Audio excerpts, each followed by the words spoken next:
Tantor Audio, a division of Recorded Books, presents The Bag of Secrets by Joy Ellis.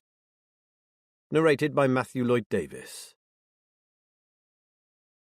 Chapter 1. I think I might just have discovered a mystery of my own, darling. Liz Haynes carefully placed the large bag she had been holding on the kitchen floor at Matt Ballard's feet.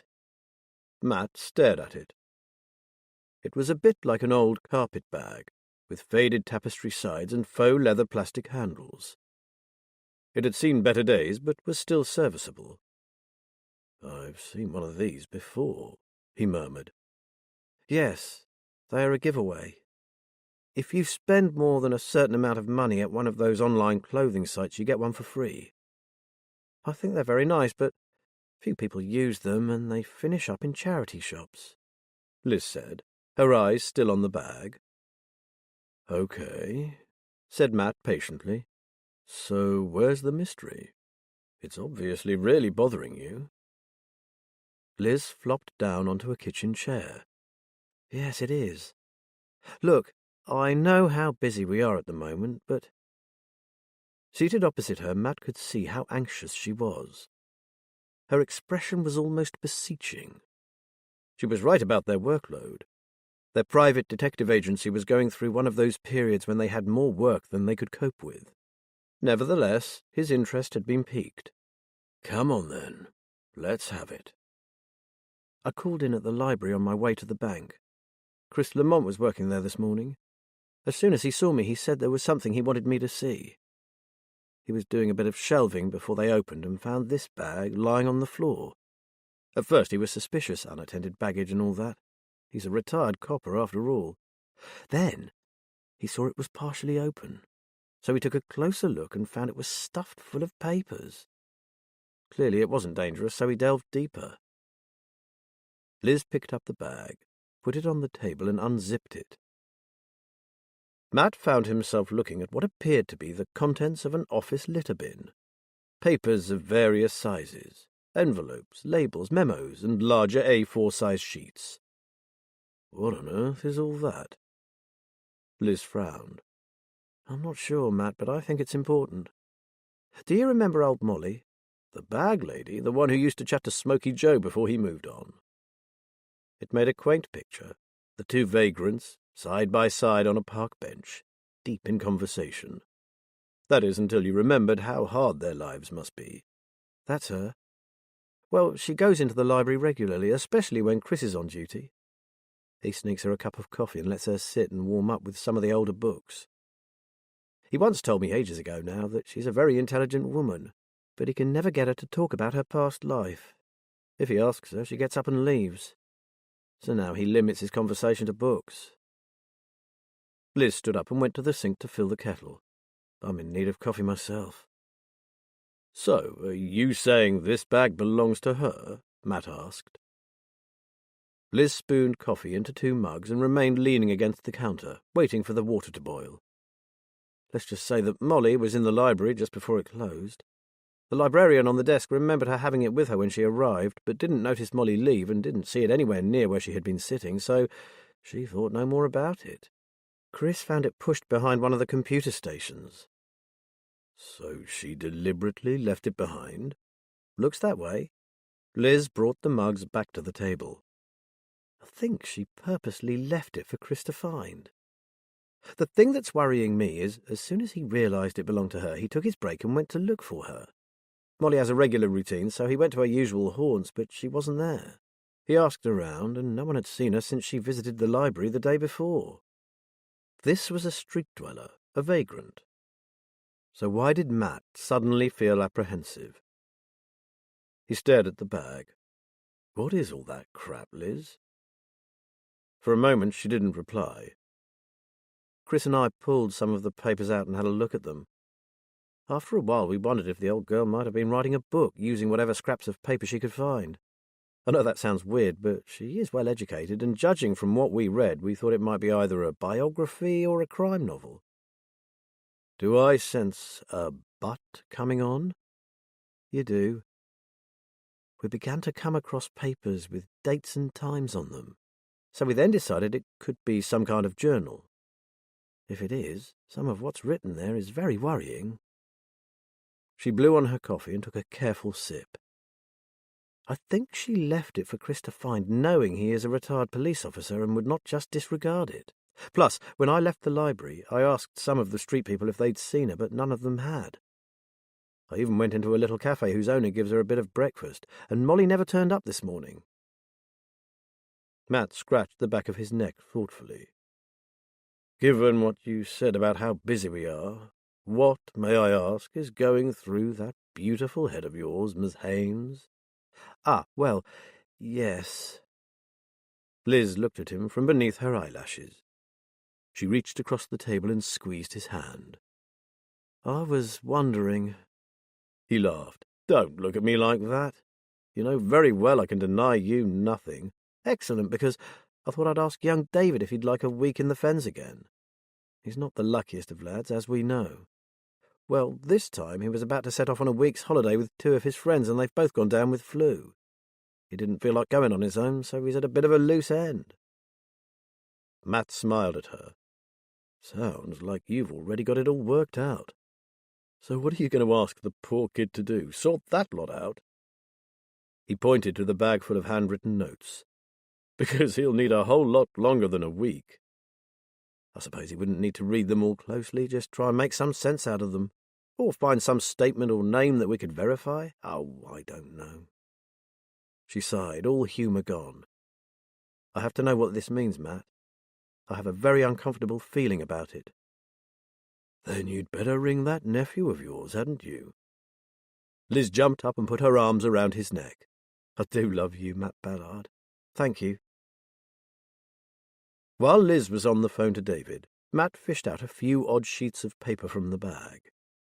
They were all in the same distinctive hand, and it wasn't hard to see that the writer took pride in her writing skills. He read through a scrap of paper that had started life as someone's shopping list. On one side was a list of groceries. On the other, someone, presumably Molly, had written, "On innumerable occasions I was troubled by a sense of unease, although there was no apparent cause. Some nights I lay awake, trying to unravel the twisted threads of supposition. What was wrong?" Matt grunted.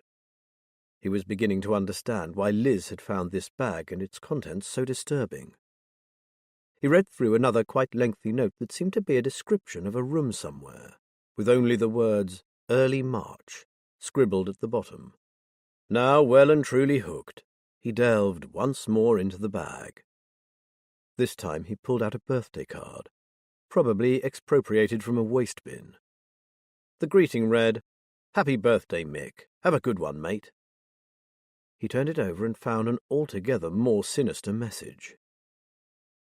"I fear for the woman, and not just for her. I fear for myself. Am I being paranoid? This place would make the strongest mind doubt itself, so who knows? But what to do? To do anything could prove dangerous for one or the other of us, so it seems that doing nothing is the only solution. And that does not sit well with me."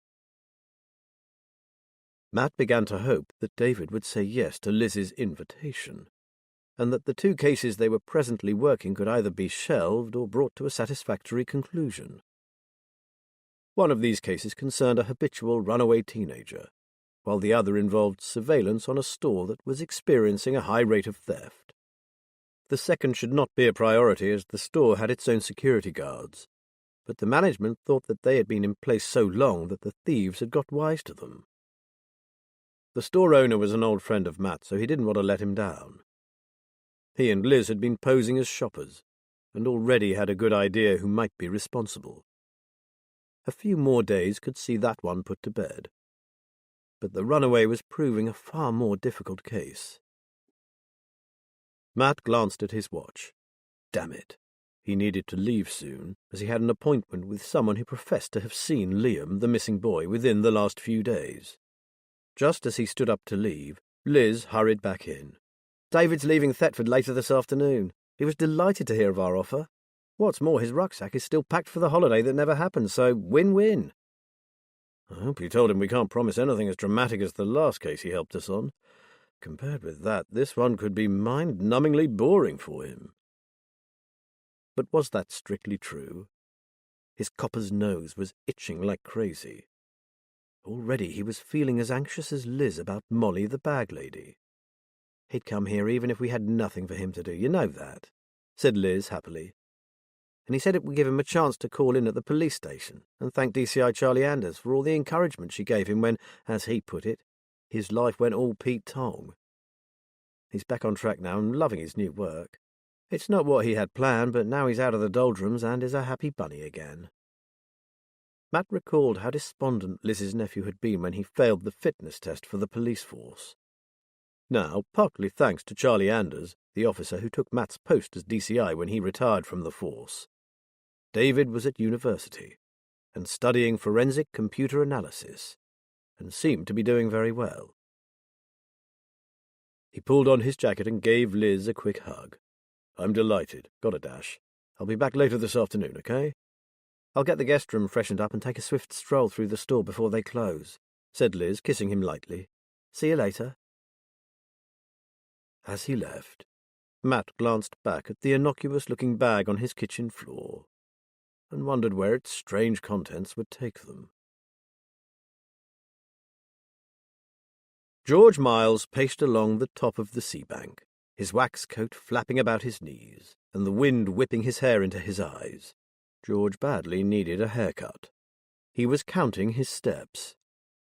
He didn't know why he did this.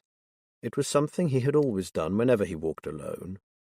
Not that he was entirely alone, because Alfie, his Springer Spaniel, was his constant companion, although the daft dog wasn't at his side. Alfie spent his walks with his nose to the ground, racing up and down the steep slopes of the sea bank, sniffing out and chasing invisible prey on the marshy edge of the river that ran parallel with the high path. George stared into the distance and saw what he always did, a grassy path that disappeared into the horizon, a huge, endless sky. Only the colours ever varied. Today was a grey day, like most at this time of the year, yet each one was subtly different. This grey was soft with a pinkish hue, like the downy feathers of a young collared dove, grading into a darker and more ominous hue closer to the horizon. The skies here were like nowhere else. Each single stretch of sky presented the watcher who cared to look with a different cloud formation. George knew that if he turned around and looked behind him, towards the little nature reserve where he had left his old Land Rover, he might well see blue skies and fluffy clouds. Or he might see something more like Armageddon. He didn't turn around. He had 400 more steps to take before he did that. If he ever wondered about it, which he rarely did, he supposed the counting stopped him thinking, which in George's case was a good thing. Thoughts about today, about the landscape that he loved, the dog he adored, or what to have for dinner were fine. He could cope with those. Thoughts about tomorrow were okay too, although he rarely bothered about the immediate future, which promised little in the way of excitement.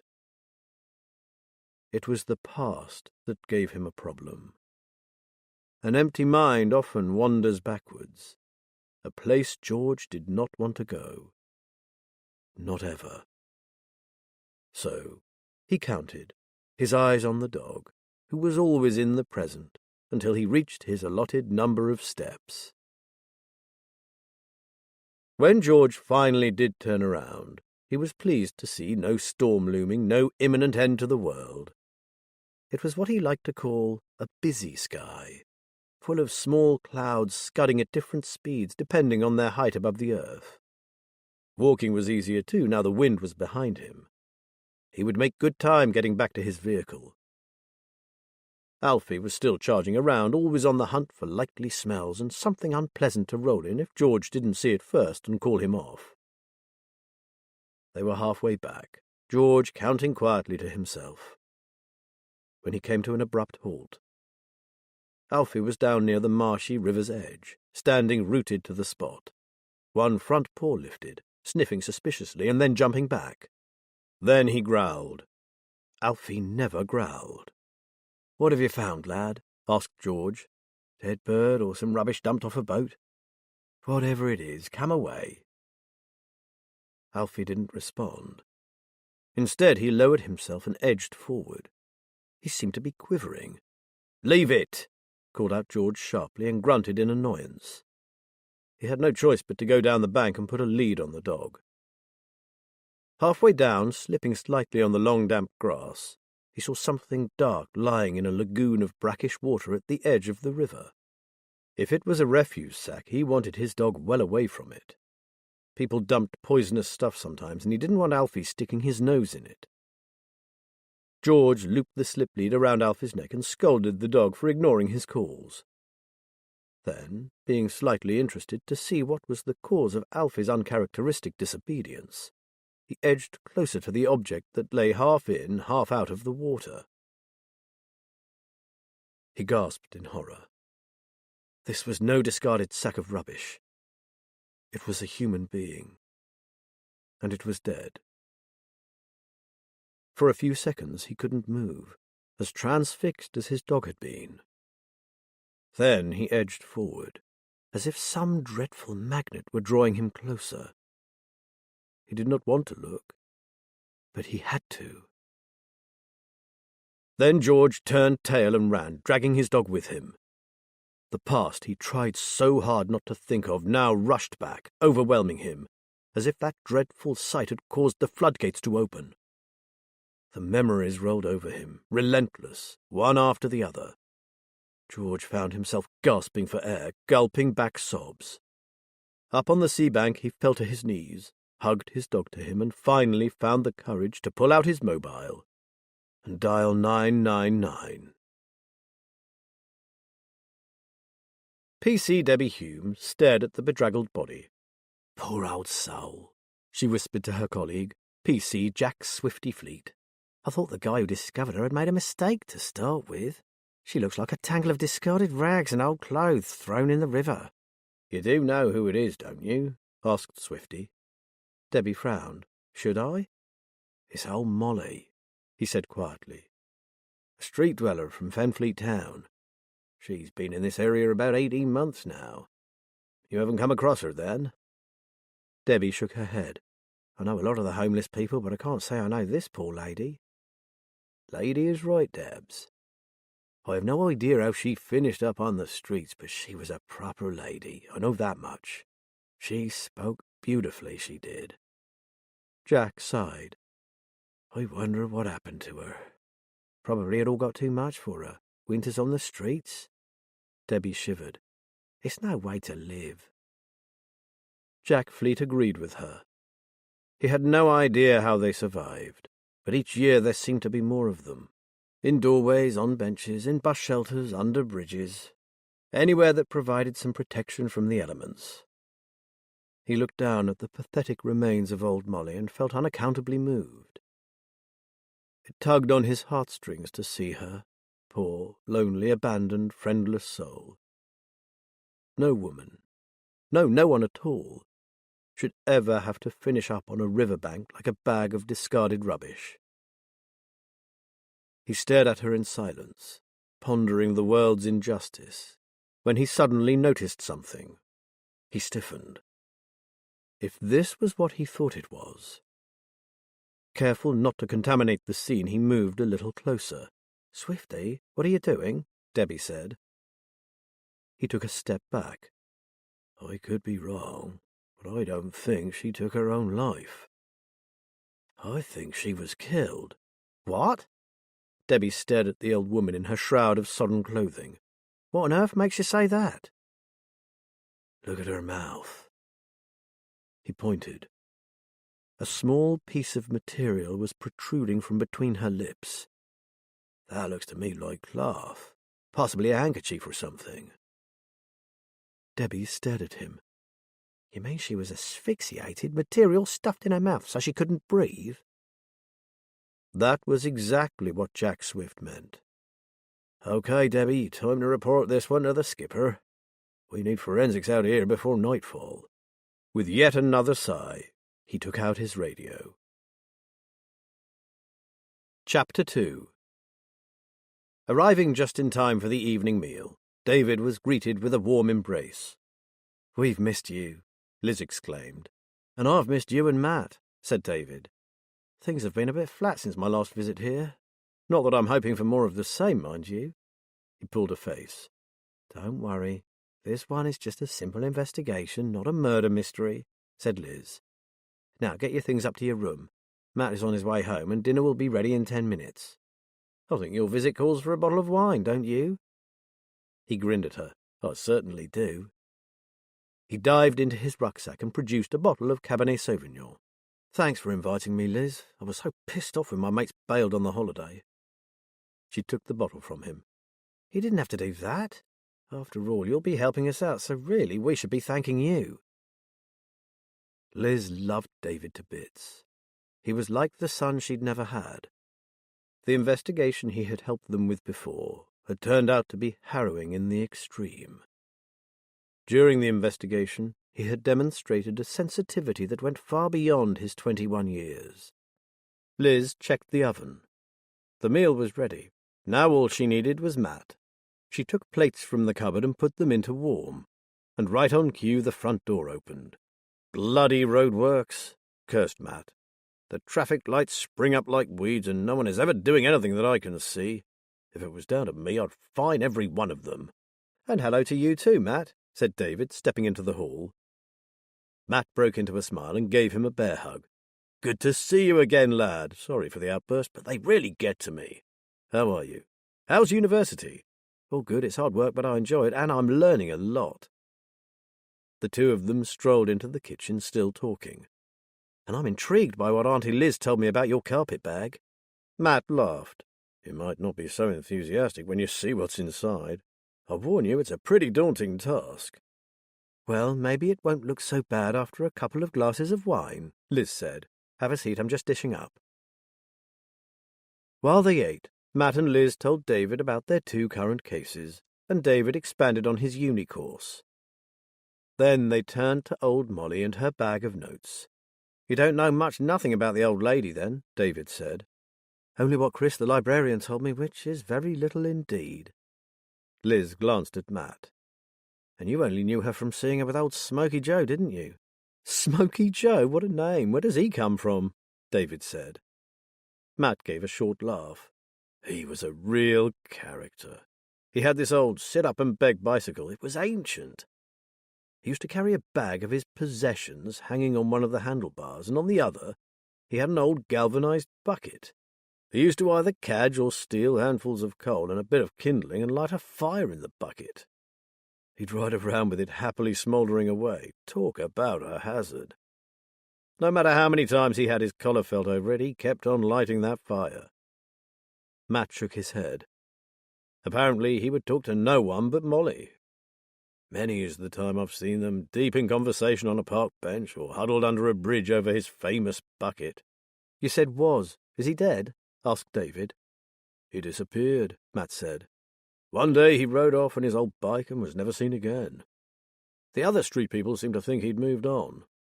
Before he met Molly, he did move about a lot. Sometimes he'd stay for a bit, other times just a couple of days. He's been gone for weeks now." They fell silent, each probably reflecting on the plight of the homeless and what two of them might have discussed in their long conversations in the meagre warmth from a bucket of glowing embers. David broke the silence. "Guys, I can't stand the suspense any longer. Please, can I see Molly's bag?" Laughing, Liz stood up. "I'm not sure if you've had enough wine yet, but okay. You asked for it." She hurried out of the room and returned with the bag, which she dumped onto David's lap. "Bloody hell!" he exclaimed when he looked inside. "You weren't exaggerating, were you? What is all this?" Matt laughed. "I said much the same when Liz showed me." "And you thought of me, thanks a bunch." David picked up his glass and took a long swallow. Thus fortified, he tentatively reached in and lifted out one or two of the papers. Liz watched his features express first puzzlement, then concern. "We wouldn't have asked you to look at this if we hadn't believed there to be something very worrying, maybe even sinister, about what Molly has written." David nodded. his eyes still on the scraps of paper. "Yeah, I'm beginning to see what you mean." He smoothed out a crumpled sheet of paper that looked like an advertising flyer and began to read what Molly had written on the reverse. Here she's describing a change in someone she cares about, and it's a change for the bad. She's desperately worried for them. He looked up at Liz. "I reckon the lady that wrote this held a position of some respect. She's well educated, isn't she? So why is she on the streets?" "Are you up to trying to find the answers to those questions?" asked Matt. "I do believe I am." "We hoped you'd say that," said Liz. "Well, the answers must lie somewhere." She pointed to the bag. "In that. Where can I work?" "How about the incident room?" Matt said, referring to what had once been a dining room and which they now used for their detective work. Just like a real incident room in a police station, it held computers, printers, filing cabinets, and a whiteboard. The original dining table remained, now serving as a work table or large desk. "I've cleared the table for you. Everything we need for our MISPA case is up on the whiteboard or in the computer, so the table is all yours." "Right. I should work out a strategy, I guess." David scratched his head. "Maybe I'll sleep on it and start first thing tomorrow." He looked at Liz and then Matt. "I feel the same as you, and I've only seen a page or two. Add that to the fact that the old lady is missing. Need I say more?" "Welcome back to Cannon Farm, lad," said Matt. "The team is back in action." They had sat up late, listening to David enthusing about his new life at university. Matt was not a little proud of the role he and Liz had played in getting his life back on track after the bitter disappointment of being turned down for the police force. Now Matt lay in bed, snug in Liz's reassuring warmth, but unable to sleep. He was frustrated at not being able to give his attention to the puzzle of old Molly, who was beginning to haunt him. If only they didn't have these other cases running. Okay, the shoplifting case was nearing a conclusion. Liz had told him earlier that after her visit to the store that day, she had become certain that she knew who the culprits were, and they weren't the lads they had first suspected. The thieves were two teenage sisters. The problem was, Liz knew the family quite well.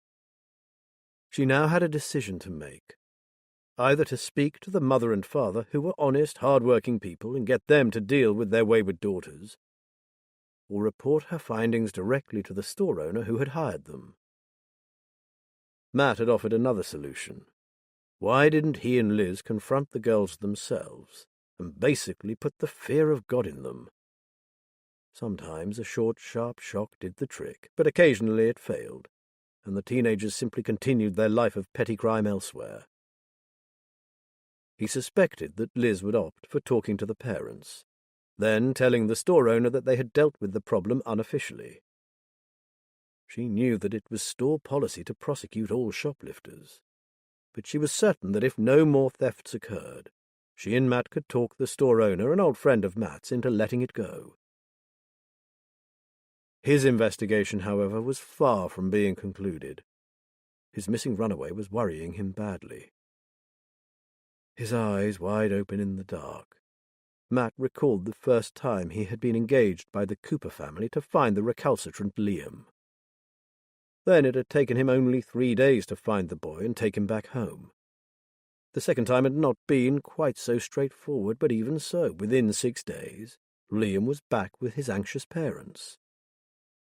On that occasion, as Matt left the house, Liam had yelled after him, "It won't be so easy next time, you'll see." Matt turned over, trying not to disturb the sleeping Liz. Little bastard. He'd been right. It was now day 10, and every lead had come to nothing. Liam wasn't in any of his usual haunts, nor was he following his normal pattern of behaviour. The parents were beside themselves, and Matt understood why.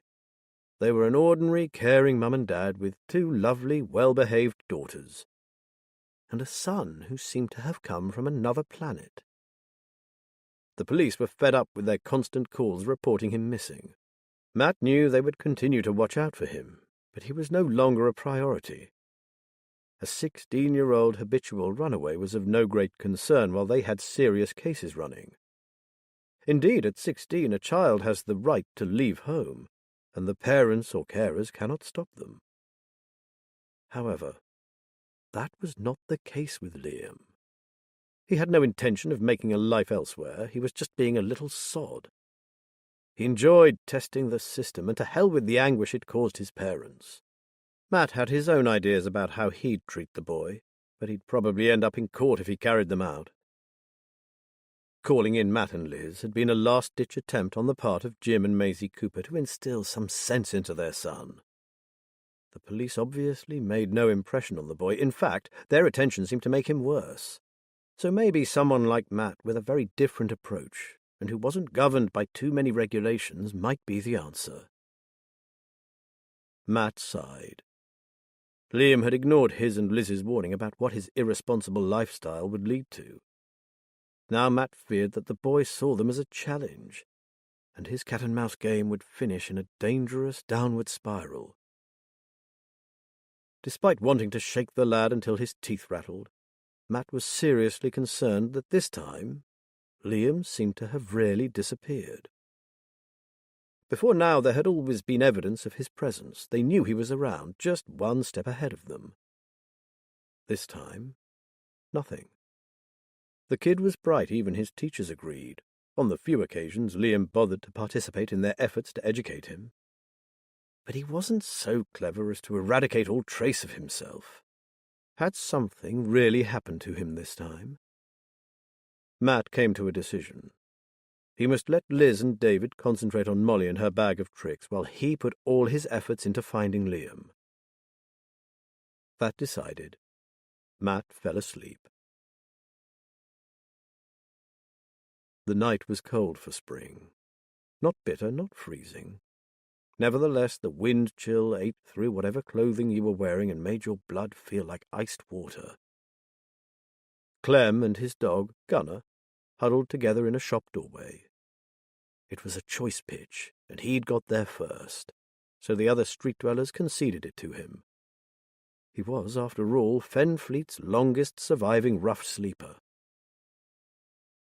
Tonight he had more reason than usual to feel cold and miserable.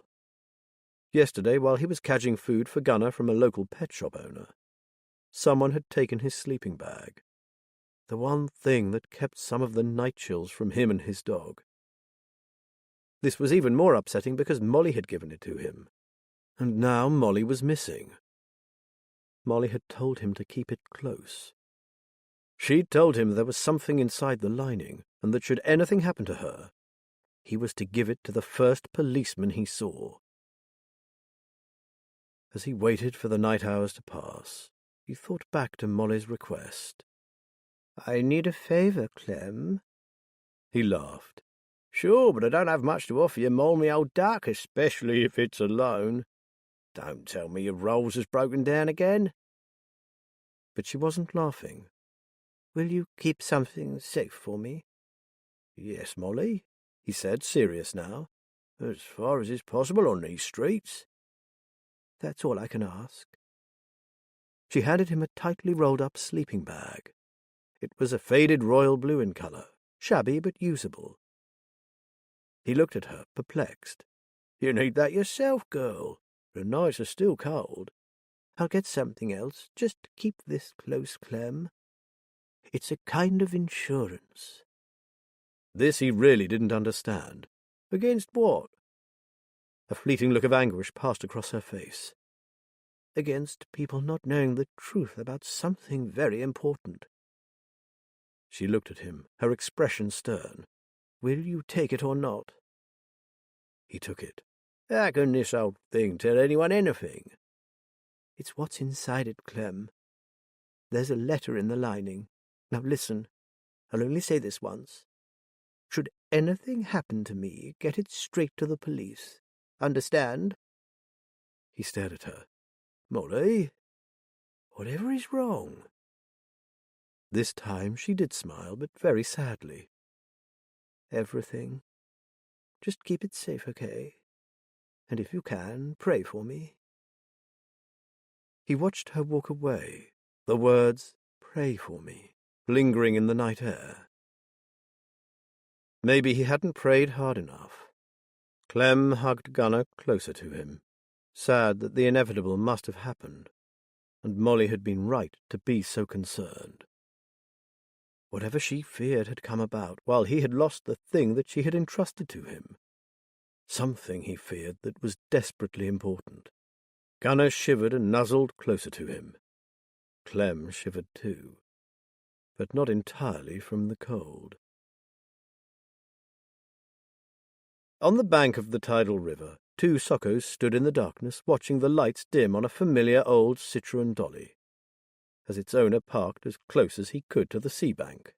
"Why is the head honcho turning out in the middle of the night for a dead bag lady?" asked one. "Well, perhaps I should say murdered bag lady. I guess there's a difference." "His technicians are tied up elsewhere, plus I was reliably told that the prof reckons this case is going to be a big one."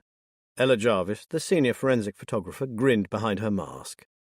"He said there's a bad moon rising. He can feel it in his water." Her colleague Laurie gave a laugh. "And the prof's urine is an accepted method of divination, is it?"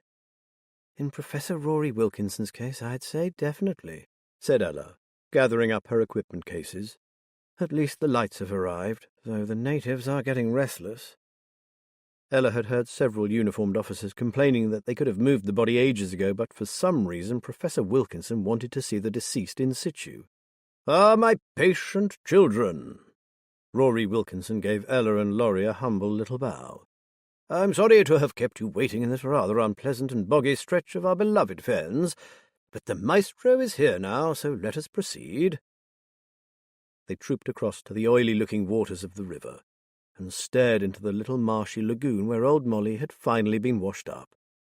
"I need photos, Ella, from every angle exactly as she is. I hope you have your wellies on." "Yes, Prof." Ella grimaced. "As soon as I heard the word river, I just knew I'd be getting my feet wet." When she'd finished, the professor beckoned to the waiting constables. "Very gently, please. Get her out and lay her on the tarpaulin." It was a pathetic sight. Ella felt unaccountably moved, almost tearful. It surprised her. She'd believed herself to be inured to death and all the horrific ways it could present itself. Rory had been watching her. "You feel it too?" "Sorry, Prof, it's just, well—" She shrugged, not knowing exactly what to say. "I know," he said quietly. "But you must never apologize for having feelings. We should treasure our humanity and never forget that the deceased were human too. This woman's death was unjust and should never have occurred in a civilized world. She ought never to have been reduced to living on the streets, and she certainly didn't deserve to have someone kill her." Rory patted her shoulder.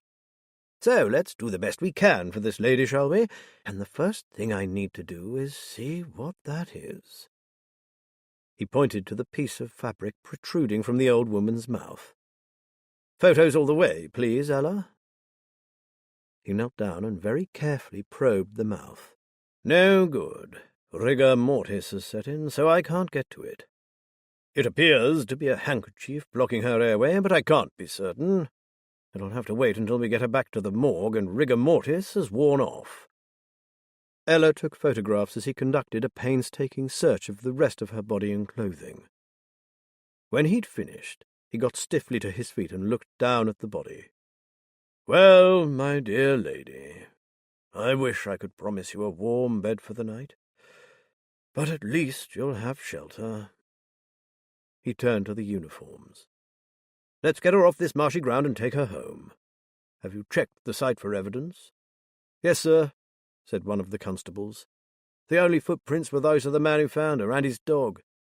Guessing from the high tide, I reckon she went in nearer the town and was washed down here. In that case, we can bring down the curtain on tonight. Thank you all. Ella, you can go home. I'll book her in and we'll deal with her tomorrow. Her secrets we'll keep until then." "Who would kill a bag lady?" asked Ella, rummaging in her bag for her car keys.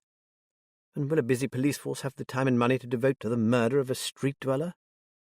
"Good question," said Rory dourly. "I hope so.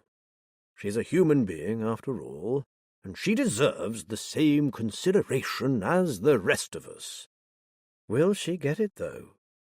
Ella was well aware of the budgetary constraints and the heavy workload the police were subject to. Rory helped Ella with her bags of equipment. She might have ended her life on the streets, but she didn't start like that. Who is she really? What kind of life did she lead before she ended up like this, I wonder?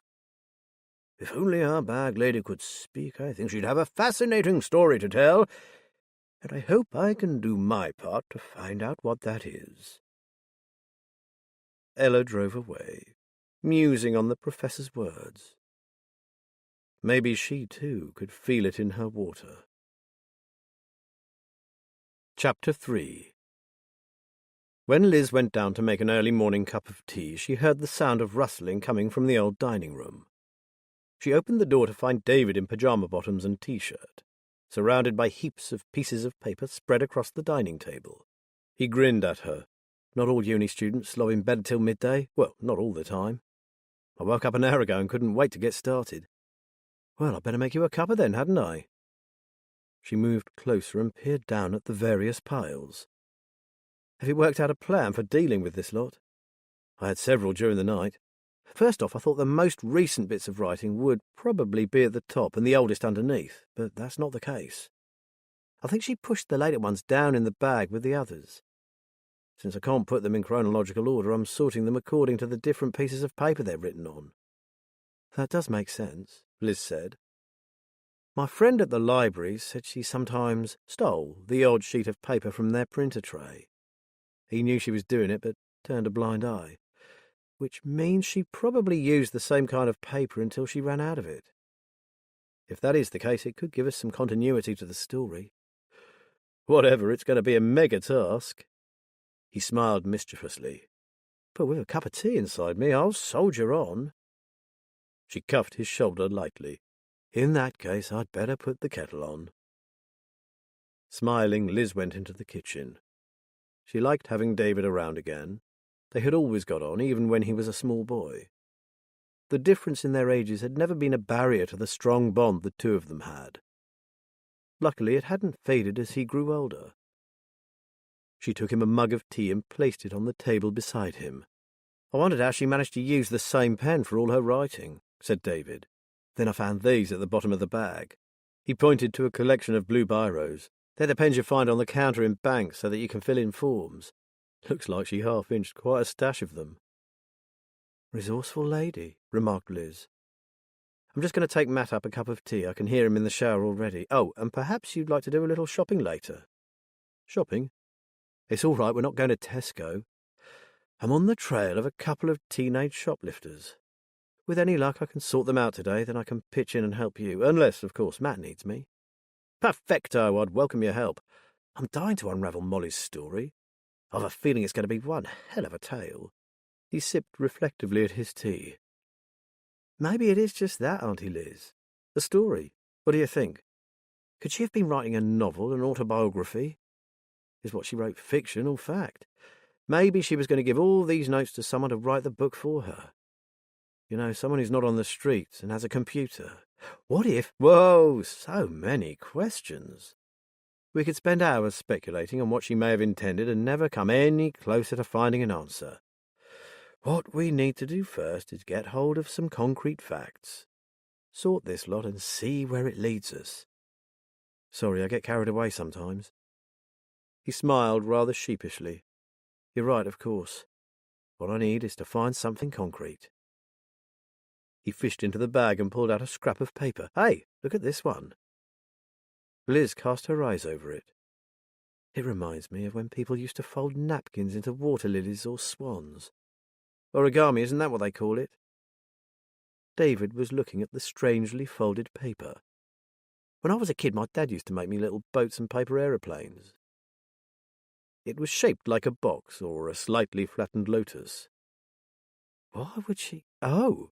David exclaimed. He had been trying to unfold it, and something had fallen out. A ring. That's gold, Liz said. And it's heavy, Auntie Liz.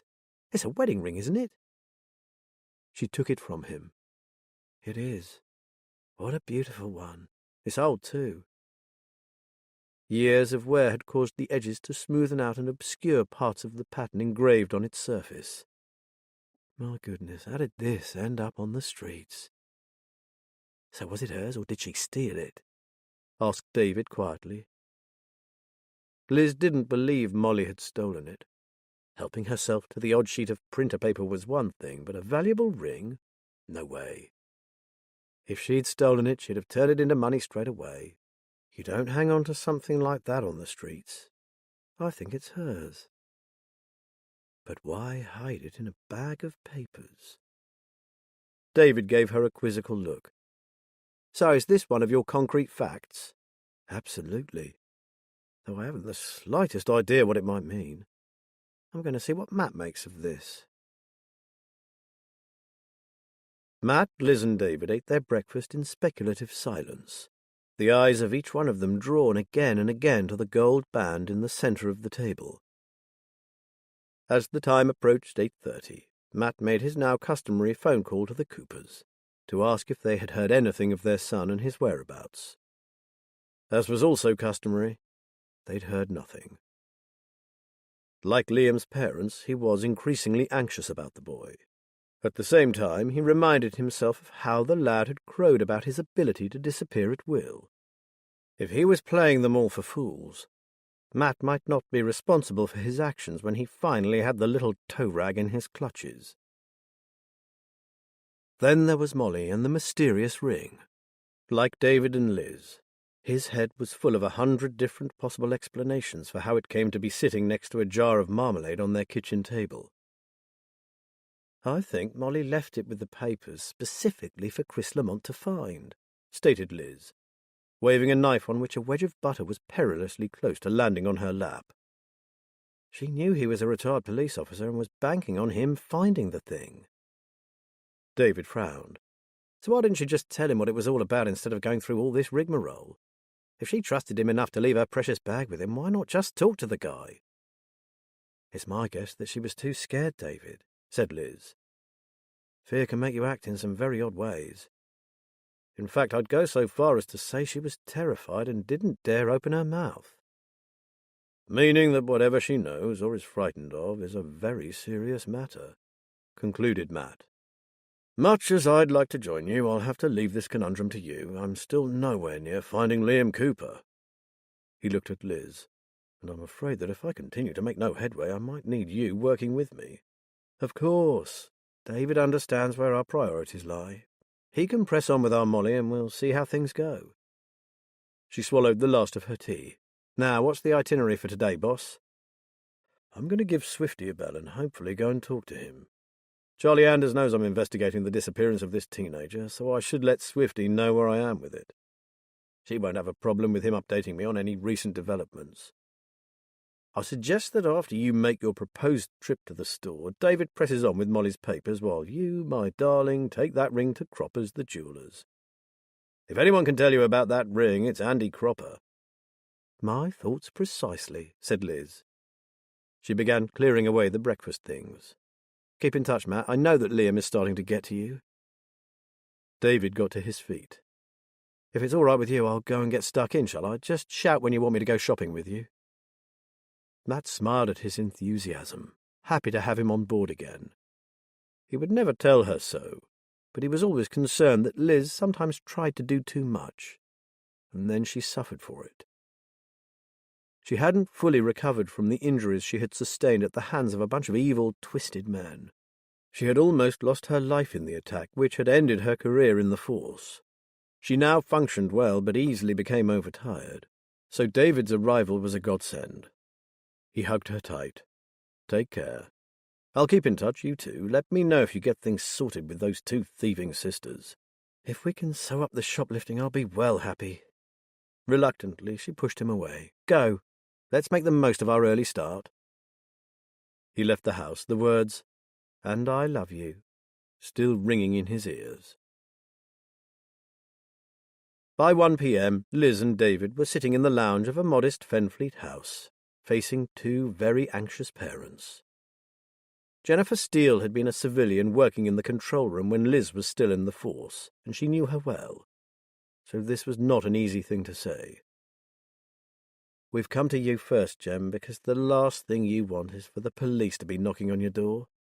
But I'm afraid I've seen them 3 times now, and today my nephew here caught them on his mobile phone.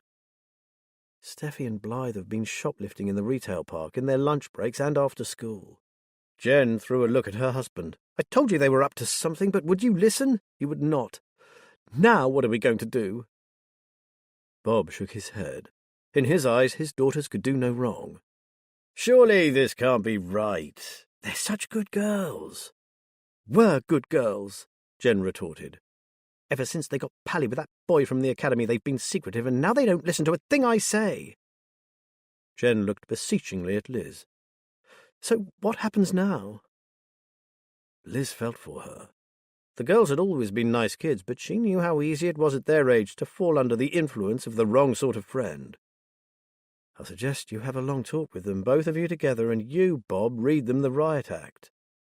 Threaten them with the police. Make it sound as if you mean it. She smiled at his forlorn expression. I know it's not easy, but you have to nip this in the bud, and fast.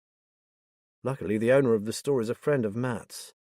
I think I can get him to waive their policy of always prosecuting theft, but only as long as they never do anything like this again. Tell them that something like this— David indicated his mobile phone and the video clip he'd just shown them— could totally ruin their chances for the future. It might make them think twice if they're considering going on to university. Jen looked as if she were close to tears. They are my girls and I love them, but right now I'm ashamed of them. How could they do a thing like that? Come on, love, don't take on so, said Bob. They'll come round. You're right, it's that boy's influence. Teenagers go through these awful phases, but they'll come good, you'll see. Jen didn't look convinced, so Liz added, It's true. I've always thought they were lovely girls, and a credit to you both. Bob's right, this is just a phase, I'm sure. You just need to administer a short and very sharp shock, and try to keep them away from whoever is egging them on. Bob was obviously persuaded by her words. Dead bloody right. Leave it to me. He turned to his wife. I'm sorry I buried my head in the sand, but I'm with you now. We'll sort this. He looked back at Liz. We're very grateful to you, Liz. If you can possibly get the store owner to understand, we'll make sure that this never happens again, and I'll also return anything they stole, little idiots. If they haven't already sold it on at school, thought Liz, knowing how these things worked. Will you ring me and let me know how it goes? Without fail, said Jen firmly. The minute they walk through that door after school, they won't know what's hit them. Figuratively, of course. Thinking that she wouldn't want to be in the girls' shoes, Liz smiled and stood up. Well, we wish you luck.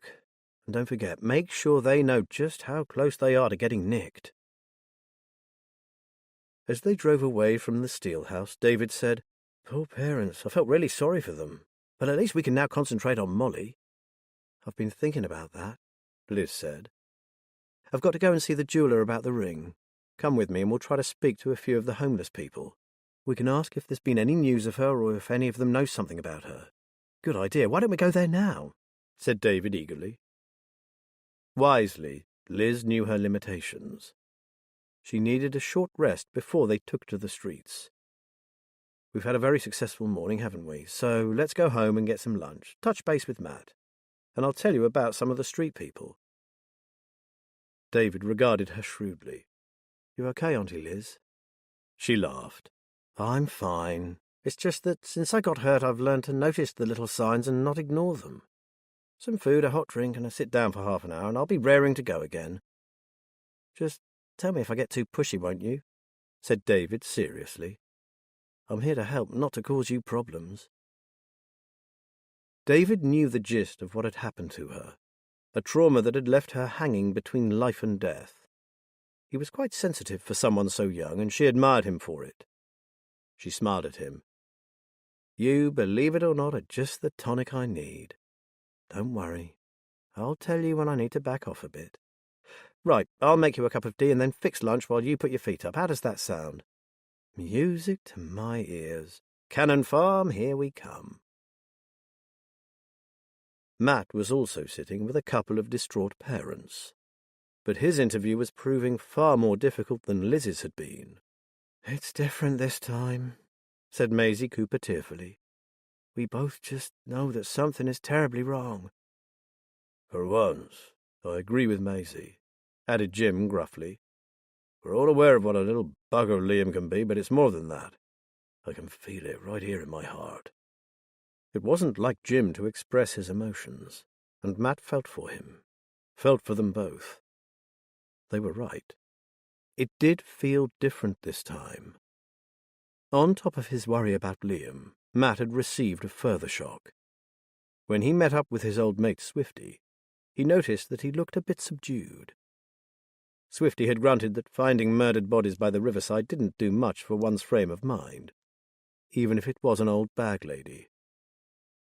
When Matt learned that the old lady had been Molly, for some reason he neglected to mention the bag of letters or the fact that they were looking for her. Now, no matter how badly he felt for the Coopers, he kept seeing images of Molly rising before his mind's eye. He mentally shook himself. I've had a word with the police this morning and told them that on this occasion Liam really is giving serious cause for concern. He shrugged. I thought it might sound a bit more convincing coming from a former detective rather than a distraught parent, if you see what I mean. They've promised to do what they can. He looked at each of them in turn. And there's no one else you can think of who might know where he is, no friends, people he mixes with. Anyone who might have seen him, no one he might have spoken to about his plans. I need to find someone who is close to him.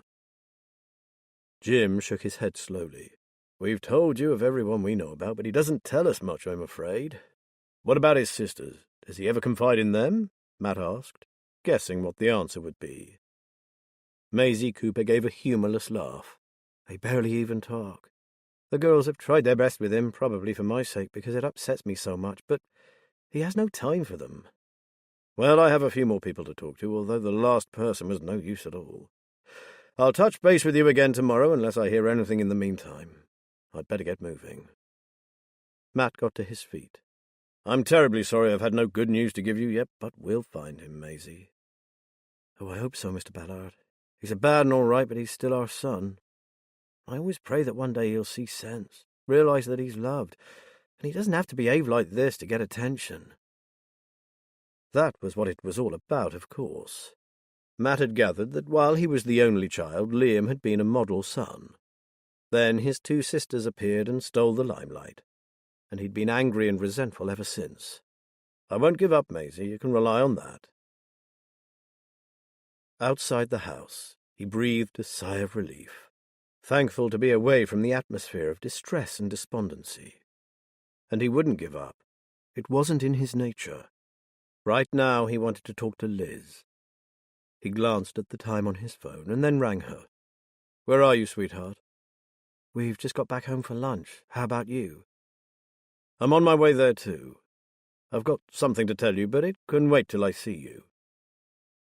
Molly's murder put a very different slant on things. They needed to talk, discuss how to proceed.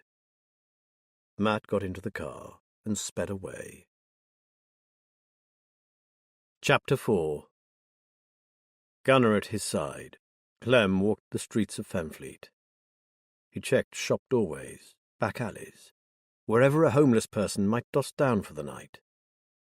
He wanted that sleeping bag back. And especially, he wanted whatever was in the lining. He had been trudging along for 2 hours now, and he was tired. His best bet was to give up, go to the drop-in centre and get a cup of tea, and then do the rounds after dark. He would recognize that sleeping bag anywhere, and if he saw someone huddled up in it, he'd damned well haul it off them. A few days before, he'd bought a cheap torch in pound stretcher and nicked a handful of batteries from W.H. Smith. The homeless were used to having torches shone on them as they lay curled up in their chosen place of shelter. Do-gooders offering hot drinks, coppers checking they were not dead, and occasionally some faceless man or woman searching hopelessly for a lost son or daughter. So no one would take too much notice when he did the same. With a grunt of irritation and a word to Gunner, he turned and went in search of a hot drink, and maybe a biscuit for his best friend. "Killed?" Liz exclaimed, her eyes wide in surprise. Swifty recognized her immediately. He was pretty cut up about it. He told me he'd had a few chats with her over the last few months and was amazed that she had finished up homeless. He swore she was well educated. He sighed. But as we all know, anyone can take to the streets, and some do it by choice. But you didn't tell him we're interested in her? Liz asked. He shook his head. No, I wanted to talk to you first. We need to decide how to proceed, if indeed we do. Murder is a police matter, and it's not as if we were hired to look for her. It's complicated. Liz frowned. In essence, Molly hired us herself. She wanted that bag found, and I'm certain she left the ring as a starting point for an investigation. She raised an eyebrow. Come on, Matt, with all Charlie Anders has on her plate right now, do you honestly think the death of a bag lady will be high priority? It's still murder, no matter how busy they are, Matt said. So, if you want to go ahead with this, we must run it past Charlie, and please, Liz, don't be disappointed if she tells us to butt out. We could be muddying the waters when they embark on their investigation. And she could fall at your feet showering you with thanks, she retorted. Molly is ours, and you know it, Matt Ballard. We have all the time in the world to piece together this jigsaw puzzle and find out what happened in her past. Charlie Anders will be delighted, don't you worry. Matt knew there was no arguing with Liz Haynes when she had the bit between her teeth. He held up his hands in surrender. I'll ring her now, shall I? Liz gave him a smug smile. That's my Matt. No time like the present. As he'd expected, it wasn't as simple as Liz had contended. She wants to see us. Basically, we have a green light, but there are stipulations, which is what she wants to talk to us about. 5 o'clock at the station. Excellent. We can go after we visited the jewellers and spoken to the homeless people. Can I come with you to the station? Chipped in David. I'd really like to see DCI Anders again. Liz smiled. A family outing. Perfect. Now, young David, I seem to remember you promising us lunch. Jeweller's loop to his eye. Andy Cropper gave a soft whistle. Lovely. Beautiful metalwork, even if it is rather worn. He put the eyeglass down and looked at Liz. Family heirloom, is it, Liz? No, it's part of an investigation. In fact, it's the only clue we have to the identity of someone we're interested in. Oh, dear, Andy said doubtfully. Well, I'm not sure how much help I can be, other than the initials, of course. Initials? Asked Liz. Ah, they're quite faint, but there's definitely the letters M.M. on the inside of the band. Molly? David whispered. Maybe, said Liz. But that ring is pretty old, isn't it, Andy? It is. But people often buy antique rings, or it could be an heirloom. Good quality jewellery like this doesn't just hold its value, it appreciates over the years. I could run tests, but I'd say it's pure gold, not some amalgam. It's quite valuable, then. Liz pictured Molly's bag and the folded piece of paper the ring was in. How easily it could have been thrown away. Oh, yes. Rings like this fetch between £500 and £1,000 on the market. I could value it properly, if you like, Andy offered. Thanks, but not just yet, Andy. What can you tell us from the hallmarks? Liz asked. There's an anchor, so that's the Birmingham Assay Office, and the year is 1921. It's 22 carats from the fineness mark, and there's a sponsor or maker's mark that I can easily check for you. He looked up. Every jeweller has their own mark, and with antique gold it's more likely to be that of the actual maker than it is today, when importers, wholesalers, and retailers can have their own mark. I'm guessing that could help you, couldn't it? Liz nodded. If it's not too much trouble. They left the shop knowing that the craftsman who had made the ring had been a Lincolnshire man and had sold a lot of his designs through a well-respected jeweller in Peterborough that still existed after over 100 years of trading. I'll work on that info when we get home, Liz told David. She glanced at her watch. We're due at the nick in 5 minutes, so we'd better get a move on. They arrived at the front door just as Matt came hurrying towards them from the opposite direction. It still felt strange to Liz, being back at the place they had worked for so many years. Seeing DCI Charlie Anders' name on what had been Matt's office door was even weirder. For a long time, Liz refused to set foot inside the station. It was just too painful. Her beloved job had been snatched from her by someone she had believed to be a friend, and who had turned out to be anything but. It was easier now, but still a bit unreal. She was no longer a part of it all. Things were changing, new faces had appeared. It took some minutes for her to remind herself how lucky she was. She still had a life, and it was a good one, albeit not the one she had planned. "Come in and grab a chair," said Charlie. "And hello, David, nice to see you again, back helping the family business to survive." They spent a few minutes discussing his university course, and David was able to thank her for her encouragement and support. They then turned to the matter of Molly and her murder. "I can't lie to you, we're snowed under with cases," said Charlie. "But murder always takes precedence, even if it is that of a homeless person." Matt raised an eyebrow. "Do I sense a but?" She sighed. "You do. I am stretched to capacity on the budget and strapped for manpower. Much as I'd love to, I can't give Molly's death the priority I think it deserves, so—" She looked from Matt to Liz. "Why don't you tell me the story? How come you're so interested in a bag lady?" Liz described the finding of the bag, the mysterious writings. She was terrified of something, and now she's been killed. That says a lot, doesn't it? But it's complicated, and that's why we have David helping us. Just sifting through all those pieces of paper and trying to make sense of it is a mammoth task. I imagine it's not something you'd want to hand to one of your detectives, especially after what you've just told us about your lack of resources. She raised an eyebrow at Charlie. "Whereas we have both the time to devote to it and the interest." "Who is she?" asked Charlie. Was. Matt answered. "We know very little about her other than that she was obviously an educated woman, maybe even to university level. Oh, and then there's the ring. Molly possessed a valuable wedding ring which we found in that bag of hers." He glanced at Liz. "It is valuable, isn't it?" She nodded. "And he said it could be worth up to $1,000. He gave us the name of the maker, which I can look up when I get home." Charlie regarded them quizzically. "Sounds like you guys have a whole strategy worked out." She was silent for a few moments. "Okay. You can run with it, but you must let us know exactly what you are doing and how far ahead you are at every stage. I'll delegate a detective to the case and a crew to assist them. That should cover me in the event of any queries from above. You do understand that there will come a point when you need to hand it over to us, don't you? If and when you have an indication of who killed that old lady, you must allow us to take over. If an arrest is to be made, it needs to be a copper doing it, not the Ballard and Haynes Detective Agency." Matt grinned. Haynes and Ballard. It was her idea. "Seriously, Charlie, I know our record isn't good for letting go, but we want whoever murdered Molly to pay for it according to the law." "Okay.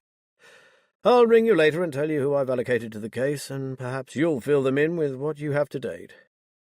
What have you got running at present, apart from this?" "I've just tied up a small case this morning," Liz said, "so hopefully I'm now free." Matt shrugged. "That leaves us with our missing runaway." "Ah, Liam Cooper. We've had the parents contacting us daily, but—" She scowled. "Life is full of bloody buts at present." "We know where habitual runaways come on the priority list, Charlie, don't worry," said Matt. "If you committed officers to every misper that was reported, you'd have no time for anything else. Having said that, my professional alarm bells are ringing where that lad's concerned. I have a horrible feeling that something really has happened to him this time. Anyway, I'm keeping Uniform updated, as I know they are keeping their eyes and ears open for him." "Thanks, we appreciate that." Charlie sat back. "So we'll take it from there, shall we? Oh, and I guess you're aware that we can't officially share sensitive evidence like forensics with you. Much as I'd like to, my hands are tied over that one, as in disclosure of material to a third party. I'd love to hear another but at this point, said Matt hopefully. Charlie gazed up at the ceiling. I suppose when both parties, that is, the police and the private investigator, are looking for the same outcome, there might be special circumstances. I mean, it's common knowledge that investigators cannot access medical records. But they can talk to acquaintances, family and colleagues, and learn of medical history by word of mouth. Anyway, I really do need to get on, so I'm going to throw you all out now. I have a meeting in 10 minutes, and I need to get you a detective lined up, so vamoose. They trooped out. It couldn't really have gone any better for them, Liz thought. It wasn't quite carte blanche, but it was close. I've never had anything to do with street people, said David. You know what Dad's like. If I'm out with him and we pass some kid in a doorway or a big issue seller, I only have to put my hand in my pocket and he goes ballistic. I'm funding drug habits. They only spend it on booze, yada yada. Liz laughed. Yeah, I remember his lectures on the subject. Sometimes he's right, though, but not always. So how do I approach them? Just like everyone else, replied Liz. Just be pleasant and respectful and don't pry. If someone wants to talk, they will. Some of them might not have spoken to anyone all day and will welcome a bit of attention. Right, and are we looking for anyone in particular? I'd like to find an old guy called Clem. You can't miss him, he's got a dog with him. Clem used to be in the Royal Artillery, so his dog is called Gunner. He'll talk if I buy him a warm drink and a sandwich.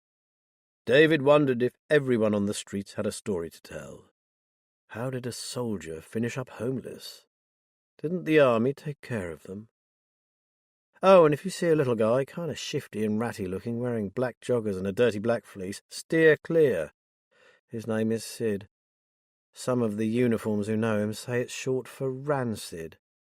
Why, is he dangerous? Asked David.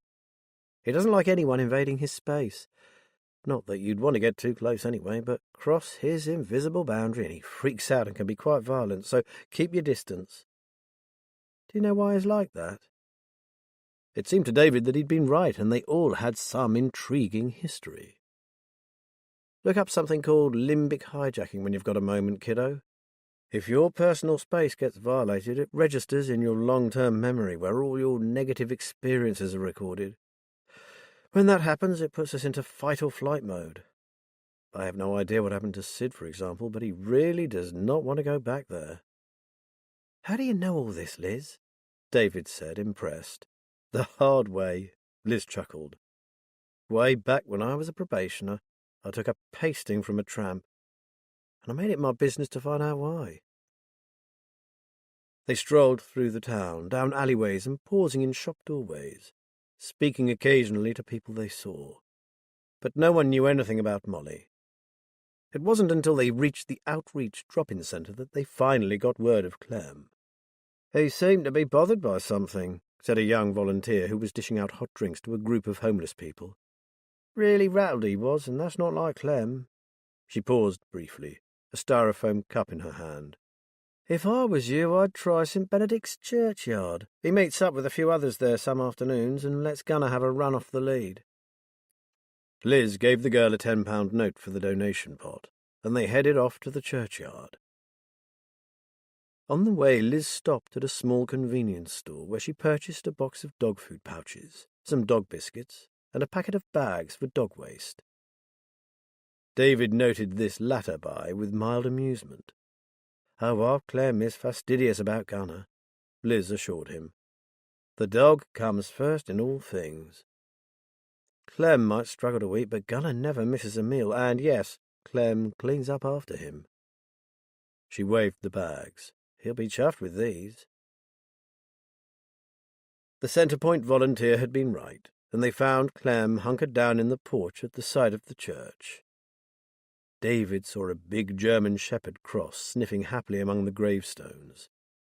He was obviously keeping a close eye on his master because when they stopped to talk to Clem, Gunner materialised out of nowhere to sit at his side. D.S. Haynes, haven't seen you for quite a while. Oh, I'm just Liz now, Clem. My days on the force are over. Matt and I have set up a private investigation agency, so I'm still happy to pay for information. She placed the dog food and the small plastic package on the stone floor. Appreciate it, DSA. Liz? He looked with satisfaction at the bags. Much more hygienic than using old MacDonald's bags. David suppressed a smile. The use of the word hygiene sounded a bit incongruous on the lips of this old rough sleeper. "Hey, will you look at that?" Clem exclaimed. "Gunner never goes to strangers, but he's taken to you, lad. That's a first, that is." David had been holding out his hand to the dog. Gunner's tail wagged and he drew closer, nuzzling the proffered hand. "He's beautiful," said David, slightly in awe of the fierce animal's trust in him. "How old is he?" "Who knows? We found each other 4 years ago, and we've never been apart since.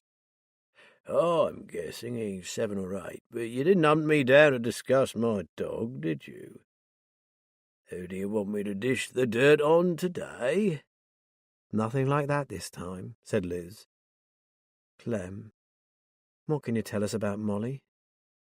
Clem started, causing Gunner to growl and take up his post again at his master's side. "What do you want to know about Molly?" Liz sat down on the stone seat at the side of the porch. "Clem, I'm sorry to tell you, but Molly is dead." "Oh, no." Clem sank back against the cold stone of the porch wall. His hand sought out his dog, and he ran his fingers through Gunner's thick coat. "I'm so sorry, Clem," said Liz softly. "But the thing is, we believe that Molly was afraid of something. We want to know what that was." "How did she die?" Clem's voice shook slightly. "We don't know yet, Clem, but we suspect foul play." The old man closed his eyes and started to rock backwards and forwards. Gunner whimpered. Then he cleared his throat. "She was scared, I know that. And yes, she feared something bad was going to happen. Oh, Lord, I've let her down." "How so?" asked Liz. Clem ran a bony hand through his hair. "She gave me something, and the other night some bastard stole it. I've been everywhere looking for it, but no luck." "What was it?" asked David. "Maybe we could help you look for it."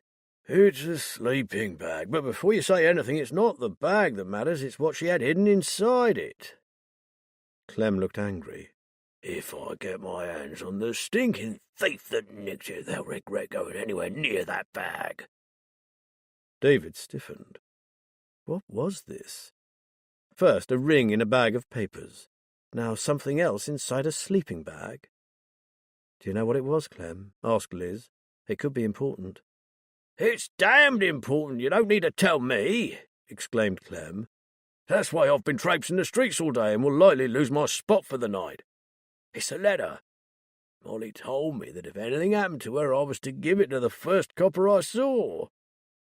Since you've asked me about it, I'll give it to you if I do find it." A letter could provide a multitude of answers. David looked at Liz.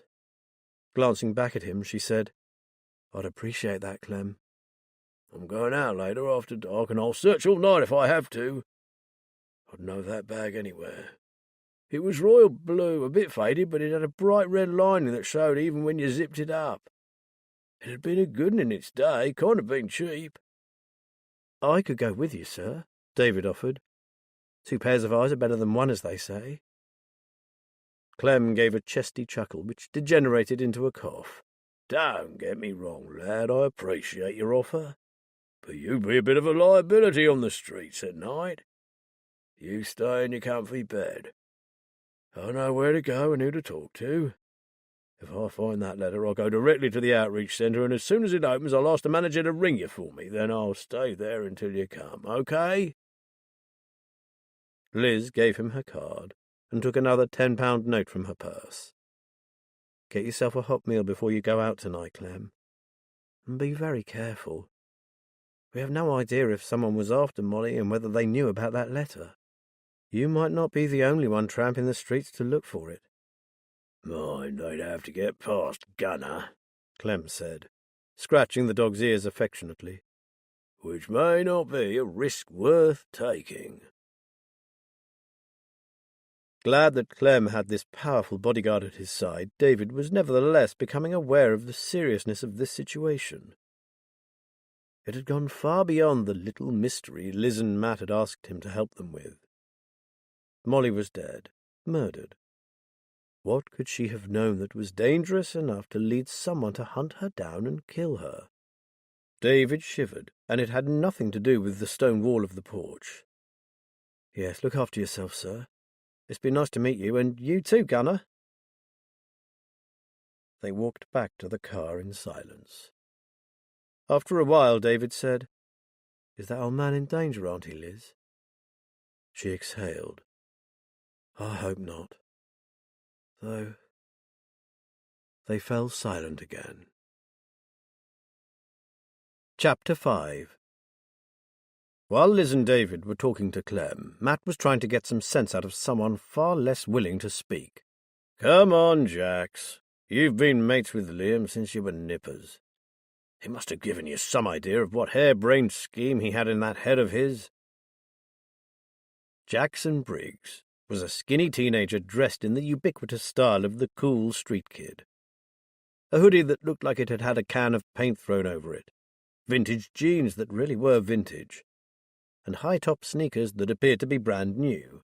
"He never said nothing," Jackson scowled. "I told you before he's been dead cagey lately, didn't want to hang out or talk or anything."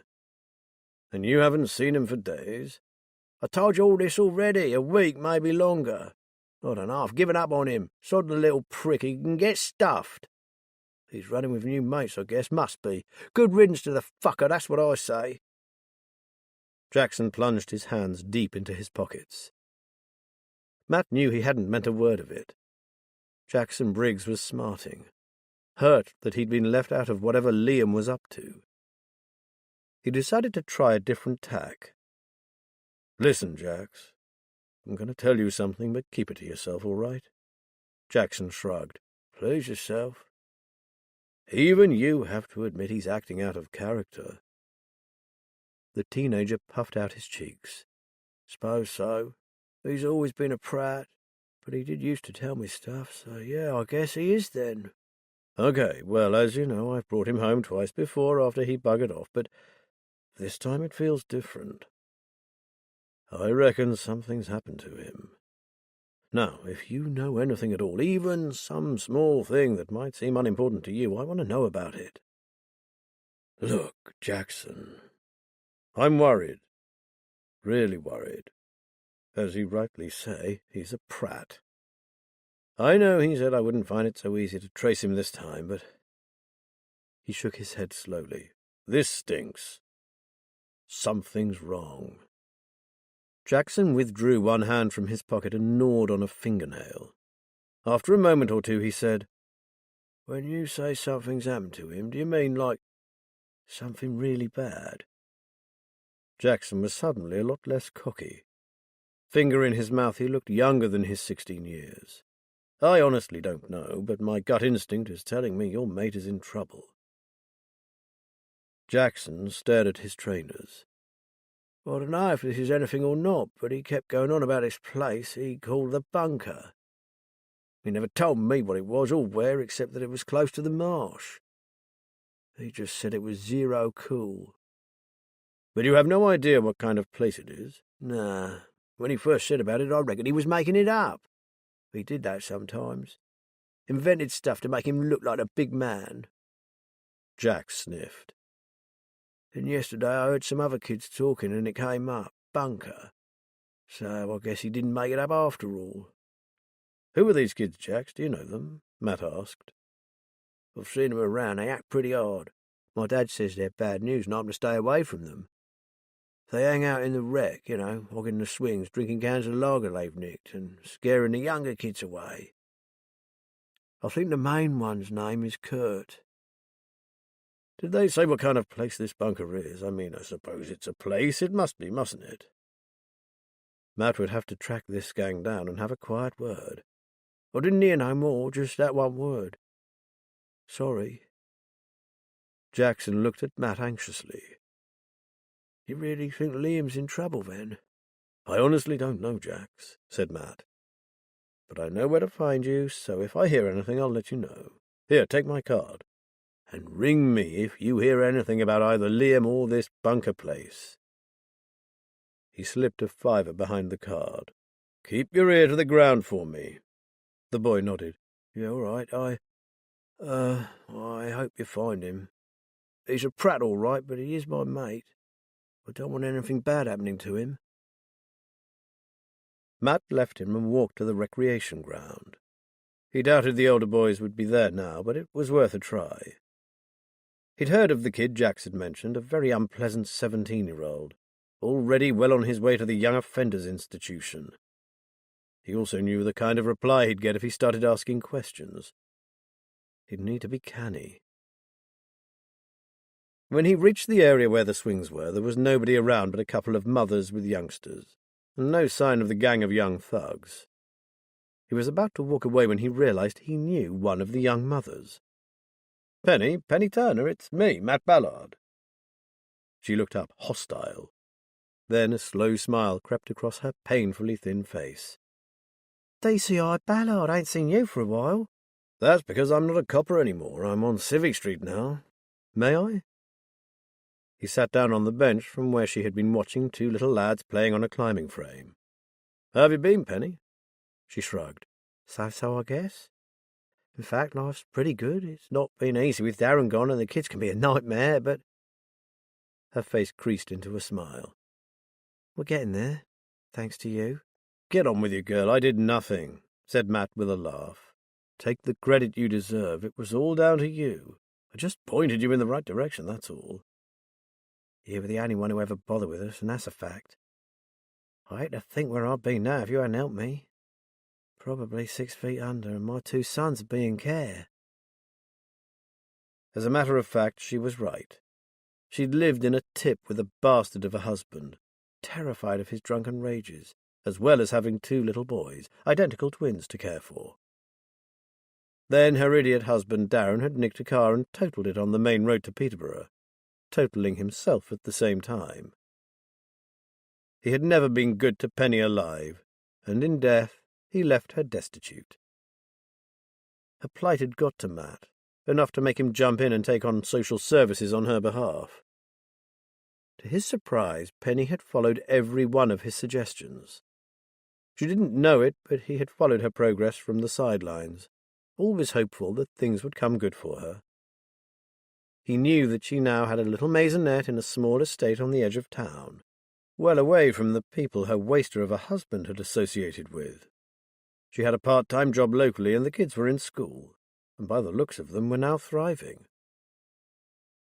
When they'd chatted for a while, she said, If I know you, you ain't here for the sake of your health. Who are you looking for? He chuckled. That transparent, am I? True, I'm no longer a policeman, but I am still a detective, just a private one. I wondered if Kurt and his gang might be skulking around here somewhere. That's shite. If he was, I'd be well away, believe me. I wouldn't want him within half a mile of my boys. Poison he is. He only comes here because there's a dealer out this way. Lives down Heron Crescent, number 42, if you're interested. Even thinking about him appeared to be making Penny angry. That why you're looking for him, is it? The drugs? Matt filed that tasty bit of information away in his mind so he could pass it on to Swifty. No, he was heard talking about a place I'm interested in. I was hoping to get some info on it. Where is this place? I might have heard of it. She grinned at him. I keep myself well away from anything illegal these days, but I still get to hear stuff. Somewhere called the Bunker. The thing is, I'm looking for a missing boy, and he appears to have mentioned this place, wherever it is, several times.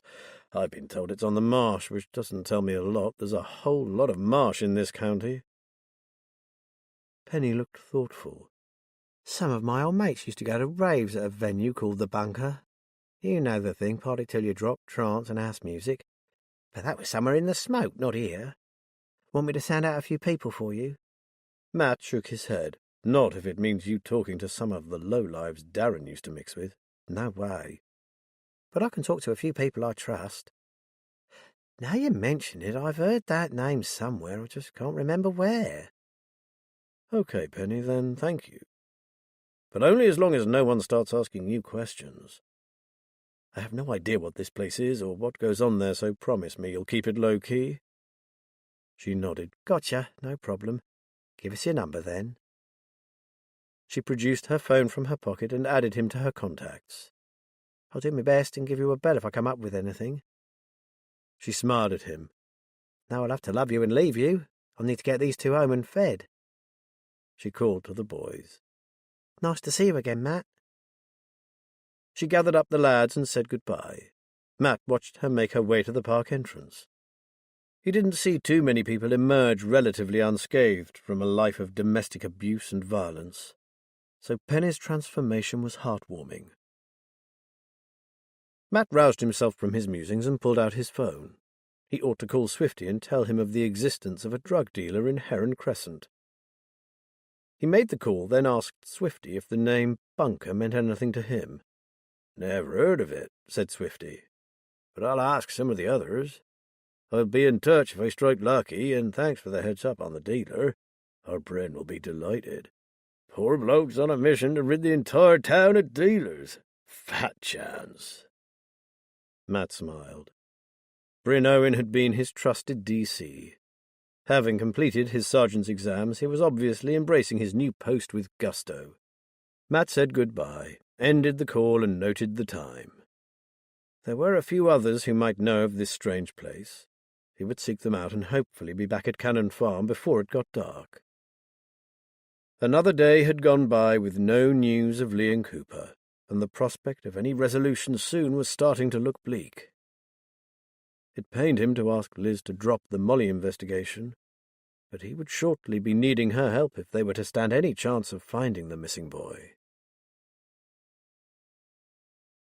As soon as the supper things had been cleared away, David set about sorting and collating Molly's notes. He'd never considered himself to be a patient person, but he was going about the task methodically, painstakingly, and with a good deal of relish. He was determined to find some clues. It was fast becoming a mission. He'd already decided to stay on beyond the week they had originally agreed upon. He had 3 weeks until he needed to get back to uni, so why not make use of them? David had found another name to enter into his notebook. Cedar Lee. Was this a house? It sounded a bit like a retirement home. He turned to his laptop, but found nothing of use on Google, other than a company located way beyond the area. Another name that had cropped up several times was Benjamin, which could be that of an adult or a child, or possibly even a surname. References like, Benjamin decided not to go with me, and Benjamin seemed rather preoccupied, provided no clues. He had been at it for 2 hours when Liz flopped down on a chair beside him and ruffled his hair. I think you should call it a day, don't you, our Davy? You'll end up cross-eyed if you carry on much longer. He stretched his arms above his head. You're right. I'm having trouble concentrating. I keep thinking about Clem and Gunnar out there in the night, on a quest for a sleeping bag, as if it were the Holy Grail. Liz sighed. I think it is the Holy Grail to him. He thinks he's let Molly down, so he won't be able to rest until he gets it back. I just hope he's safe. You needn't worry about him, David. He's been on the streets for years. He's a wily old fox, and he has Gunnar with him. He's safer than most, you can be sure of that. It depends on who else is out there, though. David ran a hand through his hair. I mean, Molly wasn't safe, was she? Beside him, Liz was silent. The kitchen was warm. Too warm, really. But that was how she liked it. His wife sat opposite him at the table, staring moodily into her tea. The clink of spoon on china was the only sound in the room as she stirred and stirred. For God's sake, woman, will you stop doing that? It's beginning to drive me crazy. She set down her spoon. He regarded her miserable face. Look, I'm sorry, okay? It's just that we've been over this whole thing time after time. I thought you'd realize by now that you've got nothing to get all het up about. He walked around behind her and massaged her shoulders. They've never come here before, so why would they now? Because of her. She glared at him. She knew, didn't she? She guessed, that's all. She never knew the truth, did she? And now she's dead. So why get all anxious? Molly knew everything, damn her. She shrugged his hands away. Who knows how many people she told before she was got rid of? You mark my words, before this week is out, people will be here asking questions. By now he was ready to scream at his wife. He reached out to pat her hand, but she jerked it away. And what if they do? We know what to say. And even if they do find something, we know who to blame. So be reasonable. Her look told him he was wasting his breath. He marched out of the room, shaking his head. Meanwhile, she resumed the unending clink, clink, clink of her spoon. He stepped outside and breathed in the cool air, relieved to be out of the stuffy kitchen. A hint of salty ozone wafted in from the marsh on the gentle breeze. He sighed. Molly had been dispatched. The handful of people she associated with were being carefully monitored. He had done everything he could to keep the secret. Anyway, who missed street people when they disappeared? The police were far too busy. Meanwhile, his willing helper was out in the shadowy back streets of Fenfleet, looking for the coveted item. At least his wife had no idea about the possible existence of a letter. She'd be beside herself if she knew. In a way, his wife was right to be anxious. Molly had always been resourceful, and she might well have found a way to tell someone what she knew. One day the police would arrive on their doorstep. Well, let them come. They were prepared. They had their scapegoats lined up. He almost wished they would turn up. This had gone on far too long. Time it was over. Clem longed to get his head down somewhere. It was after 2 a.m. on one of those nights when the chill and damp ate through to your very bones. His determination to find that letter kept him walking. He felt edgy. Gunner, too, was jittery. The dog's large ears were up, and he turned his head this way and that, growling softly. There was something about the atmosphere that didn't feel right. Clem had been on the streets for years, and ordinarily the night held no fears for him. But tonight was different. "What's up, Clem?" The small figure was almost invisible, bundled up in an old bed cover and tucked away in a corner of a covered area meant for wheelie bins. "Who's that?" Clem whispered. "Only me, it's Lily, you old nitwit," she yawned. "Something wrong, is it?" "I'm just looking for something, that's all. Someone stole my sleeping bag and I want it back. Sorry to disturb you, Lily. Go back to sleep now." "I wasn't asleep. Can't seem to settle tonight," grumbled Lily. "It don't feel right somehow. I even tried to get into the hostel on Pink Street, but they were full. I don't know, Clem, I'm not happy at all." So he wasn't the only one to have the creeps. That was interesting. "I know what you mean, Duck. Me and the dog feel the same. I'd feel better being somewhere else tonight." "You and me both," muttered the woman. "If you want, I'll shove one of these bins out of the way and you can settle yourself down here." "Thanks, Lily, but I've got to carry on looking." "What's so special about a sleeping bag, anyway?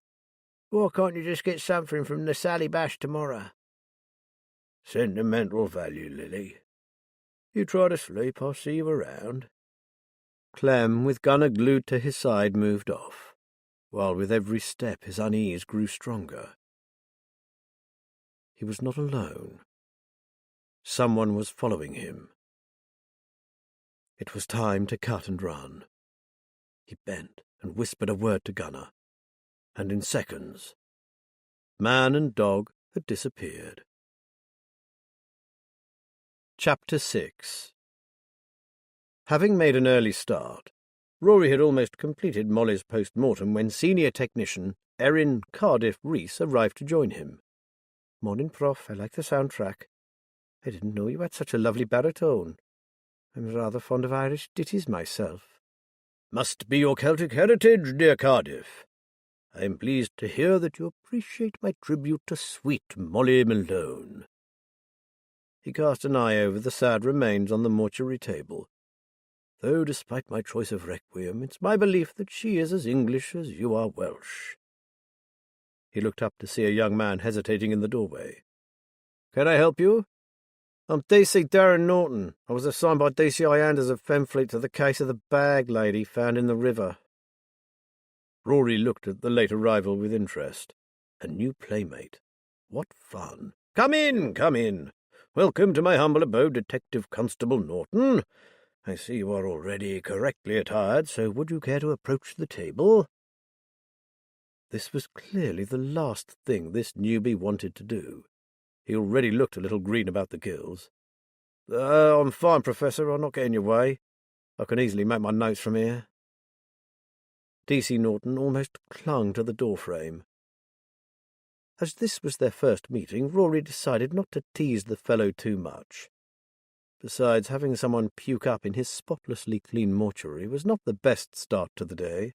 "Have it your way, dear boy, though you'll miss the more interesting bits. These fascinating stomach contents, for one. Let us continue, Cardiff, and as we have a guest, I'll refrain from bursting into song." "What a pity," said Cardiff with a broad grin. "Heartbreaking, isn't it? Still, we'll make up for it later. I believe our next case is the retired owner of an old Victorian music hall. My rendition of A Little Bit of What You Fancy Does You Good is the stuff of legend." "I can hardly wait," breathed Cardiff, smirking behind her mask. By now Darren Norton was looking so bemused that Rory felt sorry for him. "You'll get used to it, Detective," said Cardiff, with a long-suffering sigh. "In a year or two." "So, back to business and sweet Molly Malone." Rory stood back from the table. "Basically, D.C. Norton, we have a woman of around 60 to 65 years old, although the streets have not been kind to her. She is of average weight, although her diet was poor, again, due to her lifestyle." "Well, you'd expect a some old dropout, I imagine," Norton said. "I think I drew the short straw on this one." In an instant Rory's tone changed. "It doesn't do to judge someone when you know nothing of their circumstances. In the first place, this woman was well-bred, probably more than you. Moreover, she was educated, again to a higher level than you appear to be. This was a woman of exceptional talents. So I should be careful with your choice of words, Detective, and look to your prejudices." Taken aback, the young man stuttered. I just assumed—" "You do well to look at the whole picture before you arrive at a conclusion about another person. You should know also that a good detective doesn't assume anything." Cardiff coughed discreetly. "In what way was she talented, Prof?" Rory lifted one of Molly's hands.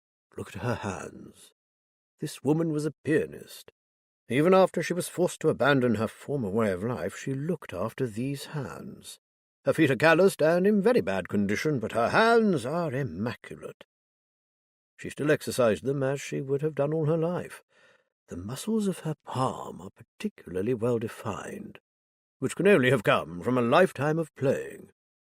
She would have had a strong grip, and her fingernails are clipped short as if in readiness to play her last piece." He placed the hand carefully back down beside the body. "Sometime in the past she had expensive dental work done. She has most of her own teeth, and I suspect she still managed to take care of them. Find her belongings, and you'll find a toothbrush among them, I guarantee it." Cardiff turned to the detective.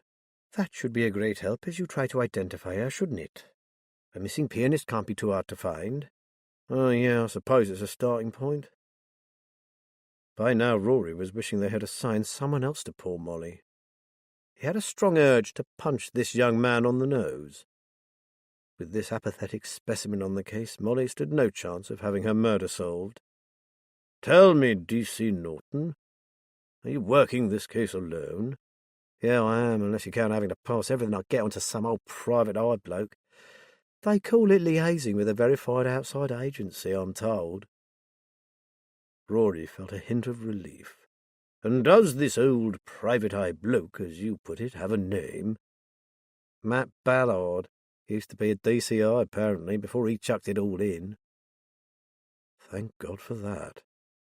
Rory turned to the lifeless soul on the table. You're in good hands, my dear. We'll find the truth, never fear. He turned back to Norton. You might as well go now. I'll send my report to the CID office as soon as possible. Good day. And the detective was gone. He didn't need telling twice, did he? Cardiff said. Obnoxious little twat, cursed Rory. So Matt Ballard is investigating this, is he? Cardiff said. I've seen him a few times, but never knew him when he was a DCI. It was a bit before my time. Is he a mate of yours? I saw you brighten up when his name was mentioned. Rory smiled. Matt Ballard and the lovely Liz Haynes, his partner in every sense of the word, are two tenacious and very astute ex-Fenfleet CID officers turned private detectives. I have no idea why they have an interest in our Molly, but I'll find that out as soon as I get a free moment. Right. Shall we finish up and sort this dear lady out? Cardiff began the closure of the large Y-shaped incision, accompanied by Rory, who really did have a very good baritone. In Dublin's fair city, where the girls are so pretty, I first set my eyes on sweet Molly Malone. Matt left immediately after breakfast, while Liz and David went into the incident room to discuss the strategy for the day. Matt didn't seem very happy with DCI Ander's choice of detective for the case, did he? Said David. He was hoping for someone who'd worked with us before and knew our ways. This kid is a rookie detective who Matt suspects of having delusions of grandeur. Liz laughed. Matt was less than impressed with his attitude to the job until he remembered why the name Norton sounded so familiar. Darren Norton is the grandson of the chief superintendent. Oh dear, said David. Still, that won't affect Matt, will it? It wouldn't anyway. Matt would still give him a tongue-lashing if he needed it, whoever's favourite grandchild he was. As it happens, Matt has no liking for Grandad Edwin Norton either. He's always said it was family money and connections that got him so high up the ladder, not good policing. Still, at least this Darren will be able to pass on how far the police are with it. Speaking of that, I'd better ring him and introduce us so he knows who we are. And I'll push on with reading Molly's notes. David gathered up some crumpled papers and carefully smoothed them out. At least I have a few sheets with quite a bit of content. Maybe I'll get lucky and come up with something concrete for us to work on. Liz made the call, and soon realized why Matt had seemed so rattled by the new detective. That young man needs a little bit of sage and friendly advice if he wants to make it on the force, she grumbled to herself. And given that I'm an outsider with more years' experience than he's likely to accrue if he goes on the way he is, I could be the one to deliver it.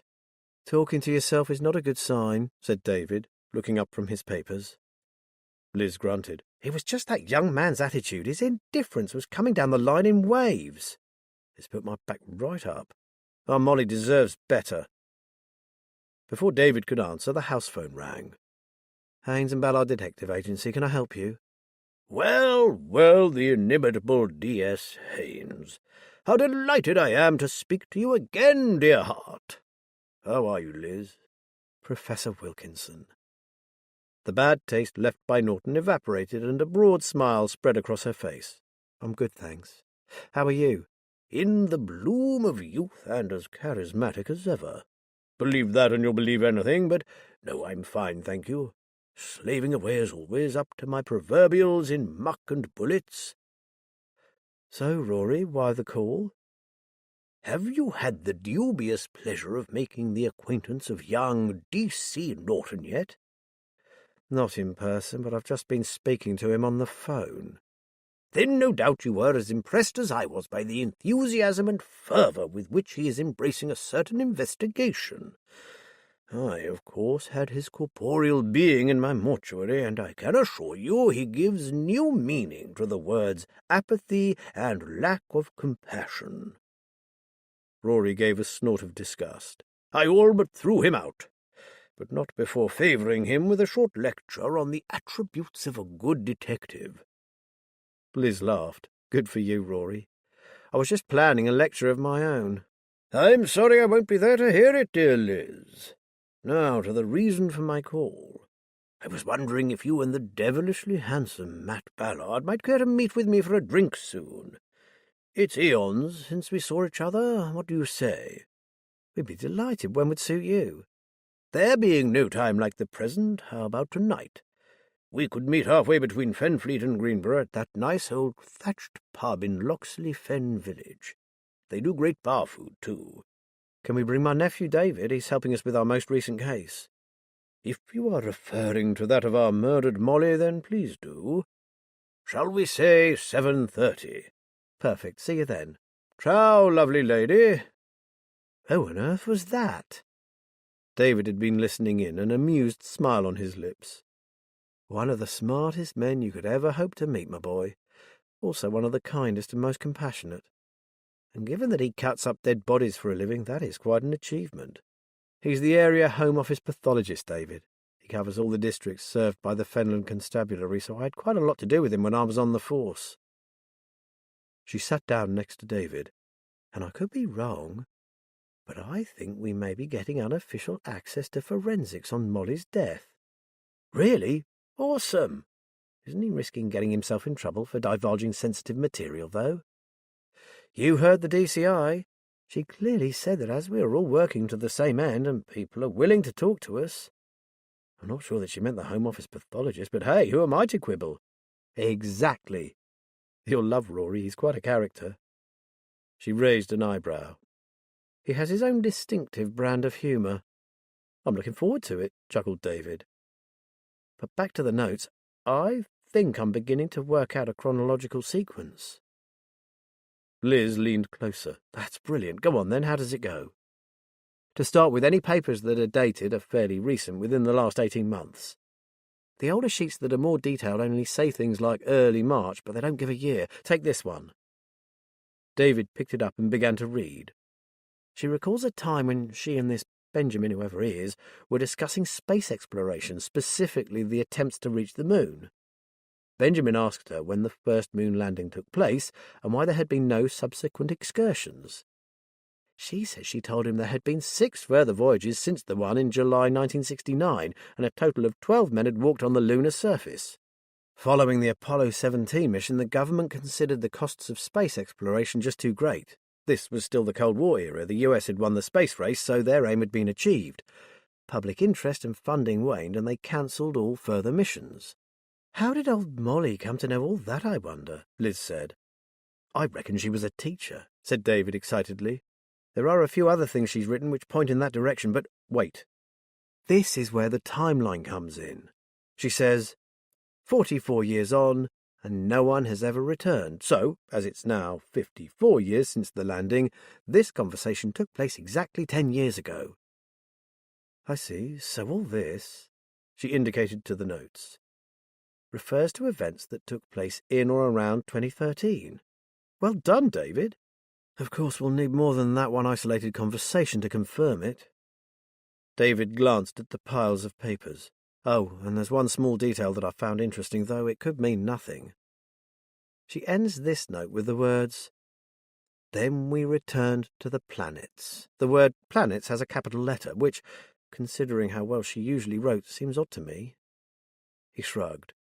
"But as I say, it's most likely nothing." Liz stood up. "I think this calls for coffee, don't you?" "I sure do." David grinned at her. "I think I'm becoming addicted." "I can see that from the glint in your eye," returned Liz.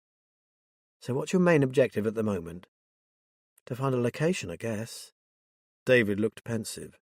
"Apart from that one mention of Cedar Lee, whatever that is, there is nowhere for us to use as a starting point for our inquiries." Leaving David to his work, Liz went into the kitchen to make the coffee. Maybe she thought she might be more usefully employed in talking to more people about Molly. She could start at the drop-in centre and have a word with some of the outreach volunteers, check the night shelters. Surely Molly must have had other friends than Smoky Joe and Clem. Clem? She hadn't heard from him, so he obviously hadn't found the missing sleeping bag, but was he all right? He might be safe with Gunner by his side in the normal way of things, but someone had murdered Molly, and they were still out there.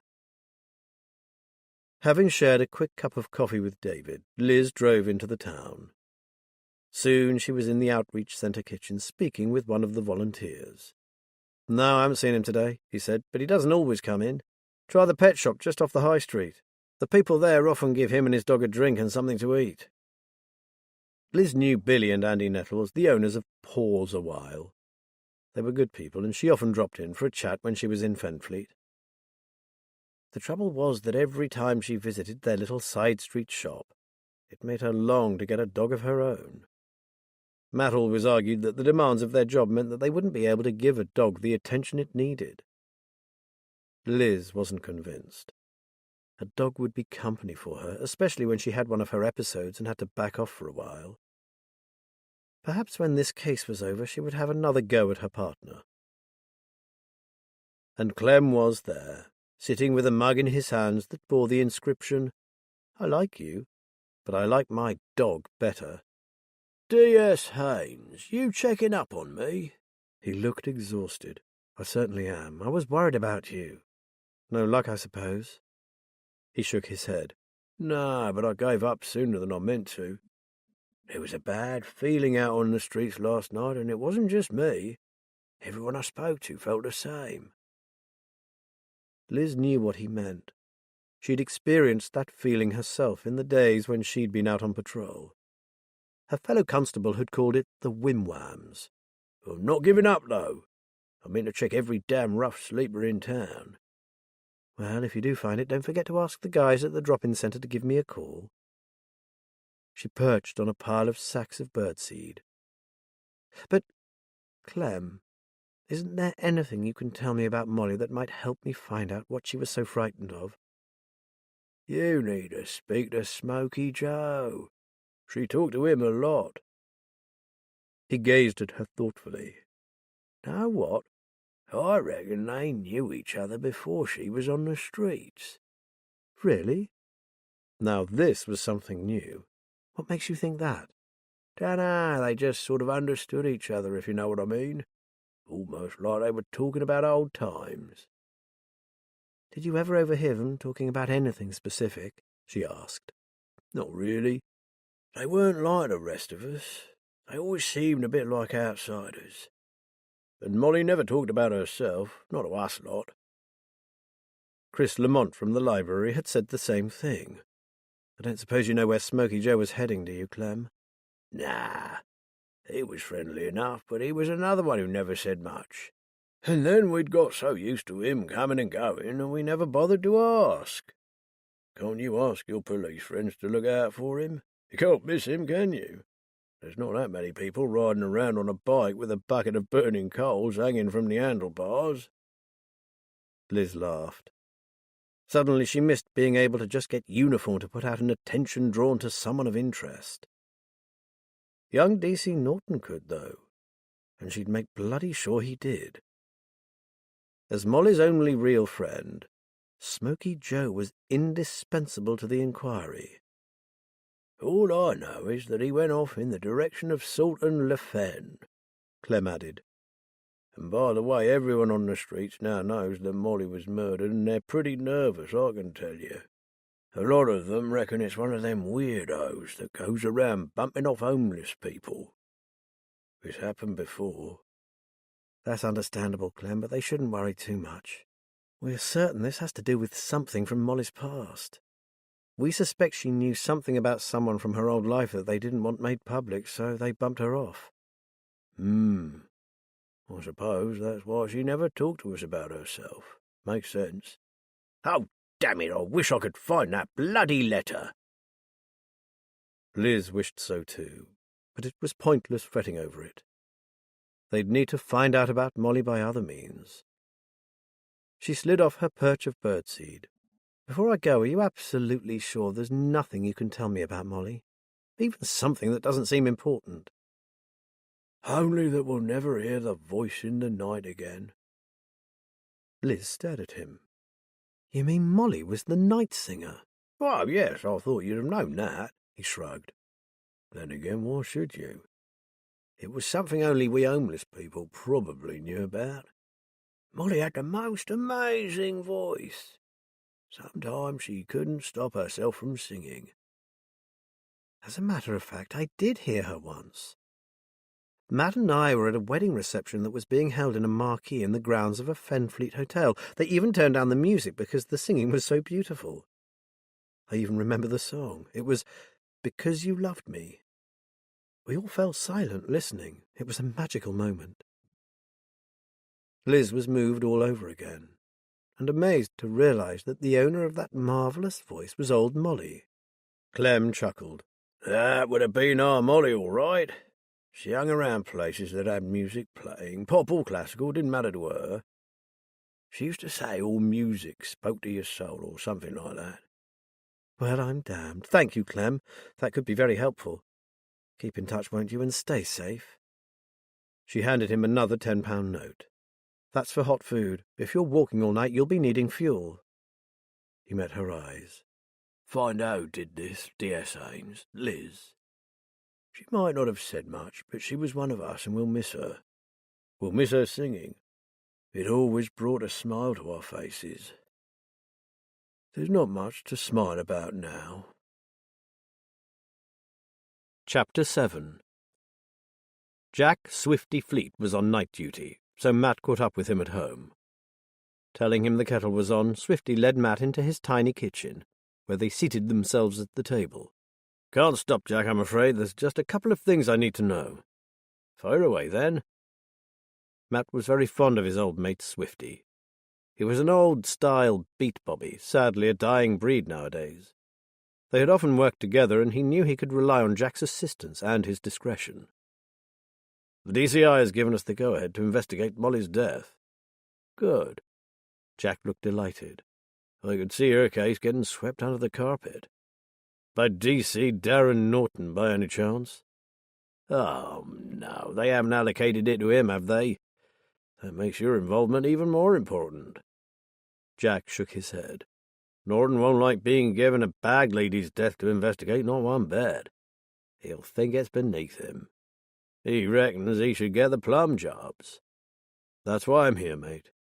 Can you keep an ear to the ground for us? Let me know if anything turns up, because I've a feeling Norton isn't going to be particularly communicative. Of course. I'll ring you the minute I hear anything useful. Ring Liz, she's handling it now, while I do my best to track down Liam Cooper, the little shit. Which brings me to my main reason for coming. Have you heard anything more about that bunker place?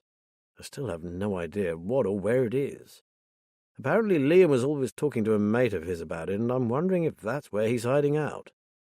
Sorry, Matt, I've heard nothing. However, we've got a young officer working undercover on a drugs case at the moment. Bryn says he'll ask him if any of the characters he's investigating have mentioned it at all. That's the best I can do, though I have put out a number of feelers. I appreciate it, said Matt. Now I'll leave you to enjoy a few hours' peace and quiet before you have to get back into your uniform. Back in the car, his mobile rang. Hi, Liz, everything all right? I've got some good news, Matt. Rory is meeting us this evening for a drink and a chat. He's very interested in Molly, and I think he might have something to tell us. Brilliant, he exclaimed. I was wondering if I dare contact him, or whether that was taking Charlie's directive a step too far. Is he coming to us? No, said Liz. We'll be meeting him at that little thatched pub in Loxley Fen Village. And listen to this, Matt. Our David found a date on one of the conversations Molly wrote about 10 years ago. He's looking for anything else dated from around that time, as well as where this event took place. Matt laughed. He's really got his teeth into it, hasn't he? I'm glad to say, but he's having more luck than me.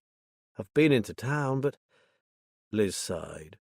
I do have one bit of news, but it can wait till tonight. Where are you now? On my way to talk to one of my old snouts on the off chance that this bunker place is the haunt of drug dealers and the like. I'm getting the feeling that Liam has wandered into something a lot deeper than he had expected. Liz ended the call. leaving Matt to wonder what it was about Molly's case that had caught Rory's attention. After all, they'd told him nothing about the carpet bag and its mysterious tale. He looked at the car clock. Midday. There were a good few hours to go before he could ask him. He drove on, trying to focus his thoughts on Liam, but old Molly kept getting in the way. Beneath the thrum of the engine, he could hear her calling out to him. She was asking for his help, and he was determined not to fail her. In a lonely spot out on the field lanes there was a small fen cottage, in which a man sat beside an open fire, his dog at his feet. It wasn't a cold evening, but George Miles, chilled to the marrow, had needed the comforting warmth of its blaze. "Why me, Alf?" he said to the dog. "Why, of all the people in this massive county, did I have to be the one who found her? It's not fair." For years, George had worked hard to put the past as far behind him as he was able. He had left his home and searched out this remote habitation, far from intrusive neighbours and anyone else who once had known him. He had taught himself how to free his mind of unwanted thoughts and memories. He had learned to forget names, faces, places, anything to do with the past. Then, gazing down upon the face of that washed-up body, it had all come flooding back. "What now, old boy?" he asked of the dog, who opened an eye and shifted closer. "Will this never end, or is it just the beginning? They won't say who, just that it was a dog walker found her. The police won't give out my name, I've insisted on that. But I know things." At the sound of his raised voice, Alfie opened the other eye, alert. "Oh, God! Now they've killed her. Will they come for me next?" George bent forward and covered his face with his hands. Alfie whined. He reached out and stroked him. "All I want, little fella, is to hear her sing again. Now that will never happen."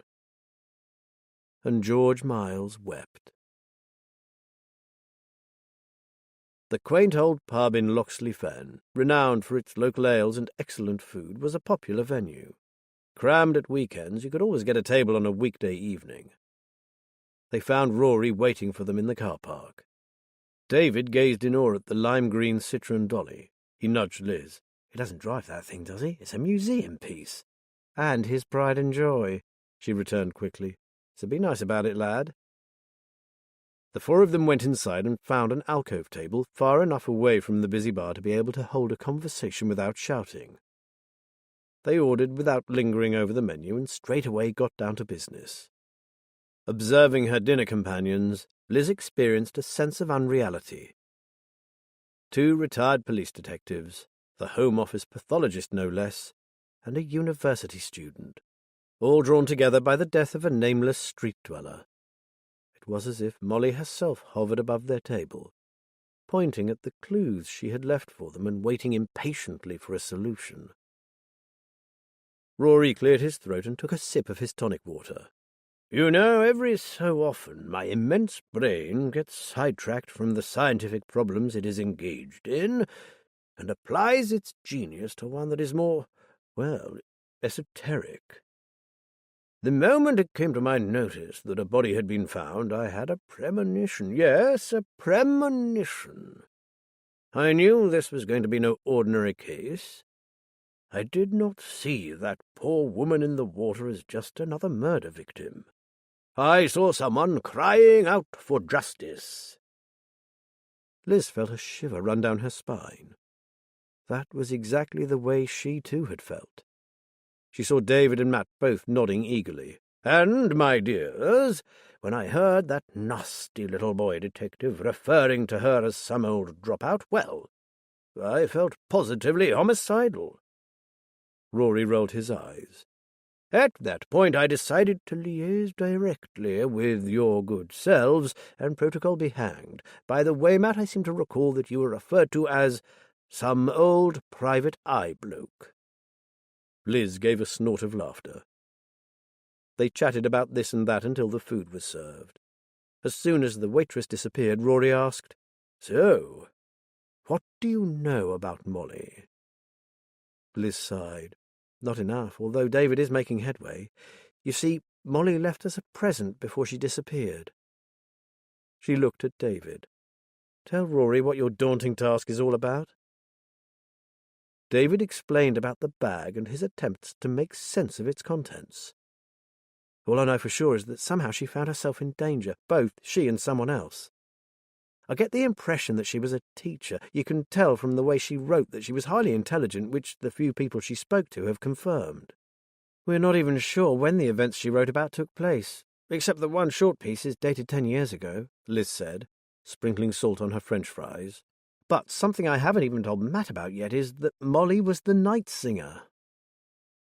Matt put down his fork and emitted a low whistle. Perplexed, Rory asked what she meant. "During the last year or so, people in Fenfleet have been hearing someone singing, usually late at night. Matt and I heard it once, and it was so beautiful it stopped us in our tracks. It became a kind of local mystery. At one point even the papers took it up under the headline, 'Who is the Night Singer?' No one ever found out, or so we thought. It turns out that everyone in the homeless community knew, but no one ever thought to ask them, and they weren't volunteering the information. Molly was a very private woman, but she did tell another street person called Clem that she loved all music. He said she sometimes used to burst into song, quite spontaneously. He said she lifted their spirits and they would all miss her." Rory beamed at her. "Ah, and I have another little soupçon of information to add to that. Molly was a pianist, my dears. The first thing I noticed about her were her beautiful hands. What with her love of music, and if you are correct in your assumption that she was a teacher, I suggest you are looking at a music teacher, possibly a private tutor." "Oh, yes," exclaimed David. "That would take her into private houses. Maybe she discovered something untoward in one of them, something she wasn't supposed to see." "Exactly," said Rory. "In which case it's even more important that we find where she used to live or work," murmured David. "Oh dear, I'm not doing very well, am I?" Liz reached across the table and patted his arm. "You are doing a grand job, David. Believe me, it would have most people running for the hills. Keep going as you are, and you'll find something, don't worry." Matt turned to Rory. "As long as it doesn't put David here off his food, can you tell us what you know about how she died?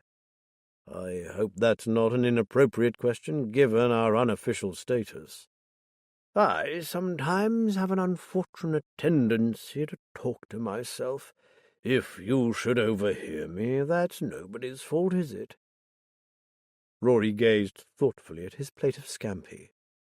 "Asphyxiated using a men's handkerchief of Swiss lawn cotton white, with a distinctive hand-rolled grey border. Expensive. 48 centimetres square, easily traceable to the manufacturer, although a stockist might be more of a challenge. It was not new, but the quality is beyond question. Something a discerning gentleman would use." He looked up at Matt. "It's my belief that someone surprised her from behind, forced the material into her mouth, and, going by the bruising, held her nose clamped tightly shut.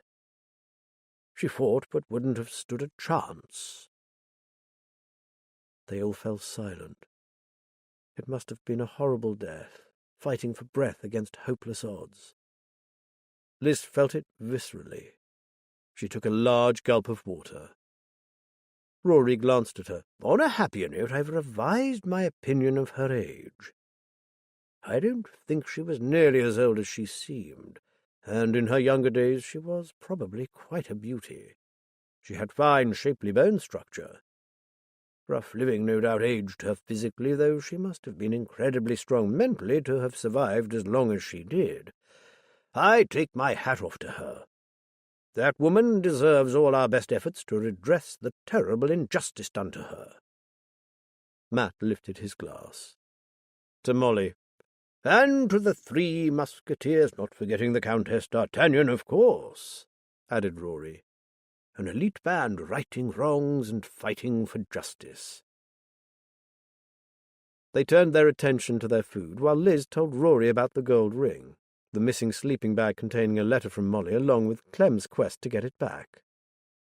"That poor woman," murmured Rory. "Desperate to reveal the truth, but too afraid to speak." David put down his knife and fork with a clatter. "Of course!" The others stared at him. "Sorry, folks, something I've been wondering about just fell into place. It was Molly's love of music. Liz, do you remember me telling you about what she wrote about the moon landing? I noticed that she spelled planets with a capital P. She was talking about The Planet Suite, wasn't she? You know, by Gustav Holst. When she said they returned to the planets, she and this Benjamin were listening to that piece of music. I reckon Rory's right. She was a private music teacher and Benjamin was her pupil." Rory looked at him over the top of his glasses. "Dear boy, you have much to learn. Rory is always right, but well done. Oh, and before I forget, regarding Molly's age, I think she deliberately made herself look old. The clothes she wore and the way she did her hair were an attempt to disguise herself so that she'd be unrecognizable to anyone who came looking for her. I believe old Molly wasn't old at all. In fact, her age was more like 55 to 60. So she was around 45 to 50 when this terrible thing happened." Liz nodded thoughtfully. "Maybe I should speak to someone in the musical teaching world. 10 years isn't that long when you think about it. Someone might know of a woman who gave private music lessons, probably piano. Someone who suddenly stopped teaching." Liz knew no one in that field, but there was a college of music in Greenborough. She could start there. "We could dredge up some old local newspapers and check the classified ads," suggested David. "Or Google piano teachers. Some of those listings aren't updated and they hang about for years." Liz smiled at him. "At least we now have a specific area of interest to concentrate on. Meanwhile, this incident or discovery or whatever it was could have happened at the other end of the country for all we know, and Molly came here because no one in this area knew her. Then all our local research will have been pointless. We have to have a place." "Why not go back to Chris Lamont in the library?" suggested Matt. "He might have picked up some indication of where she was from, like the trace of an accent or her reading material. Maybe she liked to read about a certain place. And I'd get hold of Clem again and ask him if he thought she seemed to know her way about, or if she behaved like a stranger. He might know more about her than he realizes." "Good idea," said Liz. "I'll start with Chris and then I'll hit the streets and look for Clem. If only we knew where Smoky Joe has gone. Clem had an idea they knew each other from before." "Forgive me for sounding like the prophet of doom, dear hearts," said Rory. "But you do know this doesn't bode well for this Smoky person. If they were indeed close, he might know what happened, which means he's either dead in a ditch or is being hunted by Molly's killer. That's what we're afraid of, Rory. He could well be miles away from here by now, and then we'll know nothing about it." "The death of a vagrant isn't going to make the headlines," said Matt. "Swifty Fleet is going to keep an ear to the ground for me, but I can see Smoky slipping through the net. The one person who may know more than anyone, and he's nowhere to be found." "Well, as you know, yours truly covers the whole of the fens," said Rory. "I can also ask some of my colleagues from the neighbouring counties to notify me of any homeless men that land on their tables." "That would help a lot," said Matt. "Although we have to hope that we can get to him before that happens. He won't have much to say to us from a mortuary table. Our main problem right now is that we already had a case running before this happened, and it's got to take precedence. A missing teenager, Rory, a boy with a history of running away, but this time something bad really does seem to have happened to him."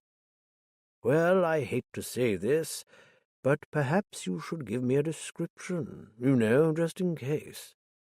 Dearie me, I am a right little pessimist, aren't I?" "Nevertheless, you do have a point," said Liz somberly.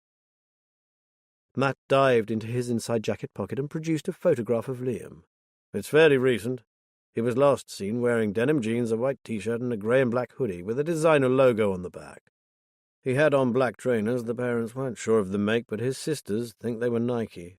He paused. I suppose you've never heard of a place called the Bunker, have you, Rory? We have no idea if it's relevant or not, but apparently Liam kept going on about it, and so far we haven't been able to trace it. Rory shook his head. It doesn't sound like the sort of place a delicate soul like me would frequent. However, if anyone knows about it, Spike will. He patronizes all the dens of iniquity. I shall ask him first thing in the morning. They turned to happier matters, mostly Rory's recent holiday. He had been cruising the Scottish Islands, which he'd been wanting to do since he was a boy. Then it was time to haggle over the bill. Matt won. While he went to pay, Rory turned to Liz. Do your best for Molly, my dear. I'll assist wherever I can. She will be relying on us, I'm afraid. The police will definitely not be moving heaven and earth to find her killer. Don't worry, Rory, we feel the same as you about Molly, and we appreciate your help. He coughed discreetly. I suggest we keep that last, activity a jealously guarded secret from officialdom, if that's all right with you. Of course, and if your Spike comes up with any ideas about Matt's bunker, he'll be eternally grateful. It's driving him mad. Liz laughed. They watched the lime-green Citroen disappear into the night, David smiling broadly. What a character! Is he really as clever as you say he is? You better believe it, Davy boy, said Matt. That man is the sharpest pathologist I've ever come across. And I'm so pleased he's batting on our team. Matt's right, added Liz. Don't underestimate our Rory. We've never had access to forensic information before, and if it comes from Rory, it will be detailed and accurate.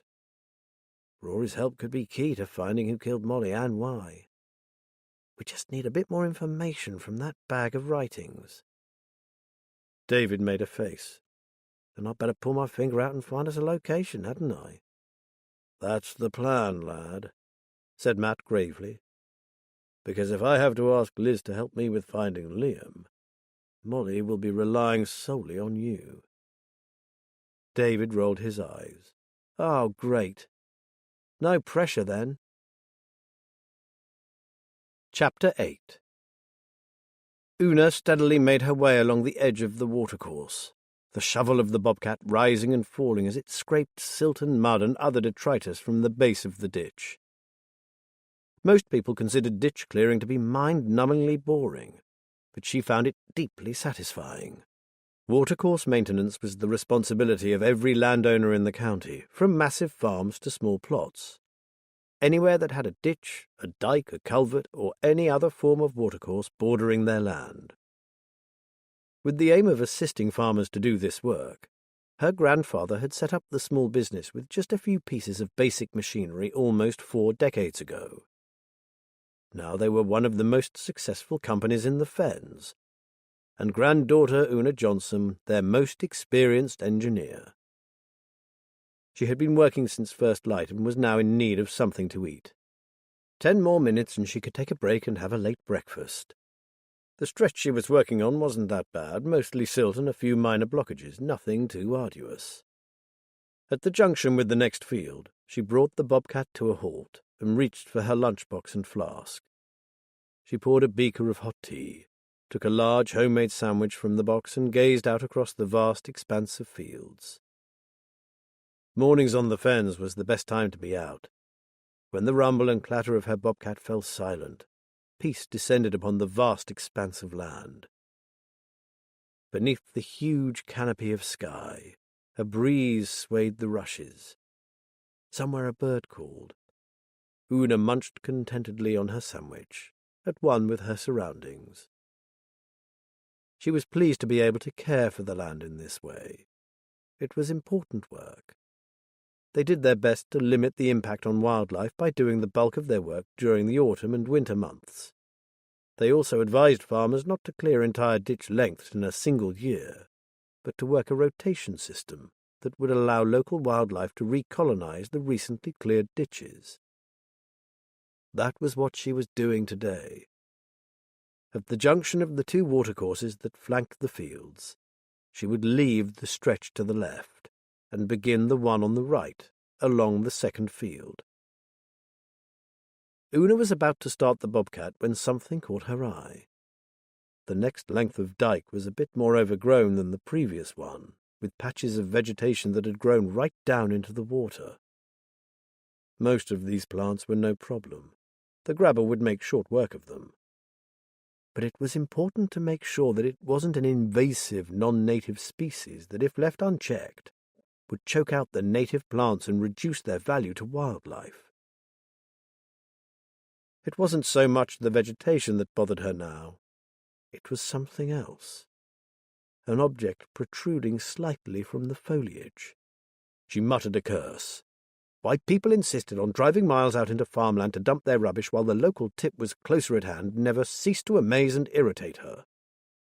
Just recently there had been an influx of rogue traders, offering to remove household waste for a small fee, then driving the rubbish onto the fen and dumping it into the watercourses. It made Una's blood boil. It wasn't just the damage to the environment. The obstruction could cause the area to flood. Una climbed out of the cab and lowered herself to the ground. Old Bob, her trusty excavator, would grab anything, but she liked to know what she was dealing with. As she walked across the overgrown edge to the ditch, she saw something totally unexpected. "Smoke?" she whispered to herself. She slowed down and approached more cautiously. "What the—" Una found herself staring at an old bicycle, its front wheel buckled from its descent down the bank, and an ancient galvanized bucket. The smoke was issuing from the bucket. It had become wedged firmly into some of the vegetation that Una had been about to dredge up, and in it a handful of coals were still burning. As she stood, wondering what on earth it was doing there, her phone rang. A cheerful voice asked where she was and if she'd had her break. "Actually, I'm standing on the edge of a ditch trying to make sense of something I'm looking at," she said. "Oh, no, not more fly tipping?" asked Tom, her husband. "No, not exactly. It's a bike that looks like it belonged to Methuselah, and would you believe—" "Hang on," interrupted Tom. "It's not a bucket, is it?" "Well, yes.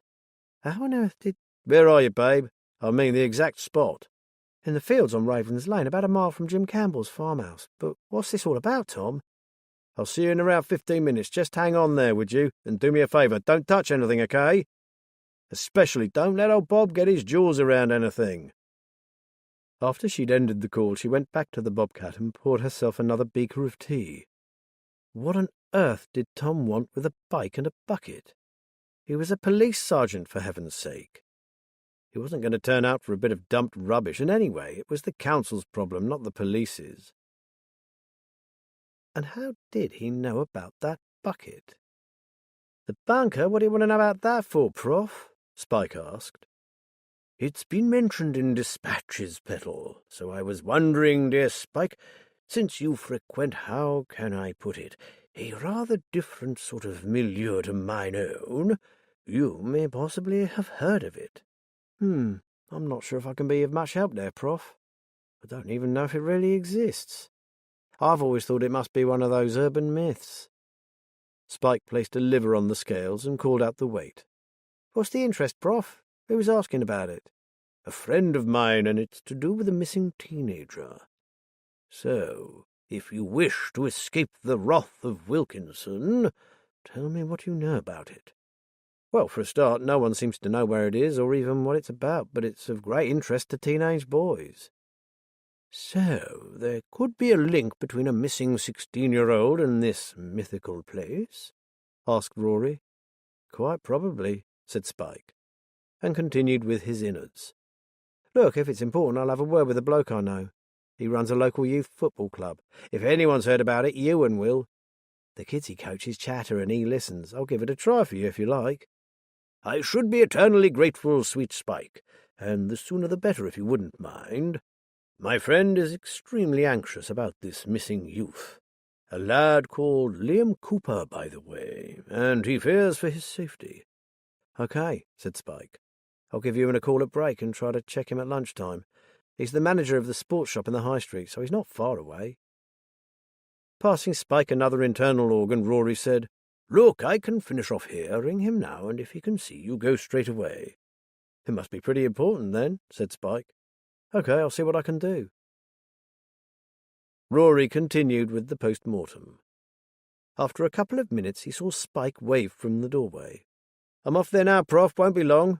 "Good, and if you pass the cafe on your way back, would you bring us some proper coffee and a Danish?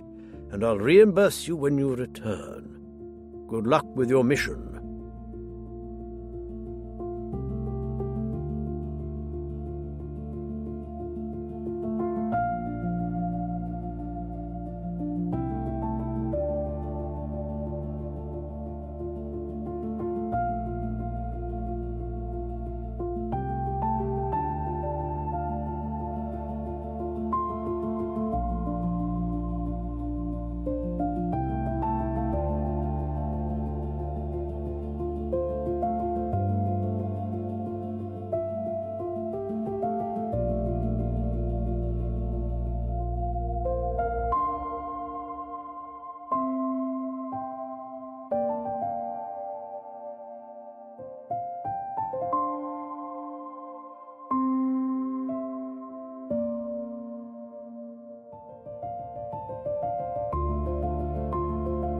On seeing Spike walk into his shop, Ewan Pert grinned.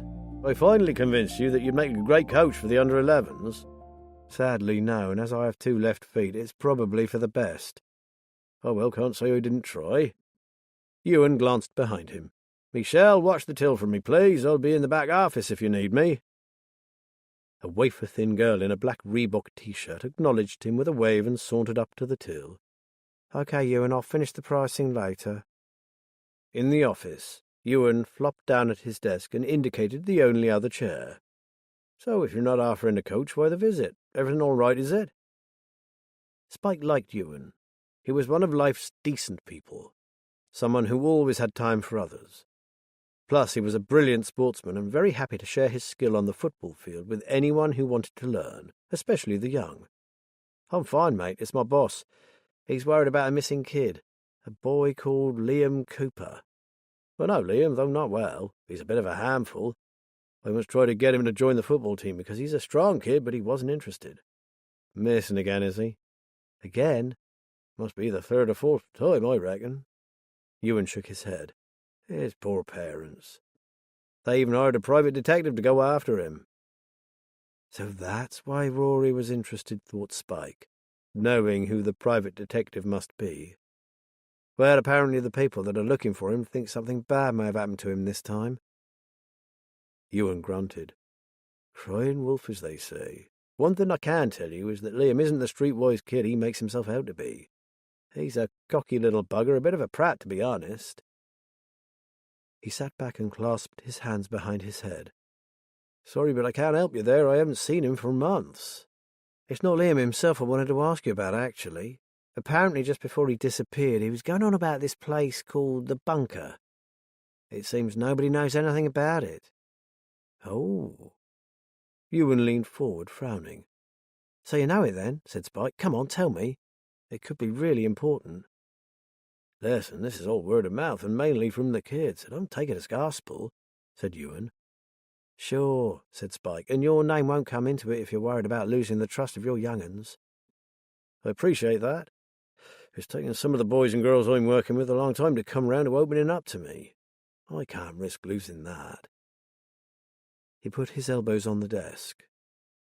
"The one thing I don't know is where this place is, which is a bit of a bummer, but as far as I can gather, it's a kind of adventure park. Like an assault course for kids, sort of a boot camp." "That doesn't sound too harmful," said Spike. "An adventure park?" "If that was all it was, I'd take the kids there myself," said Ewan. "But there's more to it than meets the eye. There's this one lad I'm coaching who's been in the team a few months now. He's an ace player, fast and very skilled for a 14-year-old. I'm going to see if I can get a scout down to see him, because he deserves a place in a professional club." "And he's been to this Bunker place?" asked Spike. "Yeah. He went a couple of times and never went again. He's very cagey about it, won't say what it was like or why he stopped going. It was almost like he was scared of something." Ewan stood up abruptly.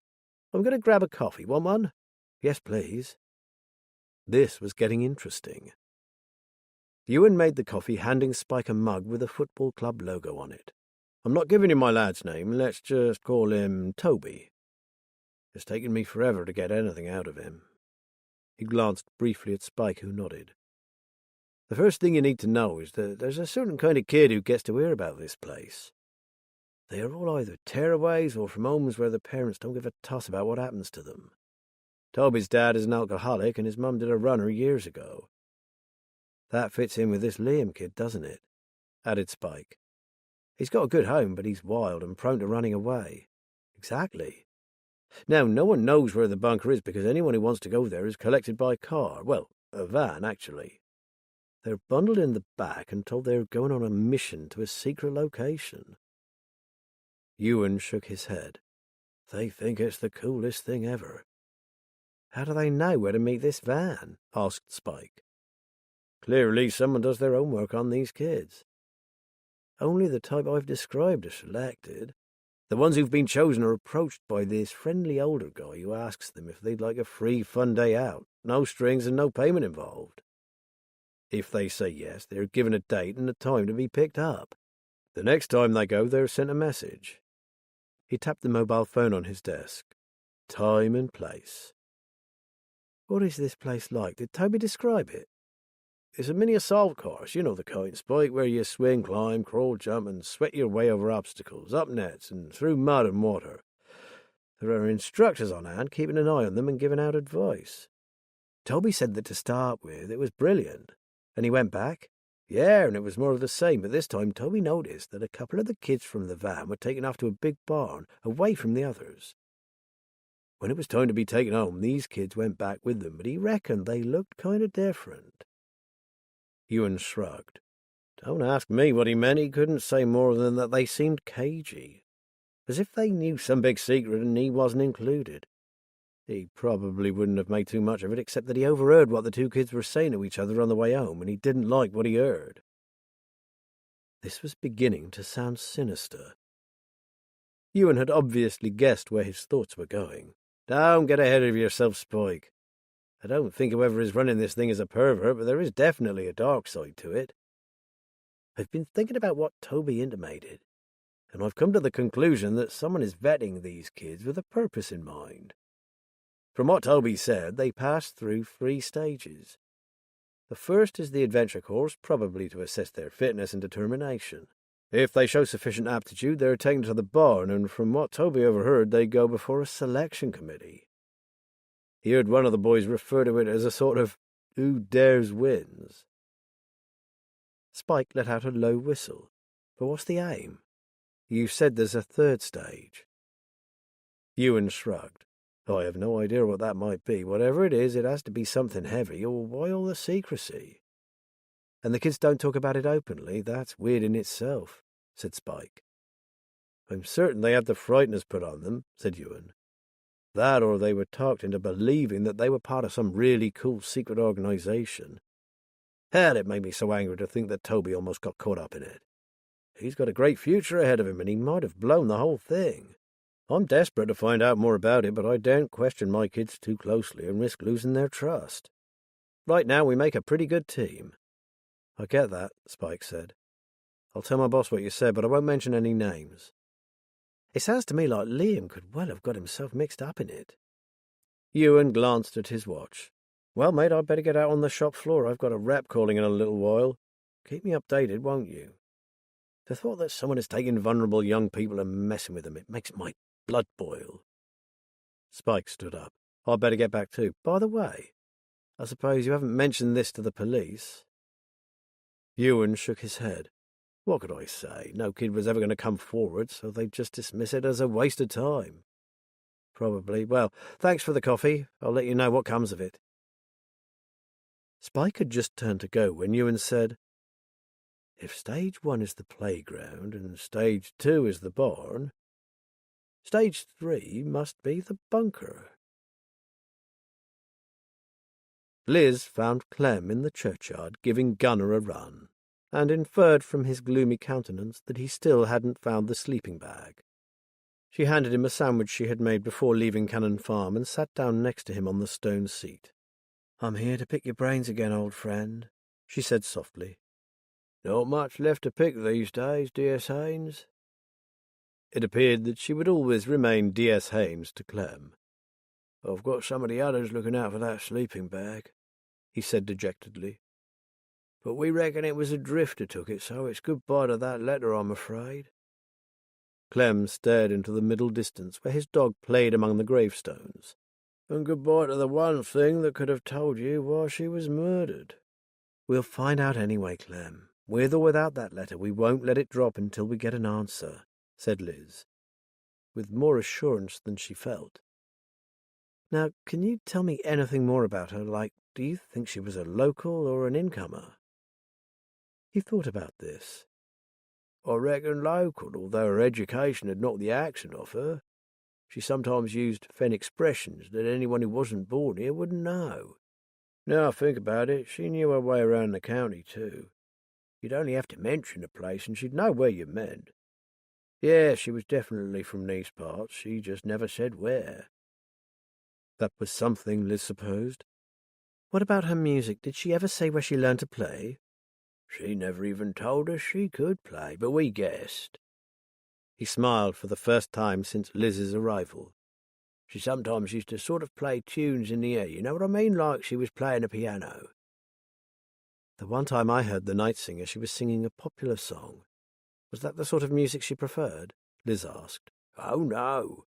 Like I said before, she loved all music, didn't matter what. I don't know about these modern songs, I just like to hear her sing. She could have sung any old iron and I'd have enjoyed it." He grew despondent again. "But that's all gone now." Liz decided he probably had little else to tell her. Saying goodbye to Clem, she went next to the library. Chris Lamont was arranging a display of crime novels on a table when she arrived. "Any news on our Molly?" "You heard they found her, I suppose," Liz said. The small-town grapevine was generally efficient. He nodded. "Everyone knows, and the rumours are flying thick and fast. As you can imagine, everyone has a theory about who did it." He set down his pile of books. "Do you guys know anything solid yet?" "Oh, you know how it is, Chris. We're trying to gather as much information as we can about her, but when someone never talks about themselves, it makes it bloody hard work. You probably know more about Molly than anyone." "And that's pretty well sod all," he said. "I've been racking my brains to try and remember anything she mentioned that could possibly be of help. I've even gone through some of the books she liked to read, just hunting for some clue, but zilch." He scratched his head. "I suppose you haven't had any luck with tracing Smoky Joe?"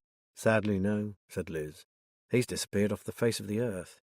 That's nothing new, I know, but I wish he hadn't chosen this particular time to go on one of his walkabouts. The police are keeping an eye open, but he's not high on their list of priorities." "As will be the whole case," said Chris wryly. "Who's dealing with it, do you know?"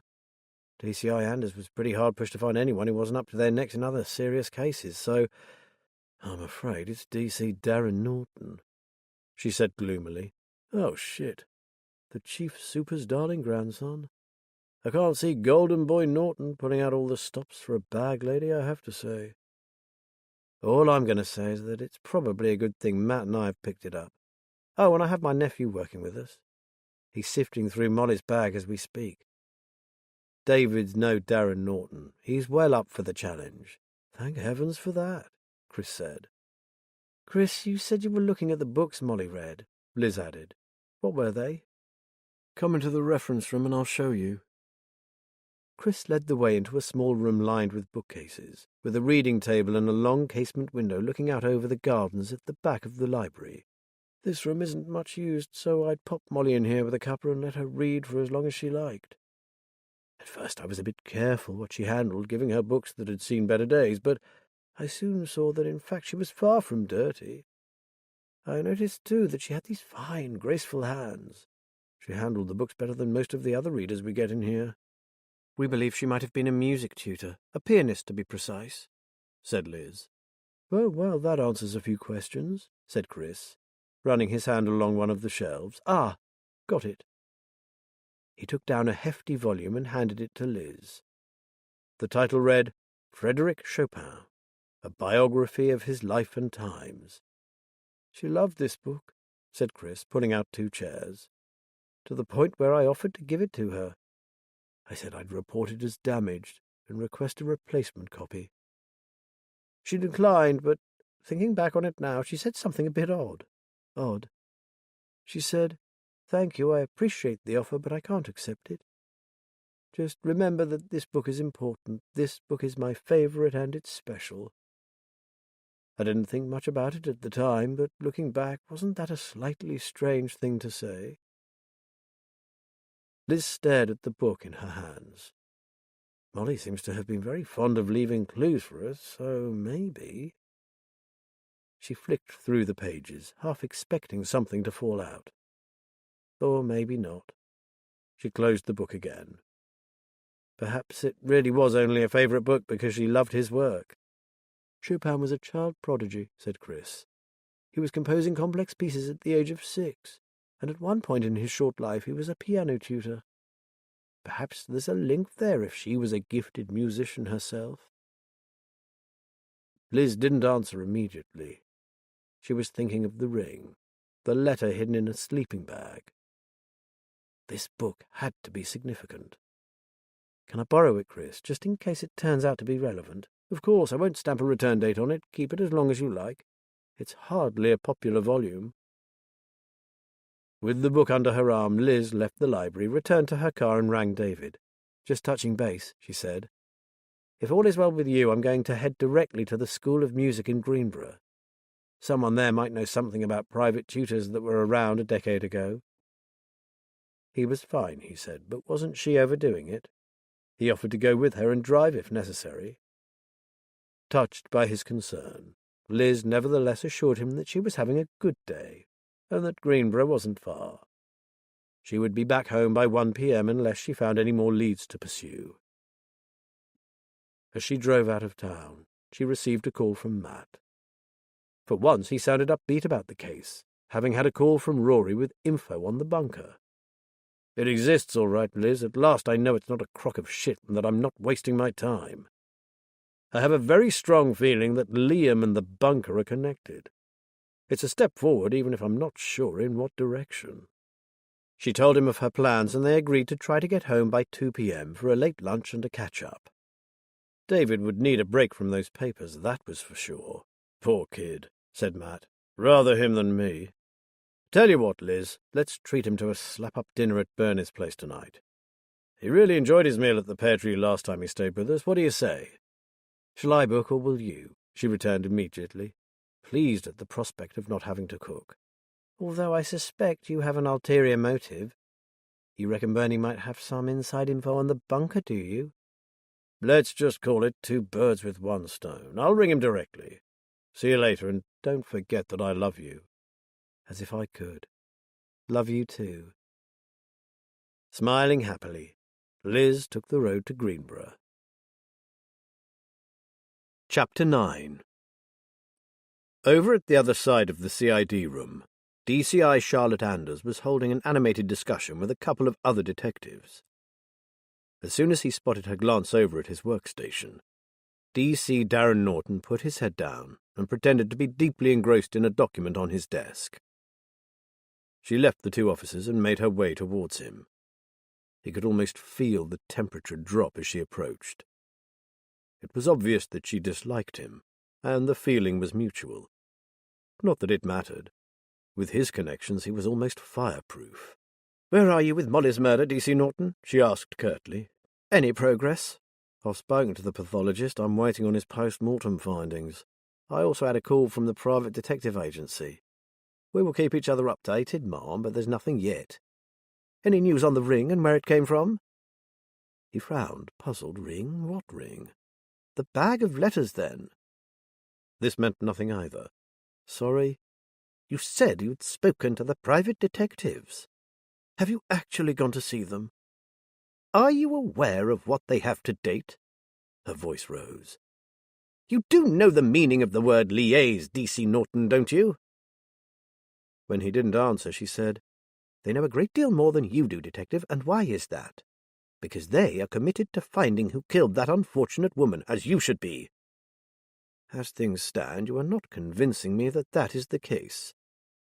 I suggest you ring them right now and go and talk to them in person. You might think a street person isn't worth wasting your time over, but apart from the fact that every life taken has a right to be investigated properly, there is more to this case than meets the eye. And I want to know what that is. She stared at him coldly. Do your job, Detective. He watched her leave the office, cursing under his breath. He should not be working crap like this.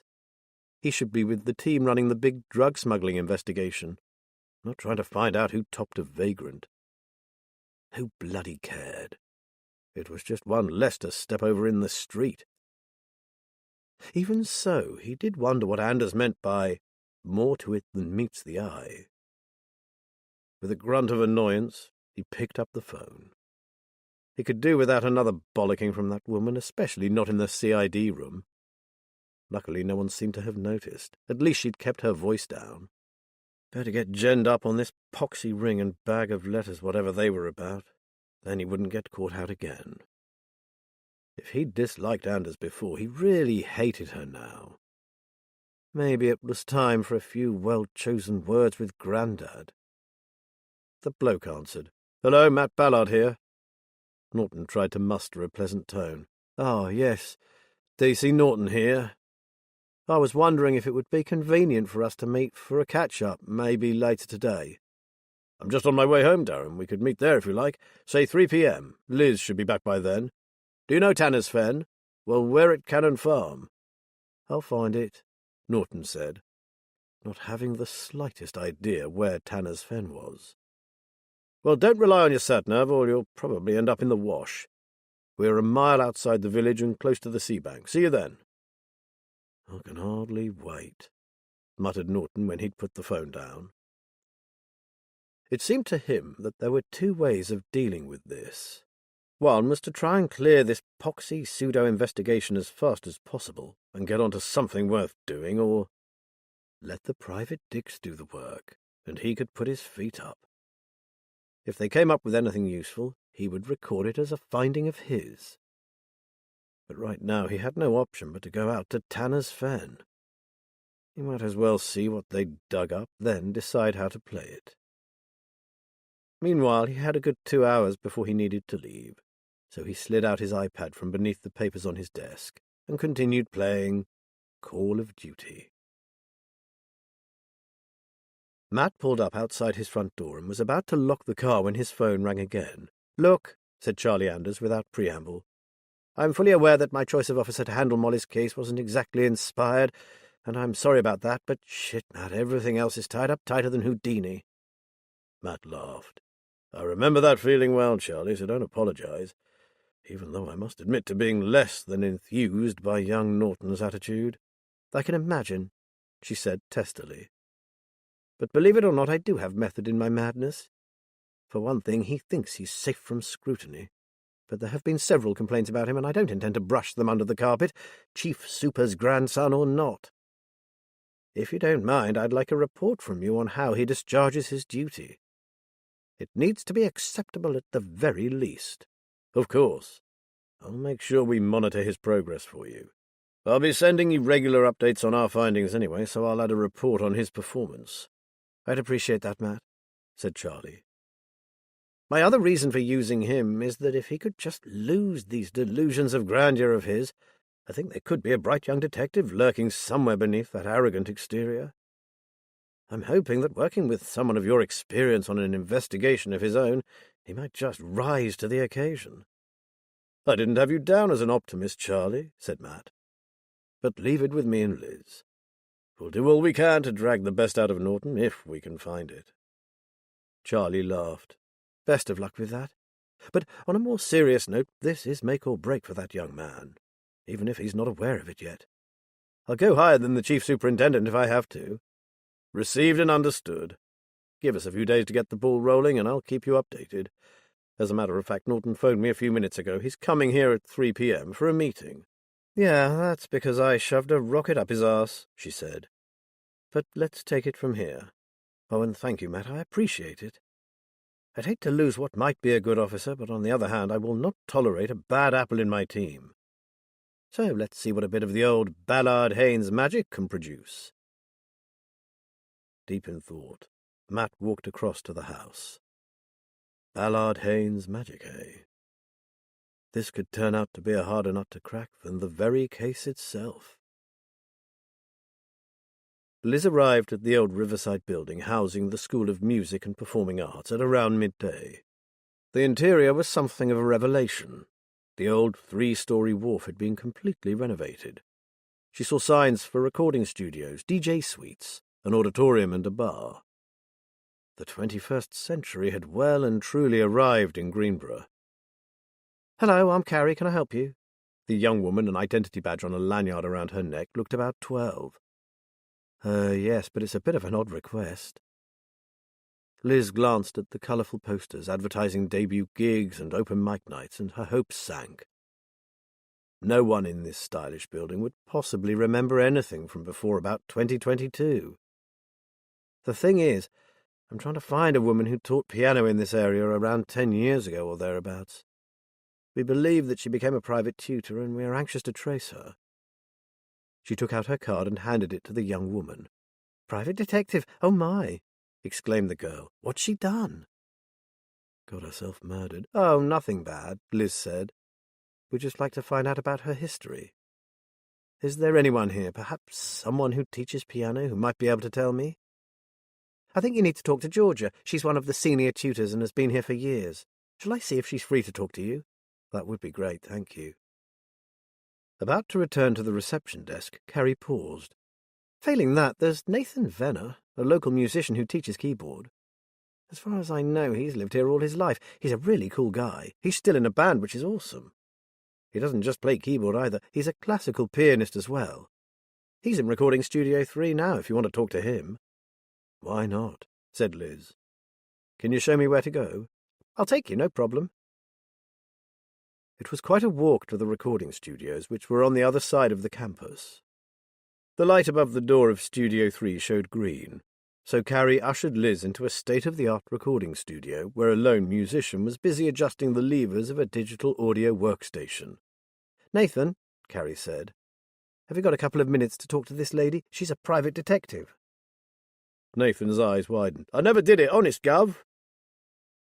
From a distance, Liz had taken him for a rock musician, seeing his black hair and gypsy looks.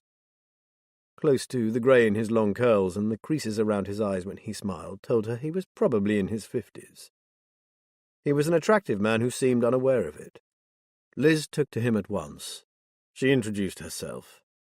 "Carrie here tells me you've lived in Greenborough all your life, so I wondered if you might be able to help me. I'm looking for the answer to a couple of questions." He pointed to a stool beside him. "Please sit. I'm happy to help if I can. What do you want to know?" His expression was open and friendly, so Liz had no compunction in telling him about the case. A woman had died, and they were trying to find her identity. From the little they knew of her, they believed her to have been a pianist and a singer. "We think she might have been a private tutor somewhere in this area, so I'm keen to find anyone who knew her or of her." Nathan sat back on his stool. 10 years ago, you say? It appears she was teaching privately at around that time. Liz looked at him more closely. "I know you, don't I? Didn't you play at a police charity ball about 3 years ago?" "That was a real piss-up, that was." Nathan grinned. "Coppers can certainly drink when they put their minds to it. Yes, it was me and my band, Fen Mist. You were there too, a detective, weren't you? I remember you because you spoke to me afterwards about one of the songs. You've got a good memory, Nathan. I was really impressed by your playing, quite blown away. And now you teach?" "I've always taught, ever since I left the conservatoire." He ran a hand through his hair. "Yes, I'm classically trained, but my real love is modern music, so now I'm living the dream, teaching young people who want to give their lives to making music." His eyes had a faraway look. "Anyway, former music teachers." He was silent for a while. "Only one woman springs to mind, although I can't be certain whether she ever went into private tutoring. She taught, certainly, in several schools of music, and I know she was at the Guildhall School of Music and Drama in London in her younger days. She was both talented and gifted. He raised an eyebrow. There is a difference, you know. You can be a talented musician, technically, but a gift is something innate that can't be taught. Well, 12, maybe 15 years ago, she left the area, or at least I assume she did because I never saw her again. What was her name, Nathan? Liz asked. Marika. He smiled reminiscently. Marika Mollohan. Mollohan? Molly? That could be right. Liz recalled the M.M. engraved on the ring. Had they finally discovered her real name? Liz thought for a moment. Did you ever hear the Night Singer? Nathan laughed. I certainly did, many times. I spent almost 3 weeks of my life about 6 months ago just searching for her. I'd give my eye teeth to have a singer like that in my band, but sadly I never found her. Are you telling me that voice in the night belonged to Marika? It belonged to the dead woman, we are sure of that. But you've heard both Marika and the Night Singer. Could they be one and the same? He thought again. Yes. Now you tell me, I never thought of it before, but yes, it could be. And you say she's dead? He heaved a sigh. What a god-awful waste. Liz saw his eyes grow moist. How did she die? He asked. An accident? I can't say much at this stage, Nathan, but I'm sorry to say she was murdered. Nathan Venner looked thunderstruck. Who the hell would... That woman was simply wonderful in every respect. Who would possibly want to deliberately kill her? Well, someone did, said Liz simply. So you can see why I was so keen to find out who she was. He stared at her. How come you're investigating this? No disrespect, but I'd have thought it would be a police matter. We were already looking for her before the police found her body, Nathan. She looked at him seriously. I can't go into the circumstances under which she was found, but in light of them we have decided to continue our investigation. The police will no doubt be speaking to you as well, and we shall be informing them of our belief that the woman is Marika Mollohan. I'd like to tell you more, but I'm afraid that's all I can say at the moment. He leaned forward and rested his chin on his hands. I suppose I could identify her if it would help. It would be down to the police to agree to that, but I think it would be a massive leap forward in the inquiry. I should warn you, though, life has not treated her well. Apart from being dragged out of the river, she is considerably aged. You see, it appears that in the last years of her life she was destitute. Surely not. She was a genius. She could have found work anywhere she chose. What on earth happened to her? Nathan looked astounded. That, Nathan, is exactly what we are going to find out, she said firmly. With your help, I hope? Yes, of course, I'll do whatever I can. This is just horrible. I'm sorry this is so upsetting for you. But is there anything you can tell me about Marika? Where did she live? Was she married? What was she like as a person? Do you have a few minutes? Nathan asked. I don't have a tutorial for an hour, and I live close by. If you like, I can show you some pictures of Marika when she was younger. We did a great gig once. She joined me for a couple of numbers and brought the house down. I've still got the photos of that night. Liz agreed immediately. They left the campus and walked through the main street into a narrow cobbled cul-de-sac. I'm the last place on the right, that big red brick building. It used to be a warehouse, but then it was turned into apartments and studio spaces. Nathan took a bunch of keys from his pocket. It suits me perfectly. I've even got my own soundproof studio attached to my flat. The cavernous interior reminded Liz of a miniature version of the Tate Modern. Not somewhere Liz would like to live, with its visible pipes and ducts and unplastered walls. But she could see how it would suit a musician. Over here. He pointed to a high brick wall that was covered in photographs, all framed in grey aluminium. Wow, you've played with some big names, Nathan. Isn't that Eric Clapton? He laughed. Those were the days. Still, I don't regret them. I've never been happier than I am now, teaching kids. Now, here we are. He lifted one of the photographs from the wall and handed it to Liz. It featured a band on a brilliantly lit stage. Liz recognized Nathan on piano with a woman singer at front of stage holding a mic. That's Marika. She was so alive. He shook his head. I can't believe she's dead. Could she really be looking at Molly the bag lady? Liz was overwhelmed by the injustice of life. This woman radiated energy, and she was very beautiful. Molly had been a frightened, weather-beaten derelict, washed up dead on a riverbank. Nathan was staring at her. Are you okay? You've gone very pale. Can I get you a drink? Liz made her way to a chair and sank down. Oh, please, if it's not too much trouble. Tea, coffee, or something stronger? Asked Nathan anxiously. Tea would be perfect. I'm so sorry, it's just... Nathan smiled at her kindly. Life can be a bugger, can't it? You can say that again, she murmured. While he went to put the kettle on, she tried to get herself together. It hadn't just been seeing the stark evidence of the singer's dreadful transformation. Liz had seen her own. She had gone from an active and resourceful detective sergeant to a brain-damaged, feeble shadow of the woman she used to be, within the space of a single day. She had survived, fought her way back, but the old D.S. Haynes had gone forever. When Nathan returned with 2 mugs of tea, Liz was herself again. I don't suppose you have a copy of this picture by any chance? Oh, yes, I have several on my computer.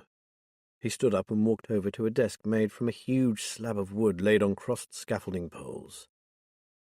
After a while she heard the whir of a printer, and he returned with 3 photographs. 2 were taken at the same venue as the picture he'd shown her, and the other was a formal portrait of Marika seated at a grand piano. This Marika had long, rich brown, wavy hair.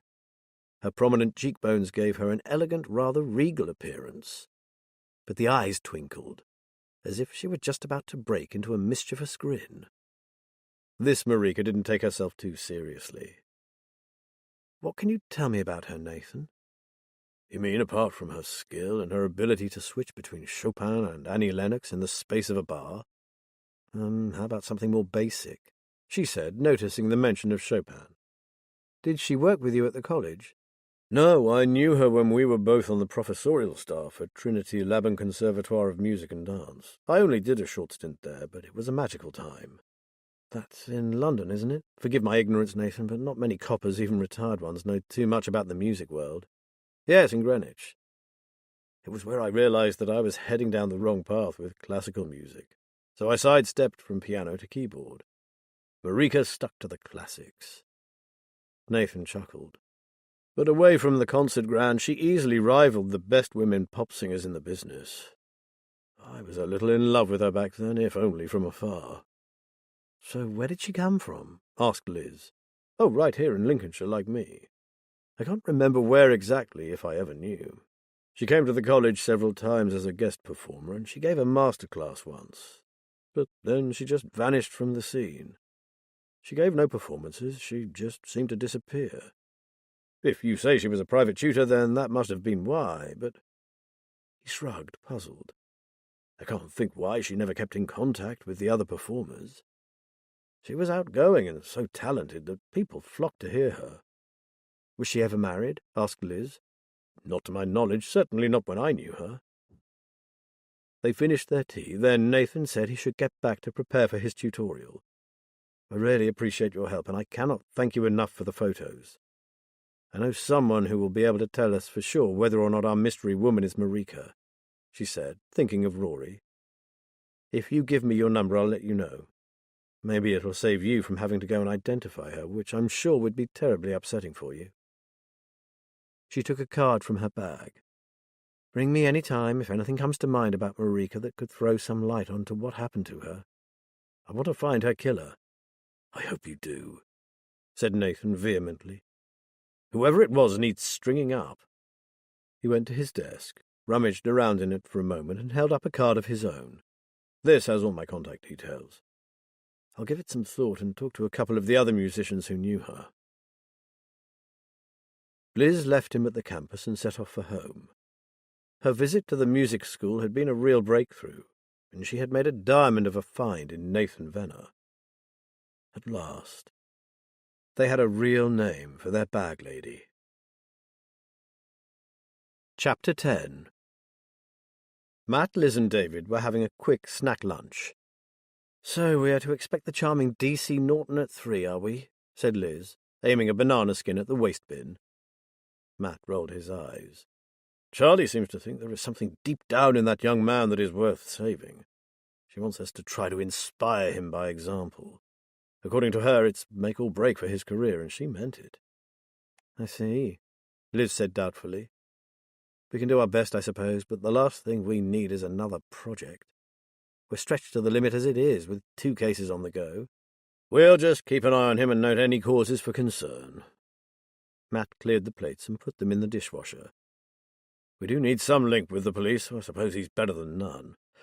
Right now, we desperately need him to get a shout-out to Uniform to watch out for Smokey Joe. Swifty has unofficially notified his colleagues at Fenfleet, but by now Smokey could have got a fair way on that old bike of his if he'd a mind to.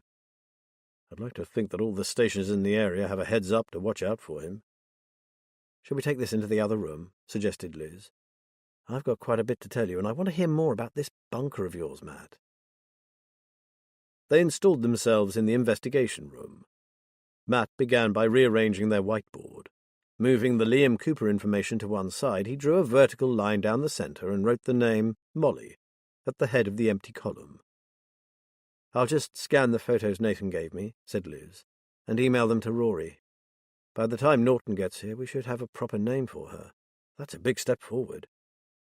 Hopefully it'll demonstrate to Norton that this is a serious investigation and should be treated as such."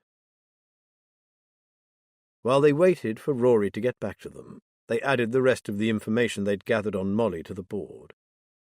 Posted like this, it was apparent how hard they had been working. "I didn't realize we'd gathered such a lot. I'd certainly be impressed if I was him," said David. "I'm looking forward to meeting this detective of yours so I can see for myself what he's like." Matt looked at his watch. "Well, you have only 20 minutes to wait. Just enough time for me to tell you what Spike's friends said about the bunker, and for me to add this to the mysterious clues left by our Molly." Liz laid a book on the table. Matt read the title, Frederick Chopin. "This was Molly's? A favourite library book, to be precise," said Liz. "She made quite a thing about it to Chris Lamont, and I can't help thinking that there was a reason for that." "There's nothing inside, is there?" asked David eagerly. "I flipped through quickly," said Liz, "and didn't come across anything. But it needs a thorough inspection. I'm certain she wouldn't have placed such emphasis on it if it weren't important in some way. I'll get to grips with that the moment our reluctant detective leaves." She grinned. "Especially as I don't have to prepare dinner tonight." David looked at her askance. Matt explained that they had a table booked at the pear tree. "Now, before our visitor arrives, let me tell you about the bunker." Listening to the story, David wondered what was behind it. "I get the idea in theory. I mean, on the surface, what could be wrong with an adventure camp for tearaways? You know, keeps them off the streets, teaches them values and all that, but why all the secrecy?" "That's the big question, David," said Matt. "And the more you think about it, the more sinister it gets." "Pity I'm not a bit younger," said David. "I'd volunteer to go myself. Hey! I don't suppose you know any kids who might be up for a bit of undercover work? Getting someone on the inside may be the only way you'll find out what's really going on." "Even if I did, I wouldn't put them at risk like that. We have no idea what really goes on in that place." Matt shook his head. "Suppose something went wrong, there'd be no backup for them. It's far too dangerous." "I guess," said David. "Though I know I'd have been well up for it when I was a kid. I bet you'd find plenty of others who would be too. I mean, no harm would come to them if they just went once. You could even follow the van that picked them up. They'd have a bloody good time for a few hours, and you'd have the bunker's location." Matt smiled. "You make it sound so simple." "It is simple," David retorted. "The boy from the football club went twice, and he's fine. Why don't we find somewhere to go, Matt? It could help you find Liam. Or cut out the risk altogether and persuade one of the kids who has already been there to tell us more about it," suggested Liz. Before Matt could answer, They heard the crunch of wheels on the gravel drive. That must be your detective. David rose eagerly from his chair. Just listen and observe, lad. We're not hauling him over the coals, said Matt. Yet. Matt could see nothing of the grandfather in the man strolling casually in through the door. The chief super was a big man, in all senses of the word. Despite his evident fondness for the bottle, evident in the veins on his face and his paunch, he was still an imposing man. Darren Norton, on the other hand, was thin, with a sly, ratty look about him. He looked a little uneasy, as if unsure of his welcome. Matt stuck out a hand. Matt Ballard, pleased to meet you, Darren. Come in and meet Liz and David. Liz smiled at the young detective. I was just going to make some drinks. What will you have, tea or coffee? Coffee, please. Black, 1 sugar. Come into our centre of operations, Darren, Matt said, a hand on his shoulder. We call it our incident room, though it's not quite so grand. Norton ran his eyes over the whiteboard, the computer equipment. He didn't quite curl his lip in disdain.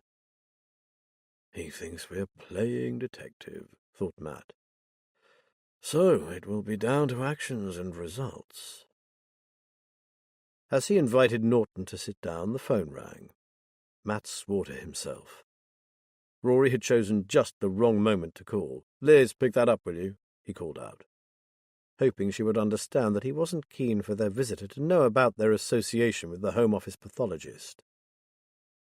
The ringing stopped, and he sat down opposite Norton. Shall we begin, David? Would you tell Detective Norton about the contents of Molly's bag and the work you were doing on them, please? David did as requested. We do know that she took to the streets to get away from something or someone that terrified her. Whatever this was seems to have taken place around 10 years ago. Norton cast his eyes over the papers amassed in heaps and piles across the table. You're actually reading all that crap.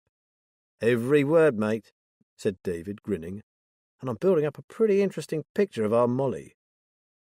Norton merely raised an eyebrow. Clearly, Darren Norton would have consigned the whole lot to the incinerator by now. Painstaking work, Darren, which is what it takes if you're going to conduct a proper investigation. We intend to catch Molly's killer. We have DCI Anders' full support, and we need your input from an official point of view. I assume we have your full cooperation?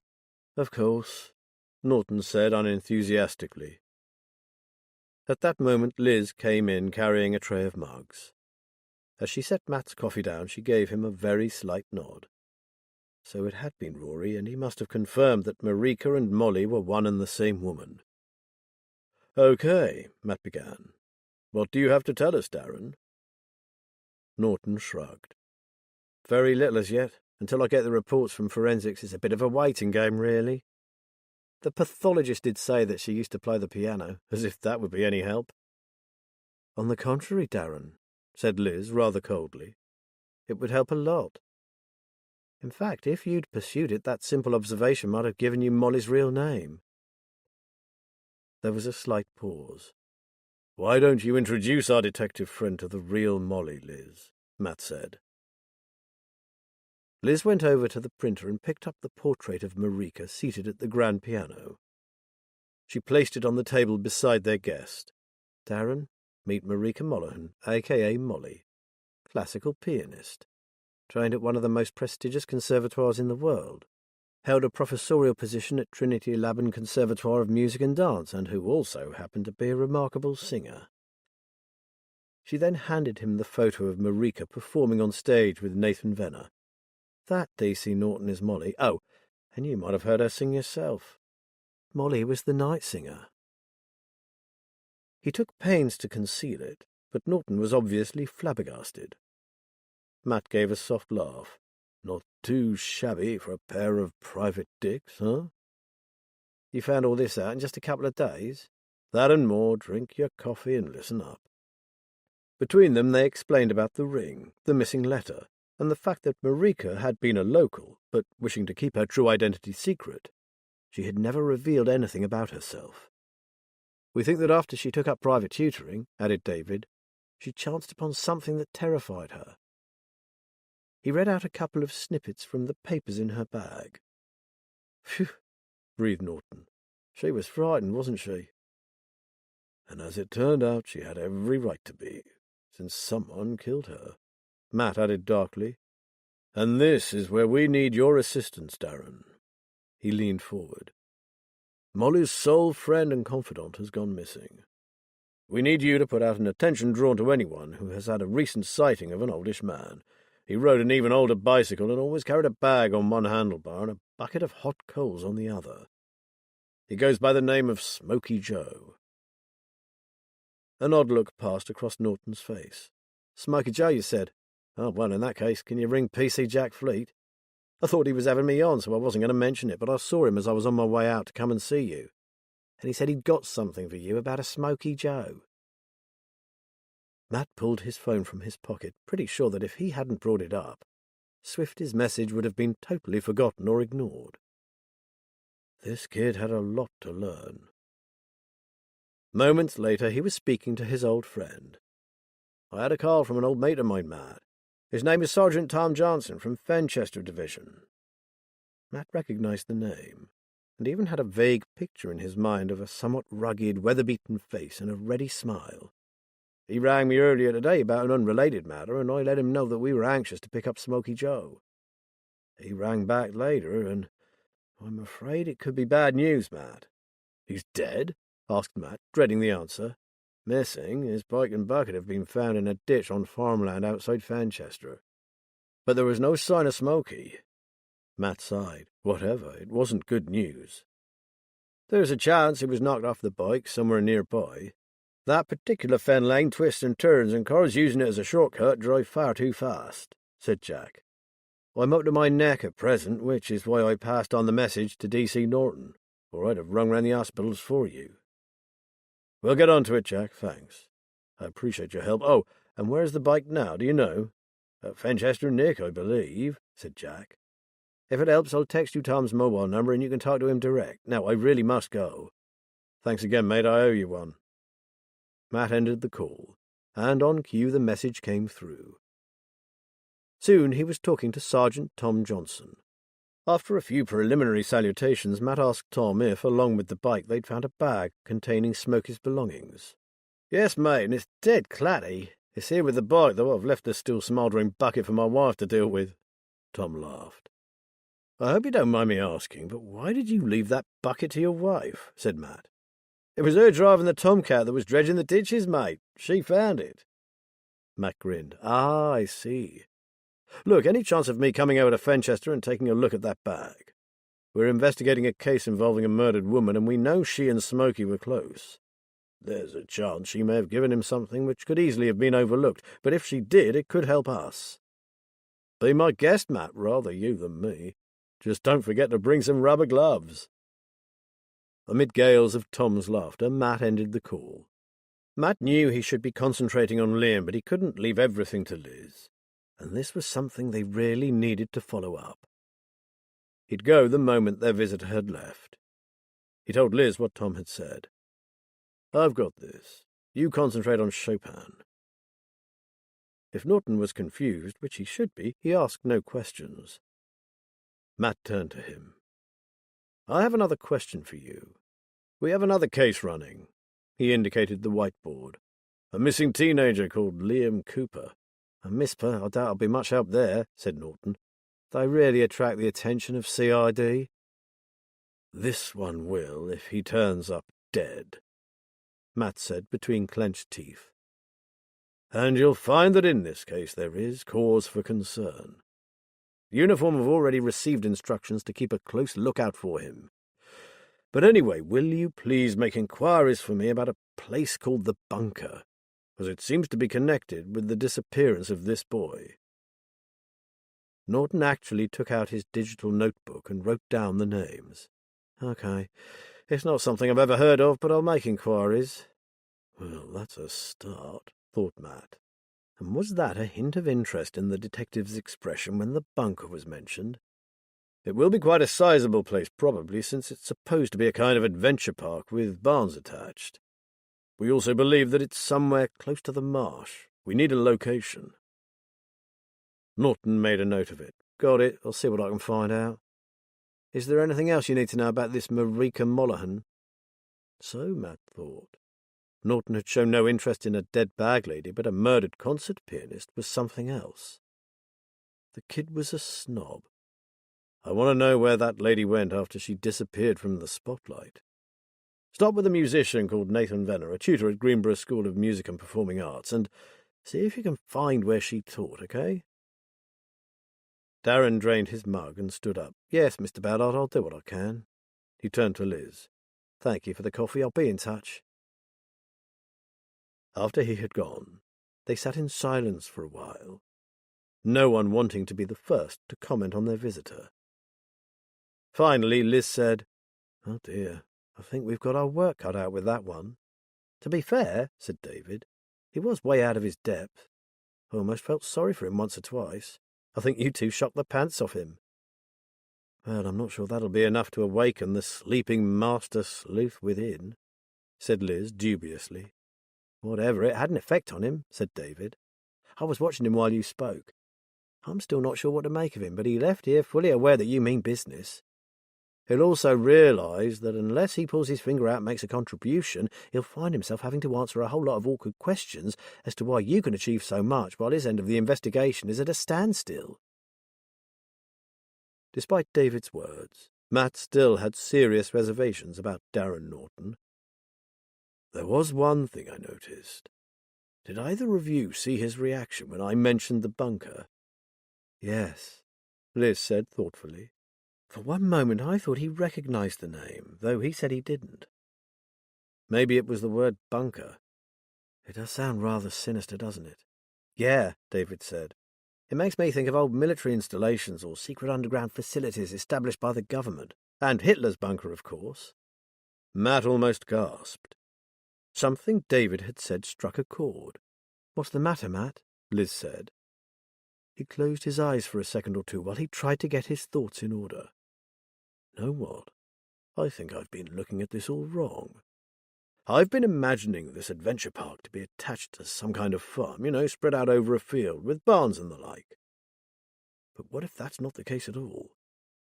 What if it's on one of the old air bases? What if the bunker is just that? A Second World War or even a Cold War bunker? Are there many of those around here? Asked David. More than you'd think, said Matt. And there's some on private land, too. I didn't think they'd have been able to build underground facilities in the fens because it's so low-lying and marshy, said David. Get on that laptop of yours and check out Underground Wisbeach, lad. You'll be surprised. There's a whole world beneath your feet in that fenland town. Plus, there are quite a few Royal Observer Corps military bunkers in the fens. A couple are even open to the public. Matt started to pace the room. This is where I should be looking. Actual bunkers. Hey, that makes sense. David was already reaching for his computer. But back to Molly, Matt said, taking a breath. Right now I'm going to head off to Fenchester and take a look at Smokey's belongings. Now I have a direction to follow with Liam's bunker, I feel a lot happier, so I'll get this out of the way and then I can decide how to proceed. If you want to do that now, Matt, I can go to Fenchester, offered Liz. No, you're already looking tired, sweetheart. This won't take long, and Tom is expecting me. Hold the fort here and read about Chopin. Maybe you should ring your friend Nathan Venner and warn him to expect a visit from one of Fenfleet's finest. It would be nice to hear how our reluctant detective deals with the public. He paused in the doorway. I'll be back before you know it. Liz held up her hands in surrender. Okay, just take care. There are some rubber gloves under the sink. And remembering the state of Smoky Joe, don't bother bringing them back. Chapter 11. David was glad that Matt had refused Liz's offer to go to Fenchester. He could see she was tired, having been going full tilt for a couple of days. So after Matt left, he insisted she go and rest for a while. Though she protested that she needed to do an internet search for Marika Molohan, she acquiesced without much of a struggle. David did the search for her, but came up with little more than what Nathan Venner had said.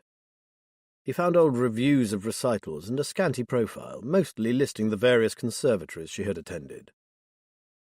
Reluctant to return to his bag of papers, He idly surfed for old airfields and underground facilities. He soon found he'd been wrong about the fens being unsuitable for such places. It all depended on whether a certain area had once been more elevated than it now was. Originally, before they were drained, the fens had consisted of flat marshy areas surrounding islands of higher ground, where settlements had established themselves. He recalled that Ely was sometimes referred to as the Isle of Ely, and found that in some of the modern-day fenland towns tunnels had indeed been excavated. Now thoroughly absorbed, David went back to the sites of military bases, and discovered that some of the old, disused airfields had underground bunkers beneath them. In Wisbeach, the town that Matt had mentioned, there were crypts, cellars, storage vaults, passageways and tunnels below the high street. His search took him to the Royal Observer Corps bunkers, and he discovered that the one at Holbeach was still in use as an underground monitoring post. Forgetting all about Molly, he began to immerse himself in the history of the ROC, which, he found, went from spotting and identifying incoming enemy aircraft in World War II to their later task of measuring the scale of nuclear bomb blasts and the resultant fallout. His screen told him that 45 minutes had passed. He stood up and stretched, thinking that maybe Liz would like a cup of tea. He made the tea and took it up to her room. He knocked gently in case she was sleeping, but she called out at once. "Perfect timing, David. I think I've got something." He found an excited Liz sitting propped up on her pillows, Chopin in one hand and a notebook in the other. "I was right. It took a while for me to see it, but that clever woman did leave a message." David sat down on the edge of the bed. "How?" "There are these very faint pencil lines under certain words and letters. I've only just spotted them, as they don't appear on every page. I've no idea what she's trying to say, but it's here all right, a message. I just can't work out what it says. Lord, we'll be needing a code breaker next." Liz stared at him. "David, you are a genius. That's exactly what we need." "I was sort of joking, Auntie," he said, somewhat taken aback by her reaction. "But I'm not. And I know just the person. Hazel Webber. She'll love this." Liz waved the Chopin book. David shook his head. "You've lost me." "Sorry, let me explain." Liz laid down the book and picked up her mug. "Hazel is an old mate of mine from my early days in the police. She was already coming up for retirement when I joined, but before she left she acted as my mentor, and we got on from the word go. The thing is, her grandmother was one of the code breakers at Bletchley Park, and Hazel inherited her analytical brain. I'm telling you, David, Hazel is something else. Deciphering the message in this book will be kid stuff for her, and she'd love to help. Why not ring her now, then? Give me her address and I'll take it to her." Liz put her mug down and reached for her phone. "She lives on the outskirts of Fenfleet, in a retirement complex called Fenfield Court in London Road. You can't miss it. It's on the road into town. A collection of swanky-looking yellow brick flats and bungalows." "I know where you mean," said David, having previously remarked the smart buildings and the immaculate gardens. "Nice." "So is Hazel, but she's a bit of a character, so be warned." Liz made the call, and in less than 10 minutes, David was driving away from Cannon Farm, the book on Chopin on the seat next to him. He was under strict instructions to stop at the flower shop on London Road and buy Hazel a plant. If he thought this an odd request, he soon discovered the reasoning behind it. Hazel Webber's lounge was a veritable jungle of houseplants. Giant broad-leafed plants towered over miniature ones. Strange and exotic species and more common flowery ones all vied for space and seemed to flourish. "A little hobby of mine," said Hazel, beaming at him. An obsession, more like, thought David, gazing at the sea of foliage. Hazel certainly didn't look like a retired police officer. In fact, he wasn't sure quite what she did look like, in her camouflage cargo trousers and sweatshirt, and her very short cropped hair. She must have been in her late 70s, but could have been any age. He would have dismissed her as a bit of a nutter had it not been for the startling blue eyes that regarded him shrewdly. He held out the plant he had purchased. "From my Auntie Liz, with love." Her eyes lit on the plant, and she gave a smile of recognition. Ah, Spathiphyllum willisii, one of my favourites. The peace lily, you know, and we could all do with some of that. Somehow the plant was allocated a space, and she turned her attention to the book.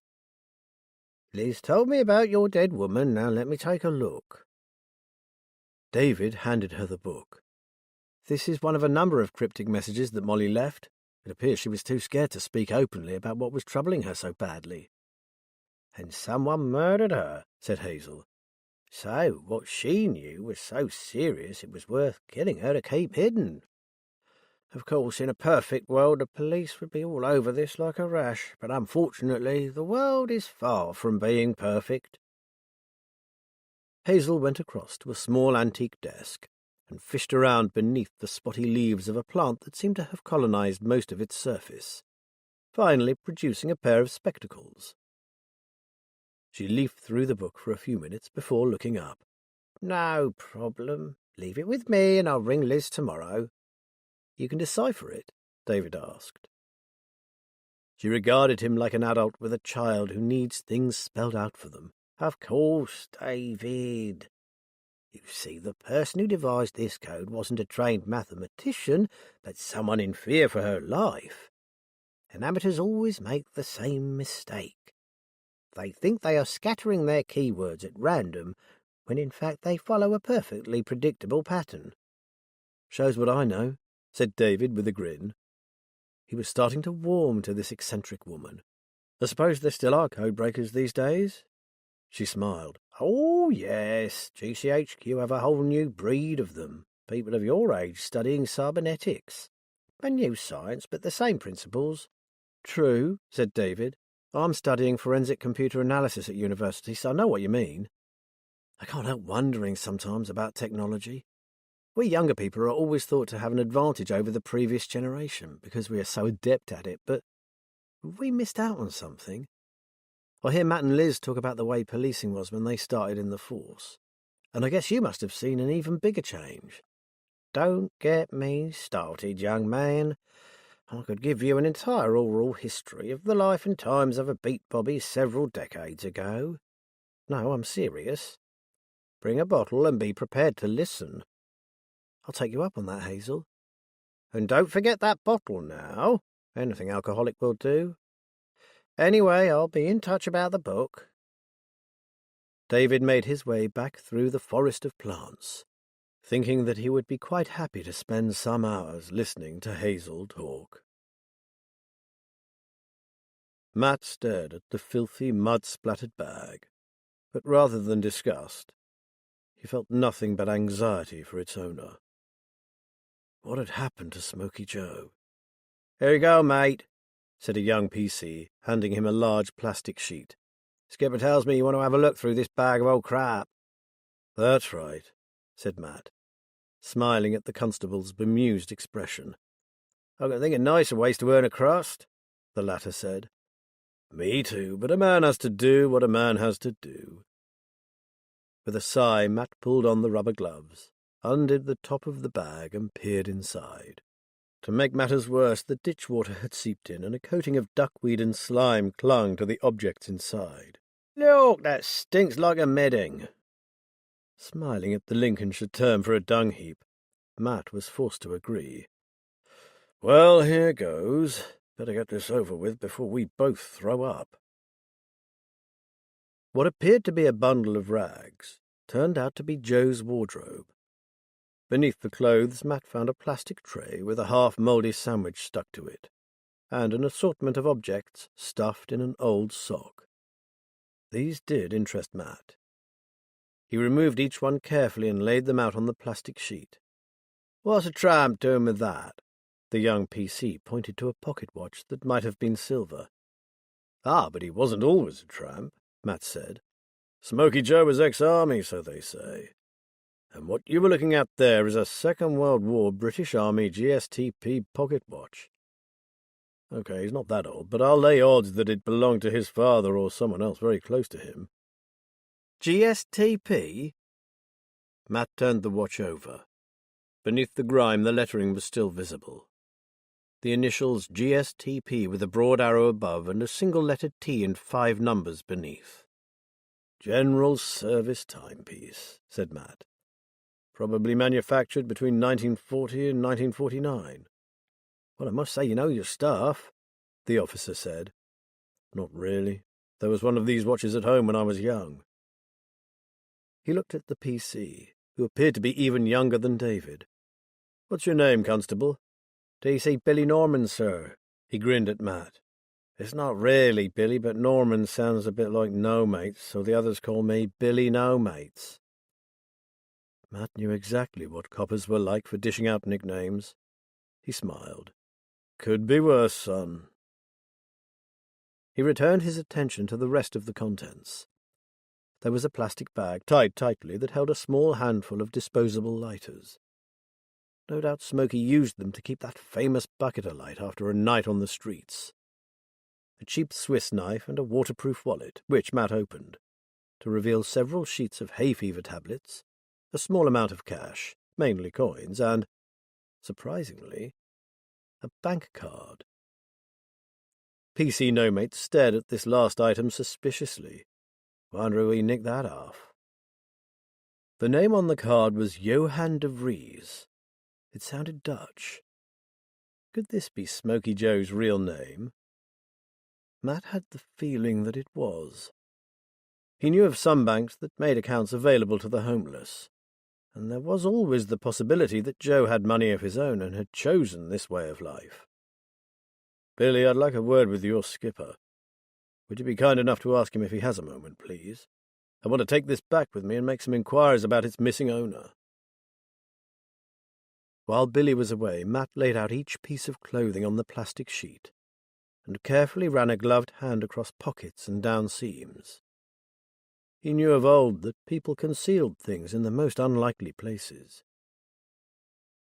He was almost through when he felt something hard inside the cuff of an old raincoat. On further investigation, he discovered a slit in the stitching and was able to gently ease the item out.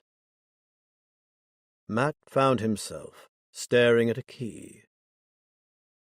What on earth would a man without a home need a key for? Matt slipped off one of the gloves and reached into his pocket. He removed a sealable freezer bag, slipped the key inside it, and popped the bag into his pocket. He had no idea why he had done this, but for some reason he wanted to keep his find to himself. He pulled the glove back on and resumed his investigation of the stinking clothing. When there was I thinking you private investigators spent your days watching adulterous couples. I take it all back. You seem to be positively relishing wading through that lot. Sergeant Tom Johnson stood above him, laughing uproariously. Hello, Tom. I get the choice jobs in this agency. So I see. And not only that, Billy here tells me you like this stuff so much that you want to take it home with you. Tom gave another guffaw. You're welcome to it, I must say, but why the interest in old Smoky?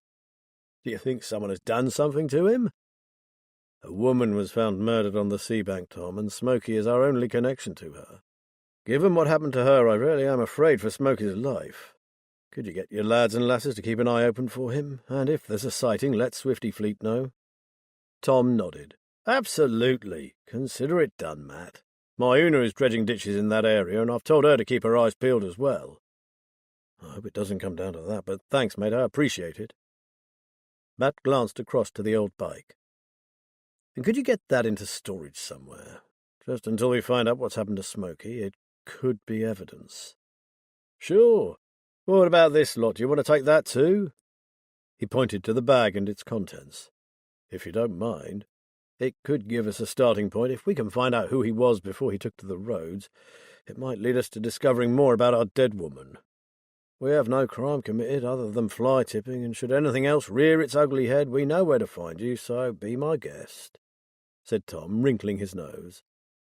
And I'll suggest packing it in a sealed refuse sack for the journey home. There's a roll in my car, said Matt, and I'll keep the windows open. He took his leave after a brief catch-up. Keep me updated, Matt, or ask Swifty too. I've always had a bit of a soft spot for that old rogue. He's part of the landscape, isn't he? I just hope some nasty bastard hasn't topped him. Matt hoped so too. but he couldn't help thinking that the discovery of the bike and the discarded possessions signified doom for Smoky Joe. The transformation of the vivacious and attractive Marika into a destitute street dweller weighed heavily on Nathan Venner. It pained him to think that this talented musician had gone forever. In fact, it had affected him so badly that it was hard to concentrate on his teaching. He took a few days' leave and shut himself in his studio, where he sat at his piano and played some of the pieces Marika had performed when he knew her. Despite his own virtuosity, his attempts to match hers were like that of a novice. Meanwhile, he had a missed call from the police and left their messages unanswered. He just didn't feel up to it right now. With a final discordant clash of keys, Nathan abandoned his piano and wandered through to the kitchen. Having eaten nothing all day, he made himself a sandwich and took it into his living area. He had moved the photograph of Marika at his gig to a more prominent position. Gazing at it now, it struck him that he was still in love with her. Though he hadn't seen her for years, she had been somewhere, and might one day come back. This hope was now gone. Nathan was grieving. He ate his sandwich, which tasted of nothing, and wondered if he should ring this detective who'd been trying to get in touch with him. Someone called Norton. He really ought to. But his offer of help had been made to Liz, not some flatfoot with not an ounce of sensitivity in him. The phone rang again. He sighed. If it was this Norton, he might as well get it over with. "Hi, Nathan. It's Liz Haynes.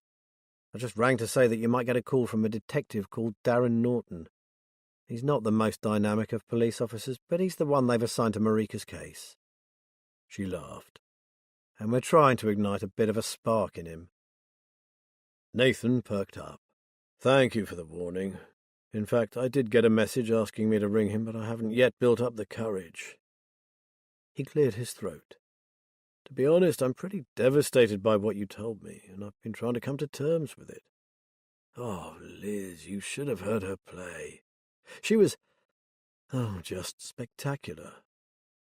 It's such a tragic waste, aside from the fact that she was a wonderful human being. I really am sorry for your loss, Nathan. I do understand how much she meant to you," said Liz softly. "And now I feel guilty for never having tried to find her. Why didn't I think? Why did I not question her sudden disappearance from the scene? I must have been so wrapped up in my own stupid life that I just let it go. I did think about her a lot, but I never did anything about it. What an idiot!" He suddenly realized what he must sound like to her. "Forgive the outburst, it's just that I've been going over and over it since you left. In which case, helping us find what happened to Marika might make you feel better.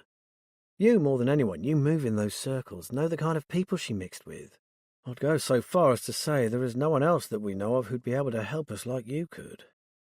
How about channeling your grief into something positive?" She was right. He owed it to Marika. "Make some inquiries for us, would you, Nathan, please? Talk to people. Someone in your community must know something. If she gave regular performances, she must have had quite a high profile. So at the very least there must have been rumours circulating or gossip about her sudden disappearance." Even as she spoke, Nathan was thinking of people he might try. "You're right, Liz. It's doing me no good sitting around moping. I've taken a few days off so I can start right away. I know of people I can contact. And now I think about it, one man in particular who might know something. He's an old gossip, camp as a row of tents, and he thrives on scandal. So, if there was anything odd about her disappearance, he would know about it." He pictured the pudgy face and darting piggy eyes of little Pinky Sherborne. He'd never liked him, but if you wanted to know anything about what was going on in the music world, you asked Pinky. "There, you have a starting point already," said Liz. "Help us find out who murdered Marika, Nathan. It will help you too in the long run." "And what about your policeman? I'll just make contact. Tell him whatever he needs to know, then go ahead and make your own inquiries. You have my number, so if you find out anything, no matter how small, ring me. Sad as it is, you'll get a whole lot more response from Matt or me than you will from the police. Nathan heard the sincerity in her voice and the strength of her motivation. When the call had ended, Nathan felt some of that same determination. Without further ado, he rang the detective. As twilight stole across the marsh, and stars began to appear between the scudding clouds, a scream was heard. This time it was not the blood-curdling howl of a vixen, neither was it a barn owl. This time, the scream that rang out was the cry of a terrified teenager, suddenly aware that he has made the most terrible mistake of his life. Chapter 12. The Pear Tree was a popular venue, and all the tables were full. The owner, Bernie, was one of Matt's more long-standing sources of information, and he had been hoping to speak to him tonight. Bernie was understandably busy, so while they waited for him to snatch a few moments to chat with them, they discussed where they were with the case.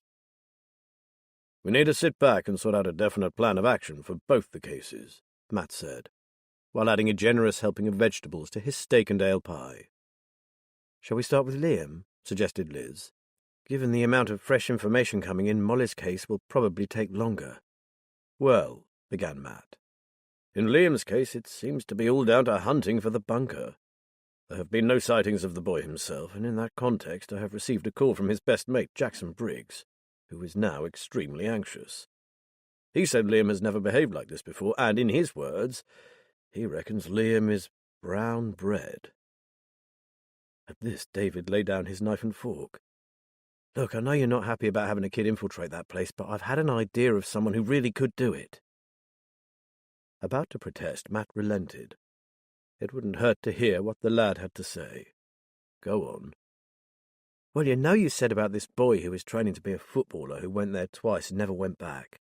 Well, what if someone else coached him for a while? It would have to be a bloody good footballer, better than the coach he's got. Then this new coach could kind of befriend the kid and get him to open up about what he saw there." Liz raised her eyebrows. "Uh-huh.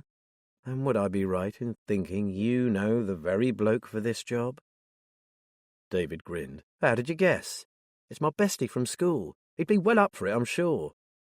The thing about Jeff is that he looks about 16. He's been turned out of that many pubs, it's unbelievable. And he's a footballer?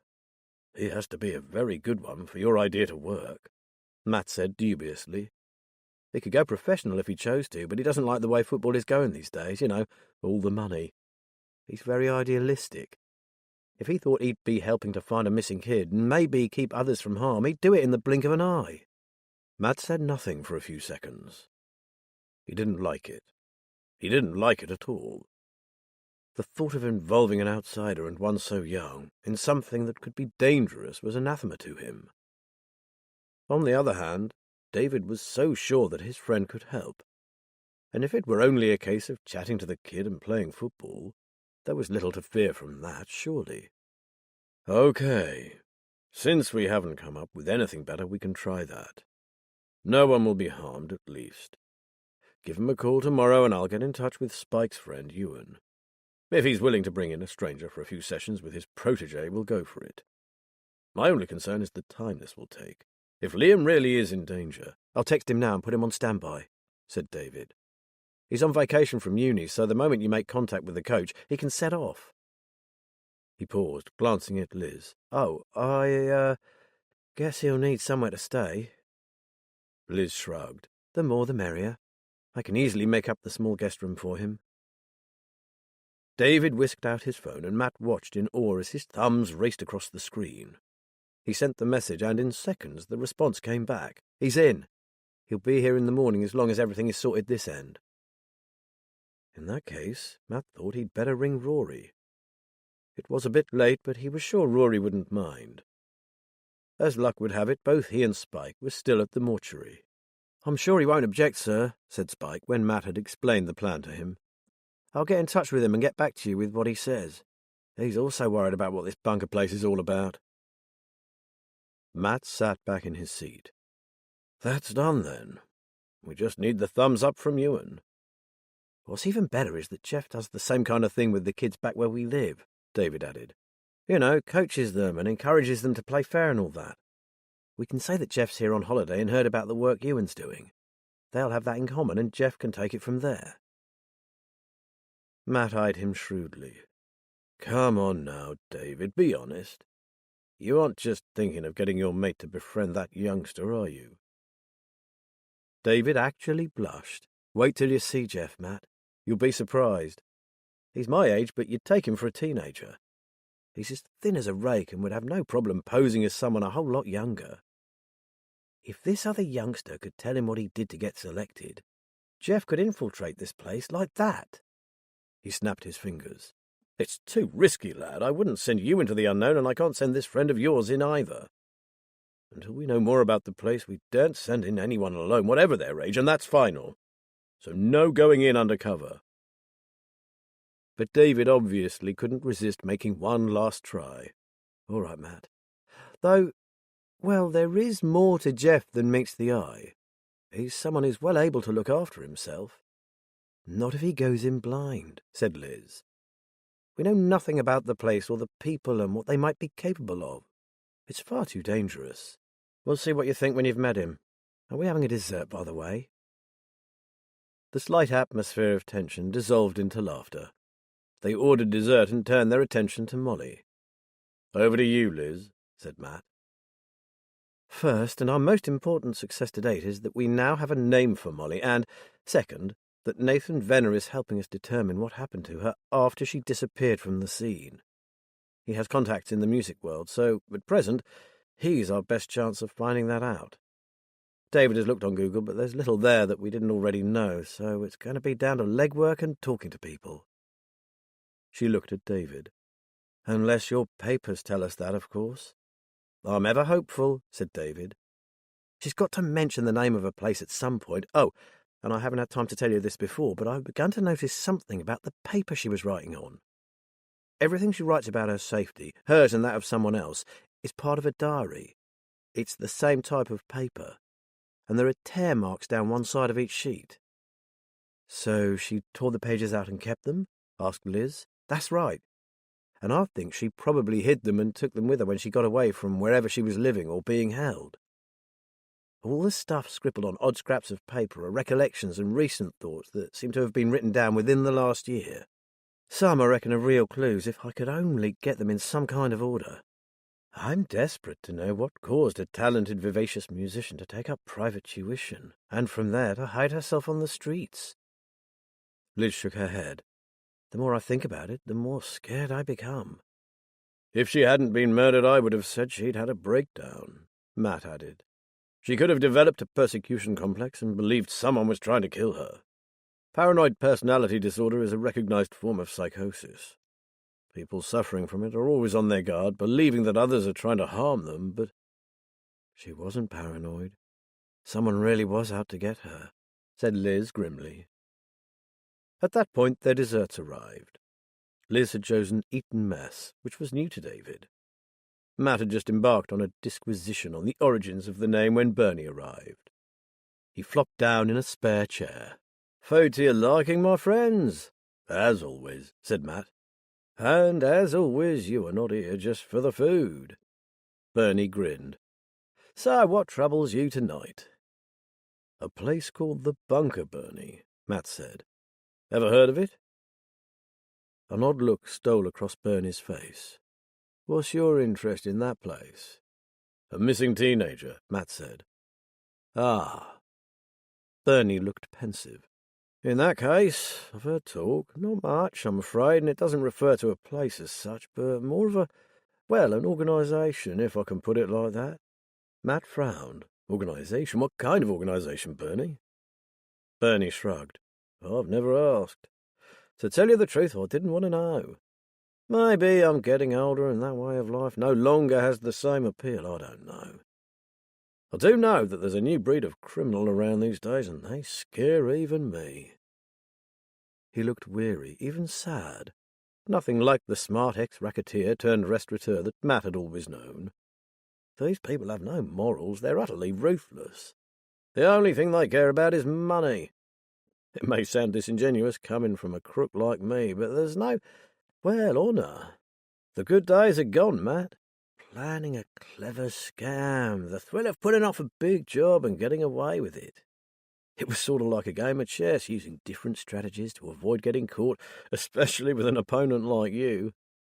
Sometimes people got hurt, but it was never the intention, and believe it or not, we were always pig sick when something bad happened to someone. We always tried to play a clean game. Matt had never heard Bernie speak with such passion. He knew just what he meant, though. Times have changed for all of us, Bernie, but why are you so troubled by this bunker outfit? Matt, I don't even know who they are. They're only ever spoken about in whispers. The only thing I've gathered is that the bunker is an enterprise of some kind run by a consortium. Rumour has it that a number of criminal groups have got together to form this bunker thing. A guy I know who shall remain nameless suspects it's a kind of academy, a training school for criminals. He flung up his hands. And that's it, that's all I know. Shit, muttered Liz. A silence followed Bernie's words. It fitted, Matt thought. This group were vetting youngsters for their suitability for a life of crime, organised crime. I know you want nothing to do with this, Bernie, he said. But if you do by any chance happen to hear anything, even a hint, of where this group operates from, would you let me know immediately? Bernie nodded. Of course. But I'm not sticking my neck out to make inquiries for you, Matt, not this time. Sorry, but I like my life here, and I'm not risking losing it for anyone, even a missing kid. Even you, my friend. Abruptly, Bernie stood up and left the table. After he had gone, there was another silence, an even longer one this time. Finally, David cleared his throat. I was wondering, well, what does this criminal academy, or whatever you want to call it, do with the kids that don't make the grade? Neither Liz nor Matt had an answer. Kids like Liam Cooper, for instance? David went on. I don't know, David, but I can guess, said Matt, feeling uncomfortable. David had just put into words what he himself had been thinking. Then you really do need to talk to Jeff. Unless you want vulnerable kids to continue to go missing, just talk to him, Matt, please. There could be no harm in just talking. At least it might keep David quiet. Fine, I'll speak to Jeff. Now let's have some coffee and get home, shall we? Liz lay awake long into the night. If she hadn't known about the disappearance of a real live boy who might be in mortal danger, she would have found the idea of an academy for criminals risible, like a spoof on Police Academy. The reality, however, was far from being funny. She gazed up into the dark and saw herself as a child, watching Oliver with her dad. She could hear him now, pretending to be Fagin and singing along with You've Got to Pick a Pocket or Two. But Liam wasn't being taught how to be a pickpocket. These faceless men had to be teaching the urchins of the fens far more sinister skills. Seeking comfort, Liz snuggled up to Matt. Can't you sleep? I'm sorry, darling, I didn't mean to wake you. It's just that my mind is racing. No wonder, he sighed. I've been over and over what Bernie said. The most frightening thing about it was what he wouldn't say. He's never clammed up on me like that before, never. He's given us some of the best info we've ever had. He's even helped us close cases, and to hear him say that he wouldn't help us, even to save a missing boy, well, that really hit home.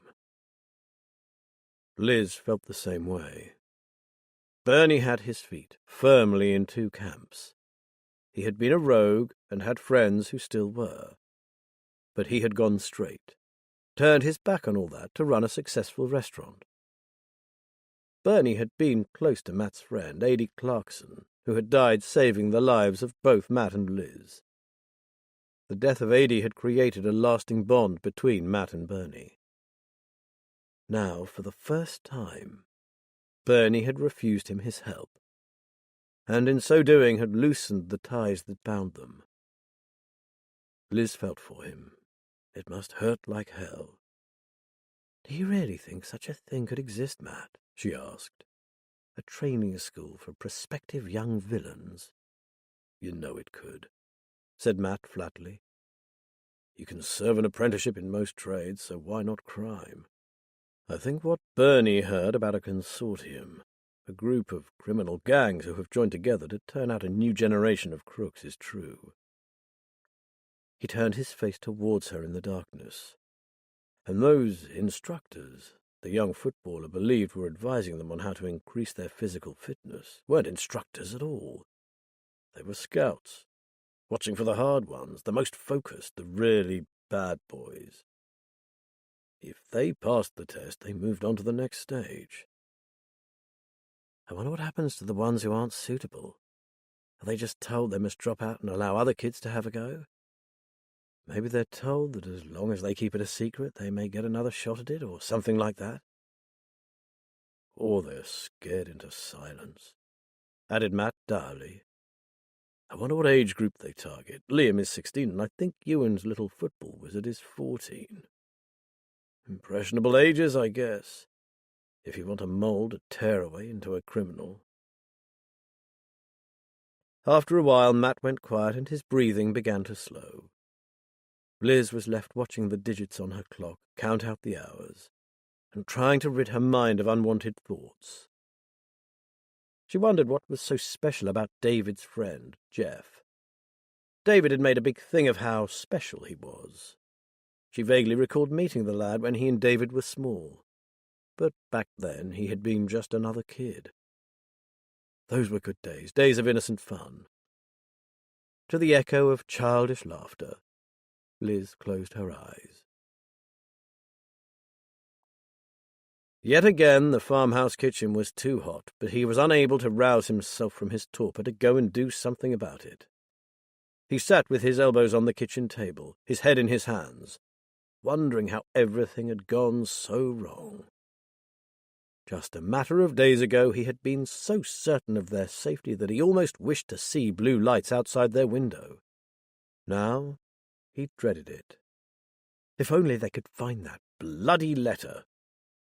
They had searched everywhere for it, and now there was nowhere left to look. He could only hope that it had been dumped in a litter bin and was now rotting in a council rubbish tip. But of course he couldn't know that, and it was the not knowing that was eating away at him. That bitch Molly. Even in death she was still causing him trouble. He raised his head and put his palms down on the table. This wouldn't do. He couldn't even blame Molly for this latest catastrophe. That was entirely down to him. One stupid comment, and all the long years of being careful had been negated. He stared down at his hands. They weren't shaking, were they? Christ. Telling himself to get a grip, he stood up and strode towards the door, barely glancing at his wife's prone body beside the Aga. Swift as it was, the glance had taken in the protruding tongue, the bulging eyes. He gave a shudder of distaste. She'd never been a beauty, but as she was now, well, strangulation never did make for a peaceful end. He went upstairs to the landing and knocked on one of the doors. "Wake up, Jamie." A groan came from within. "Come on, boy, we have work to do." "Okay." He waited until he heard him moving around, and then went back down to the kitchen.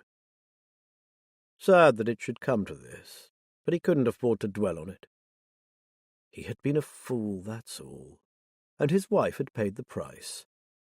Her and her stupid, annoying habits, like the way she stirred her tea. This time it had been her pen. Click, click, click, over and over. She had been sitting at the table writing a shopping list, clicking that bloody pen. Standing on the other side of the room, close to the door, he had muttered, "If she does that one more time, I swear I'll throttle her." He hadn't noticed Jamie behind him. Didn't realize he'd heard. Didn't think. Jamie lumbered into the kitchen, saw the body, and smiled. I did good, didn't I? Yes, boy. You did good. The words stuck in his throat. You know what you have to do now, don't you? What I always do? That's right, Jamie. What you always do. The smile on the broad face widened. Leave it to Jamie. Good boy. Off you go. The big figure started forward, then stopped. But who's going to cook my porridge now? Don't worry, lad. I'll cook your porridge for you. Satisfied, Jamie trundled over to the body. Leave it to Jamie. He'll do it good. The first part of the operation now underway. The rest was down to him. There would be questions asked, that was a given. He had to have his answers ready. Trusting his inventive brain to come up with something. He was back on track. Chapter 13. David and Liz were having breakfast when the text from Spike arrived. Carrying his phone, Matt hurried into the kitchen and read it out to them. You and Happy for Jeff to meet the kids. He has a session tonight. Bring him to the Fenfleet Community Centre at 6:30. I'll be there too. See you then. Spike. David rang his friend and gave him the thumbs up, along with directions to Cannon Farm. He'll be here in a couple of hours, he said, with a glance at Matt. Though Liz would be a pushover, he was aware that Matt continued to have reservations regarding Jeff. And particularly the fact that what David really wanted from this visit was a green light for Jeff to infiltrate the bunker and experience firsthand what it was all about. Earth calling David? Liz was staring at him, eyebrows raised. Sorry, I was wool-gathering. I doubt that very much, she said, handing Matt a mug of tea. More like plotting your next move. He had the good grace to look sheepish. Guilty as charged, Sarge. Seriously, David, you are placing a great deal of faith in this friend of yours. You are not normally a risk-taker, so I'm wondering why you're so keen to send your best mate into what could turn out to be a death trap. Since he'll be here soon, maybe it's best you make up your own minds, rather than me keep hammering on about how special he is. Liz laughed. At this stage, it wouldn't surprise me if he walked in wearing red underpants over his trousers and a cape fluttering behind him. Maybe I do idolise him a bit, David said. Jeff was my best buddy for years, but he was the complete opposite to me. It was everything I'd always wanted to be if my childhood illness hadn't got in the way. Like football, I just didn't have the stamina. I could barely get from one end of the pitch to the other. Still, you never let it hold you back, Liz said. I know I met Jeff, but I have very few memories of him, other than he was a nice, friendly kid. Not even the car park incident? For a moment, Liz looked blank. Then it dawned on her. Oh, of course. It was Jeff who frightened the life out of me, wasn't it? That was Jeff, all right. And he was only around 9 or 10. David could still see the look of horror on Liz's face.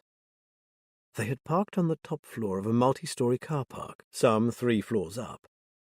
They got out of the car when suddenly, without warning, Jeff dashed across the concrete parking bays, making straight for the perimeter wall. Balancing on the top of it, he proceeded to perform a handstand, remaining in that position for maybe 20 seconds, like a diver on the high board.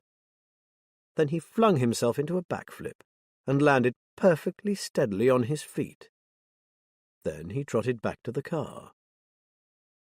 David explained to the astounded Liz that Jeff wanted to be a gymnast when he left school. Did he ever become a gymnast? She asked. Not exactly. David Haynes, you're doing it again. Stop being all mysterious about him. Come on, David, Matt added. Tell us what the hell you were talking about and put us out of our misery for once and for all. I promise you it won't make a scrap of difference to any decision we make. The atmosphere was becoming tense again, so David decided he'd better show them. Hang on a minute, I'll get my laptop. It's best you see this on a bigger screen. He fetched his laptop and selected the video he wanted. Watch this. This is Jeff. They watched a young man in joggers and sweatshirt run full tilt across the flat roof of a building. spring into the air and somersault across what seemed to be a wide abyss to land on the roof of the next building along. Without pausing, he went over the edge and dropped several floors, still at a rapid pace, from iron railings on balconies to ledges, before landing on the ground and going into a roll. But it didn't end there. In seconds he was up again and racing towards a blank wall with a railing along the top. Somehow he ran several steps straight up the wall, grabbed the rail, paused briefly and hauled himself up and over. The camera caught up with him a few moments later, doing what had scared Liz in the car park all those years ago, a handstand on the edge of a roof. He then launched himself off the ledge, plummeting down to land, perfectly balanced, on the flat surface of a narrow wall before leaping from that and sliding down the handrail of a steep flight of steps. The video ended, leaving Matt and Liz speechless. Then Matt said, "Is that what they call parkour?" "Well, Jeff's version of it, he's what they call a tresseur. But that's only part of what he's all about." David looked at Liz. "I don't know if you recall anything about his family, but his father travelled a lot for his work, and immediately after he finished school, Jeff went with him to Korea. While he was there, he studied various martial arts. That's why I say that Jeff can look after himself." For the first time, David saw a glimmer of interest in Matt's expression. Hopefully, when Matt met with Jeff and saw how sensible and reasonable he was, he might be persuaded that Jeff had the qualities that were needed. As far as he could see, getting someone on the inside was the only way they would find out what was going on. Only then could they save Liam and countless others. "Well," said Liz, "after seeing that video, I'm lost for words. I'm certainly looking forward to meeting him again." Matt merely said he had calls to make. He needed to visit Liam's parents, so he'd better get moving. "I'll see your friend when I get back. Meanwhile, I'll get on with Molly and our bag of tricks," said David. "And I'm going to make the room ready for our guest." She grinned mischievously at David. "Shall I leave the window open in case he prefers to shin up the drainpipe instead of using the front door?" "Very droll, Auntie Liz. The door will do fine, thank you." Matt decided to go first to the Coopers. As ever, he had nothing to report, but he liked to reassure them that he was doing all he could, and that they hadn't been forgotten. Each time he saw them, they appeared to have come a step closer to accepting that their son was never coming home. They even looked smaller than they had, weary and defeated. Matt, who had dealt with this kind of thing more times than he cared to remember, found this a little unusual. Generally, at least one of the parents held on to the belief that their child would be found, would one day just walk in the door. That parent would make a big effort to buoy the other up. They remained positive, if only on the surface. But where the Coopers were concerned, neither seemed to have the strength for this. Liam had pushed them to the brink, and they had fallen over the edge. Matt sat with his cup of tea, desperately searching his mind for something positive to tell them. After a while, he heard himself say, "Don't give up on him just yet. It's a long shot, but we've recently come across kids discussing something among themselves that they're keeping secret from the grown-ups. We have someone coming in to assist us to check these rumours out. I'll keep you informed of any new developments in this line of inquiry. As I said, it could turn out to be nothing but kids' stories, but there seems to be some substance to them, so don't give up hope." Matt detected a glint, first in Maisie's eyes, then in those of her husband. Had he gone too far and given them false hope? He hadn't even been considering using Jeff, but he felt so sorry for them he'd found himself blurting it out. As he prepared to leave, he said, "Please trust that we are doing our level best to find your son.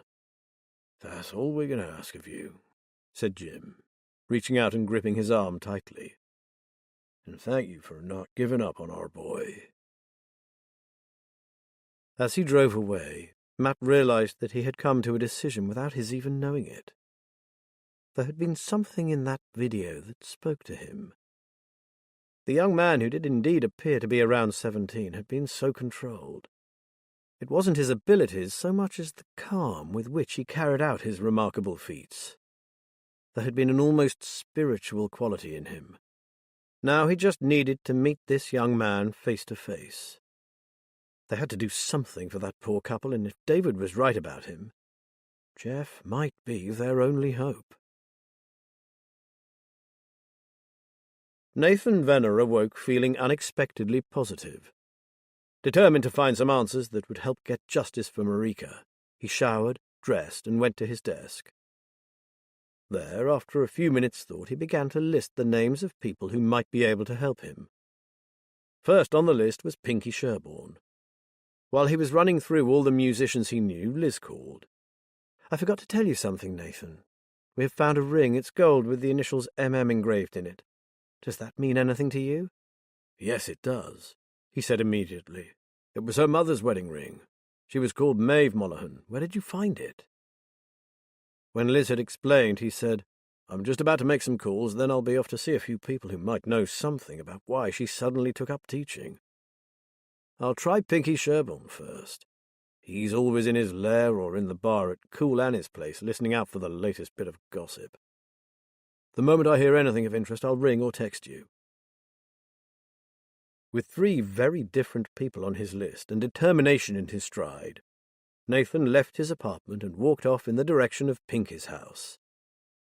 If he wasn't at home, the bar was only 5 minutes away, and Pinky rarely strayed further than that. Nathan had never liked Pinky, whose piggy little eyes always seemed to glint with malicious glee. He had often watched him take an unsuspecting victim and dig into their life until he found some dirt to crow over. He had applied this dubious talent to his career as a music critic, and was a regular contributor to a satirical magazine. Nathan had read 1 or 2 of his articles which, as far as he could see, served as an excuse for a vitriolic, queenly attack on some poor victim.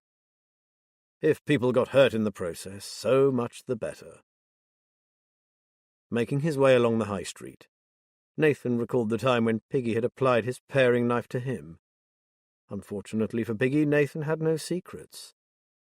However many layers Piggy peeled away, he could never get to a rotten stratum beneath.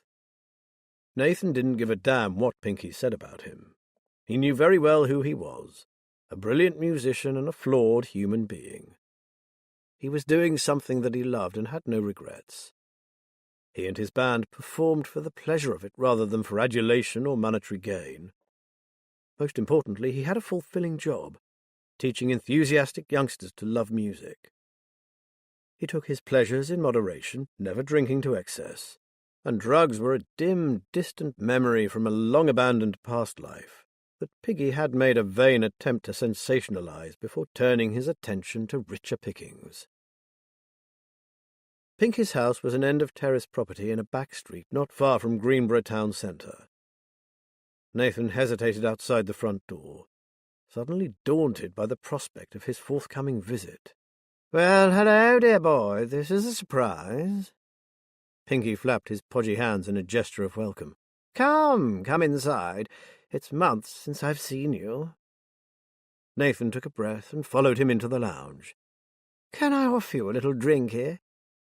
"Thanks, Pinky, but it's a bit early in the morning for me."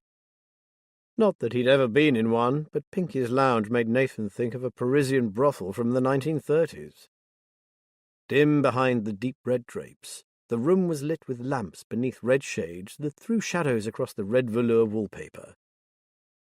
"So how has life been treating you, darling?" asked Pinky, arranging himself on a thickly upholstered chaise longue. "Well, thank you, Pinky. Until yesterday, that is." The twin beams of Pinky's gaze homed in on him like searchlights. "Oh, I'm sorry to hear that. Do tell." "You remember Marika Monaghan?" "How could I forget? Lovely woman, so talented, and what a beauty." "Well, she's dead," Nathan said bluntly. The little man's hands flew to his mouth. "Surely not. But how?" Pinky's eyes appeared over the hands covering his face. Not wishing to go into the details, Nathan merely said that a friend had given him the news. I spent all last night thinking about her and wondering where she went after she disappeared from the scene. I mean, she seemed to be here one minute and gone the next. Someone told me she'd taken a job as a private tutor, but I find that hard to believe. She couldn't have needed the money. She was too good a performer for that. She was so much in demand. It's true, though, sweetie. She did take up private tutoring. It was after that simply disastrous affair she had. Trying hard to conceal his shock, Nathan, who knew nothing about any affair, said, "Oh, but that was ages ago, wasn't it?" "Well, yes, but that's why she left so suddenly, wasn't it? She rode off into the sunset with her hero, but it turned out to be a pipe dream.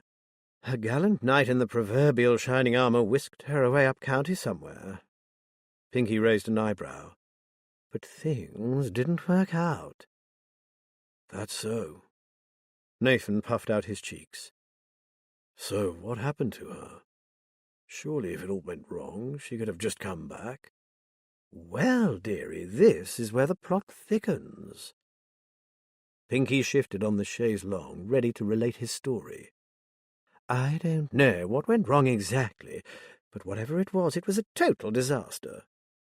Someone she knew from years back gathered her up and took her under his wing, but he turned out to be a tad overprotective, so I'm told. They say he made her give up performing, and more or less made her a prisoner. Then, can you believe it? The bastard started seeing another woman." Nathan was starting to feel sick. Pinky's revelations were like a blow to the solar plexus. So why didn't she just leave him and come back to the people who loved and appreciated her? Because, sweetie, by this stage she had lost all her confidence. The poor woman was ruined. No longer able to face the public, all she could do to earn a crust was private tutoring. "Where was she doing this tutoring?" asked Nathan, now wishing he'd accepted the little drinky. Pinky spread his hands. "Darling, I haven't the slightest idea." Nathan's heart sank. Pinky must have seen the expression on Nathan's face. "However, I do know someone who might help you. The same someone who told me about her abusive lover." The little eyes took on a malicious glint. "You were in love with her, weren't you?" Though he felt his hackles rise, Nathan told himself that in this spiteful little creature lay his best hope of finding out what he needed to know. And what did it matter anyway? He sighed. Who wasn't in love with Marika in those days? "I always thought you would have made a rather charming couple," said Pinky. "Even if she was older than you. Pity you never had the balls to do something about it. She might not have run off with that animal in that case." Following this sudden vicious barb, rather than feeling angry, Nathan experienced a terrible sense of regret. Why hadn't he done anything about it? For he hadn't been a little bit in love with her, as he'd put it to Liz. He had idolized Marika. Pinky was right. He hadn't had the balls. "You said you know someone?" he said mildly. If Pinky was surprised that his wounding remark had elicited no reaction, he didn't show it. "Well, I'll just give them a bell, and we can take a little stroll into town so you can meet them." Having made the call, Pinky glanced at the ornate ormolu clock that he liked to refer to as his darling little bit of bronze doré, and stood up. "Come along, sweet cheeks. We're going visiting." Liz was making up the bed for their guest when she heard the house phone ringing. The agitated voice on the other end of the line wasn't one she recognized. "I need to speak to Matt Ballard quite urgently, please. My name is Penny Turner." Matt had mentioned seeing her, so Liz said, "He'll be back shortly, Penny. Can I take your number and he'll call you straight away?" "Oh, well, only if it's within the next 20 minutes, because my shift starts then. Tell him I have some information for him." "Perhaps you can tell me, Penny. I'm Liz Haynes, his partner. We work all our cases together. It wouldn't happen to be about the bunker, would it?"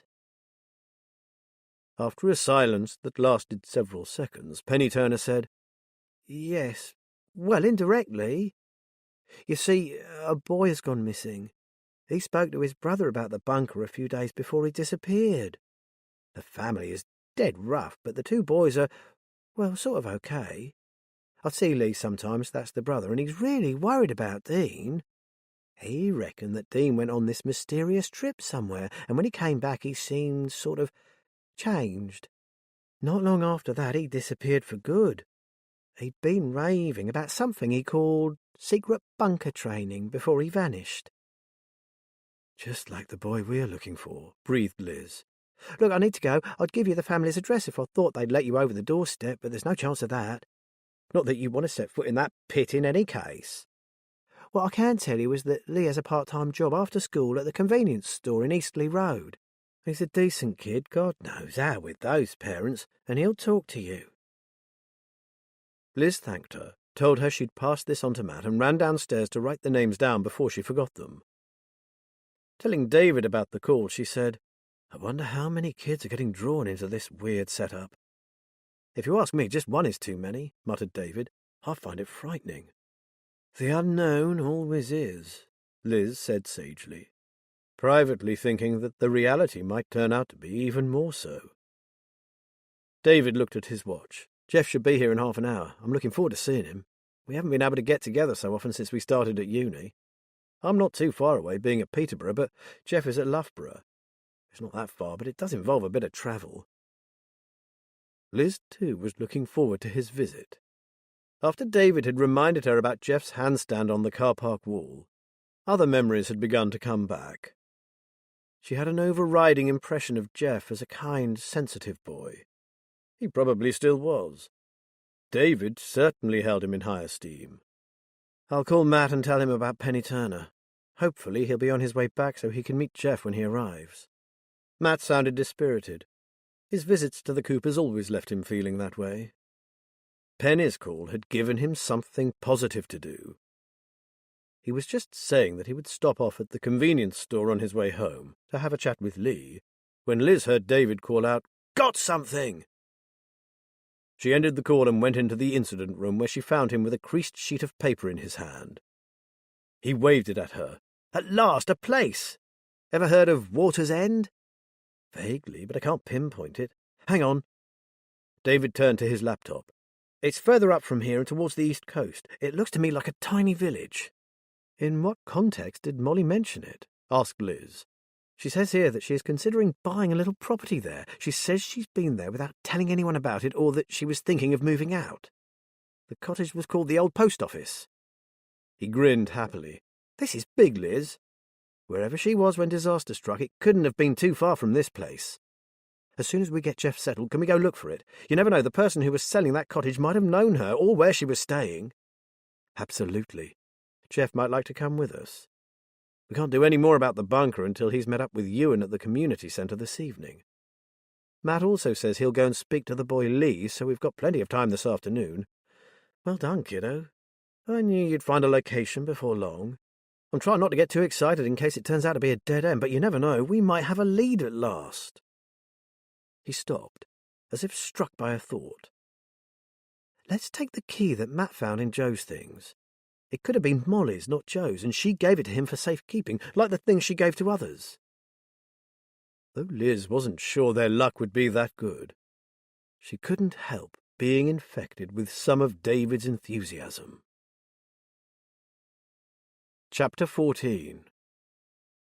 Arriving at Cool Annie's, Nathan realized he should have known where Pinky would take him. And who else could Pinky's mysterious informant be but Annie Travis herself, the owner, who knew everything that went on within at least a mile of her bar? "Now, seeing as it's close to lunchtime, you can't say it's too early for that drink here now, can you, Petal?" Pinky looked at him expectantly. "Sorry, Pinky, I'm going to be driving later, and 11:30 is hardly lunchtime. I'll get you one, though. What'll you have?" The order sorted, Pinky asked if they could have a word with Annie, and the bartender ambled off to find her. "So is it Annie herself who knows about Marika, or someone she knows?" asked Nathan. "Well, sweetie, I think it's both.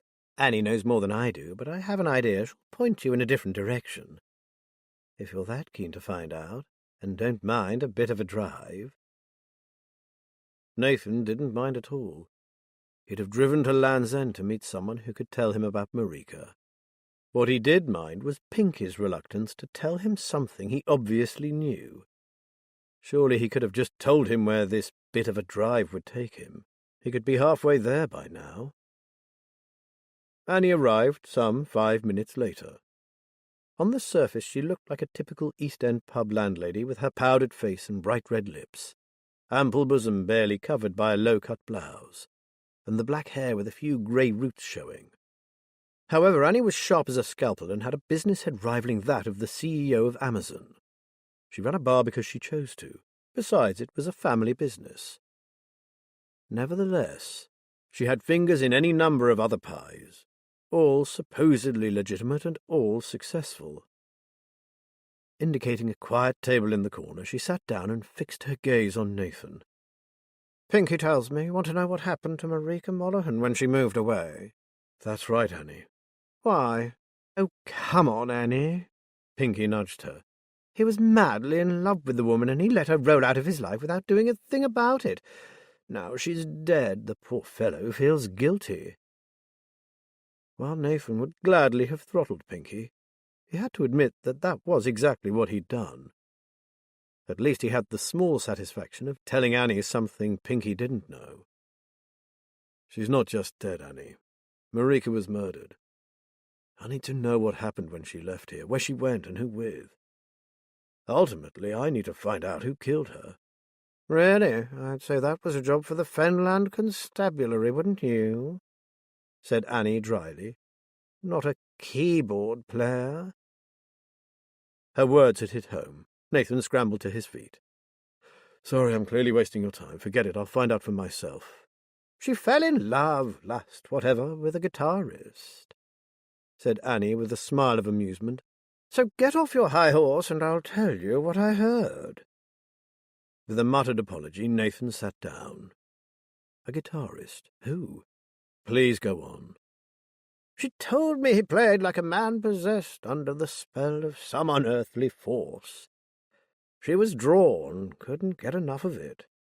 His name was Carl Harriman, and as far as I could see, nothing but a loser, not to mention being ugly as sin." The name meant nothing to Nathan, which was odd.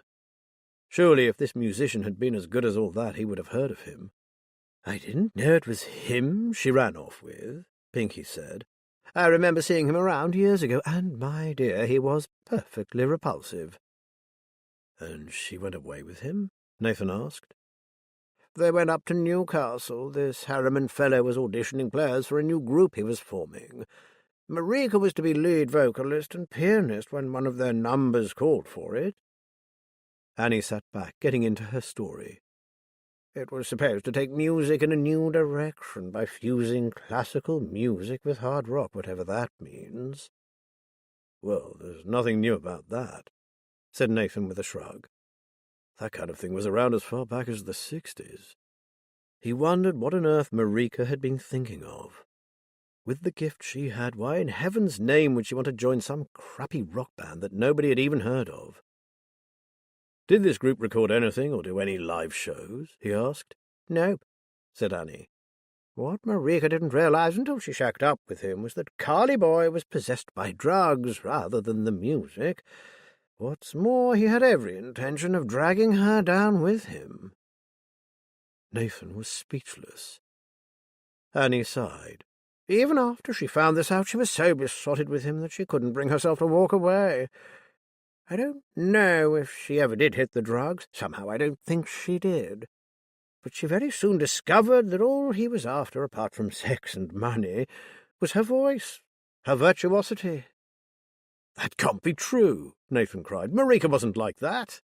I can't believe that a woman so highly educated with such class could fall for some no-account junkie rock musician." "Love makes fools of us all, dearie," said Pinky quietly. How true that was.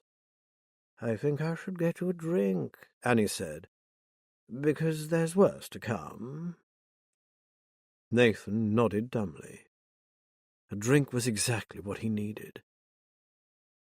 Annie ordered 3 whiskies and continued her story. Well, finally she reached the end of her tether and rang an old friend of hers from down this way. She told this friend that Harriman had drained her bank accounts and she was at rock bottom. This friend, Clarice, I think her name was, told her she knew someone who would be prepared to drive up to Newcastle, pick Marika up and take her back to his home, out of the clutches of Harriman, who was likely to try and force her to stay. The whiskies arrived, and Nathan gulped his thirstily, thankful for the alcohol that burned his throat and for a second or two eased the pain of what he was hearing. Marika leaped at the offer and left Harriman that evening. Annie shook her head. But she jumped out of the frying pan and straight into the fire. Her supposed saviour had been an ardent fan of hers for years, and at first he treated her like royalty, asking only that she gave piano lessons to his nephew. She looked at Nathan. You know what's coming next, don't you? This man became possessive, then controlling. Gradually, as Marika started to recover from her experience with Harriman, he put the pressure on, and the downward spiral began again. When she hit an all-time low, he grew tired of her and started seeing another woman. It ended when he threw Marika out. Who was he? Nathan managed to say. His name was Bolter, Frederick Bolter, but he liked to be called Rick. And don't bother looking for him, he's dead. Nathan swallowed the last of his whiskey. He was starting to feel like a punchbag. Dead. Killed in a car crash, Annie said. The car was being driven by the woman he left Marika for. Nice piece of irony, that. And Marika, what happened to her? Asked Nathan. At this point, the story gets a bit sketchy. Annie gave him a look of uncharacteristic sympathy. All I can tell you is that she managed to find lodgings somewhere and began giving private lessons. Eventually she found a permanent position as a sort of music tutor-cum-governess, if such a thing exists these days. Where was this? Nathan asked, thinking that this must be the drive Pinky had mentioned. I can't say, Annie said. Could have been anywhere. But I'll give you the name of a man in the village he lives in. It's my belief that he was Marika's closest friend at that time. Annie yelled to the bartender, asking him to bring her a pen and paper. She scribbled on the slip of paper and handed it to Nathan. Here you are, and best of luck to you. I mean that. It was a crying shame what happened to Marika. The world is all the poorer without her playing. And singing, added Pinky solemnly. Nathan looked at the words Annie had scrawled on the slip of paper. George Miles, Oaken Cottage, Beckersby Village. As soon as he got home, he searched for the address on the internet. Beckersby was a tiny village, just over half an hour's drive away, not far from the coast. Nathan toyed with the idea of ringing Liz, but decided to go there himself first, in case it turned out to be a dead end. He couldn't shake the feeling that what Annie had said was only the start of the story. On top of those terrible disasters, a further one had been added, and this one had culminated in her death. As ever, he was already beginning to vacillate on his way out of Greenborough. Was he really up to this? Should he even be doing it? After all, he was a musician, not a detective. Maybe he should have called Liz after all. But Nathan did not turn back. A graphite-grey Ford Fiesta pulled up outside Cannon Farm, and a young man sprang out. Liz recognized Jeff Jones at once, despite all the time that had passed. It was his boyish smile, tall and thin as he now was, with what David referred to as a tick-tock hairstyle that had not changed. David was right, too, about Jeff not looking his age. She would have put him at around 16. Jeff hurried over to her and gave her a hug. Auntie Liz, it's been ages. You look great. He then embraced David, who had followed Liz out of the house. Welcome to Cannon Farm, said Liz. Matt's on the phone. He won't be long. Come on in. Jeff took 2 large bags from the boot of his car. Don't worry, I'm not moving in. One is my football kit and a few other things I thought might be useful. After David had taken Jeff to his room and showed him around, Matt emerged from the incident room looking somewhat anxious. I'm very pleased to meet you, sir, Jeff said upon being introduced, and I am keen to help if I possibly can. Liz noticed an unusual look come over Matt's face, one she couldn't quite decipher. The name's Matt, lad. Forget the sir. It makes me feel ancient. It wasn't long before the conversation turned to the video clip David had shown them. It's hard to believe anyone can pull off a stunt like that, Matt said. I mean, jumping from one building to another, well. He peered at Jeff. Do you have a death wish or something, lad? Far from it, laughed Jeff. I find it exhilarating and, if that's not too pretentious, life-affirming. It must take an incredible amount of training and hard work, I should think, added Liz. It's a discipline, said Jeff, like many others. It's a case of developing your physical and mental strength by means of challenges, then repeating these until you find the best way of overcoming them. Basically, I'm pushing the boundaries of getting from A to B in the least amount of time, and using only what the environment provides in order to do it. His smile widened. I'll shut up about it now before I bore you to death. It's fascinating, said Liz. I've never forgiven you for that scare you gave me when you were a youngster. Don't think I've forgotten that, Jeff Jones. Anyway, on to our cases. We have a lot to explain and not a lot of time. Soon they were on to the bunker, at which point Jeff's expression was anything but boyish. And now you say another boy has gone missing. That's terrible. But can that sort of thing really go on, taking impressionable kids and turning them into career criminals? It seems hardly credible. No worse than giving kids rifles and turning them into child soldiers, Matt said. Liz noticed Jeff's expression. Sadly, Jeff, if you'd come up against some of the things Matt and I have faced in our time, you'd have no trouble believing it. There are some evil people around, even here in the Misty Fens. I know, said Jeff. I see it all the time in kids coming out of dysfunctional families. It's just that I work with like-minded people who care about kids and try to help them move forward into a better life. 2 different aspects of the same thing, I guess, Liz said. As coppers, we mainly got lumbered with people for whom it was too late. The criminals, that is. Even so, we are all striving for good, and that's why we must stop this consortium, or whatever it is, that is aiming to turn kids who do have some hope into hardened criminals. I'm with you on that, said Jeff. Just tell me what you want me to do. Play football to start with, said David. They'll be training tonight at the community centre. Dazzle them with your skills, and then make friends with their star player. Get him to talk to you if you can. He's the only person we know who's actually been to this bunker and returned. And the aim is to discover where it's located, is it? Asked Jeff. Initially, although, replied David, looking from Liz to Matt.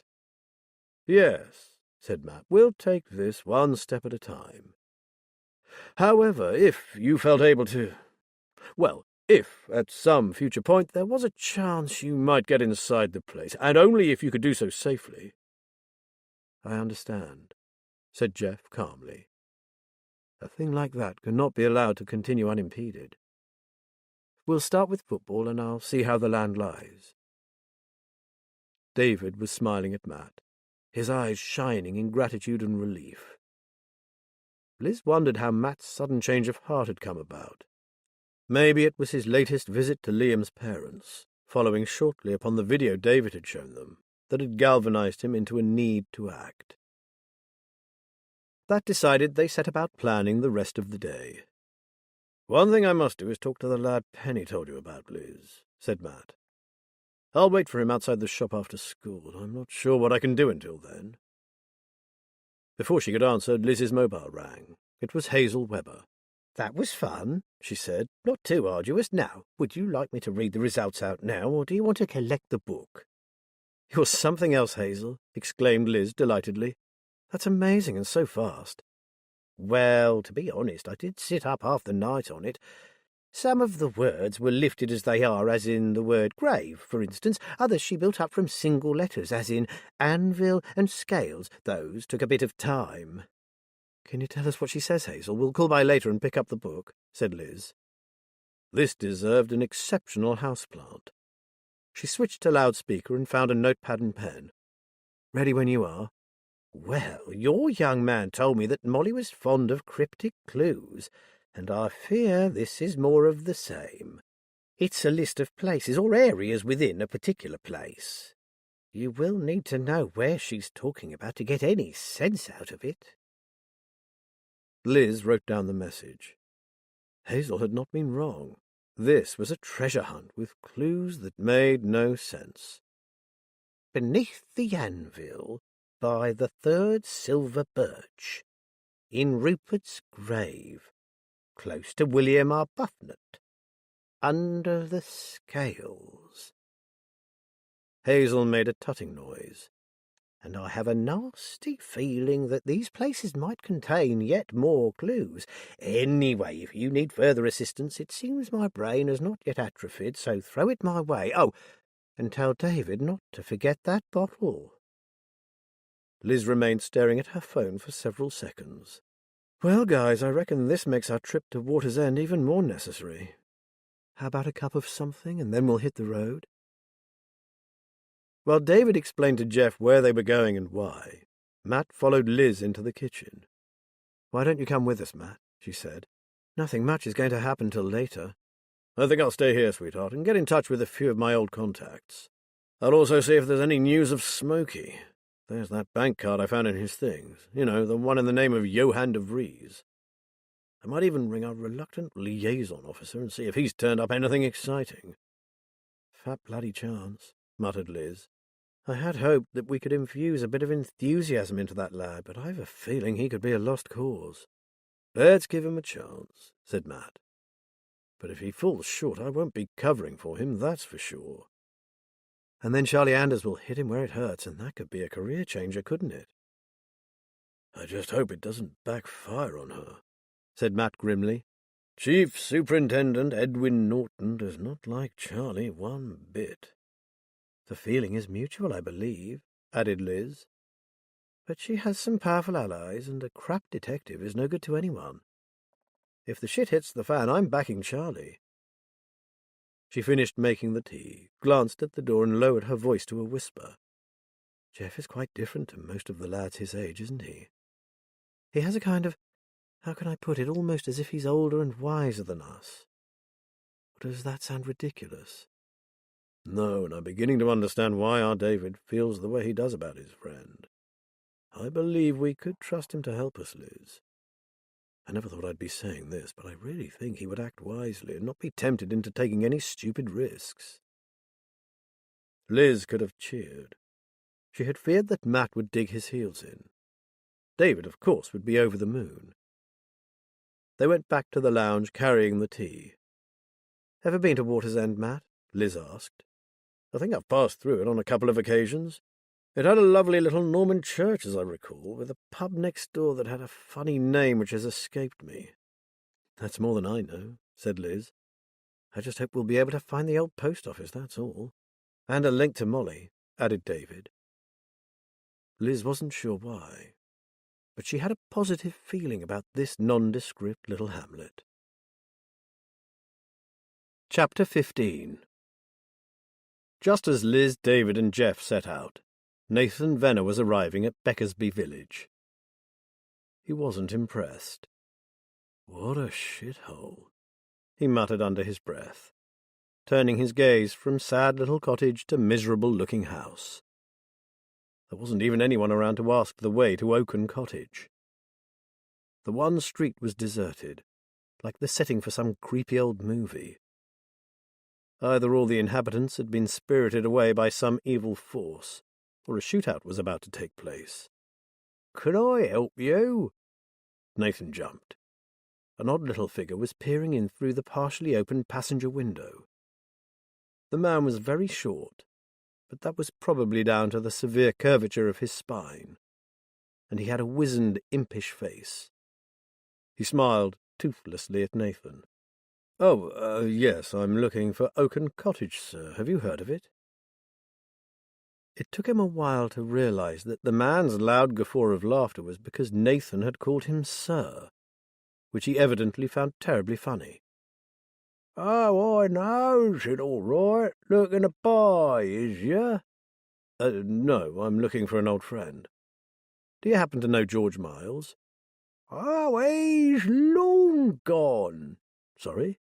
George, he up and moved out a good few years back. As far as I can tell, no one knows where he is now. Nathan's heart sank. So is the house empty? Nah, the folks that bought it from George come into some broad, so he's moving up the ladder. Our little village ain't good enough any more. He screwed up his face in distaste. At least there was someone to talk to. These people might know where George went. Could you direct me there, please? The old man gestured vaguely in the direction of a handful of cottages that straggled down a fen lane and out of the village. Last one before the fields start. Got a stump of an old oak in the garden. Storm back end of 1987 took it.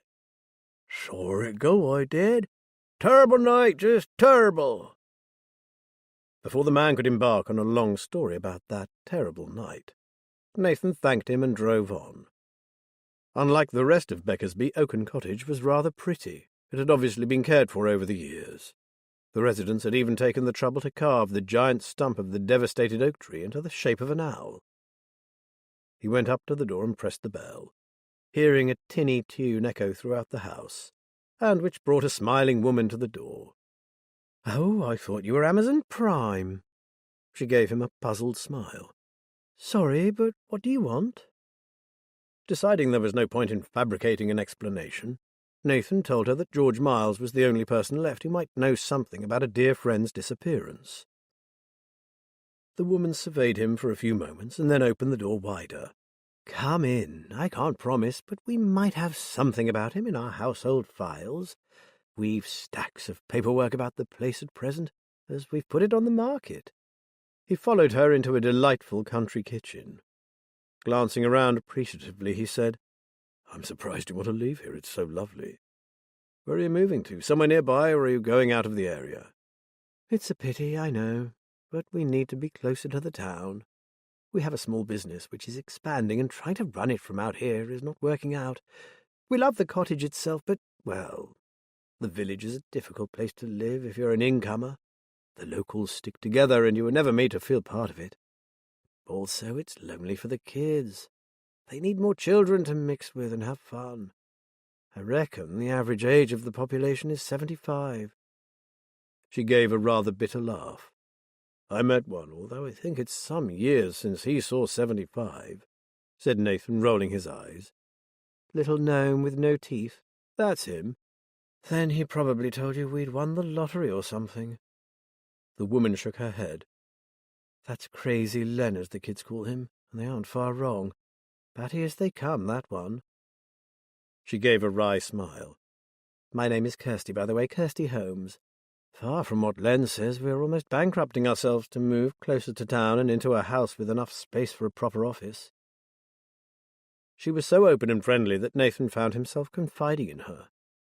He told her about Marika's death and how he regretted losing contact with her. "George Miles really is my last hope of discovering what happened to her." Kirsty Holmes took a large box file from a shelf and opened it out. "I'm sorry. I hope I can be of some help." She began to leaf through the papers and documents. "My husband knew George from before we came here. They were both volunteers at the dog rescue centre over at Poltonby Marsh. According to Mick, that's my husband, George was a really nice man back then, but he changed. By the time I met him, when we were buying this cottage, he was a wreck.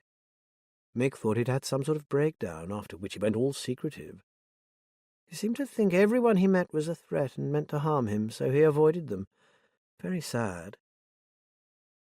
Things were taking a sinister turn.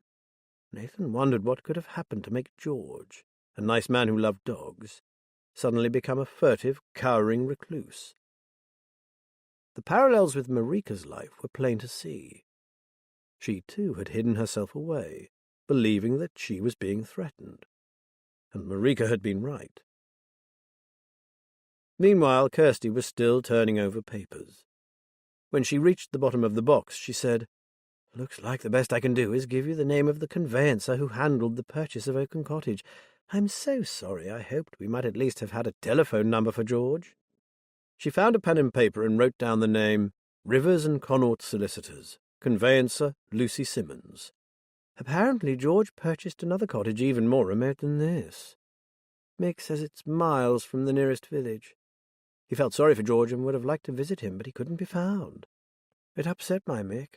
He's a big softy. Kirsty handed him the memo. "I'm sorry I can't be of more help." Nathan thanked her, folded the sheet and put it into his pocket. "It's another step closer. Now I must let you get on. I appreciate your help and wish you all the best with the move."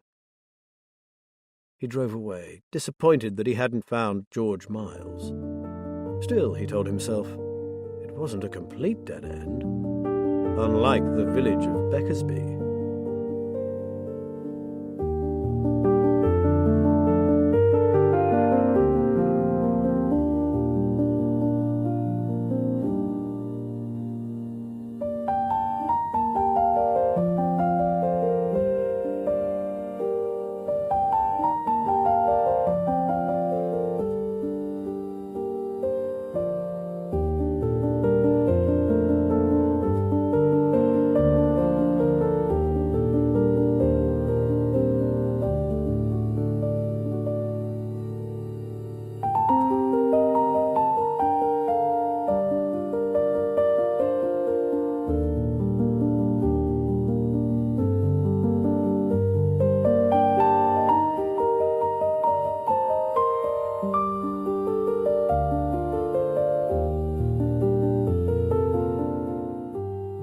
Mid-morning and work at the station was in full swing. D.C. Darren Norton sat at his desk, wondering what he should do. He was beset with conflicting emotions. He was still furious at having been assigned to a bunch of private detectives. People like that belonged in crappy old paperbacks, lurking in their raincoats under gas lamps. He deserved better than that. Them and their investigation room and their whiteboard they were so proud of. And one of them wasn't even a detective, just some student they'd got in. How dare that little shite tell him how to follow leads? What a fucking cheek. On the other hand, his own inquiries hadn't been exactly fruitful, while theirs were sodding well racing ahead. He hated to admit it, but he'd been shocked at how much they had achieved in so short a time. And the victim, what he'd thought to be some dead old bag lady, had turned out to be that woman in the photograph. A beautiful lady seated at a concert grand piano. What was he to make of that? He fiddled with his pen, tapping out a rhythm. He had assumed that at least it would be an easy task. Allow these guys to piddle around and get what results they could, and simply lift their findings and word his reports as if they were his own. No, he was not so sure. Having seen what they'd come up with, it looked like he'd have to abandon his plan and make some kind of input. Though it went against the grain, he might even have to pull his finger out and do what they had asked of him. With the sullen expression of a child in detention, he checked his electronic pocket notebook and read, "Nathan Venner, friend of Marika. Check whereabouts of MM after leaving Greenborough." Venner had called back eventually, but he had little to tell him about where the woman had disappeared to after she fell off the face of the earth. Venner had given Darren a bit of information about her background. Basically, she was wasted as a piano teacher. Well, he'd see what the police database came up with. There was an outside chance she'd committed some driving offence, in which case he'd have an address for her. The next item on his list was Liam Cooper in the bunker.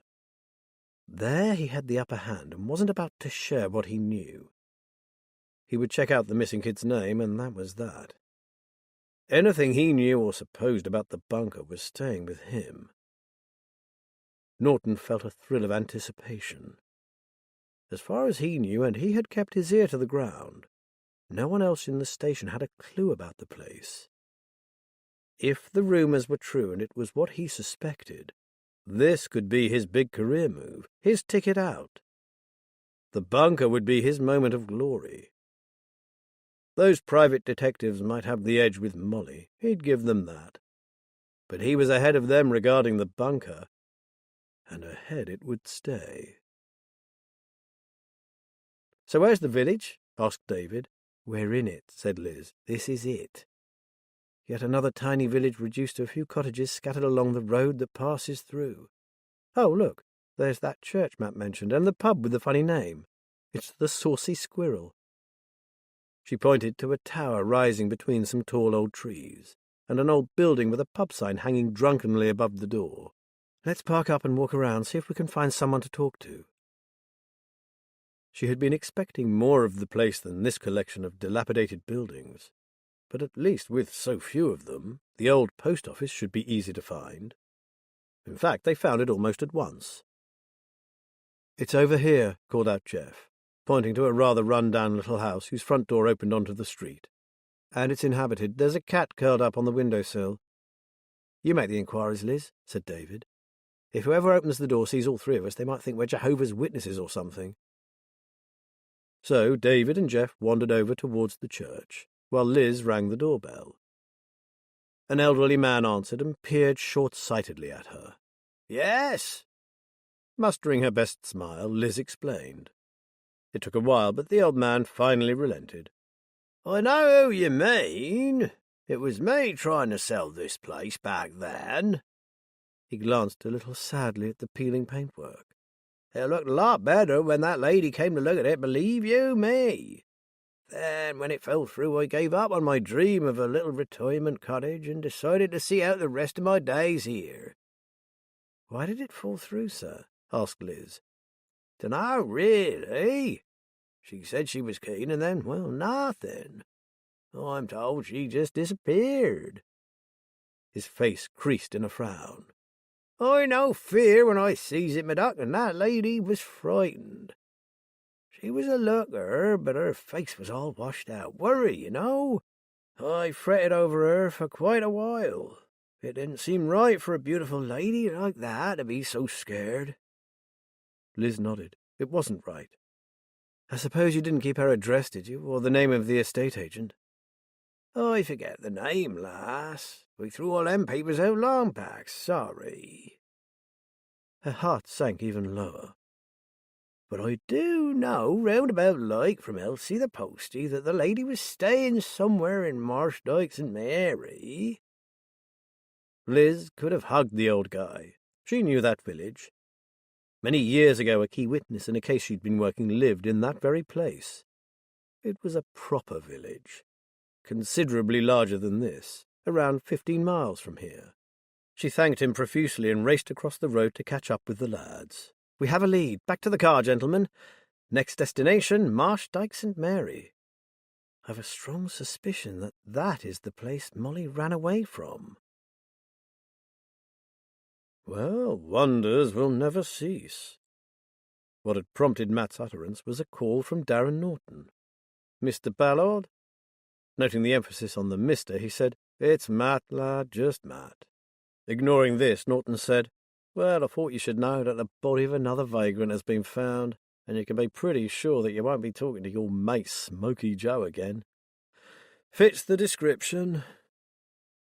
He had been expecting it, but still it came as a blow. Another link to Molly's past had been broken. The smug and dismissive way Norton had spoken rankled, so Matt said coldly, "Where was he found, and has he been officially identified yet?" "In an old barn somewhere between here and Fenchester. I haven't got the full details yet," said Norton. "The farm worker who found him just said it was a tramp. The crew that attended didn't know Smoky, but the age is about right in the overall description, so it's going to be him, isn't it?" Wishing the detective would lose his habit of making hasty assumptions, Matt said, "Surely someone at the station knows him. He's been passing in and out of Fenfleet for donkey's years. Is Swifty on duty? He knows him well enough to identify the body." There was a pause. Norton obviously hadn't bothered to follow this up. Matt said, "If it comes down to it, both Liz and I know Smoky. One of us could identify him." "Okay, I'll pass that on to the officer in charge." "Do you know the manner of death?" asked Matt. Was he going to have to wring every single drop of basic information out of this man? Matt heard the rustle of papers. Nothing obvious, apparently. No indication of any violence. So if the cause of death is unknown or unclear, they are looking at an unexplained death. Matt was racing through the procedures, some of which might well have changed since he left the force. Red tape grew like bindweed around the law, and new pieces of legislation took root almost daily. Whatever, it would be referred to the coroner for investigation, and there would be a post-mortem to determine the cause of death. Look, I've got an appointment in a couple of hours' time. Meanwhile, I can go to the mortuary myself. At least we'll know, one way or the other. Norton didn't put it in so many words, but his meaning was clear. If Matt wanted to waste his time, he was welcome. He was quick to reject Matt's offer to meet him there. No, I've got a report to tie up by this afternoon, and I need to chase up a couple of contacts regarding Marika. Matt very much doubted that he was doing anything of the sort. More likely was that Norton wished to avoid having to come up against Rory Wilkinson again. He could count on the fingers of one hand the number of people Rory actively disliked, but when he did, he took no prisoners. A few choice phrases could reduce the pompous, the unsympathetic, to abject silence. "Okay, but perhaps you'd let them know to expect me." Norton agreed rather reluctantly, and Matt ended the call. He looked at his watch.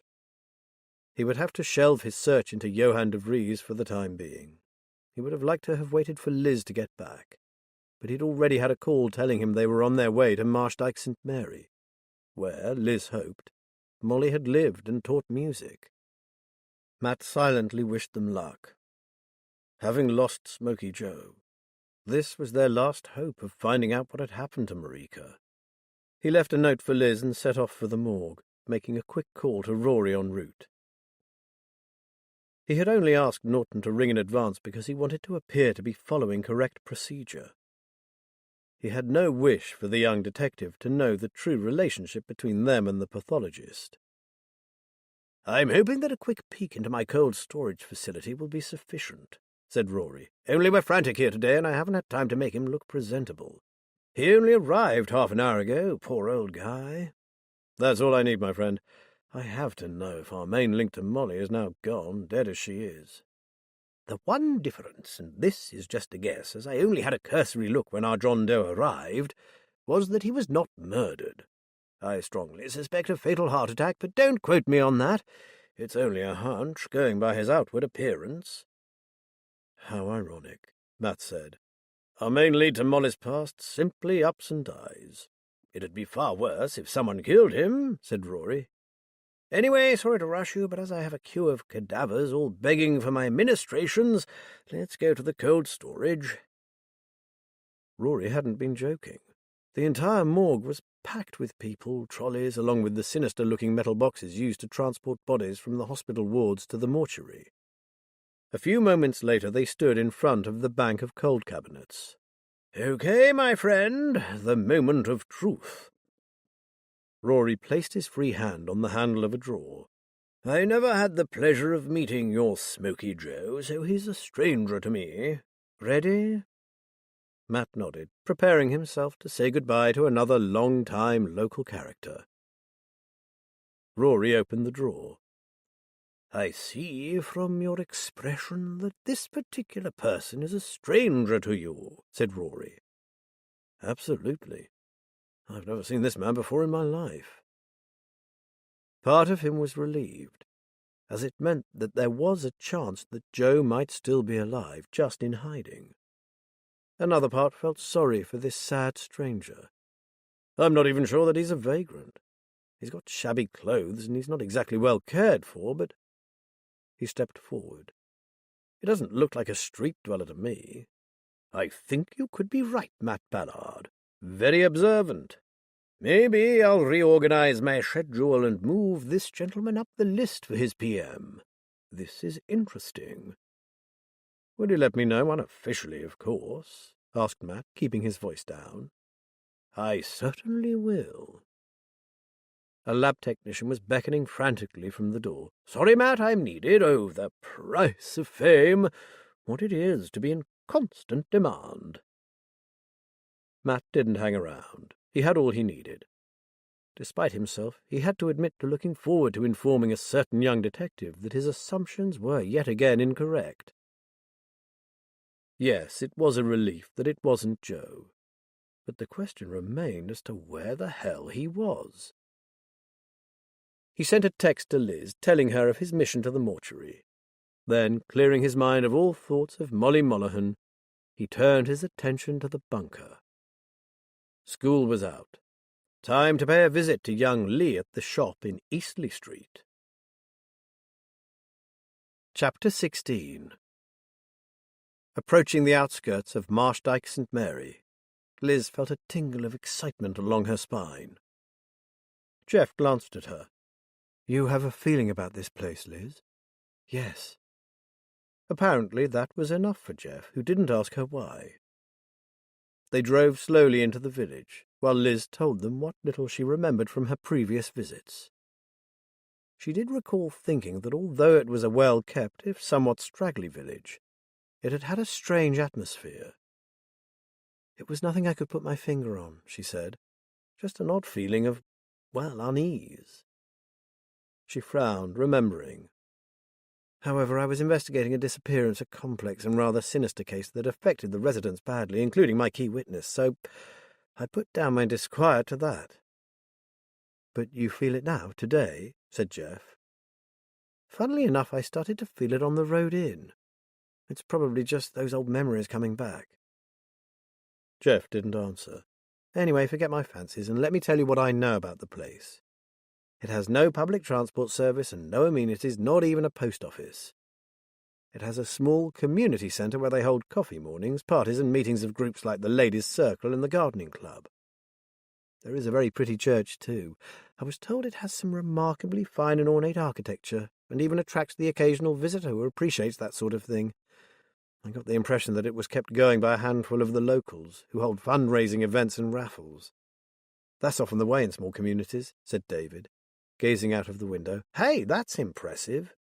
He was pointing at a fantastical structure rising high in the air from an open driveway. Liz smiled. "Scrap metal art. Brilliant, isn't it?" She slowed to a crawl so they could take a proper look. The metalwork sculpture represented a dragon-like creature made entirely of old pieces of farm equipment, nuts, bolts, and various bits of discarded metal. That place used to be a forge. Nowadays they do ironwork, making gates and railings and stuff like that. Wrought iron is very popular around here. "So, where do we start?" asked David. Liz pulled into the side of the road. "If I remember rightly, there was a rambling old farmhouse off a lane by the village post box. My witness lived next door. The owners were two sisters who ran a sort of rescue centre for injured birds. They even had a bird hospital in some dilapidated stables. They were very sociable, always up for a chat. We could start with them. They had lived in the village all their lives, and what they didn't know about the place wasn't worth knowing." "Perfecto," said David with a grin. "Sweet old ladies, my favourite source of information. What are we waiting for? Let's go charm them." "Maybe we should decide on a cover story first," interjected Jeff. "They might wonder why we've appeared out of nowhere and are asking a barrage of questions." "I suggest we tell them the truth, up to a point," said Liz. "We are private investigators, and our client has asked us to find out what happened to his loved one, Marika Monaghan, who suddenly disappeared. We have reason to believe she became a private tutor in this area." "Don't I look a bit young to be a detective?" Jeff said. Liz laughed. "Well, I know. We can say you're much older than you look, which happens to be true, and that you're assisting us with interviewing younger people." Jeff smiled broadly. "Nice one. Jeff Jones, Junior PI. I can live with that." They had no problem finding Castor House Farm, which was just as Liz remembered it, though somewhat more chaotic. She noticed several sheds, runs, and outdoor aviaries, none of which looked too professionally built. Maybe the sisters had turned their hands to carpentry in order to house ever more birds. They got out of the car and went up to the gate, where a sign told visitors to ring the bell and wait. The bell in question was a large iron affair like a giant cowbell, with a rope hanging from the clapper and an ornate cast-iron bird on top. David gave it a hearty yank and jumped. Blimey, that'd wake the dead! As the sound of the bell died down, An elderly woman came hurrying up to the gate. She was tall and thin and wore an ancient wax jacket, faded jeans, and Wellington boots. "OK, what have you got? Not another injured pigeon, I hope. We've got a shed full of 'em already." Then, when none of them proffered an ailing bird, she said, "Well, we wondered if you could help us with a bit of local knowledge," said Liz with a bright smile. "Aaron Calloway told me that you and your sister have lived here all your lives." "Aaron, you say? Goodness me, he moved away 2 years ago. Do you know him, then?" Liz told her about the case she had investigated, and that she had interviewed him. "I remember you. You were here about that young woman who disappeared, weren't you?" She unlatched the gate. "Come in. I'll just fetch Alice, and we'll see if we can help." She led them towards the house, and the open doors of a sunroom. Not quite a conservatory, it nevertheless housed a couple of large overstuffed old sofas, a battered coffee table, and several bookcases, overflowing with books in no apparent order. A couple of droopy plants cried out for water on the window-sill. The wall adjoining the house was covered from ceiling to floor with framed pictures of birds. "Sit down and make yourselves comfortable. I'll call Alice. I think she's changing Tinky Winky's bandages." "Tinky Winky?" Jeff said. "A cygnet, dear. He's a sweetie, but he's not keen on having his bandages changed. He's suffering from something called angel wing that causes the flight feathers to stick out from the body at odd angles. After they've been bandaged flat to the body every day for 10 days, he should be flying just like normal. Alice is very good with swans, you know.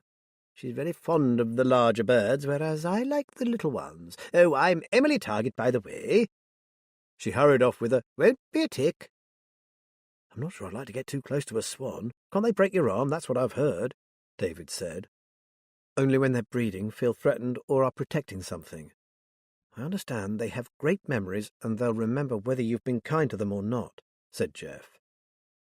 "I know an old guy who lives on the river near our place. He has one that follows him around like a dog. When he gives it a treat, it dips its head, as if it's saying thank you."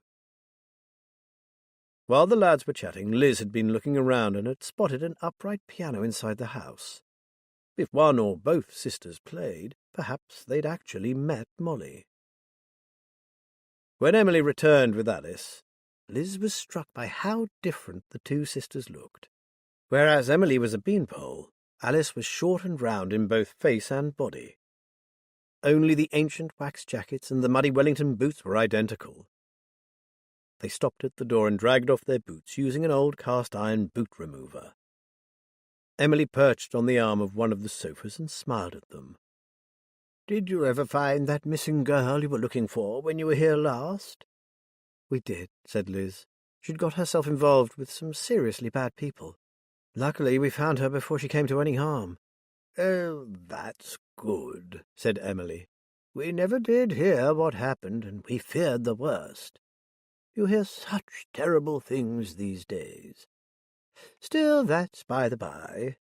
How can we help you? You said you needed some local knowledge." Liz told them about Marika, and that she may have been teaching music in this very village.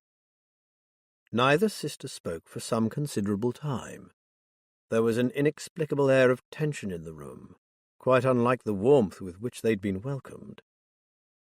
When Alice wanted to know who was asking for this information, she sounded almost unfriendly. "I'm sorry, but I can't say. Our client wishes to remain anonymous." "But you do know who I'm talking about, don't you?" Liz said. No idea at all," Alice said abruptly. "Why would anyone think this person came here to teach?" Emily added.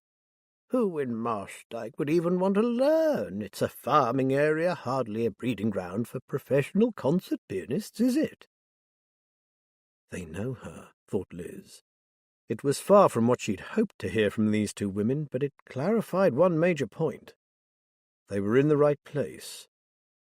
Molly had come here. They just needed to find someone who would admit it. Having learned during her years in the force that it was no use flogging a dead horse, Liz smiled brightly. "Not to worry, we must have been given wrong information. I'd love to hear more about your rescue birds, though."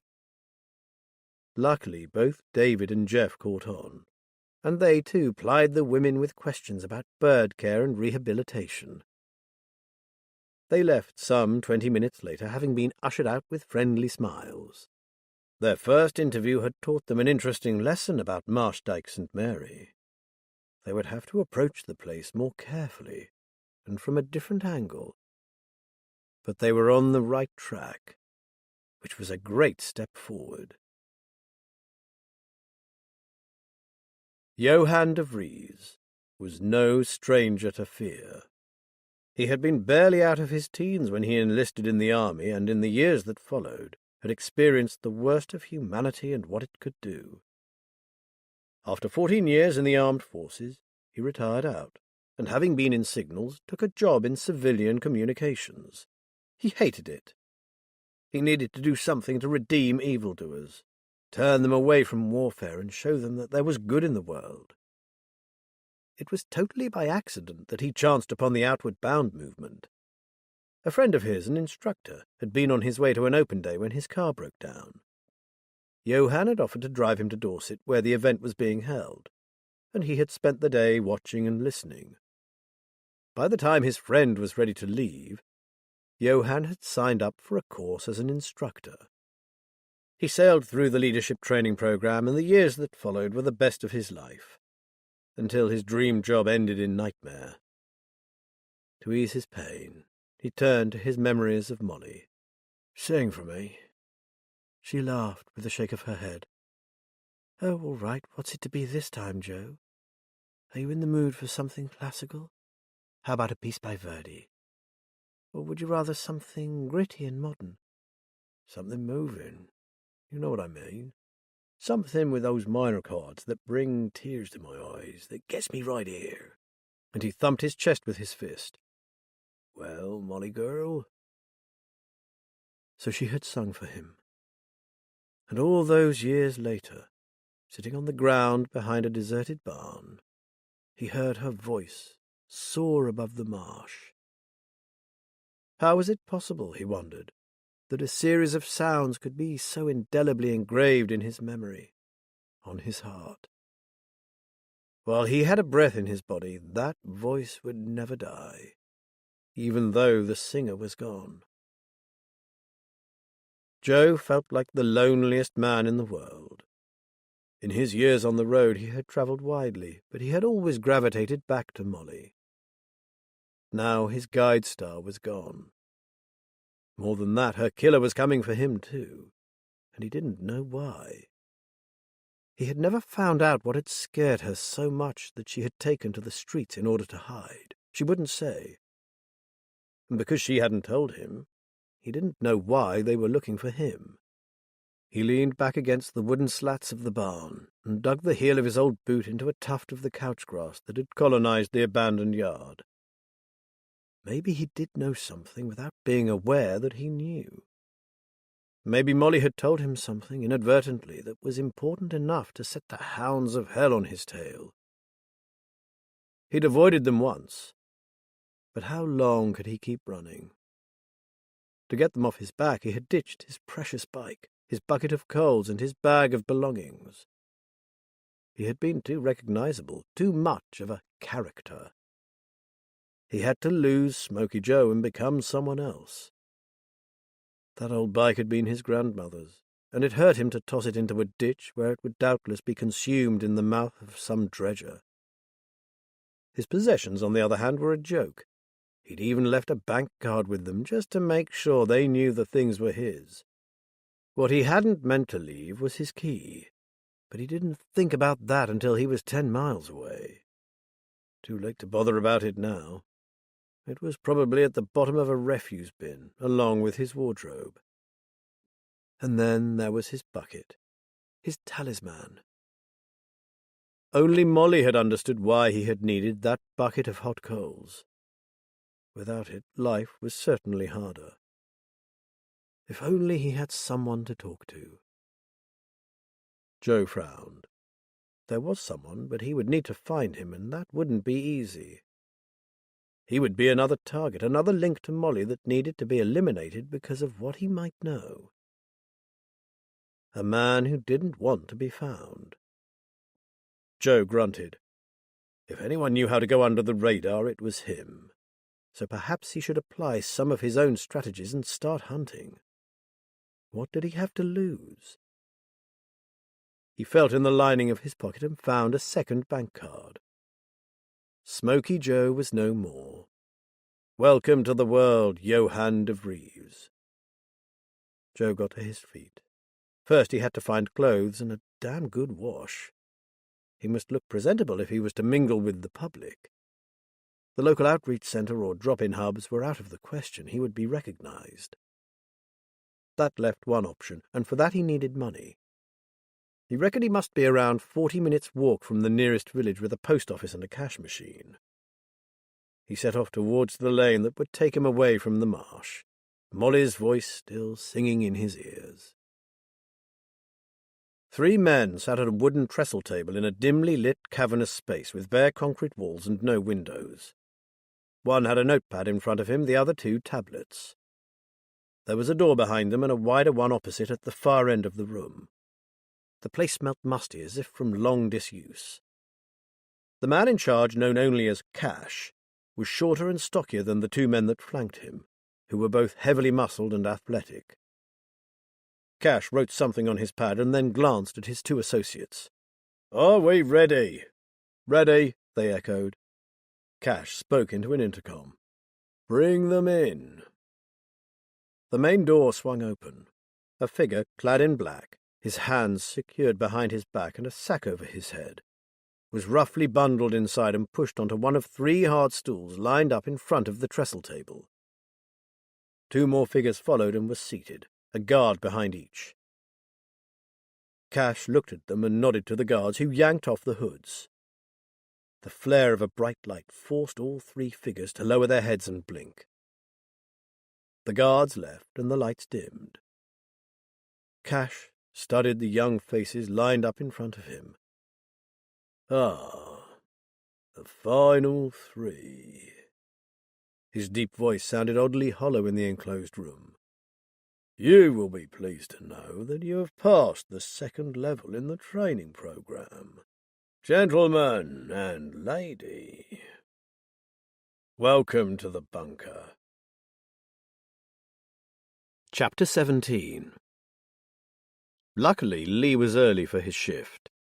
Matt recognized him at once from Penny Turner's description and stepped forward, smiling. "Hi, Lee, I'm a friend of Penny Turner's. She told me Dean is missing and I want to help." Lee looked startled. "Why? You a cop?" Matt shook his head. "I'm a private detective, lad. Your brother isn't the only one who's gone missing. I'm looking for another lad whose parents have asked for my help." Lee bit on his bottom lip. "I can't pay you, I don't have the cash.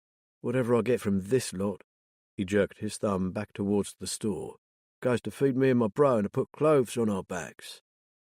"I don't want money, Lee, not from you. I want to know about the bunker. I want to get the kids out and see the place shut down." "In your dreams?" In a voice that trembled slightly, Lee said, "Look, mister, I don't know what Dean's got himself tied up in, but it's going to take a lot more than you to stop it." "Surely some help is better than none," said Matt. "Tell me what you know and what you suspect, and I'll try to find your brother. No strings and no payment either. Oh, and it isn't just me. I have others helping. If that place is what we believe it to be, we have to stop it, and fast." Lee said nothing for a while, visibly struggling to come to a decision. Then he looked at Matt and nodded. "Okay, hold on. It isn't busy today, so I'll see if Mr. Patel can give me a bit of leeway before I have to start." He hurried into the shop and out again. He beckoned to Matt, who followed him into an alley that ran alongside the store. Outside the back door there was a bench and a couple of ancient plastic patio chairs. Lee pointed to the bench, having decided the chairs probably wouldn't take Matt's weight, and flopped onto a chair. "I've got 10 minutes, so what do you want to know?" "What did Dean tell you about the bunker?" Matt asked. "To start with, he said it was really cool. You could let off steam, get fit and have fun, all for free." Lee puffed out his cheeks. "As soon as I heard that bit about it being free, I thought, yeah, right. Like anyone gives kids like us anything for free." He shook his head sadly. "Trouble is, Dean ain't streetwise. He acts the big man, but he's just a know-nothing kid." He stared at Matt. Do you really think you can find him? Yes, said Matt, suddenly certain of it. We just need to find a way in. I've been told that the kids are picked up in a sort of van, that right? Yeah, but someone has to talk to them first to sound them out like. Any particular place that happens? Dunno if it's a regular place, but Dean used to hang out with some kids on that bit of waste ground at the back of the DIY store on Hammond Street. That's where this guy collared him. He told Dean about this new adventure park for kids that was like special and secret crap like that. Lee rolled his eyes. Shit. You'd have thought Dean had won the lottery the way he talked about it, like he was the chosen one or something. Sodding victim, more like. How many times did he go? Matt asked. 3 times. After the 3rd trip, he never came back. Did you see him being picked up by any chance? Matt sat forward. Come on, Lee. Did you see the vehicle that collected him? Lee stared at the ground. Yeah, I hid and watched. I thought I'd get the reg number just in case, like. Covered in mud, wasn't it? All I can tell you is that it was like one of them minibus things that carries the pickers around to the fields. Grey and filthy, no writing on it, and darkened windows. So they had more than one vehicle. Matt recalled the boy from Ewan's football team saying he'd been bundled into a closed-sided van. Were there other kids in this vehicle? I think so. When the door opened, I thought I caught sight of at least one other boy. Matt was aware of the time passing and didn't want to get the lad into trouble. Lee, what do you think the bunker is? I don't know, but whatever it is, they're taking kids whose parents either don't give a shit about them or ones that look like they are heading off the tracks and using them for something bad. I can think of a whole lot of uses for a teenage boy, and none of them are nice. So could Matt. Give me your mobile number, Lee, and I'll get in touch if we have news of Dean. I promise we'll do our very best to get him back for you. Lee stared at the ground. I ain't got no phone, mister. Mine got nicked just after Dean disappeared, and I can't afford another one. Matt exhaled. Okay, I'll go and get you a cheap one. I'll bring it straight back. Meanwhile, here's my card. I'm Matt. You can trust me, I promise. And you can trust my colleagues too. That's Liz, David, and Jeff. Got that? And the phone is yours, lad, so don't say no one ever gives kids like you anything for free. Not long afterwards, he went into the convenience store and handed Lee a box with a new phone and charger, along with a top-up card for £20.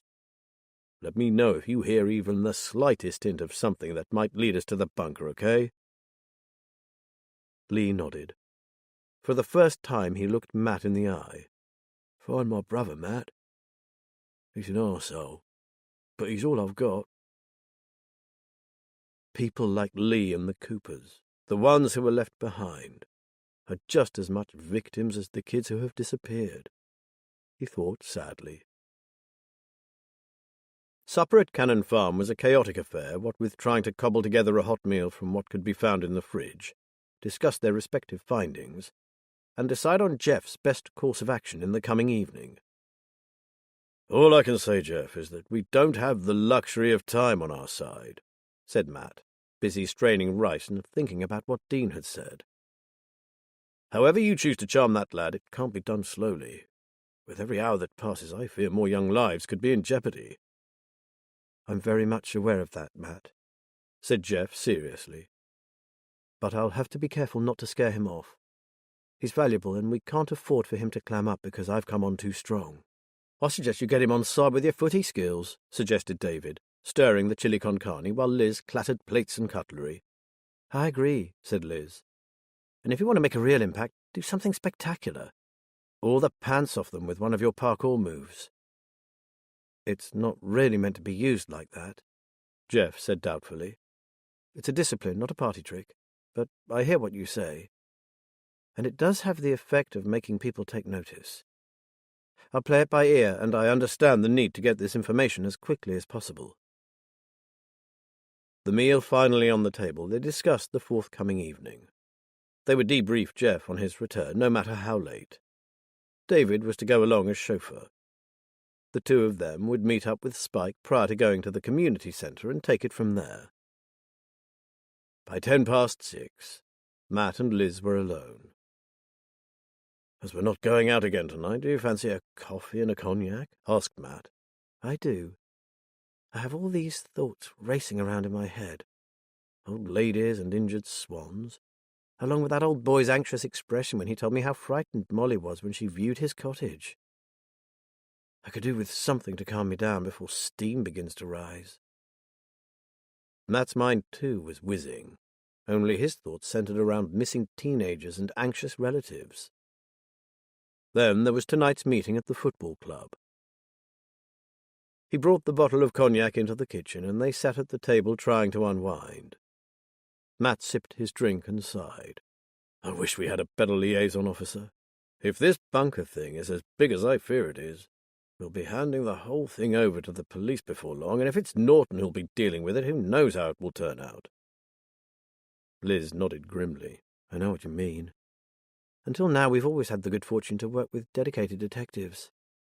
I hate to say it, but I'm not sure I even trust him. She raised an eyebrow. Or am I being unkind, or worse?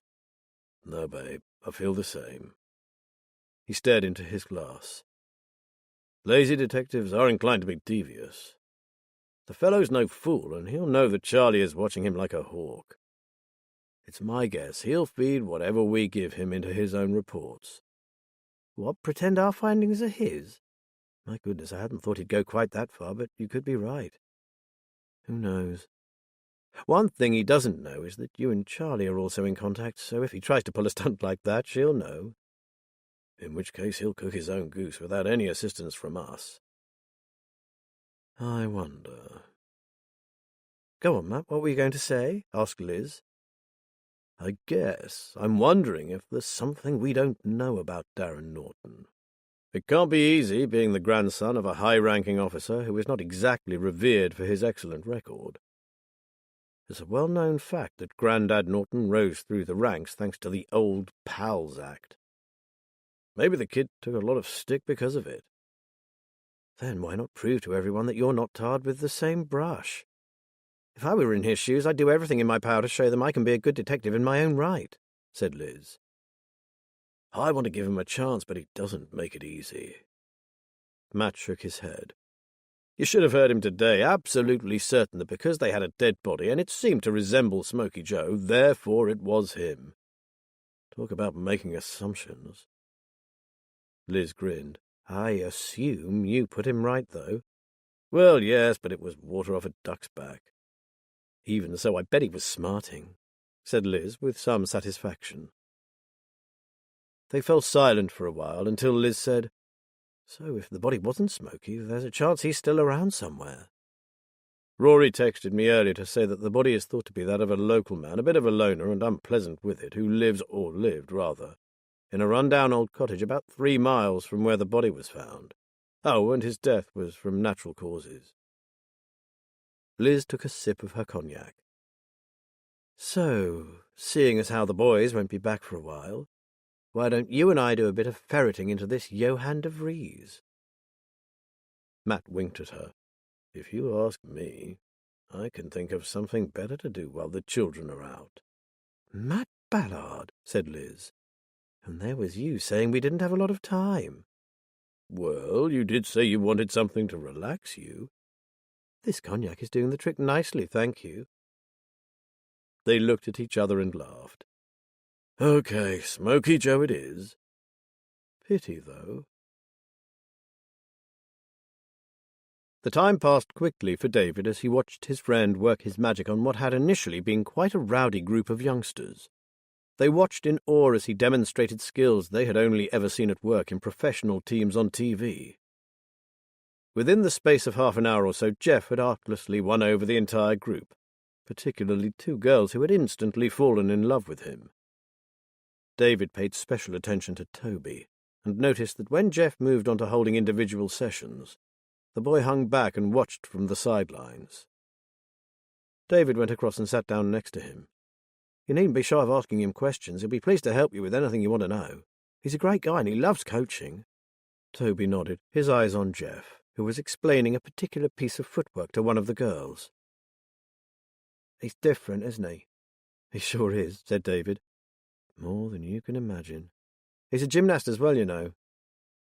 It seems very... Stuck for words, the boy spread his hands. I know what you mean, David said. I've known him all my life. I grew up with him, and even when we were little, I already knew he was special. Why are you here? Coming out of the blue, the question threw David, who struggled to find a plausible answer. That is, me and him, are staying with my auntie, and since Jeff does the same sort of coaching as you, and we thought it'd be good if he came and helped out. Toby looked at him steadily for several seconds before turning his gaze back to Jeff, and then to Ewan, who now had the group in pairs practicing passing. They watched in silence for a while. Then, without looking at David, Toby said, "The thing is..." David held his breath and waited, not daring to look at Toby. "I know why you're here. It's because of Ewan, isn't it? What he said. Ewan cares about me. He's the only one who ever has. I don't have a family. My dad's a drunk, and I don't remember my mum. Then I started training with Ewan. He's a good guy." Gazing fixedly at the kids now clustered around Jeff, he said, "You see, I made a big mistake, and I owe it to Ewan to put it right. Ewan reckons I can make it professionally if I really commit to it. Not like your mate there, he's in a different league. But I'm good, and I could be great one day, I know it." David glanced sideways at the boy, wondering where this was going. "Something happened.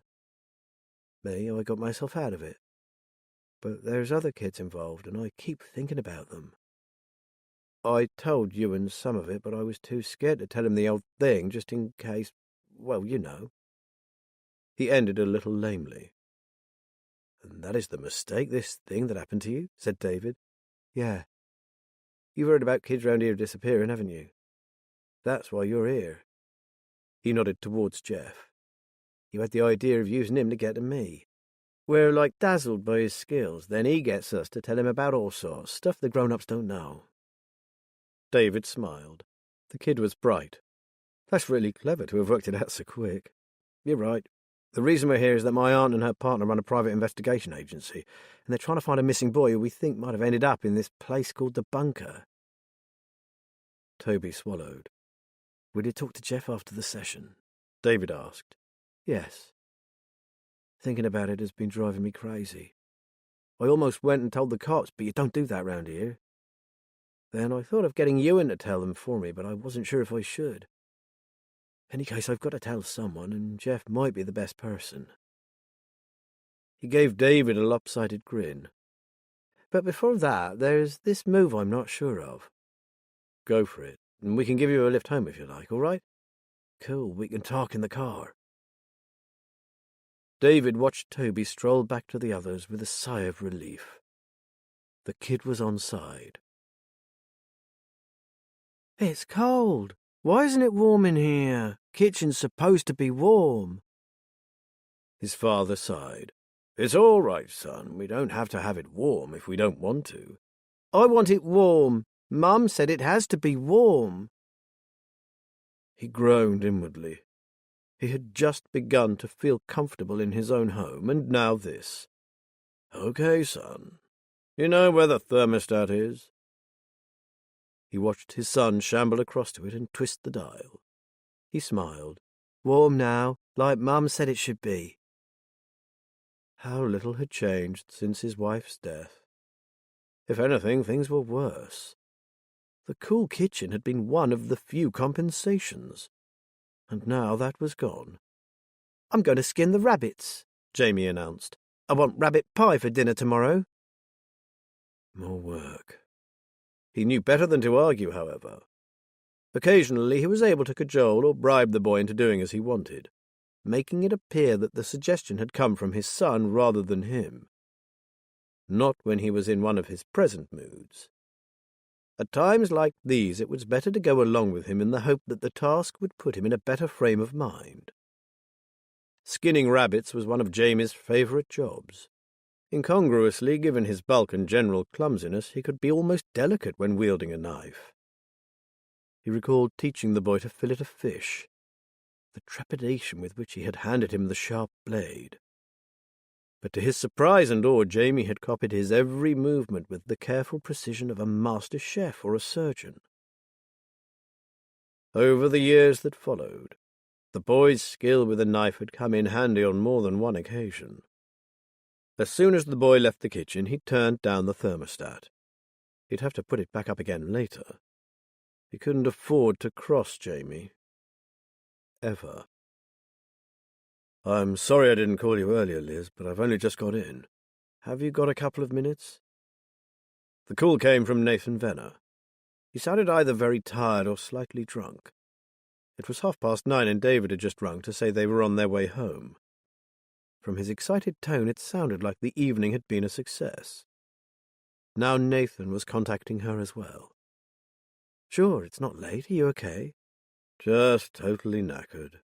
He gave a short laugh. "I've been driving round the fens all bloody day in an attempt to track Marika's movements." "Did you find anything?" she asked.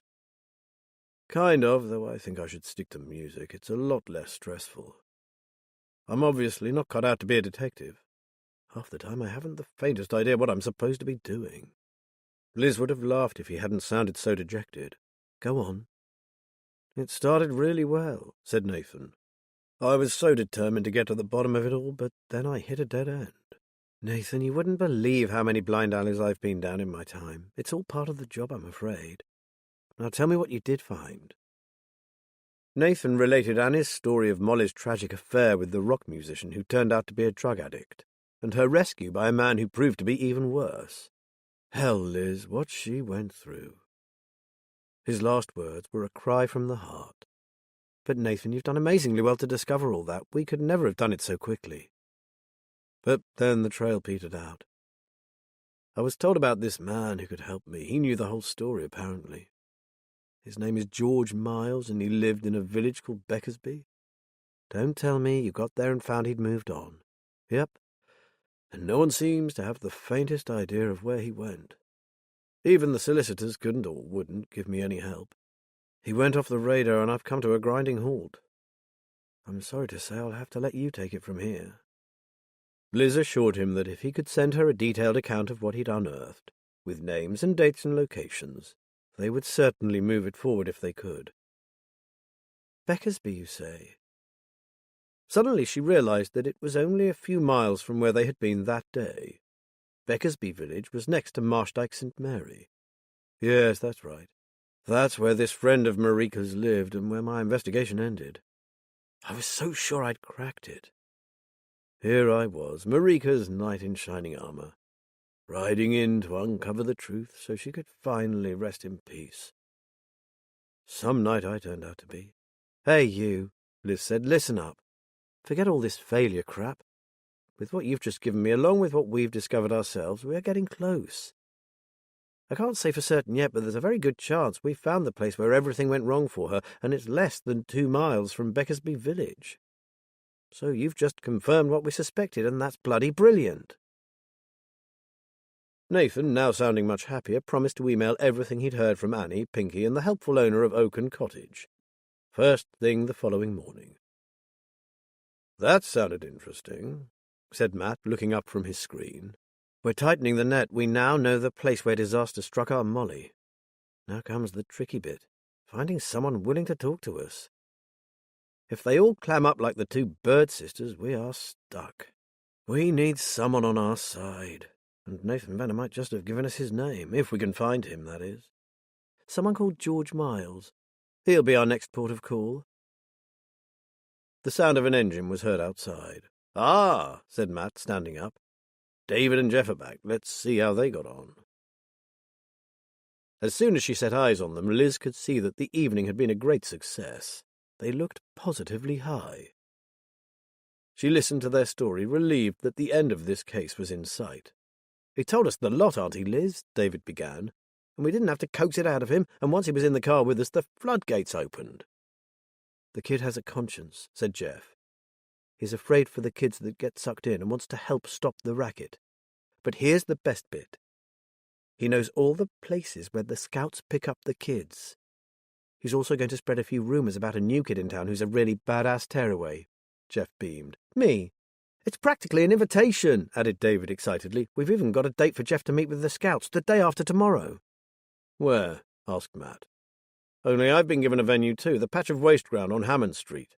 That's one of the places Toby mentioned, but Jeff has to show up at the old cemetery next to the church in Fenfleet Low Road. Kids gather there to smoke weed and drink lager. David grinned. Should be right up Jeff's street. Jeff punched him lightly on the arm. Liz felt a shiver of concern. She knew that nothing would happen on that first trip. It never did. It would be all fun and excitement. But what if he decided to take the next step and go deeper into the organization? He was without doubt a consummate athlete, but could he act? Could he fool the criminals running the show into thinking he was an off-the-rails kid? The seriousness of what he was about to undertake struck her with the force of a runaway train. Look, Jeff, you don't have to do this, you know. Maybe you should have a think about it. But I do have to, and I want to. I'm not being vain, but I have a better chance than anyone of getting the proof you need in order to send in the police and close the place down. Those people cannot be allowed to get away with what they're doing to kids who know no better. If we don't act, if I don't go in, I have a terrible feeling that some of those kids will never be seen again, including the boy you're looking for. I couldn't live with that. Liz raised her hands. I agree with what you say, but it won't stop me worrying. Joe had had a long day, having begun it as one person and ended it as someone else entirely. Smokey was now Johann. He lay in his anonymous hotel room and took stock of his transformation. He had begun the day by walking to the nearest village where he found a cash machine and withdrew £240, the maximum amount the machine would allow. That was the easy part. Now he had to make himself presentable while avoiding Smoky Joe's usual haunts. Another mile further on, towards Fenfleet, there was a small caravan site, set in a field adjoining a small wood. It was rarely busy at any time of the year, having little in the way of amenities, but a few fishermen stayed there occasionally. Joe knew the place well. It was one of his stopovers on his meandering passage across the fens. The wife of the farmer who owned it was a kind woman who turned a blind eye when he used the shower block while the site was empty, and let him sleep in one of their old barns. She often brought him a mug of tea before she went off to bed, and sometimes cakes or biscuits. Like the good soldier that he was, Joe had a contingency plan in the event of a sudden change in his circumstances. He had been keeping his eye on one of the caravans, which sat a little apart from the others, partially concealed by trees.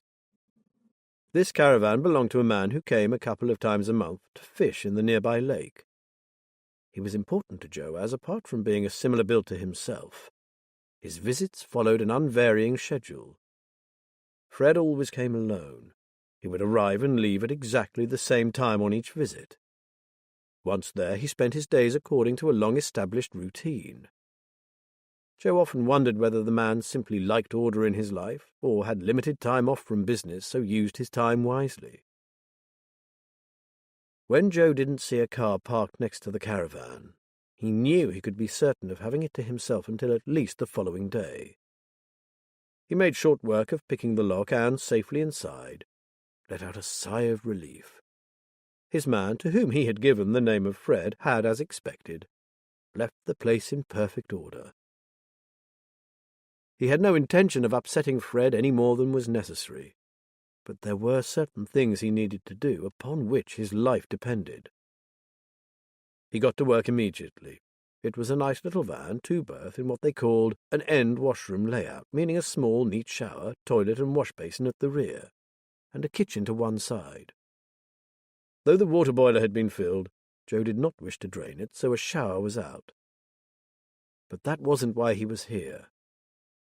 In the compact wardrobe he found exactly what he wanted: a pair of jeans, a khaki shirt, and a thick navy sweater. In a drawer at the base of the wardrobe he found socks and a cheap pair of Rambler boots. He was relieved to see that all the clothes had been purchased from Matalan, so he had a good idea of what they cost. Now for the next step. Secure in his hotel room, Joe was finding trying to sleep in a proper bed more difficult than he had expected. What he'd thought would be heaven just felt wrong. It was too soft for a start. He sank down, feeling his spine curve unnaturally, only to struggle with the all-enveloping bedclothes. After a while he got up, made a cup of tea, and laid himself down on the small, hard sofa. Comfortable at last, his thoughts returned to the day he became another man. Still in the caravan, he came across an unexpected bonus in the shape of a pack of disposable razors, assorted toiletries, and, praise be, battery-powered hair clippers and a pair of nail scissors. It had taken him almost an hour to complete the transformation. He stared in wonder at the amount of hair that had fallen to the floor. Looking in the mirror, he was shocked to see the face of someone he didn't know. Old Smoky Joe had shed years along with his hair and beard. Staring at his reflection, he was glad that he'd looked after his teeth as best he could, because right now he even thought he could discern the soldier he once had been. Satisfied, he cleared up the hair and left everything as he had found it. He had even had the foresight to bring with him an envelope he had found in a litter bin outside the post office. On this he wrote a note to Fred, apologizing for his intrusion and for taking his clothes, which he had valued at around £100 at Matalan prices. He put £150 in cash in the envelope to cover the cost. He wasn't yet dressed in his new clothes, since he still had to wash, which he did shortly, the shower block being empty. Then Johann de Vries hit the road, looking presentable enough to get a lift into town from a passing farmer.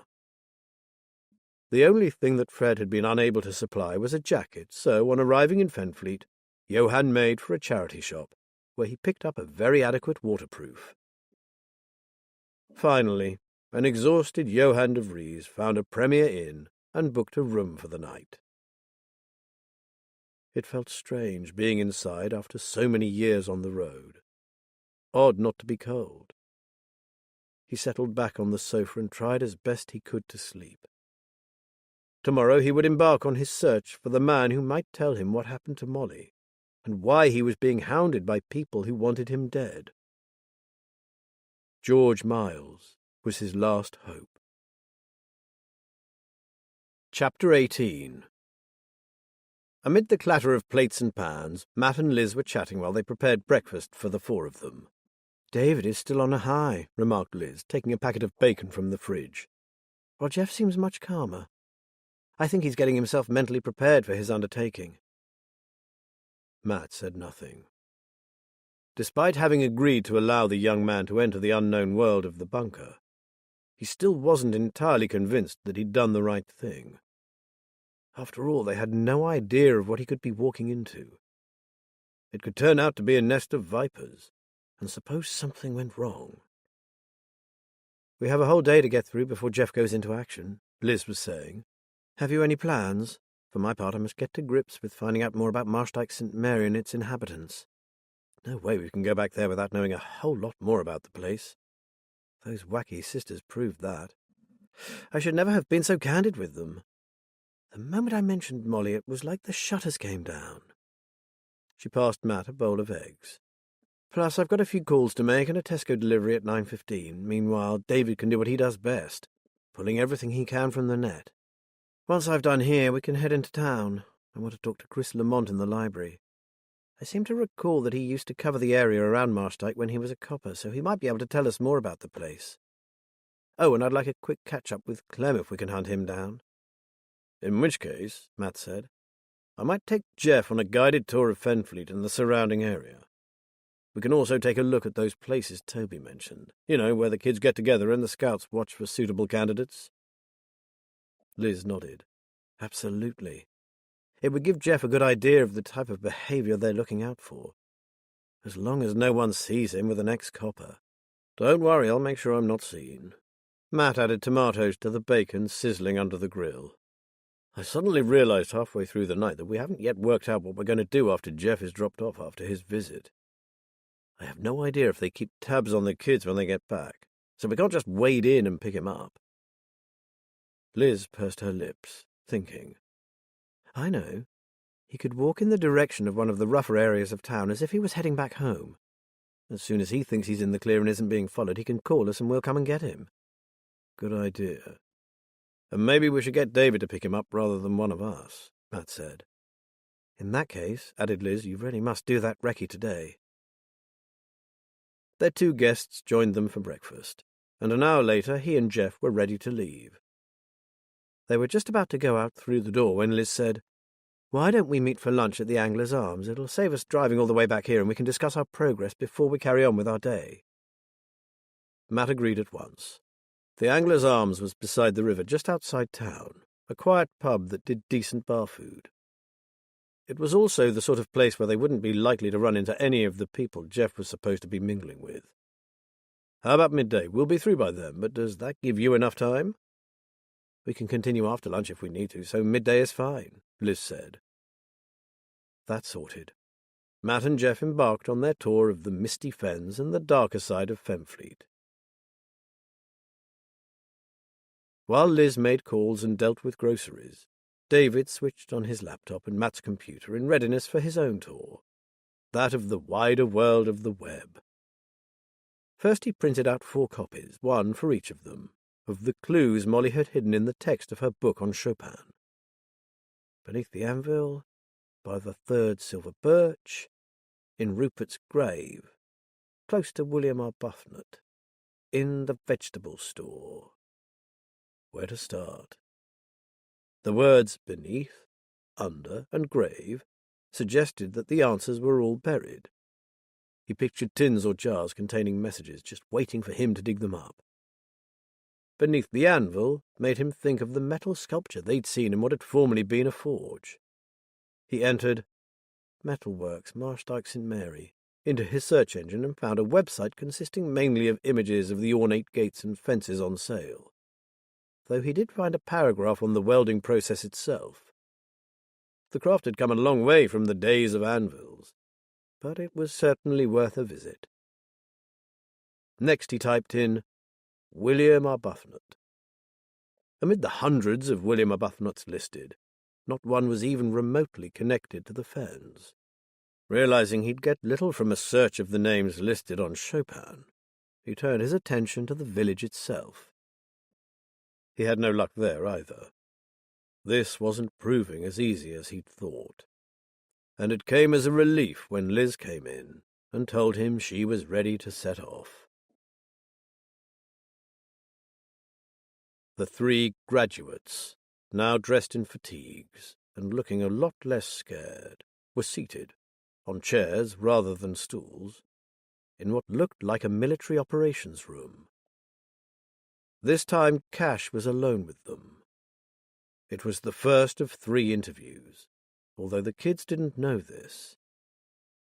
Each of his team leaders would question them on how they would react to or deal with certain situations, and evaluate their responses and their overall performance, following which Cash would make his final decision. Over the past 4 months, over 50 kids, varying in age from 13 to 19, had passed through their hands. They were rigorous in their selection, with over 70% of candidates deemed unsuitable for purpose and sent home. Around 10% had been invited back for further assessment. If they failed this part of the procedure, they too were sent away and excluded from further visits. That left a small core of fit and optimistic youngsters who, with the right training, should go far.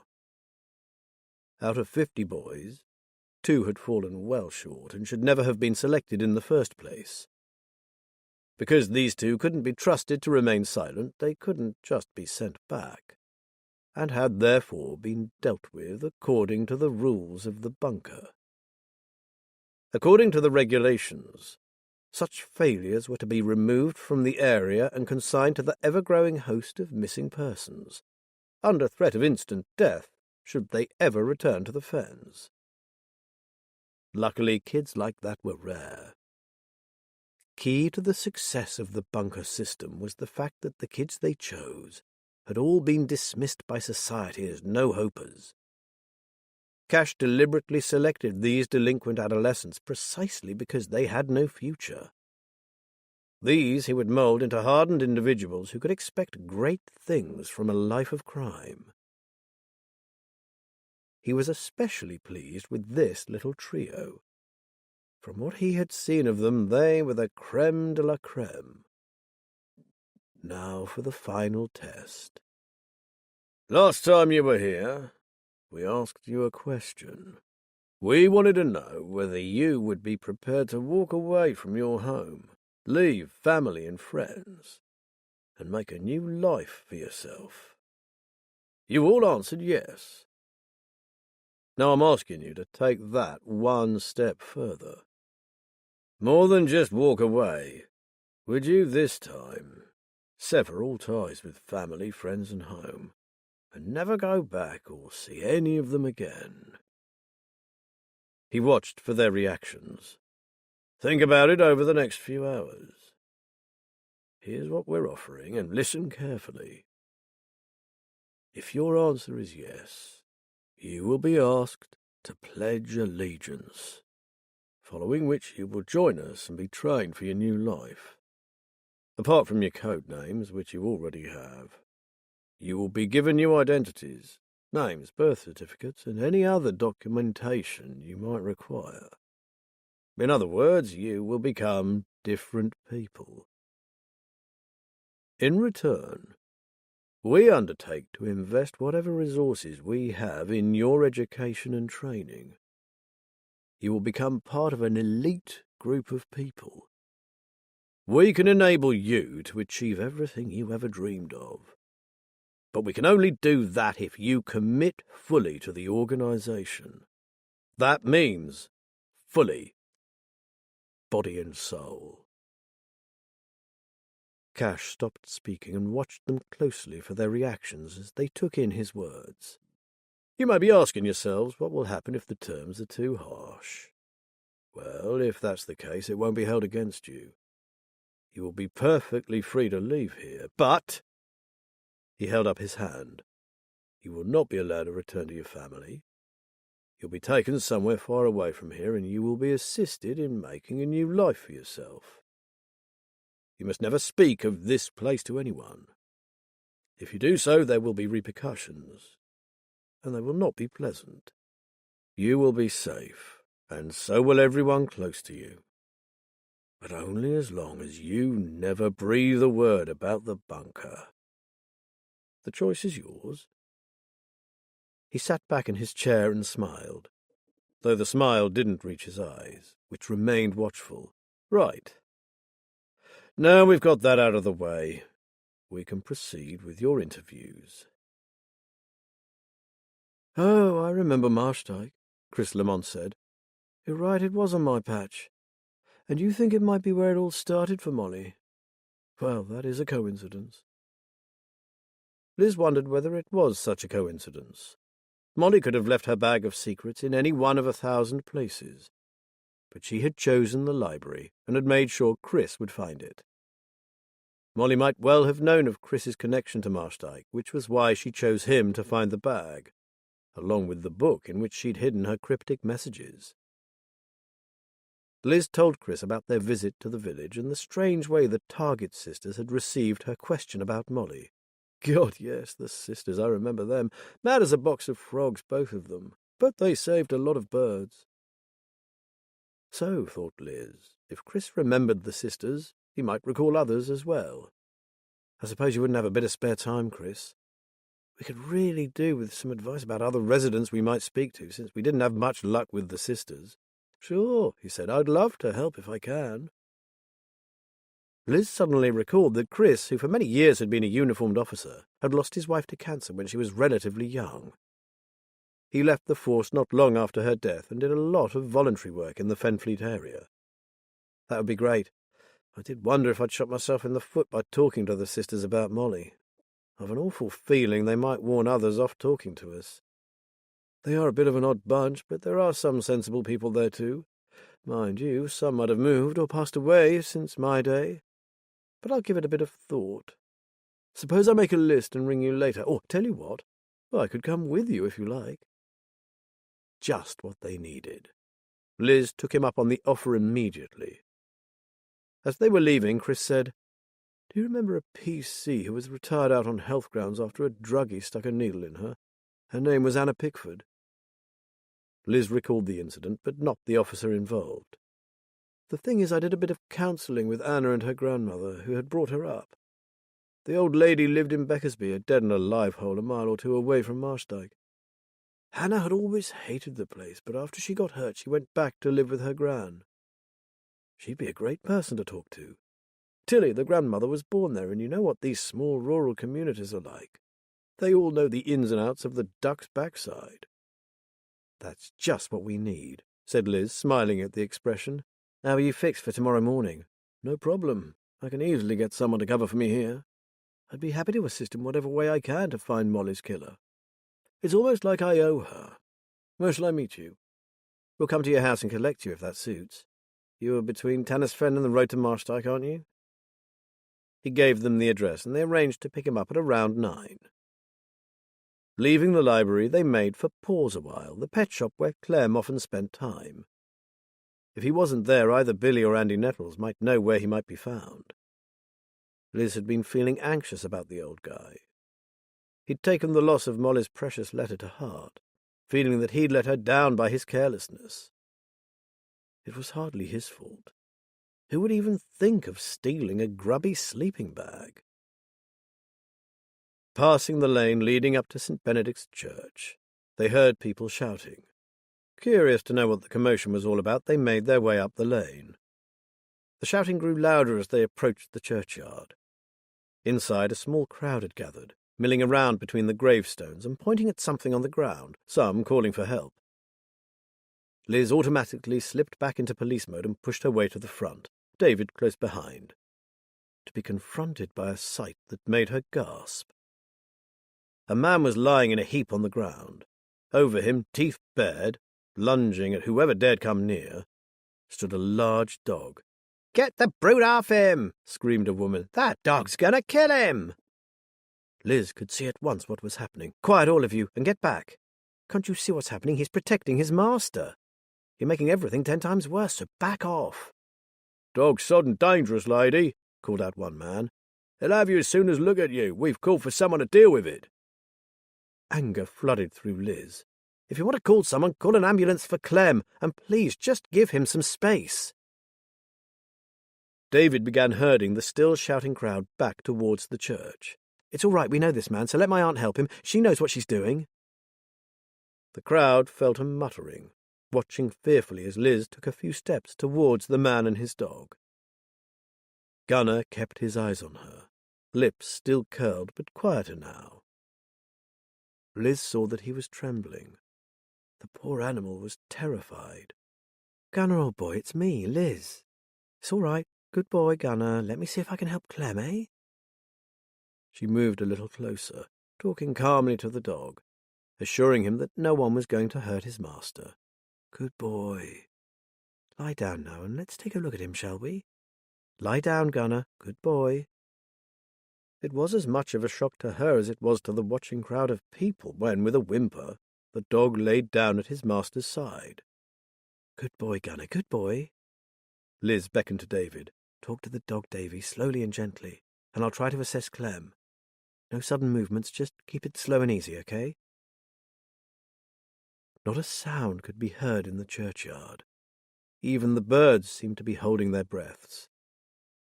As David approached, Gunner moved his tail slightly.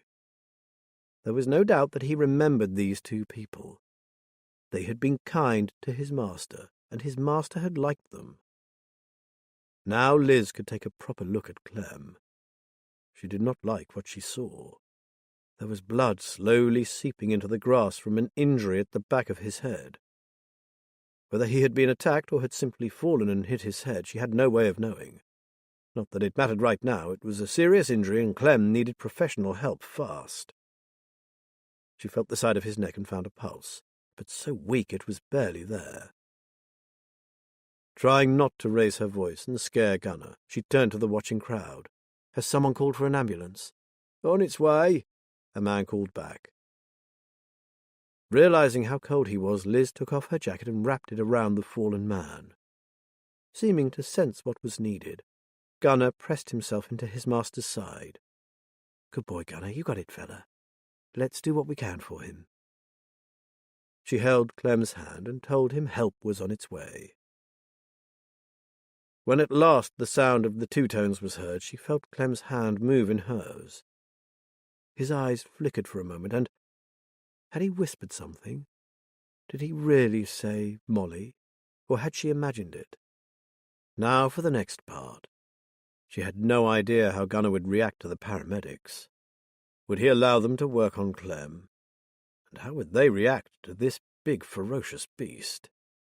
The paramedics threaded their way through the graves towards them, and Liz heaved a sigh of relief. 2 women, and she knew one of them. Not only that, Emmy, as the paramedic was called, actually owned a rescue dog. Liz instructed them to approach slowly, while reassuring the now stiffening Gunnar that these people were here to help. To her amazement, Gunnar backed away and went to David, leaning heavily against his leg and watching the paramedic's every move. On seeing that, Liz briefly told the ambulance crew the little that she knew, then retreated and stood on the other side of Gunnar. The 3 of them watched as the professionals began to work on her old friend. "He knows, doesn't he?" whispered David. "Gunnar knows they're not hurting Clem." Liz reached down and fondled the dog's ears. Gunnar was still trembling, his gaze fixed on his master. "You're right, he does. I'm just a little concerned about what he'll do when they take the old boy to the ambulance." As she spoke, she saw a familiar face pushing his way through the crowd still gathered by the church. It was Jack Fleet, shocked and surprised at seeing her there. Gunnar stiffened and growled softly as Swifty moved towards them. "Slowly, Jack," she said. "He's okay, just frightened." She looked down at the dog. "He's Gunnar, I know him, he's okay." The dog didn't look totally convinced, but stopped growling. "Is this a crime scene, Liz?" asked Jack. She shrugged. "I haven't the faintest idea. But Clem was Molly's friend, wasn't he, so it could well be. Auntie Liz, there's blood around Gunnar's jaw. He's not hurt anywhere that I can see, and he would never hurt Clem, so—" "Oh, shit," murmured Liz. "That could put a second person on the scene." "One with bite marks on him," said Jack, "which answers my question. I need to call this in." He stared at Gunnar. "We need to take a swab of that blood, but, well, to be perfectly frank, I'm not sure I've got the balls to do it." Seeing the expression on Swifty's face as he looked at the dog, Liz almost laughed. "Got an evidence bag in your pocket, Jack?" "Sure, but Liz, you can't," Jack said. "You might think he's frightened, but that doesn't mean he won't bite." Liz reached for her jacket and took a clean tissue from the pocket, along with a packet of dog treats she had brought with her in case they found Clem. She opened the pack with treats in one hand and the tissue in the other, knelt down by Gunnar. "Here you go, lad, your favourite treats, and let's clean that mess off your face, shall we?" While David continued to stroke his head, Gunnar sniffed Liz's hand, and then tentatively took a treat. On the 3rd treat, she carefully wiped some of the blood from his chin, noting as she did so that it was still red and fresh. This had happened very recently. She dropped the tissue into the open bag, which Jack then sealed up. Getting to her feet, Liz saw Gunnar's lead lying in the grass where Clem had fallen.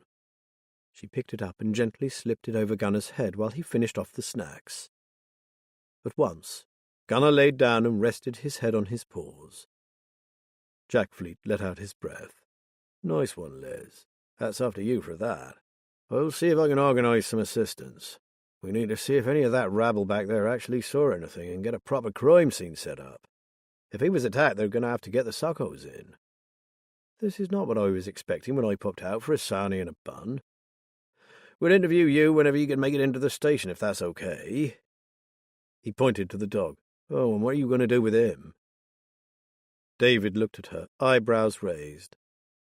"We'll come to the station this afternoon. I just have to speak to Matt, and as to the dog, we'll take him home, of course. Someone needs to care for him until we know about Clem." David breathed a sigh of relief. Now all she had to do was break the news to Matt that they were about to welcome a 3rd guest. It took a while, but Clem was finally ready to go. To Liz's surprise, Gunnar didn't even attempt to move.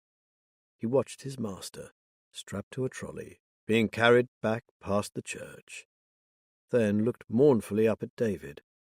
"Come on, lad. You're off for a bit of a holiday. Chapter 19.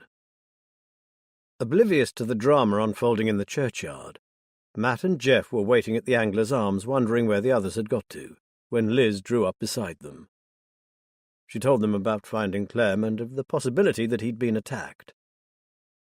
While he listened, Matt glanced absently back at her car. Then he looked again. "And what's that?" "Well, we could hardly leave him there, could we? Bless his heart, he was terrified." Matt stepped over to the car window and peered in at the huge beast occupying the entire back seat. "Would he be okay in there? He's not going to eat the car, is he?" "That remains to be seen," said Liz. "I'm not sure he's ever been in a car before. We can only hope."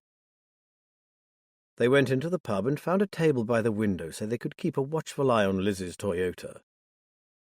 As they waited for their food, David told them the story of what had happened in the churchyard and Liz's heroic response. Matt squeezed her hand. "What are his chances? Did the paramedics say?" "Not good. It depends on what they find after they've done a scan of the head injury. I was thinking that one of us should go to the hospital. The poor old guy has no one, and if he regains consciousness, he'll immediately ask about Gunner. I'd hate him to think the worst has happened." "You guys are busy," Jeff said, "so if you want to drop me there, I'd be happy to sit and wait for news. Even though he doesn't know me, I can at least explain the situation and allay his fears about his dog, if he wakes." "David and I have to go to the station and make a statement," added Liz. "That could take a while." "Jeff and I can both go," said Matt. "Then if the police are there, I can make sure we get to hear what he has to say, if he regains consciousness." He looked at Liz. "Gut feeling?" Liz said nothing for a moment. "I really couldn't say. Though I think he did regain consciousness for a moment just as the paramedics arrived. I might be wrong, but I swear I heard him say Molly's name." "Maybe in his confusion he thought you were Molly," suggested Jeff. "That could be it," she said. "It sounded a bit like a question, you know, like, 'Is that you?'"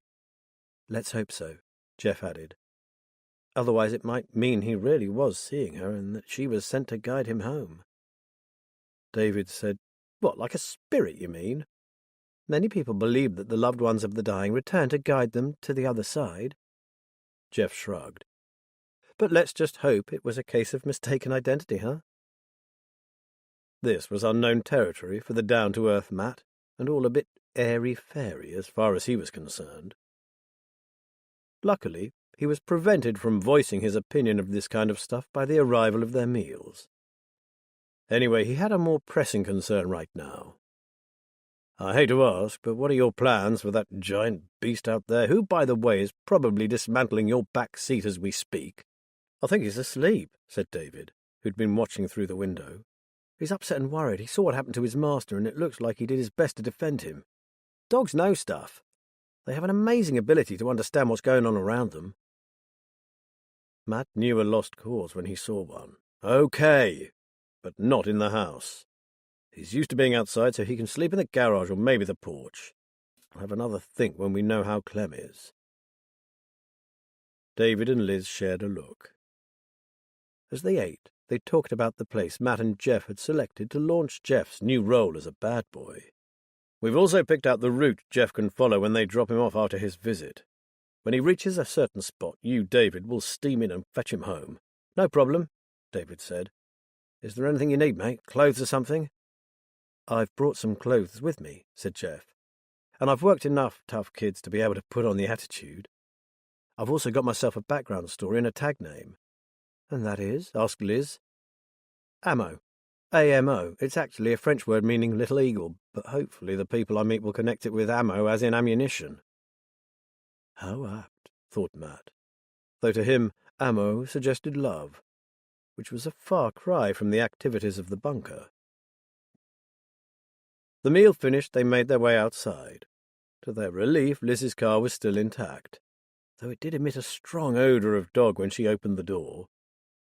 David made a big fuss of the dog, then slipped on the lead and walked him around the car park so he could pee. Back in the car, Gunner laid down quietly again. "Well," said Matt, "pretty good for a street dog, I must say." "You should have seen him in that churchyard," said Liz.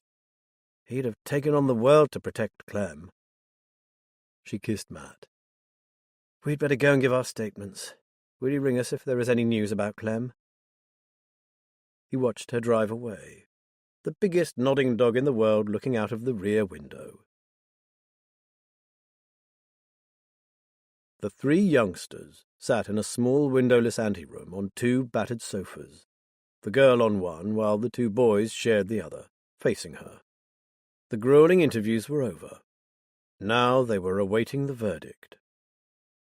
They were a disparate bunch of kids, but they all shared a deep mistrust of humanity. Take the eldest boy, a thin 17-year-old with hair so blonde it was almost white, and eyes of two different colours, one blue, one green. His alcoholic father had been using him as a punch bag, taking out his frustrations on the boy from his first tottering steps. The other boy had almost black, curly hair. At 15 he was short and muscular for his age, and had been abused by both his mother and her junkie boyfriend. The girl? Well, she was an enigma. She wore her long, fair hair scraped back in a ponytail which accentuated her hard, thin features. Her lips, too, were thin, tight and unsmiling. She refused to say what had happened to her, although her team leader had a strong suspicion that she had been shared among different members of her own family. They had been given the code names of Kurt, Bruno, and Leah. Though wary of each other, they had formed a kind of bond as the selection process proceeded. A mutual respect developed as their fellow competitors fell away one by one, finally leaving the three of them victorious. Conscious that the room was likely bugged, they kept their voices low. "As far as I can see," said Kurt, "it's win-win all the way. I want to join this lot so bad I'd kill for it, but if I don't make it, I'll still get to go out of this stinking county. And away from my fucking dad." "If what they say is true," said Leah stonily. "I hope we all make it through," said Bruno. "The three of us, we could make a good team. We could go far." The other two remained silent. Kurt agreed with Bruno, though he didn't say so, fearing a cutting riposte from Leah, of whom he was very much in awe. Leah didn't care whether Kurt and Bruno made it or not. All that mattered to her was that she should make it through. She probably liked the two boys more than anyone else, but that didn't mean she'd be shedding any tears if they failed to pass the test. It was a long time since Leah had cried for anyone, even herself. "I heard a scream last night," said Bruno suddenly. "Nightmare, I expect," said Kurt. He too had heard the blood-curdling sound, but he wasn't about to say so. "Oh, I don't have nightmares when I'm asleep," said Bruno. "Mine happen when I'm awake." It was a statement neither Kurt nor Leah could dispute. "Maybe it was whoever screamed was having the nightmare," said Leah. "One of them kids who hasn't a chance of making it through." "So they go back to their miserable lives," said Bruno. "Shame, really. This is a chance of a lifetime." "Maybe they don't go back to their miserable lives at all." Leah's voice was so low they could barely hear her. "True," Bruno said. "Cash says they get taken somewhere miles away and dumped. After that they go on the streets, I guess. Still a shame, though." "That's not what I meant," said Leah. The boys stared at her. "Oh, come on, you two, work it out. They're not going to leave all these kids floating around flapping their lips to whoever will listen, are they? Still, if you want to believe in fairy tales, be my guest." Neither Kurt nor Bruno spoke as they digested what Leah had said. After some time had passed, Leah gave a dry, humourless laugh. "Come on, boys, you must have made the connection by now." "Not nice, is it?" It wasn't, because it had never occurred to the boys that they would be lied to about the price of failure. And if that was the fate of some, it could well be the fate of all who failed. Kurt looked paler than ever, while Bruno appeared to be in shock. Leah just laughed. "Sorry, boys, but it's not quite as win-win as you thought, is it?" Chapter 20. Joe was taking his second shower of the day, attempting to rid himself of the stink of the streets that clung to him, the last vestige of what remained of Smoky Joe. In the morning he had ventured out to visit the hole in the wall and taken the cash to the nearest barber, where he submitted himself to a proper haircut and a shave. He felt exposed without the thick beard, the hair shielding his eyes, almost naked. And without his bucket of coals he was doubly vulnerable. Having scrubbed himself almost raw, he stood in front of the mirror and surveyed his handiwork. No one would possibly recognize him now. He dressed in Fred's clothes and prepared for his next foray. He would need a change of clothes before he was finally ready to set out on the hunt for George. An hour later he was queuing at the supermarket checkout with a trolley full of clothing, anxious that his bank would question the sudden number of withdrawals on his card. The transaction went through smoothly, and he hurried from the store carrying his new wardrobe and a couple of reusable bags. Next was the problem of transport.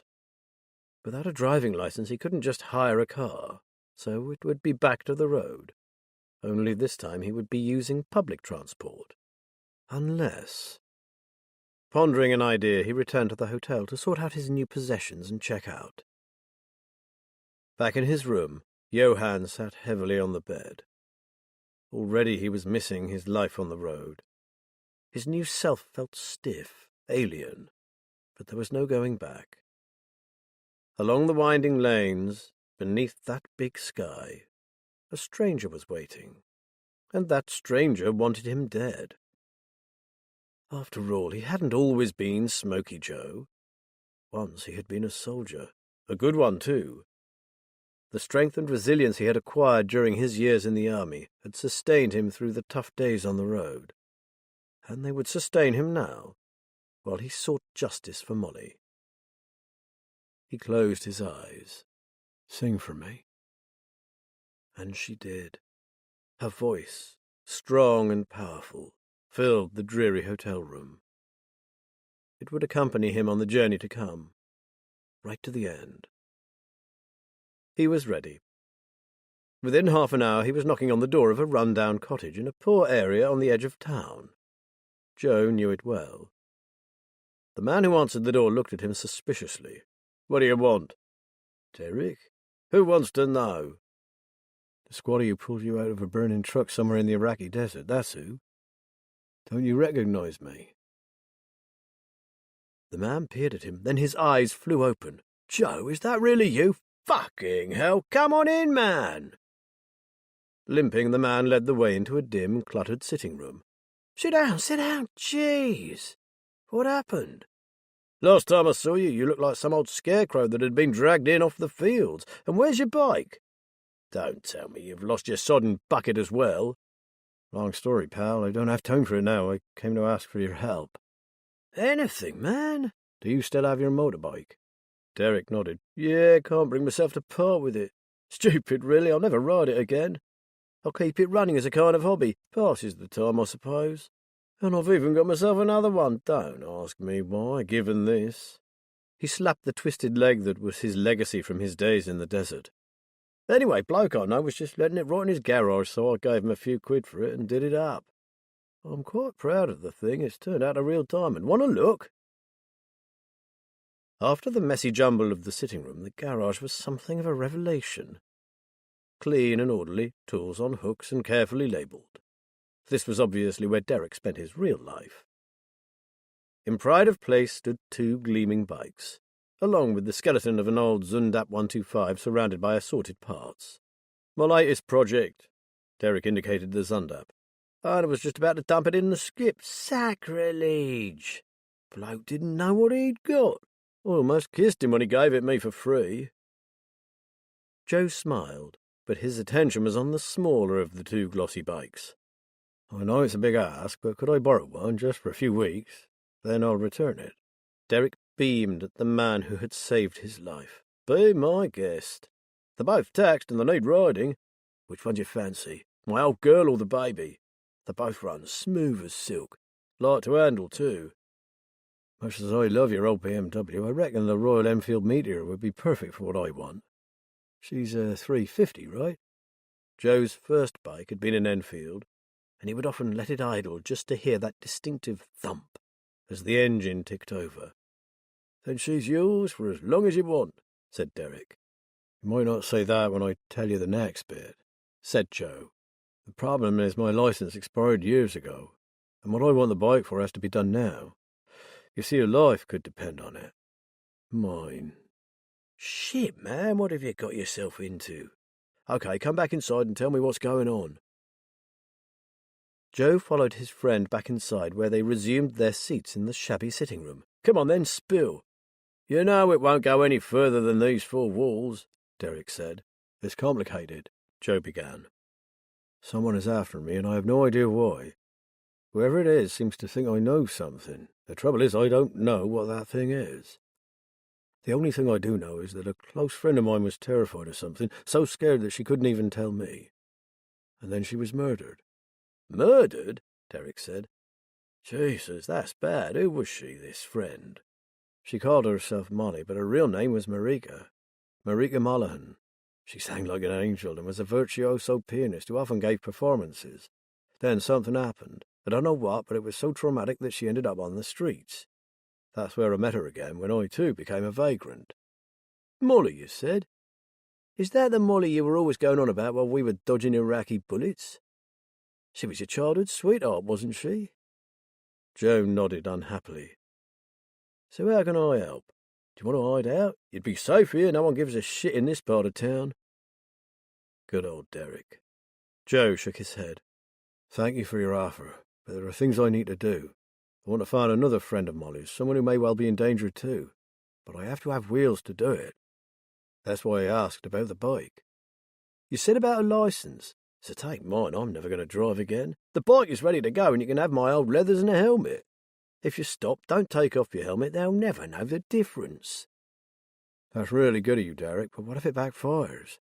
Then you'd be in shit too.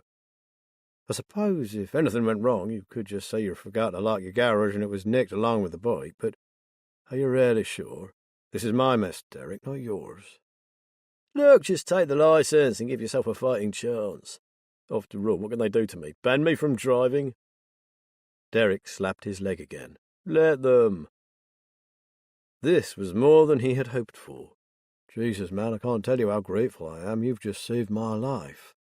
Then we're quits, aren't we? Derek said and grinned. But you do owe me a good few beers. You're on, Joe said. As many as you can drink. Soon Joe was seated comfortably on the Meteor, dressed in leather from head to toe, crowned with a full-face helmet. He looked like any one of the hundreds of anonymous bikers who pass in a rumble and a glare of the headlight, and are forgotten before the noise dies away. Now that he was mobile, Joe's spirits lifted. He'd achieved a lot in a matter of days, but only now was he really beginning. Leaving Smokey in a ditch, along with bike and bucket, Johann rode forth on the hunt for the man who might save him. He opened the throttle. The sound was like the purr of a giant cat. What better partner to go hunting with? Liz and David were driving back from giving their statements when David said, "So who is this George Miles guy? You said your musician friend had given you a name, but when it came to locating him, he'd hit a blank." "He's an old friend of Molly's, apparently, and is said to have lived in Beckersby, the next village to Marshdyke.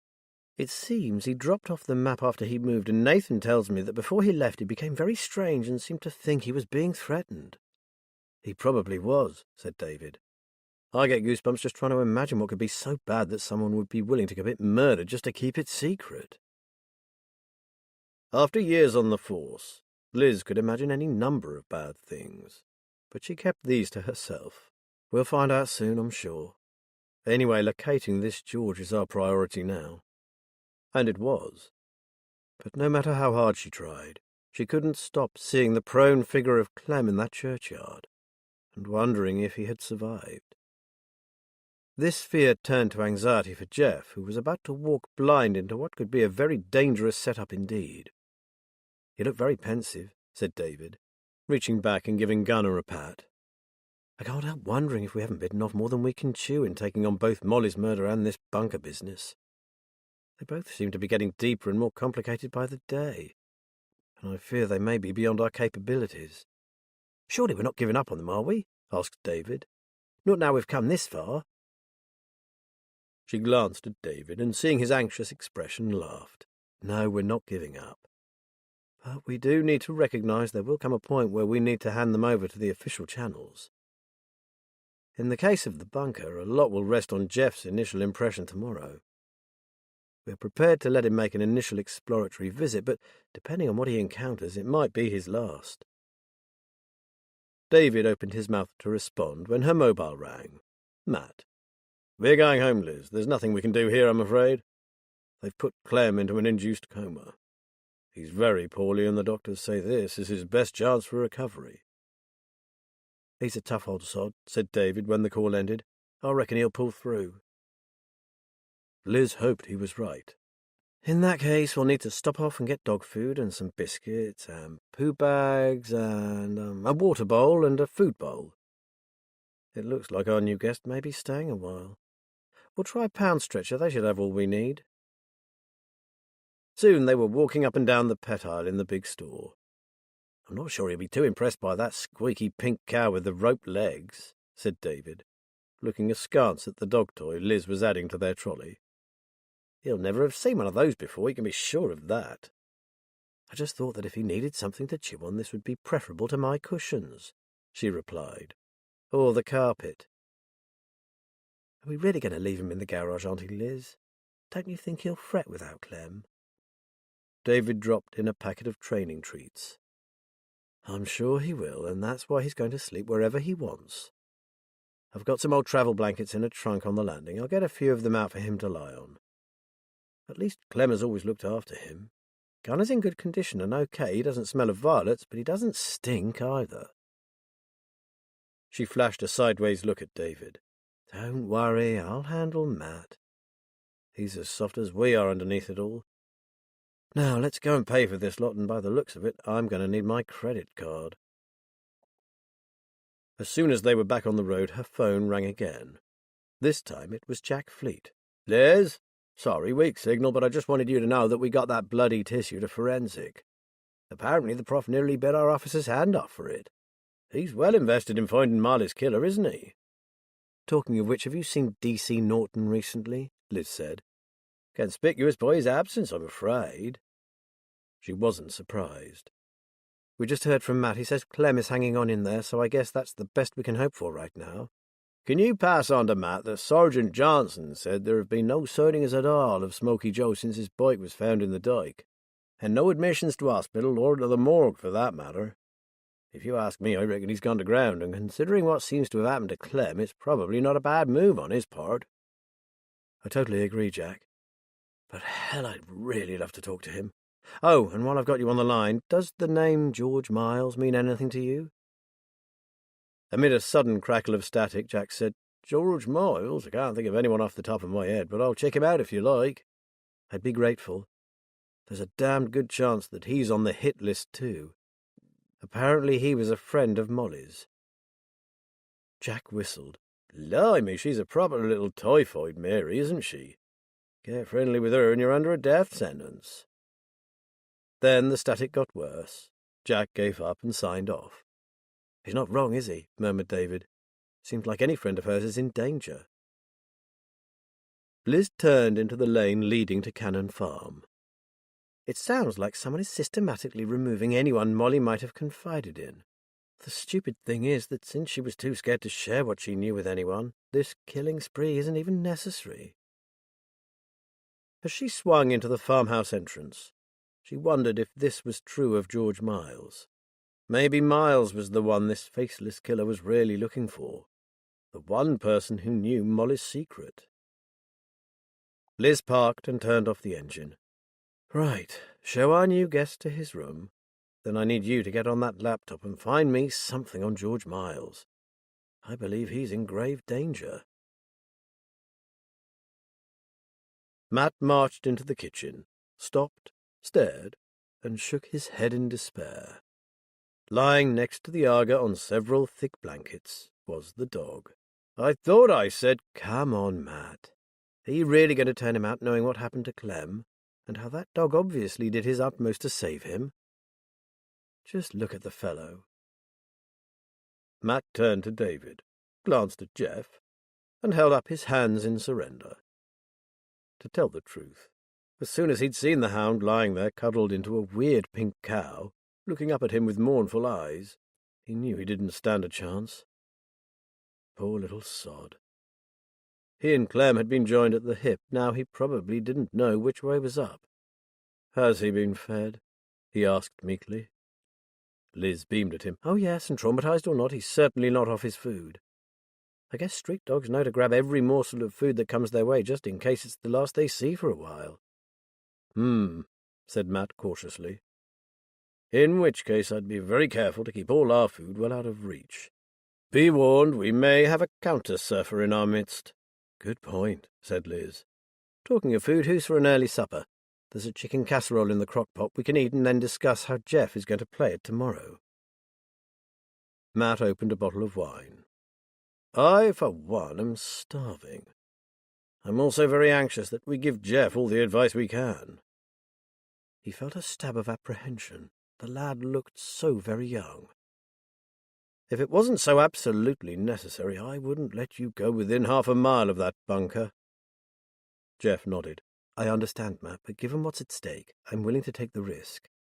And believe me, I won't let down my guard for a moment." They ate their meal and took their drinks into the incident room. As soon as they were all seated around the old dining table, Matt continued to advise caution. "You are a rather special young man, Jeff. You have the right ideals, excellent morals, and a good heart. But the people you will be dealing with are the antithesis of all that. Whatever they may say, don't forget that they are criminals, whose aim is to turn vulnerable kids into criminals too. Given how hard it has been to find anything out about the place, it is obvious that they will stop at nothing to keep what is going on there secret, and I mean nothing. Don't worry, I won't be taken in. But I'm wondering what to do about my phone. I can't take it with me. It's full of contacts that would give me away immediately if they got hold of it. Likewise, if I carried a burner phone, they'd be suspicious of that too, wouldn't they?" Matt raised an eyebrow. "I wondered if you'd think of that. Well, I've devised a way around it. I'm going to give you a mini GPS tracker that you can easily hide on your person. With that in place, we'll be able to track your every move, which means you'll be leading us directly to the bunker. We won't even need to tell you. We can do it from miles away." "Cool, but how will I let David know when I'm ready to be picked up?" "The tracker will show you moving back towards town. When we see that, David will drive towards the prearranged meeting point. When you arrive, keep walking in the direction I showed you this morning, then stop. If you remain still for over 2 minutes, we'll know it's safe to pick you up. How does that sound?" "Fine. A lot better than having to carry a phone." "I think I might have hit a stumbling block," said Liz. "That is great, but didn't someone say that the kids get contacted for their second visit by phone? If Jeff doesn't have one, how can they get in touch with him?" "He's going to have to say he's lost his phone or think someone has nicked it," said Matt. "If they think he has potential, they'll probably just give him a time and place there and then. So it's up to you, Jeff, to come up with a convincing story." "I can do that easily. After all, I might not get that far. There's always the chance they'll pick some other kid. But at least you'll know where it is." "I think they'll choose you," said Liz. "Even as a sullen, moody teenager, you have something about you. If they're on the lookout for special kids, they'll be interested. I'm certain of it." "I think so too," said Matt. "And yes, the location is paramount, but if you do get there, anything you can find out about what they are up to would be a massive help." Matt looked at him sternly. "But I know I'm harping on about it. But do keep it low-key. Don't do anything to attract attention to yourself, other than being a suitable candidate for further visits, of course." "How are you going to act, then?" asked David curiously. "Do you have a particular kind of kid in mind?" "Yes," said Jeff. "A boy from my football team called Jason. I spent a lot of time with him. I could tell he desperately wanted to play. but he thought being in a football team wouldn't look cool, so he always kept to the sidelines and made disparaging remarks about the others. He was quite unpredictable, too. Could go from morose to stroppy in an instant. It was quite impressive. Liz laughed. I can't see you as either of those things. Oh, I have hidden talents, Jeff said with a grin. Matt was silent, having finally exhausted his words of advice. From now on it was down to Jeff.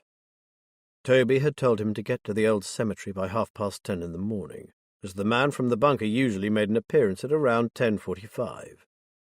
This was the first hurdle. Once that had been surmounted, they would have their location. David turned to Liz. So what's next for us? George Miles, I guess. You got it. Off on the trail of our possible next victim. No pressure, then. We just have to make sure we get to him before they do, whoever they are. Jeff decided to get an early night.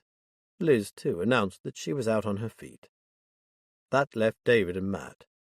Shall I take Gunner for a walk? It might help settle him. I'll come with you, said Matt. And by the way, David, you're on night shift tonight. Sleep with one eye open in case he starts eating the table or something. That's fine with me, said David happily. I've always wanted a dog. Then good night, everyone, and fingers crossed for tomorrow, said Liz. Fenfleet. In the dead of night, a scrawny figure in a black bomber jacket paused in the shadow and then, judging the coast to be clear, darted into one of the cobbled back streets. Glancing this way and that, he disappeared through a wooden door into a dilapidated building to his right. Closing the door behind him, he ran, 2 steps at a time, up a dingy staircase, until he came to a landing with 3 doors leading off it, one of which was open a crack. He gave it 2 short raps and, without waiting for an answer, slipped inside.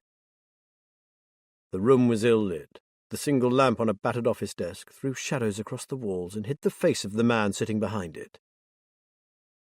It was hard to tell exactly what the building had originally been used for, although the big open rooms on the ground floor indicated that it had probably been a warehouse, with offices on the floor above. The building was now derelict, awaiting demolition, which suited the man at the desk perfectly. You're late. I was just about to leave, the seated man said, his voice harsh and raspy. Bullshit, said the other. You'd have waited all evening for the 50 quid I have here. He patted his pocket. So what you got for me, then? A time and a place, and it's worth a deal more than 50 quid I'll have, you know. I'll be the judge of that, said the visitor. I'm telling you, what I've got is worth at least a monkey. What, 500 fucking quid? You've got to be joking. With a shrug, he turned and made for the door. All right, okay. A ton, then. Darren Norton stopped at the door. He had been expecting to pay 100, and if the information panned out, well, he'd be quids in. He retraced his steps. Where and when? Tomorrow morning around 10:30 to 11. A white Renault Master minibus. It'll park in the lay-by outside the old churchyard in Fenfleet Low Road. The driver doesn't hang around. Soon as he's seen what he wants, he's off. This was it. He'd been chasing this for weeks. That all-important pickup point. This was his collar, no one else's, and Matt Bloody Ballard wasn't getting a look in. Without a word, he handed over the money and turned on his heel. Anxiously, the man watched the kitchen clock. Jamie was late home. Jamie was never late. Jamie was a child of routine. Any variation in the order of his days gave rise to a state of extreme agitation. By now he should be having his late supper of a milky drink and one of his favourite biscuits. His task for the day had been an easy one, just an old man and some mangy dog. Now he was over 2 hours later than expected. He considered going to look for the boy, but daren't risk having the boy come home to an empty house. He would panic, with disastrous consequences. Then, at last, He heard the back door open and Jamie came in. He was hunched over, looking around him as if he didn't quite know where he was. Now what? He spoke to the boy in a soft voice. "I'm so glad you're back, son. I was getting worried. Are you all right?" Jamie almost fell into one of the kitchen chairs and sat holding his arms out in front of him. "Make it better." The man gasped. The sleeves of Jamie's jacket were covered in blood. "Oh, Jamie, what have you done?" "Make it better. Now!" He stepped closer to his son and carefully peeled back the cuffs of his jacket a few inches, watching for the boy's reaction. He swallowed. This was not good. "You'll have to get your jacket off, son, and clean you up. I need to see what has happened to you." "It tried to eat me, that's what happened. Put a plaster on. Mum always puts a plaster on." He'd been in plenty of tight spots with Jamie, but this one was very tight indeed. He kept his voice level. "Maybe we should get your brother. He can fix it much better than I can." "No!" He thought for a second. "Okay, but do you remember when you hurt your foot in that trap left by the rabbit poachers? Remember what your mum said. She said some things are too big for a plaster, and then we call your brother, and he will make it better. Do you remember that, Jamie?" The boy pouted. "Jamie remembers." "Good boy. So this is like that. Too big for a plaster, and I need someone to help me clean you up." He smiled gently and ruffled his son's hair. "If you're good, you can have extra biscuits with your milk. How's that?" "The chocolate ones." "The chocolate ones, son." An hour later, Jamie was in his bed, arms bandaged, slurping his warm milk and munching his extra biscuits. Downstairs, things were not so calm. "What the fuck happened this time?" His elder son was furious. "No, don't tell me. I'd rather not know. I'll come back tomorrow and change the dressings and check for infection. Then you're on your own. And this is the last time. I'm not coming again." The door slammed, a car roared into life and sped away. Jamie should have been hospitalized, but that was out of the question. If only his wife was here to share the burden. He sank onto a chair, exhausted, every ounce of energy spent. It was a burden, and it was becoming too heavy to bear. But what were the alternatives? With tears in his eyes, he began to consider them. Chapter 21. George Miles stood at his door and watched the pale light that announced the coming of dawn. His mood was as desolate as his weed-choked garden, as grey as the sky. Fen mornings. How he hated them. Ever since he had discovered Molly's body lying in the marshes by the sea bank, he had wished himself far from this place. He longed for hills, thickly wooded slopes, a view for God's sake. Anything but these dreary flatlands. How was it possible that he had ever loved it? His gaze ran over the low hedge at the bottom of his garden, to where a derelict mill was now discernible in the early light. Barn owls nested here. He would follow their silent, ghostly passage as they hunted the ditches and dikes. Some nights he would hear the pair calling to each other, his only neighbours, thank God. A soft whine roused him from his reverie. Alfie, his Springer Spaniel, was looking up at him expectantly. George sighed. "Okay, boy, breakfast it is." At the mention of that magic word, the dog turned and raced back to the house, straight into the kitchen. As George prepared his meal, he discussed their situation with his dog. "We can't go on like this, Alf. It's no life, is it? Hardly even an existence. But what do we do?" He sat and watched his dog eat. It didn't take long. In moments the bowl, now licked clean, was being nosed around the floor, until, with a determined flourish, Alfie brought his paw down on the edge of it and turned it upside down. Alfie had finished. George smiled and shook his head, grateful to his small companion. Without Alfie by his side, he would have long ago lost his sanity. George had gone to extraordinary lengths to make himself disappear while not actually dying. No one knew where he'd gone after he left Oaken Cottage. He hadn't even used a removal company to shift his belongings, but had carried them piecemeal, taking months over the task. He made sure not to give his real name to anyone, referring to himself as Steve. He even shopped in farm shops and roadside stalls rather than the local supermarket. He liked those places where you took what you required, usually eggs, and put money into an honesty box. He purchased cleaning materials and other household goods from a small convenience store attached to the post office in a village that was not his own. He didn't possess a credit card and used his debit card once a month to withdraw cash and pay his bills. George dried the bowl and put it back on Alfie's shelf with his vitamins and his treat tin, while continuing his deliberations. He was left with one remaining link to his past, which could turn out to be his Achilles' heel, but that he refused to sever. Luckily, the person concerned lived and worked in a village miles away from Beckersby. Maintaining that one contact was worth the risk. The cottage he lived in was almost impossible if you didn't know where it was. No sat-nav ever recognized it, and the lanes that wandered aimlessly over this part of the fen never seemed to lead in his direction.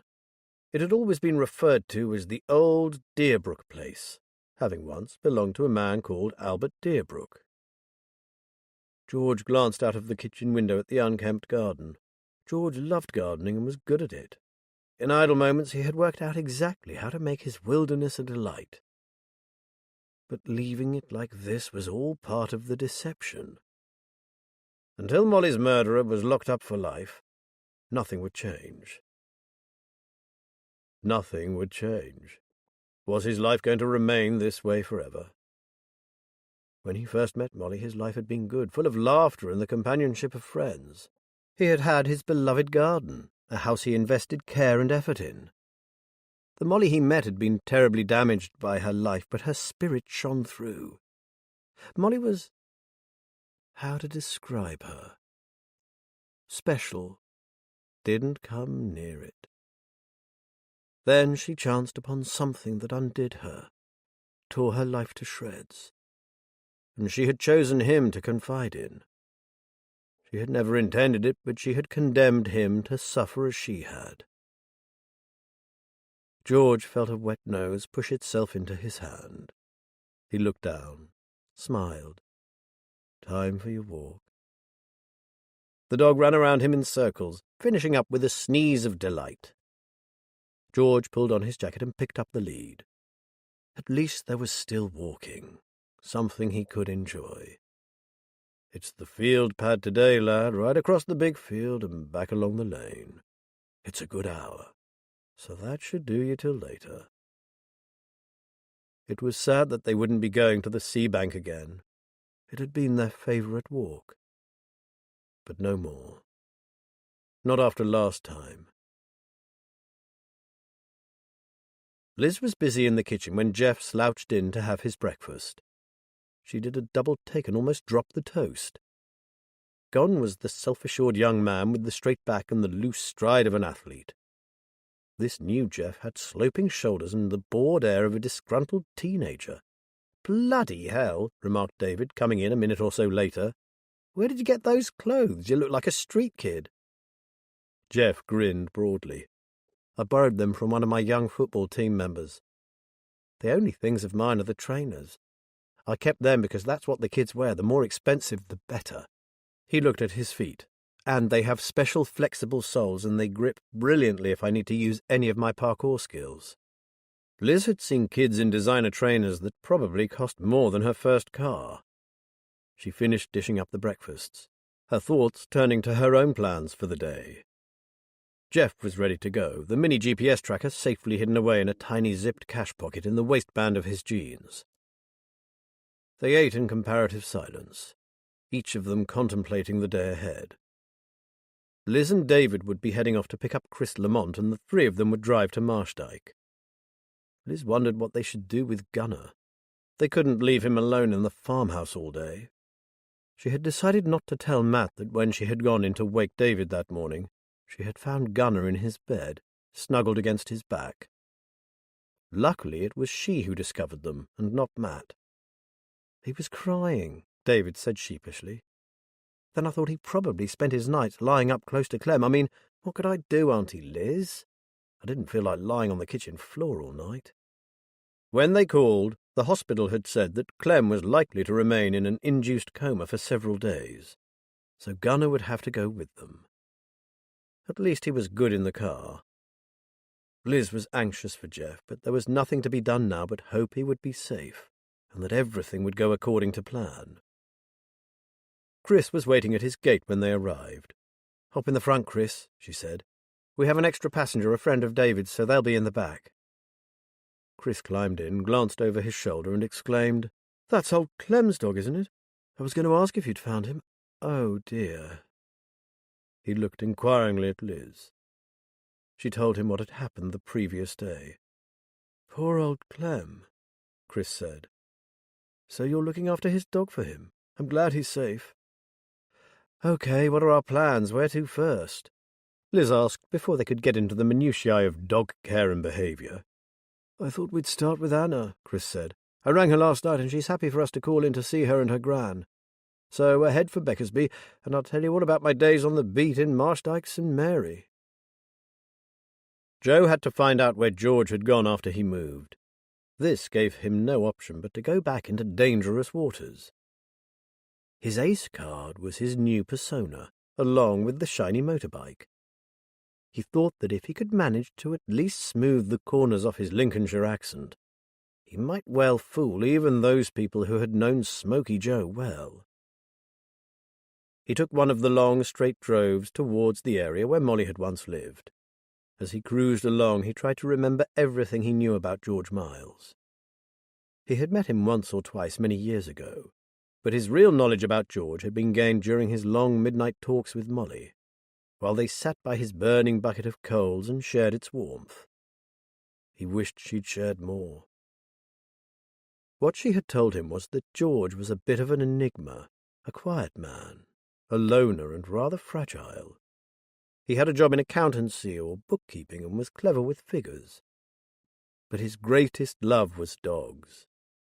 According to Molly, he spent a lot of his spare time working as a volunteer at a dog sanctuary, which was how she first met him. He had found a runaway dog that had escaped from the house where she was giving piano lessons, had brought it back, and the two of them struck up a friendship. Molly said that she found George sympathetic and easy to talk to. He was fond of classical music and even had a piano in his cottage. He liked nothing better than to sit by the fire with a dog on his lap, listening to Molly play. Over time she had confided in him the story of her two tragic affairs, and he had encouraged her to go back to her previous life as a musician. In a cruel twist of fate, she had been on the brink of taking his advice when events took a turn for the worse. By now, Joe was entering what he thought of as enemy territory. The last time he'd been here, an attempt had been made on his life. He had only escaped thanks to his military training and the sharpened wits that came from living on the streets. There were, however, 3 people he thought he could trust to help him, and who would keep silent about his new persona. He also had a safe place there that Molly had told him about. This was where he was heading now.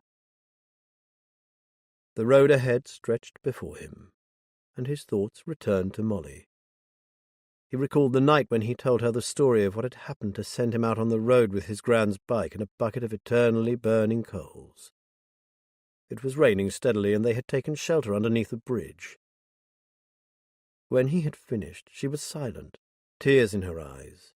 "Dear Joe, I so wish I could reciprocate and tell you my story too, but I can't. It could mean a sentence that I'm not prepared to have you serve. It is my deepest regret that I ever told George Miles. Because of that, he hides away in fear for his life. I cannot do that to you. After all, you were my first love. I loved you when I was still little more than a child, and I would have stayed with you, I'm sure, if your life hadn't sent you into the army and me into a very different world. I will not make things worse for you than they already are.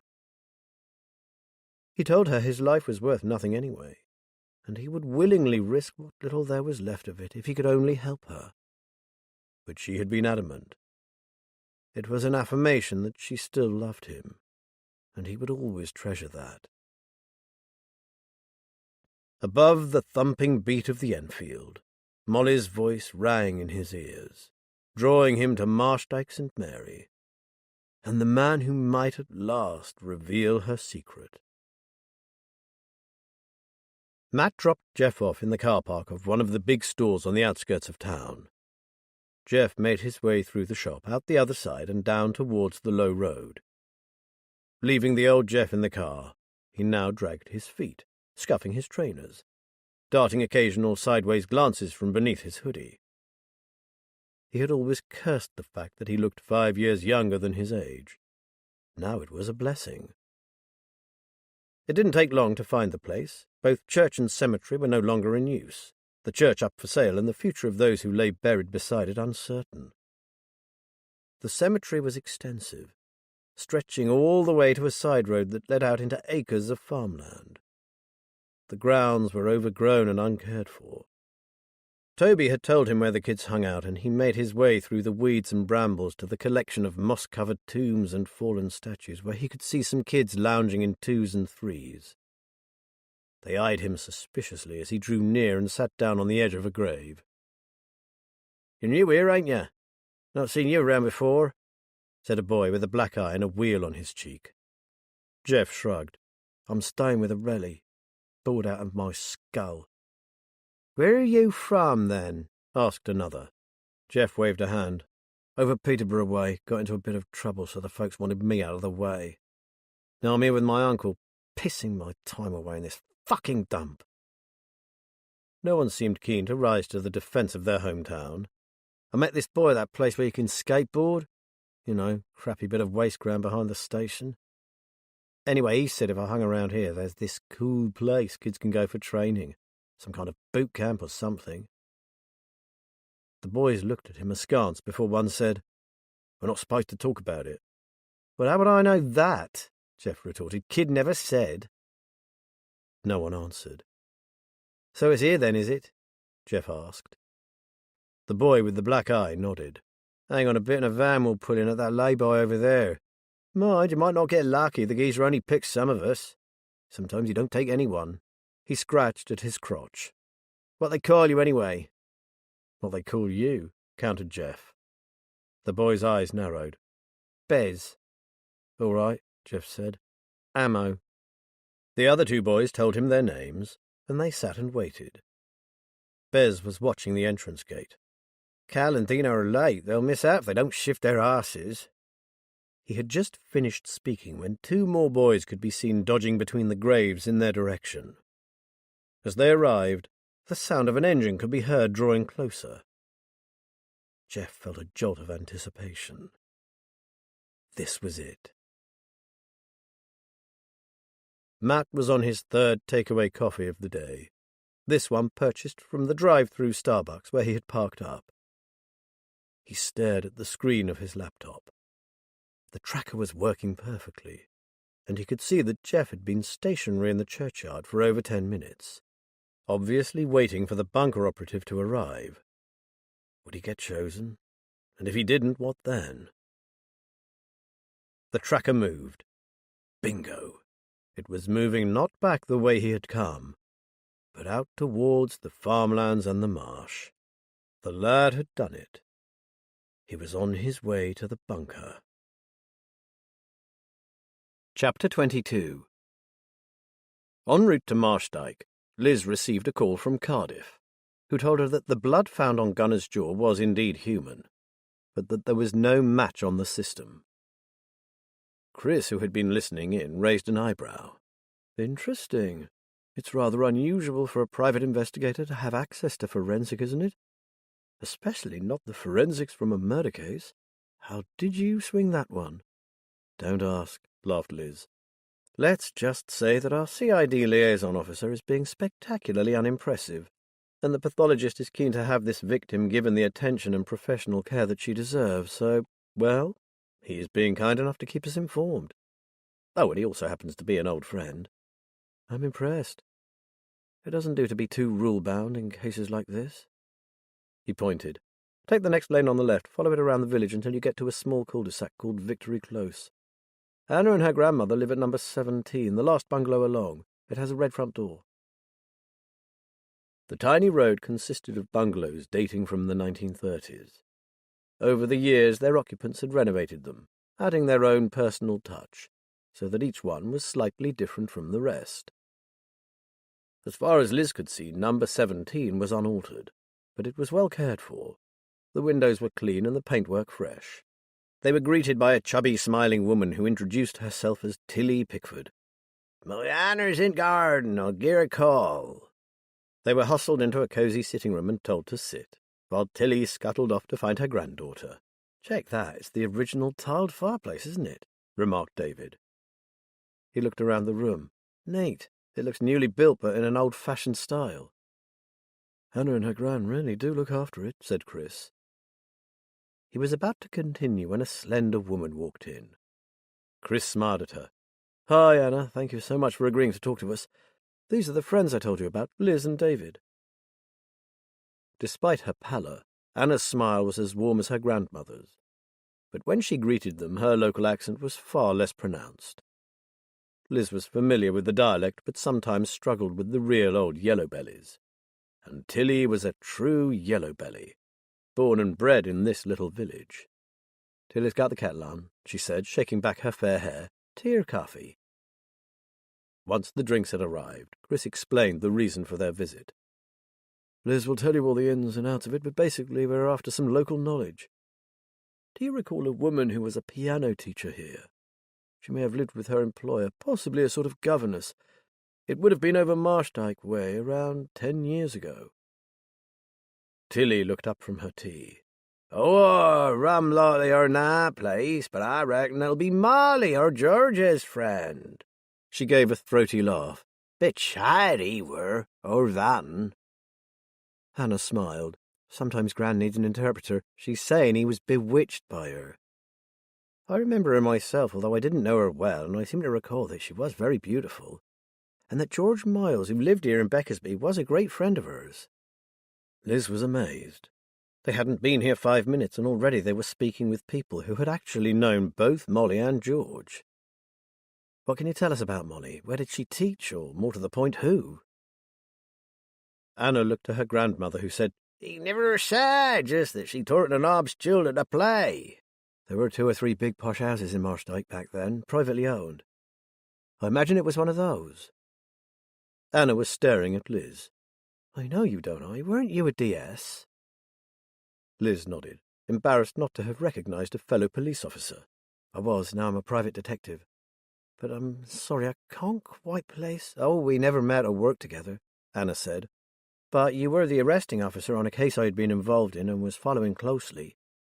I remember being really impressed with the way you handled it. I was a real fan of yours for a time.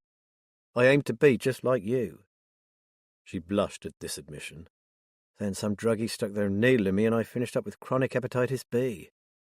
That was the end of my career. Then I heard what happened to you and, well, I stopped feeling sorry for myself. I mean, it was nothing compared to what you went through. And now here you are, a detective again. You really are an inspiration."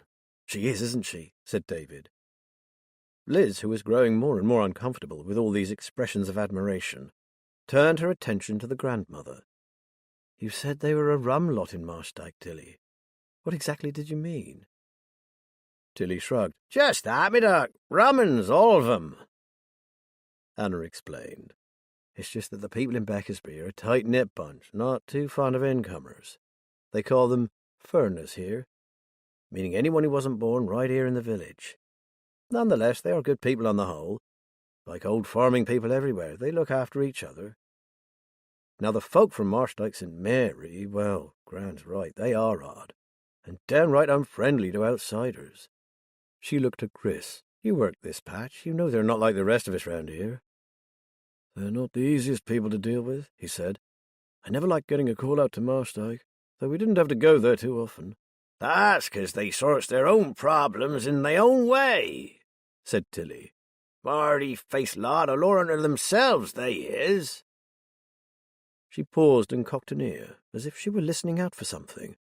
Look, the dilly cart's coming shortly. Better go and see him round. Dilly cart? David looked bemused. But then he'd looked that way all morning. The lavender wagon, Chris chuckled. They aren't on mains drainage here, David, so the dilly cart comes round to drain the septic tank. I clearly have a lot to learn about Fen culture, said David with a grin. But what did Tilly mean about sorting things their own way? It sounds a bit feudal to me. You're not that far wrong, Chris said. Some of the old rural hamlets are still stuck in medieval times, complete with widow inheritance and incest. And then there's the boggart, of course. You wouldn't want to meet him. He's a creature that lives in the dikes, all green and slimy with long, hairy arms. Clearly suspecting that his leg was being pulled, David looked to Anna. He's not far wrong, she said, although nowadays communities like that are few and far between.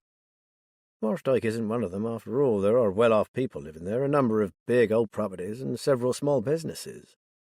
There's the metalworks at the old forge, for example, and a small holding growing local vegetables, the stables, and the Target Sisters bird sanctuary, of course.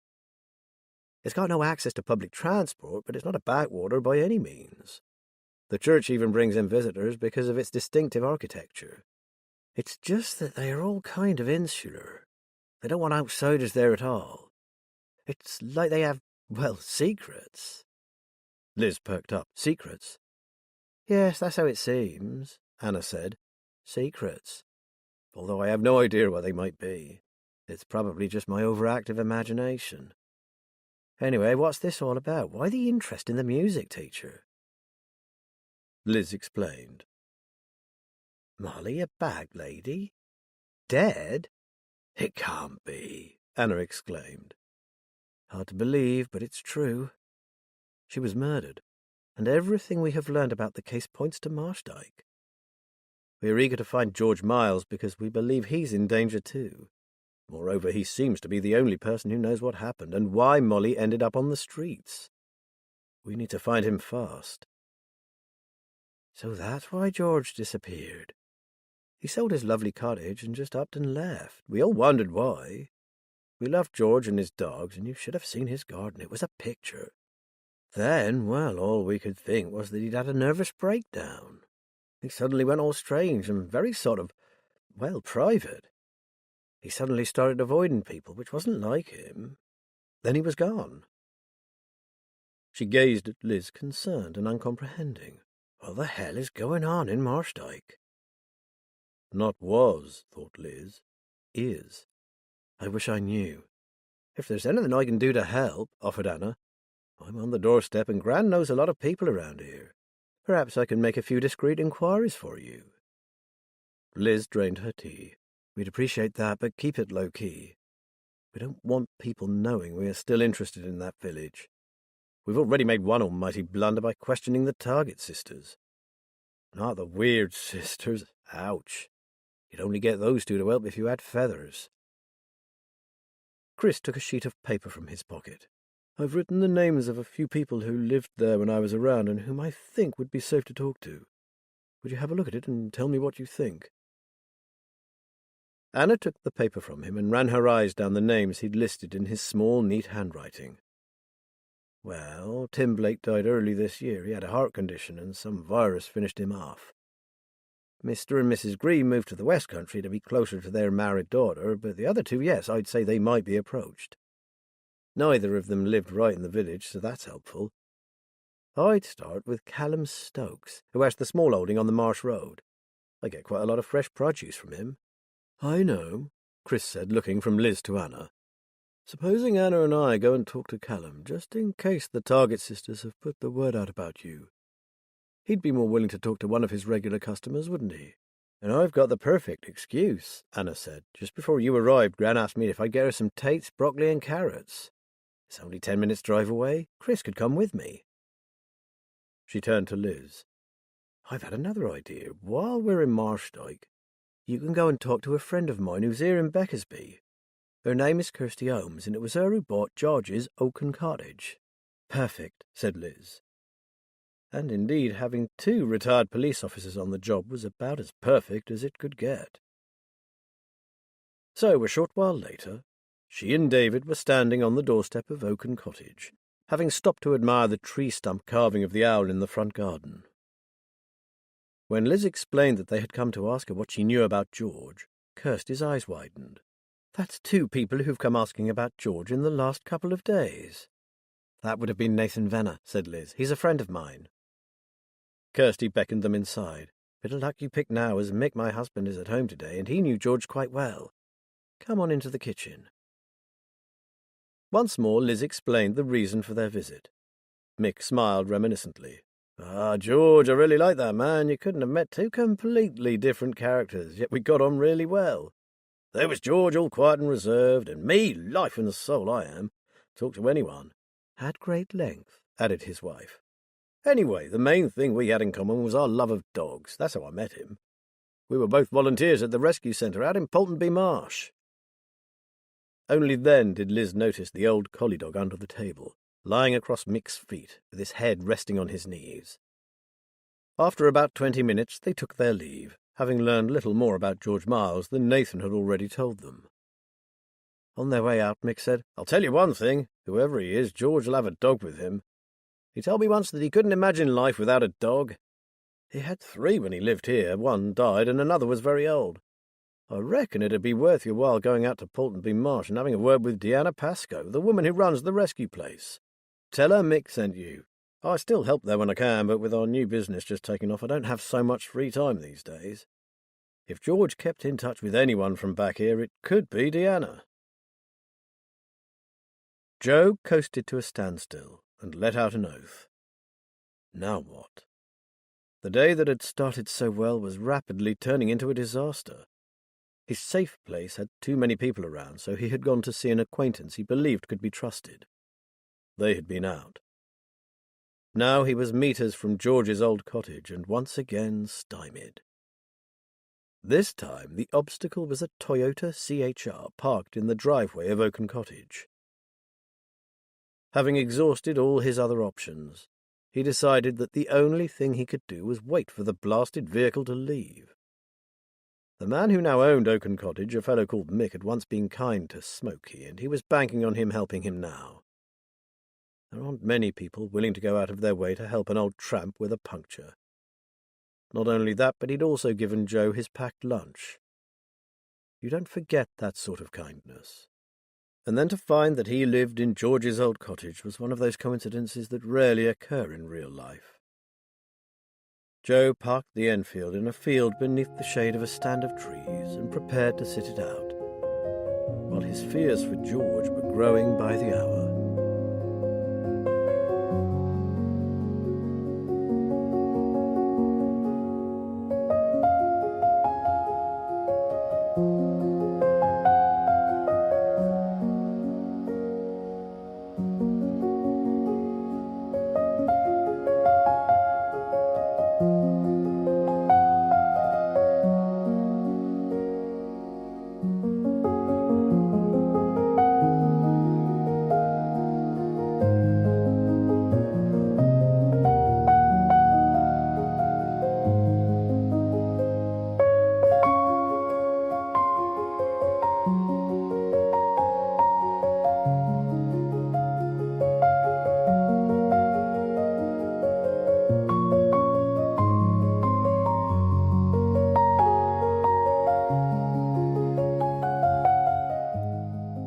If Jeff had not known what lay behind it, he'd have been very impressed with the bunker. The chosen 5 were ushered into the minibus by a tall, amiable man in a black t-shirt and khaki cargo pants. Upon their arrival, this man took them to a small corrugated iron Nissen hut. Jeff had seen them in the fields, remnants of the Second World War now used to store farm equipment or as workshops. Inside were rows of seats and a trestle table laid out with cold drinks and an assortment of energy snacks. 8 or 9 other youngsters were already helping themselves to the refreshments, so Jeff assumed there was more than one collection point. The man, who introduced himself as Henderson, gave them a short talk on the background to the centre. According to Henderson, the land was owned by an ex-army officer whose aim was to give deserving street kids and adolescents from dysfunctional homes a healthy, fun day out. No strings, no payment. They would shortly be taken to a changing room where they would find sports kit, polo shirts and jog pants, for each of them. Their own clothes would be hung in lockers until it was time for them to leave. As Jeff already knew from Toby, access would be limited to 2 visits, 3 if they were lucky, to give as many kids as possible a chance to take part. The aim, he said, was to encourage them to go on to keep fit so as not to fall into bad habits, drugs, or a life of crime. It all sounded so plausible. Henderson went on to caution them about the need for secrecy. They must tell no one about this place or it would close. People out there wouldn't believe that anyone would be giving these courses for free and would be suspicious of their motives. Ridiculous, of course, but that's how it was. If they wanted to come again, they must never tell anyone where they'd been. Not much to ask, was it? He warned them that the owner of the bunker would be very disappointed in them and that there could be serious repercussions for anyone indulging in careless talk. Henderson then moved on to the virtues of team building. Henderson finished his talk by asking each of them to come and speak to him individually for a minute or 2. Meanwhile, they were all invited to help themselves to drinks and snacks. It might not have been apparent to the others, but as they were listening to Henderson's little talk, 2 or more men and a woman had been observing them through a partially open door at the back of the room. Henderson called out his name. A chill ran through him. This was his first real test. Whatever happened, he must maintain his act, and be careful not to drop his guard. This man was not as he appeared. Matt was staring at the signal from Jeff's tracker, his mouth slightly open. This was not what he had expected. For a moment he wondered if he wasn't doing the very thing for which he'd criticized Darren Norton and making assumptions. But no, this was too much of a coincidence, and Matt didn't believe in coincidences. He took out his phone and called Liz. Liz began telling him about their meeting with Anna and her grandmother, and then she paused. "Are you okay, Matt? You're very quiet." "I'm worried. I have no idea what to make of my latest bit of news, so I called to ask you what you thought.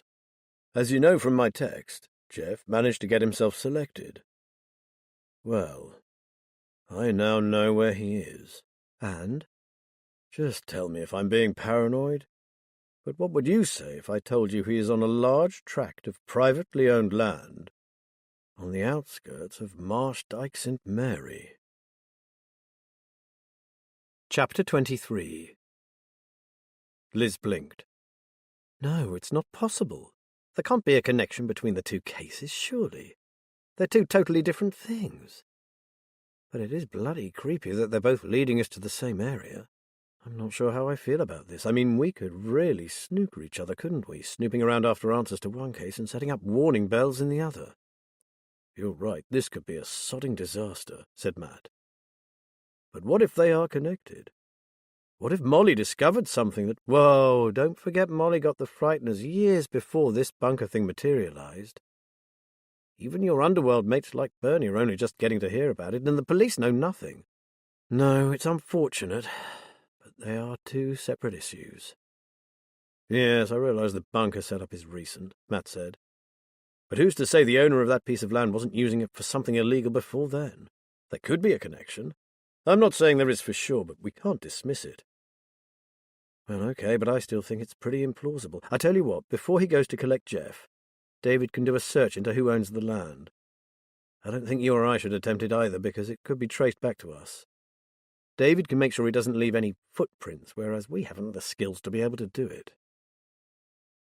Matt, who had been on the verge of doing that very thing, said, "OK, I'll leave it to David, and please, Liz, I know you're in the area, but don't be tempted to go and take a look.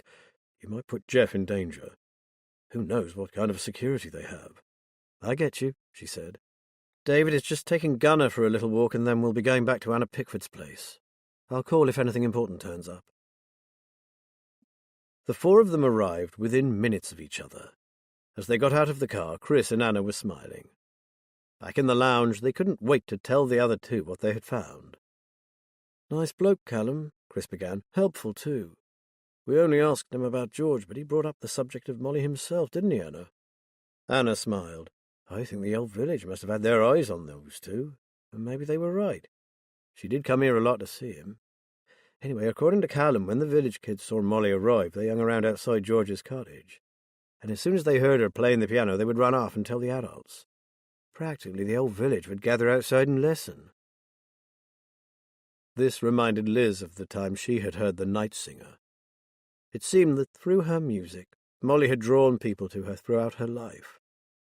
Whoever had silenced her had done a terrible thing. Callum also said that Molly didn't stay with the families whose children she taught. She lived in a tiny cottage close to the rectory, and, moreover, she taught not one but 3 children. "And did he tell you which families these were?" Liz asked. "Oh, yes." Chris wore the satisfied air of a cat presenting her with its kill. "What's more, all 3 of them, or at least some of their members, still live in Marshdyke." Liz almost clapped. This was real headway. "This is fantastic news, guys. You've done brilliantly, but George must remain our focus. Molly has gone. There's nothing we can do about her, but he is still in danger." Chris held up a finger. But we haven't finished. Get this next bit. Callum has a cousin he goes fishing with a couple of times a month, down past Fenfleet way.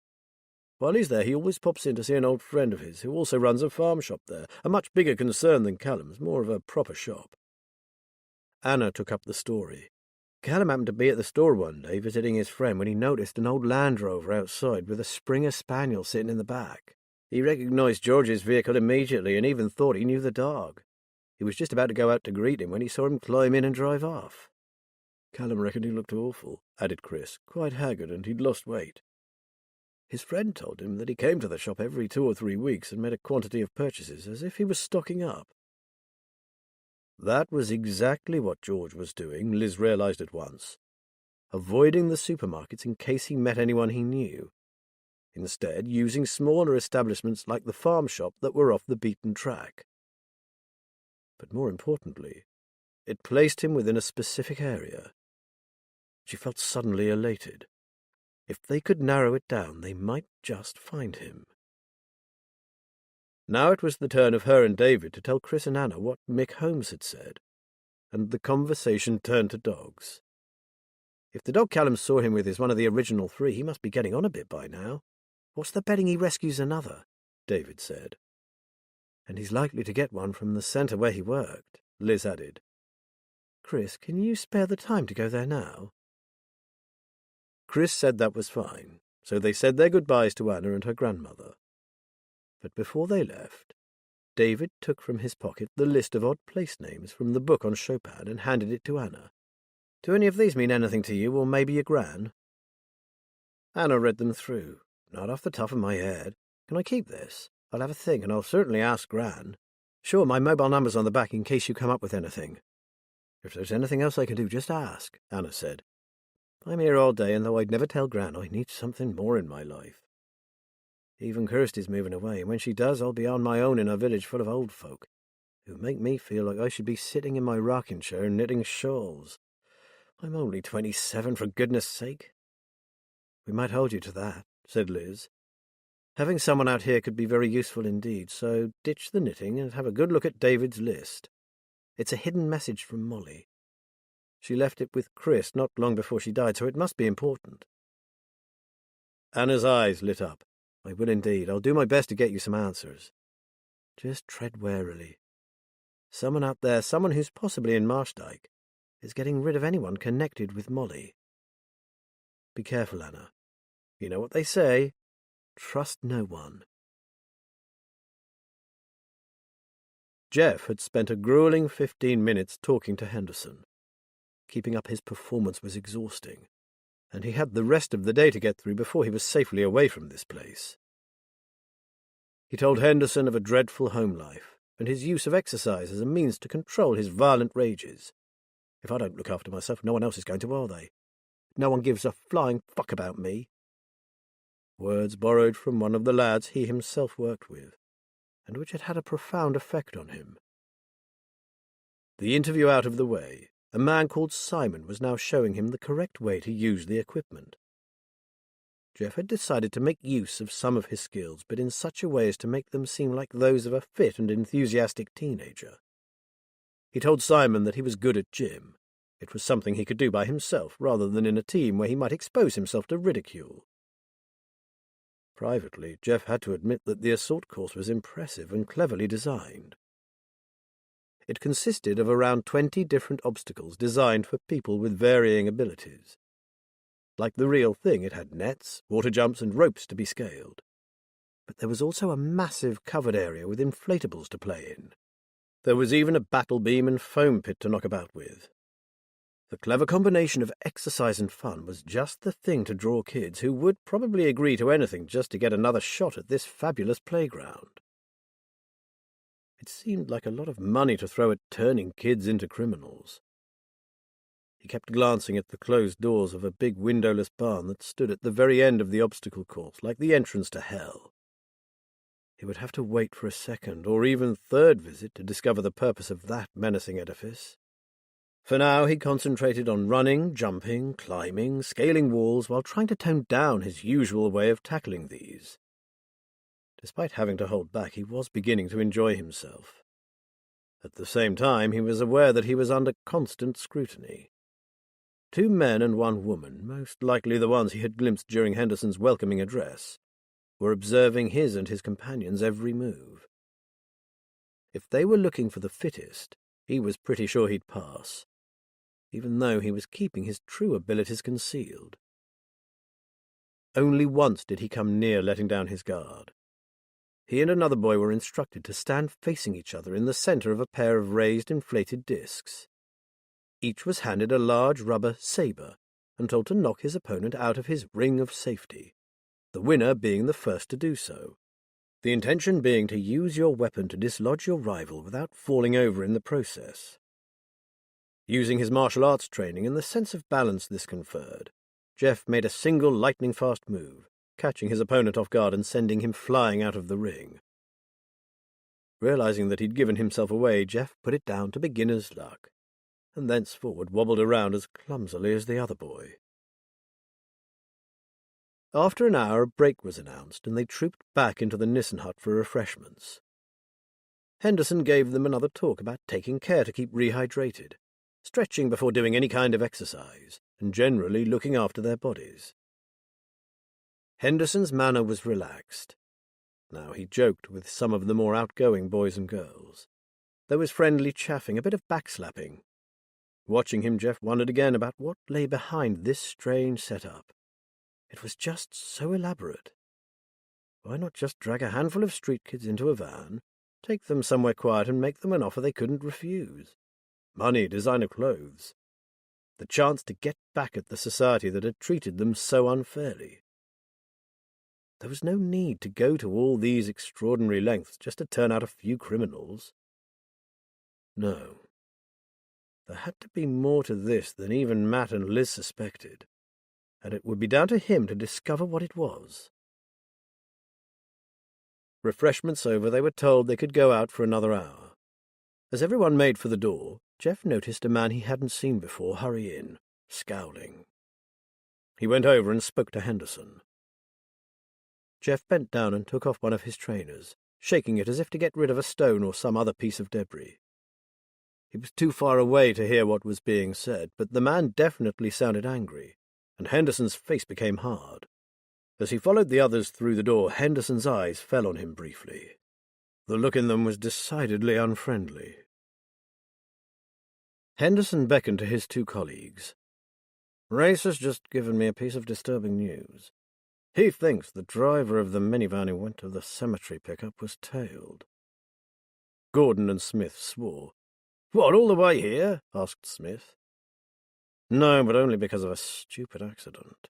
A tractor shed its load on a roundabout. Our driver got through, but the traffic behind him was held up. Nevertheless, someone knows about that pickup point. Race thinks it's not the first time he's seen that vehicle either. We need to call a meeting with Cash. This is serious. You're right, I'll ring him now, said Gordon, heading towards the door at the far end of the hut. What do we know about this car? Asked Smith. Black VW T-Cross. Race is sending the reg across to HQ. They'll be able to find the owner. Meanwhile, you and I need to check a couple of other things. Like, why now, after months of everything running like clockwork? Either some kid we thought we could trust has squealed, or... He frowned. One of the kids from the cemetery pickup is a plant. There were 5 from there, weren't there? 3 new kids and 2 second visits? My money would be on a second visit, kid, said Smith. Got overexcited about this place and blabbed to the wrong people. I'm not so sure, said Henderson slowly.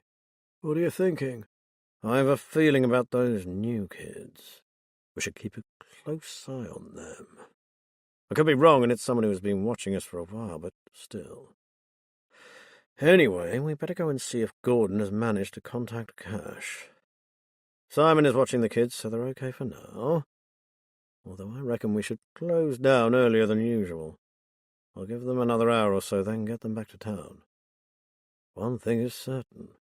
We need to act fast to shut this VW driver down before he fucks the whole thing up. Well, we're nearly there, Smith said. Only a couple of weeks, and then we'll have cracked it, and all this will be gone. And no interfering bastard is going to get in our way. The Poultonby Marsh Dog Sanctuary was proving difficult to find. Liz finally spotted a cluster of buildings half hidden behind a stand of tall trees along a winding fen lane that led down to the marsh. Well, the barking won't be bothering any neighbours, will it? Said David, casting his eyes around the endless expanse of fields and the vast bowl of the sky. There are no neighbours. He ran a hand through Gunner's thick fur. Don't bother about what those notices say. We're not leaving you here. They pulled into a large concrete parking area beside a well-kept grassed exercise run.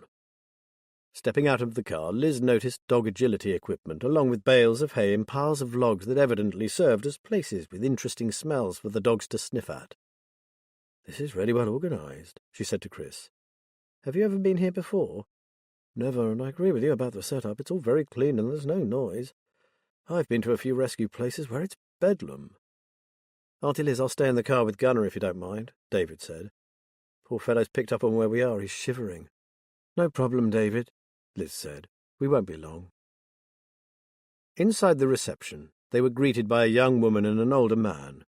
Both wore sweatshirts and a logo featuring a black dog and the initials PMDS.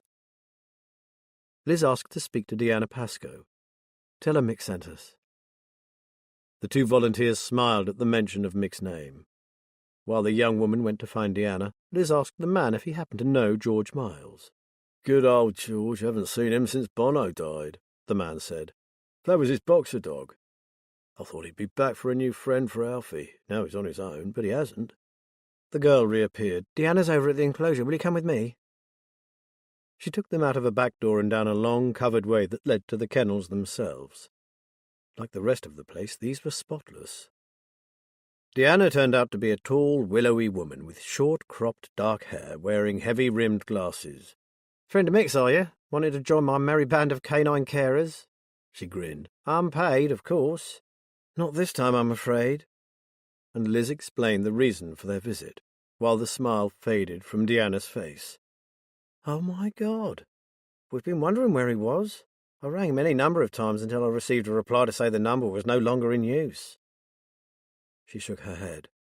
He's such a lovely, gentle man. Who on earth could wish him harm? That's what we are trying to find out, said Liz. But it looks like you can't help us either. No, I'm sorry. Feel free to ask the others, but I'm sure they would have told me if they'd seen him. He was one of our staunchest supporters and a good friend to boot. We all miss him. Liz felt deflated. She had been so certain they would find a lead here. She was about to leave when Deanna said, There's one thing that might help. It's a bit of a long shot, mind. You see, we dog lovers are funny about certain things, vets being one of them. Deanna raised an eyebrow. When you find a veterinarian you trust, you stick with them and don't go anywhere else.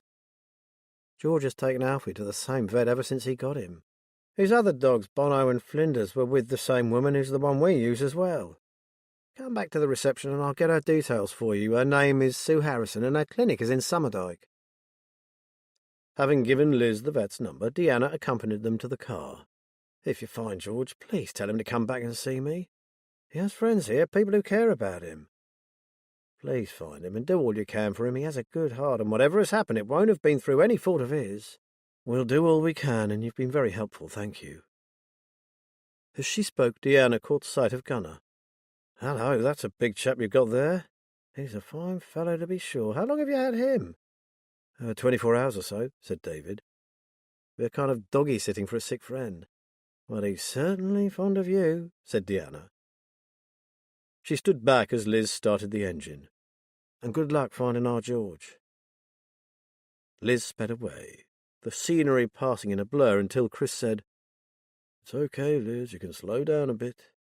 We have plenty of time before I need to get back to the library. Anyway, I'm not passing up an opportunity to meet someone who just might have his address." With a laugh, Liz took her foot off the accelerator. "Thanks, Chris. It would have been a bit tight getting you home, then back out to Summerdyke before David has to collect Jeff." It was not nearly as easy to get to see Sue Harrison as it had been Deanna Pascoe. Finally, one of the veterinary nurses took them into a small consulting room and asked them to wait. Sue hurried in, looking a little flustered. "It's manic here today, I'm sorry, but I really don't have long." Liz again explained that they were looking for George Miles and why. Sue's half-apologetic smile vanished, and she eyed them suspiciously. "Sorry, but I don't know either of you from Adam, and I certainly don't just hand out my client's details to whoever happens to ask." Liz was taken aback. "We are terribly worried about him, Miss Harrison. As I explained, this is connected to a recent murder, and I believe Mr. Miles is in grave danger. If you know anything about where we might find him, I'd be grateful for your help." "Then why aren't the police here?" Sue responded. "That card means nothing. Anyone can go and get a card made." "She knows exactly where George is." Liz decided on another approach. "Deanna Pascoe believes what we say. That's why we are here. She gave us your name and address. You have made it abundantly clear that you know where George and Alfie are. I respect your loyalty and I'll not press you further. The police can do that if necessary. Just do one thing for me, if you would. If you're in contact with him, just give him my number. It's on that card. Both my home and mobile numbers are there. It could mean the difference between life and death for George. I hate to lay that kind of responsibility on you, Sue, but it's that serious. Finally, you can ring DCI Charlotte Anders at Fenfleet Police Station, and she will confirm that the Haynes and Ballard Detective Agency are officially liaising with them in this investigation." With that, she thanked the vet and turned to go. "He told me people might ask about him, people who wish him harm. George is terrified of something. He said he was risking his life coming to me, but he would do so for Alfie's sake." Sue Harrison looked at the floor. "I was hoping it wouldn't come to this. Part of me believed he had suffered some kind of breakdown, and it was all in his mind. I have no idea what happened, and I don't think I want to, but I like and trust George. He's a good man. I won't give you his details, but I will give him your number. He can decide whether or not to talk to you. That's all I ask," said Liz gratefully, "and I do appreciate it." It was something, she supposed. Now it was down to George, and failing that, an official visit from D.C. Darren Norton, God help them. All she could hope was that George Miles would see sense and ring her. Chapter 24. At precisely 2:30, the youngsters were taken to a shower block, where they took off their kit, showered, and put their street clothes back on. Jeff was on edge. It was plain to him that something unexpected had happened. The two who had been watching them during the first session were missing, as were Henderson and the other instructors, and they were left in the hands of a man called Simon, plus a new man, Kit. who was introduced as a medic. For the first time, Jeff missed his mobile phone. He needed to tell Matt and Liz of his suspicions, but he had no way of communicating with them. Recalling the look Henderson had given him as he left the Nissen hut, he realized that from now on, he would have to be careful not to drop his guard for a second. "Everyone back to the main hut, please," Simon called out. "One last word from Henderson and you'll be taken back to town." Back in the Nissen hut, Jeff could sense the tension radiating from Henderson. "One more quick word with each of you, then make your way to the vehicle that brought you. Except for the group from the churchyard. You will be going back in a Land Rover. We won't be dropping you there, but it will be close by. Me and the team hope you've had a good time today." Jeff watched Henderson speak to the other boys. As far as he could tell, he was asking them for their mobile numbers. Would he be able to return if he didn't have one to give him?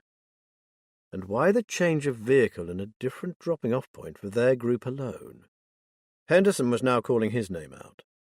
Taking care to look bored, Jeff made his slope-shouldered way over to the waiting figure.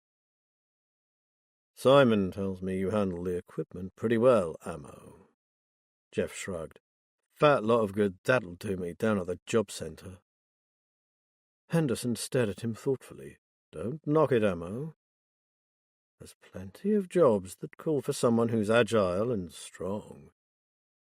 And if you were prepared to develop your other skills as well, you might go far. Now, if you just give me your cell number, you might get a call to say you can come back for a second time, if you want to." "Well, what is it?" "Ain't got one, have I? Some bastard nicked it." Henderson shook his head. "You teenagers. You're the third kid whose phone has been lost, damaged, or stolen. Well, if you want to come back again, be at the car park at Aldi the day after tomorrow at 10:30 sharp. And don't be late. He won't hang around." Jeff nodded. "All right, Anne. Thanks. This is a pretty cool place. Just don't shoot your mouth off about it, and I mean that." Jeff scuffed the toe of his trainer on the ground. "No chance of that. Who have I got to talk to in that dump? No one." He went out to the waiting Land Rover Discovery, wondering if he'd got away with it. Something serious appeared to have happened back there, and from the look that Henderson gave him, he knew he could be under suspicion.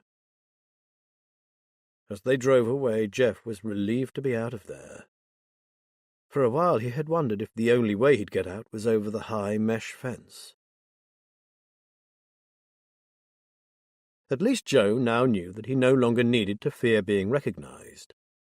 The look of amazement on Mick Holmes's face when Joe revealed himself as the old tramp he had once helped on the road was almost comical. Mick was only convinced that he was who he said he was when he described what was in the packed lunch Mick had given him that day. Joe rode away no wiser as to that elusive address, but knowing that he wasn't alone in his search for George Miles. Some private detectives were trying to find him too. From what Mick had said, they were working alongside the police to solve the case of Molly's murder. He was surprised to learn that the police were even mildly interested in the death of a vagrant, and wondered what this might mean. Joe was now heading back the way he had come.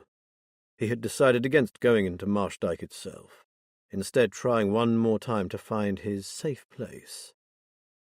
If there was no joy there, he would contact the number Mick Holmes had given him for the detective agency that was looking for George. Anna and Tilly sat in the kitchen, the list of place and names David had left with them on the table in front of them. None of them meant a thing to Anna, but Tilly wasn't so sure. "Me head's all mizzy-mazzy right now," she muttered, "but summat seems to be a tugging at the old memory." "What's that, Gran?" Anna asked. The old lady frowned. "Rupert." Anna got up to put the kettle on. "Other than the bear in those children's stories, I can't say it rings any bells with me." She badly wanted to help Liz, for whom she felt the deepest admiration. This had only grown when she understood what it must have cost to get her life back on track after the life-changing injuries she had suffered. "Madge, that's it, Madge Kettleworth," exclaimed Tilly. Anna looked round. Who's she? Dem bird now, Duck, but she were in service at the Whistler's house. Ya know, the big house behind church. The old vicarage. Anna knew which house she meant. And what's more, Whistler was one of the 3 families Callum had told them of whose children Molly had taught. So what's the connection to Rupert, Gran? She asked. Madge's cat, damn great thing it were. Can see it now, big tub cat called Rupert. And if Madge were dead and buried, Rupert would be too, and that might mean a grave. In Rupert's grave. I don't suppose you know if she buried it, do you, Gran? Oh, yes. Tilly nodded furiously. Old man Whistler let her have a quiet spot in the back of the garden. She give it a nice little service and all, pipe in her eyes, somewhat awful she were. Tea forgotten, Anna exhaled. This could mean that one of the riddles was solved. If they could only locate this grave after God knows how many years. Gran, you said she cried her eyes out when she buried Rupert. Were you actually with her then, or did she tell you about it? Oh, I were with her, me Doc. Your grandad dug the hole hisself. He were gardener to the old man Whistler. I don't suppose you could find that grave again, could you, Gran? The old lady's face crinkled. Well, I knows where it was, she said doubtfully, but they's made a lot of changes to that garden since them days. Not a patch on when my Albert tended it, mind. Young Ted does his best, but... Anna tried to think herself back into police mode. Now they had found the answer to one of the clues. What then? How could they gain access to the Whistler family's garden? And if they did, they could hardly start digging up some dead cat's grave. She would need to think about this. Meanwhile, since Gran had solved one riddle, maybe she could do it again. She turned back to the kettle and made the tea. Right, Gran, 1 cup of tea coming up, and you can get that mizzy-mazzy brain of yours working again. You've solved one riddle, so how about the other 4? I reckons a chocolate biscuit would help, don't you, me duck? Smiling fondly at her Gran, Anna reached for the biscuit tin. Matt breathed a sigh of relief. The little red dot of Jeff's tracker was moving in the direction of Fenfleet. He rang Liz and told her to get David ready to collect their agent. I'm in the car park of the DIY store in West Street. David knows where it is. He can go and pick up Jeff as soon as the tracker stops moving. The minute we know he's happy that he's not being followed, the 3 of us will head back home. He exhaled. I'm telling you, Liz, this little escapade has taken a year off my life. I've spent the whole day worried sick about that lad. 20 minutes later, David's car drew up behind him and David hopped in. Hi, Matt, everything all right? I'm not sure. Look here. Matt pointed to the tracker. The vehicle bringing him home just went right past the old cemetery. It's still moving. Perhaps they do that sometimes to throw anyone watching off the scent, although Toby was dropped off where he'd been picked up. They followed the course of the tracker until finally it stopped. I know where he is, Matt said. That's a quiet side road about 1/4 of a mile from the old cemetery. I hope Jeff remembers which direction he is supposed to be heading in. Don't worry about Jeff, Matt. He won't get lost, said David. So, shall I head off there now? Yes, but take it slowly. I'll call you when he stops and give you his exact location, okay? Got it. Just call me Uber. I'll ring you when we set off for home. Once more, Matt was left alone to worry. One thing was for sure. No way was he going through this again. The warning bells were sounding like claxons in his head. They now knew where the bunker was, and that was enough. No matter what Jeff told him, he was not going to be persuaded to allow him to go back in. The tracker stopped. There was a short delay, then it started moving again, only much slower. This time in the direction of the rougher neighbourhoods of Fenfleet. Good lad. Matt's heart rate having returned to something approaching normal, he rang David. He's on his toes to the rendezvous point. Be ready to move towards. I suppose that's police speak. David sounded amused. Sorry, lad, old habits die hard. It's okay, I get the picture, though I refuse to say Wilco. Anyway, I'm ready and waiting. 20 minutes later, they were all on their way back to Tanner's Fen, Matt's anxiety having turned into impatience. What had Jeff met with out there on the marshland by Marshdyke St. Mary? They were almost home when his phone rang. The call came from an unknown number. "Is that Matthew Ballard?" a man's voice said. "Of the detective agency?" "Yes, how can I help you?" "My name is Johann de Vries, and I believe we are both looking for the same man. George Miles." Matt was momentarily stunned. Johann? Could this be Joe? "It's all right, Mr. Ballard. I thought you might be surprised." "Yes, I'm the man you knew as Smokey." The man was silent for a moment. Then he said, "It's about Molly, Mr. Ballard, Marika Monaghan. Can I meet you somewhere?" "Do you know Tanner's Fen, Joe?" There was a soft laugh. "I know every inch of this part of the fens, Mr. Ballard. I travelled every road here for more years than I can count." "Then go to Cannon Farm, near the sea bank. I'm heading there now. Do you have transport?" Matt recalled the weed-draped bike that had been dragged from the ditch. "Oh, yes, I've upgraded. I can be there in 30 minutes. "Then we'll see you soon, and, Joe," Matt chuckled, "you have no idea how pleased I am to hear your voice." Chapter 25. Something's not right. Bruno and Kurt stared blankly at Leah. "What do you mean?" asked Kurt. "Think about it, dumbass. This place runs like clockwork. You know what I mean. Everything happens at a set time, like they've got a timetable or something. Cash was supposed to give us our final pep talk half an hour ago. So where is he?" "I don't like it." The two boys glanced at each other. Apart from the fact that it didn't pay to argue with Leah, she had the nose of an animal for trouble and could sniff it out from a mile away. In their room at the back of the barn, they were cut off from the wider bunker, and Leah's words made them uneasy. "It might be one of Cash's tactics," Kurt said. "You know, keep us waiting, seeing how we cope." Leah shook her head. "It's not that kind of wrong." Suddenly Smith burst into the room. "Your things together, all your kit, don't leave anything behind." He flung 3 large grab bags in their direction. "Come on, move!" Bruno picked up one of the empty bags. "What's up, Smith?" "You're being shipped out. No more questions. Pack your stuff. Now!" With a shrug, Kurt grabbed one of the bags and made his way to his bunk. Leah was already in her cubicle, stripping the tiny wardrobe and drawers of her meagre possessions. Satisfied that they were all doing as they were told, Smith left. "You were right," Kurt said to Leah. "Yeah," she said, "but shipped out where?" They had been told, Kurt recalled, that those of them who made the grade would be moved on for further training. Otherwise they'd be shipped off to some far-flung city and left to make a new life for themselves.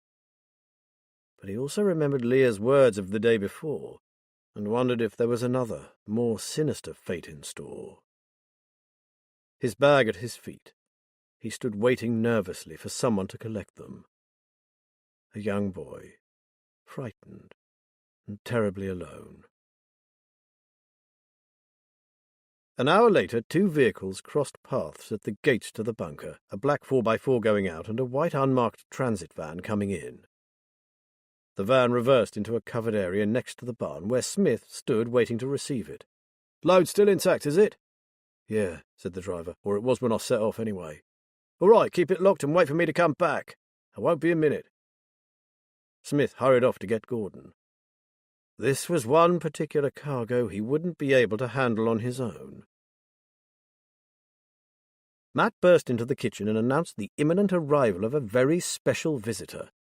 Liz gasped. "Smokey? Oh, thank God he's alive. Is he really on his way here? I can hardly believe it." Matt's unexpected news caused quite a flurry. "He sounded different," he said, "sort of, well, perky. And when I asked if he needed a lift or had got himself a new bike, he said he'd upgraded, whatever that means." Jeff was the only one of them who seemed less than excited. "If it's okay with you guys, I'll go and get changed. Then I really do have to talk to you about today. Things happened that you need to hear about." "Off you go then," Liz said and looked at Matt. "It's a pity Smokey Joe chose now to turn up. We really need to hear what Jeff has to say about the bunker, but Smokey could be pivotal to Molly's case." "I suppose there's not much we can do about it," said Matt. "Smokey's on his way here, and by the way, he called himself Johann de Vries, so maybe we should drop the Smokey."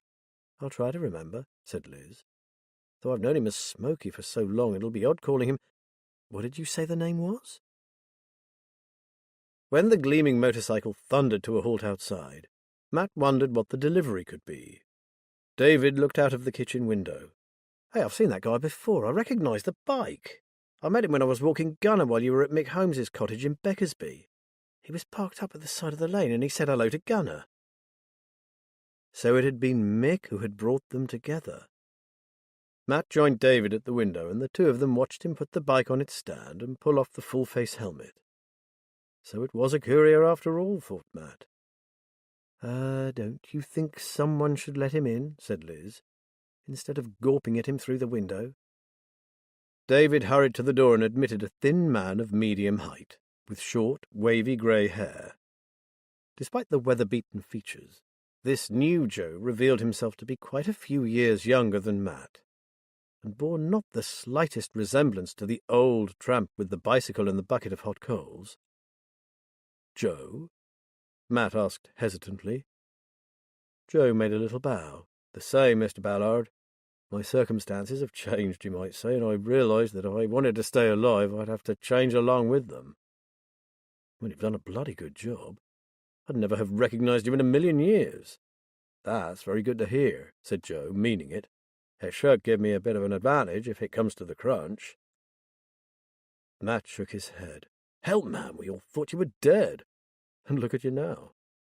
Well, all I can say is thank heavens you had your wits about you. I assume it was you dumped the bike." Joe nodded. "I had to buy myself some time."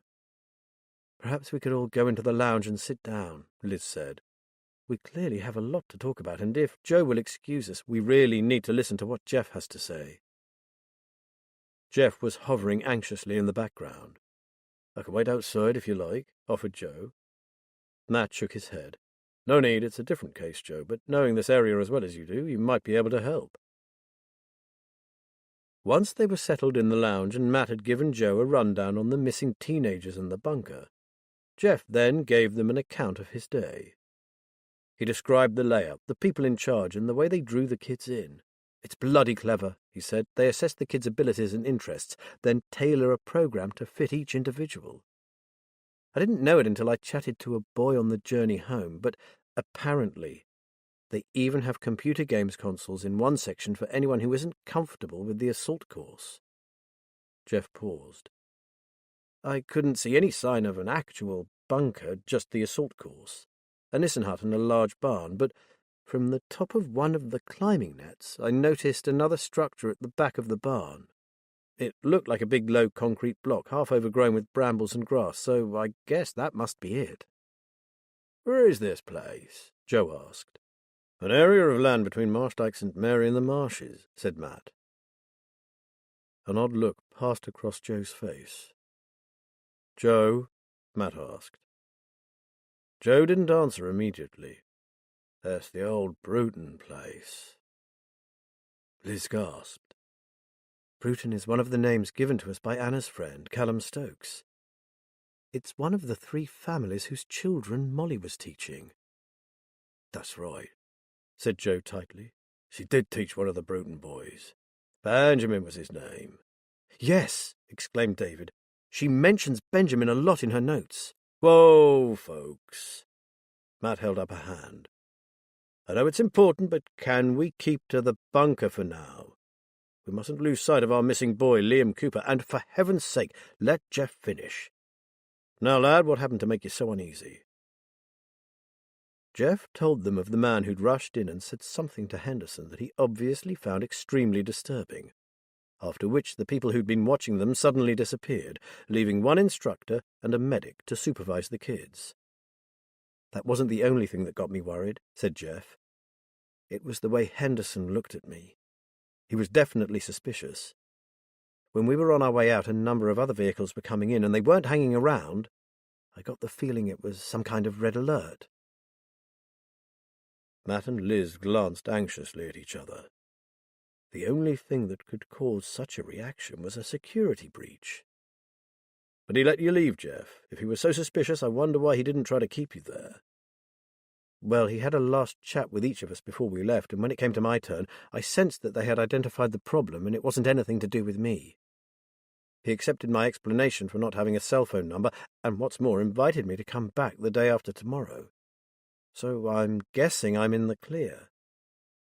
Did they say why they were using a different vehicle and dropping you beyond the pickup point? Asked Liz. No, Jeff said. I can only assume that they thought the cemetery and the van were being watched. Exactly, replied Matt thoughtfully. But who by? We were miles away, and according to Norton and Swifty, the police know nothing about the bunker, so it can't be them. Someone else is interested then, said Liz, and they're not doing a very good job of observing. This all makes me very edgy, said Matt. I can't help thinking about Bernie's reaction when we asked him about it. He looked downright scared. And if a hard nut like Bernie is frightened of them, they must be seriously bad news. He called them a new breed of criminal, heartless and with no sense of honour.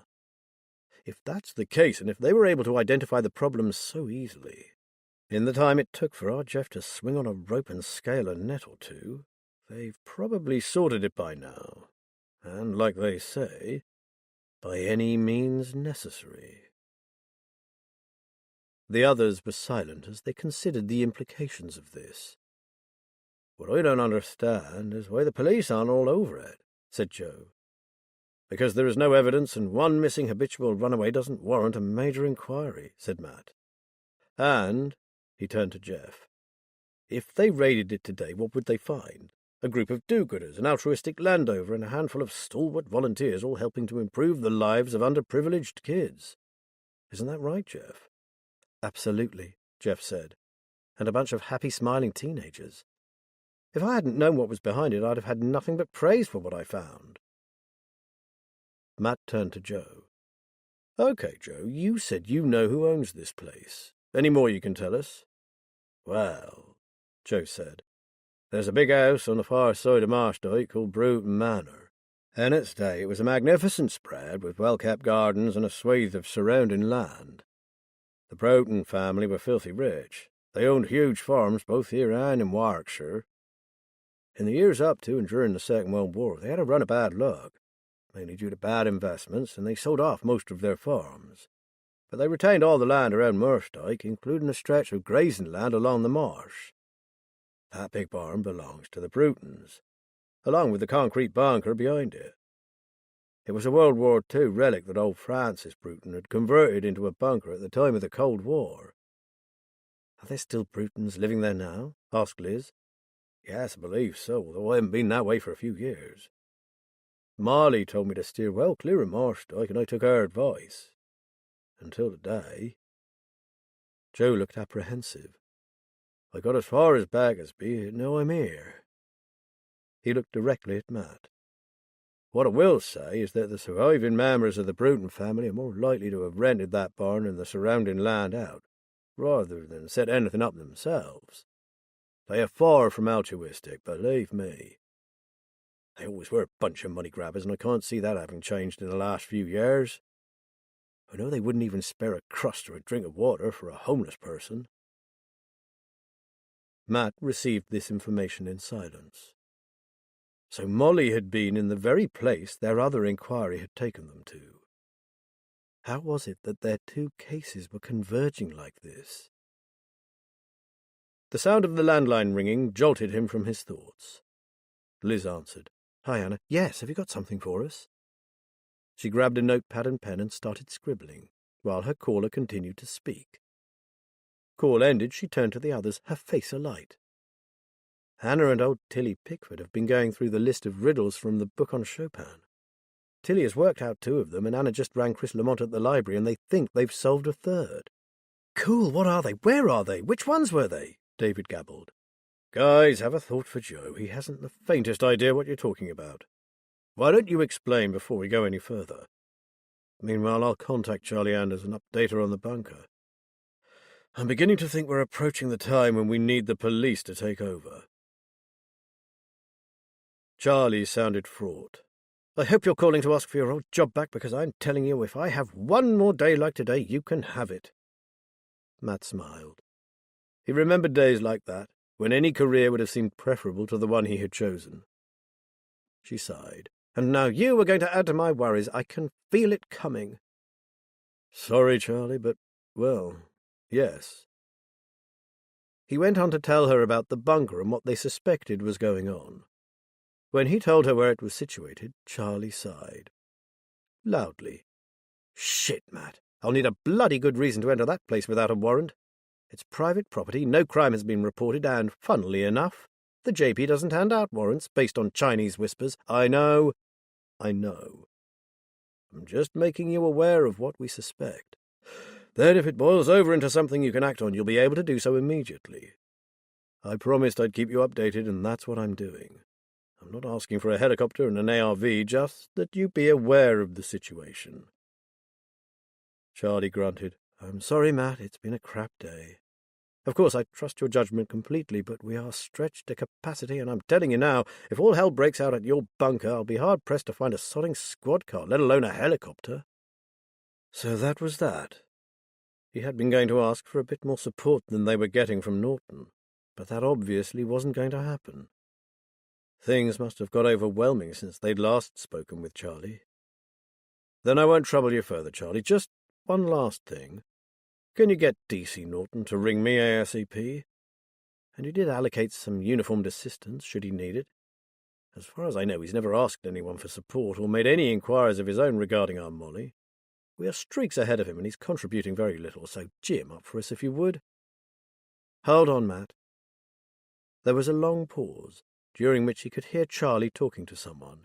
He's not at his desk. One of the others said he went out following some lead or other, but he didn't tell them where he was going. That was hours ago. She heaved a sigh. I despair of that young man, really I do.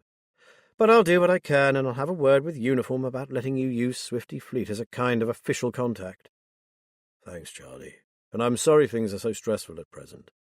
That's life in the Force, Matt, as you well know. I'm sorry you caught me at one of those manic moments, but listen. Don't take on more than you should, and don't get into danger, okay? I'll never forgive myself if either of you got hurt, especially Liz. If the shit hits the fan, I'll be there for you. I'll find the resources from somewhere, and if you can find some concrete proof of a crime having been committed, I'll be on it like a ton of bricks, okay?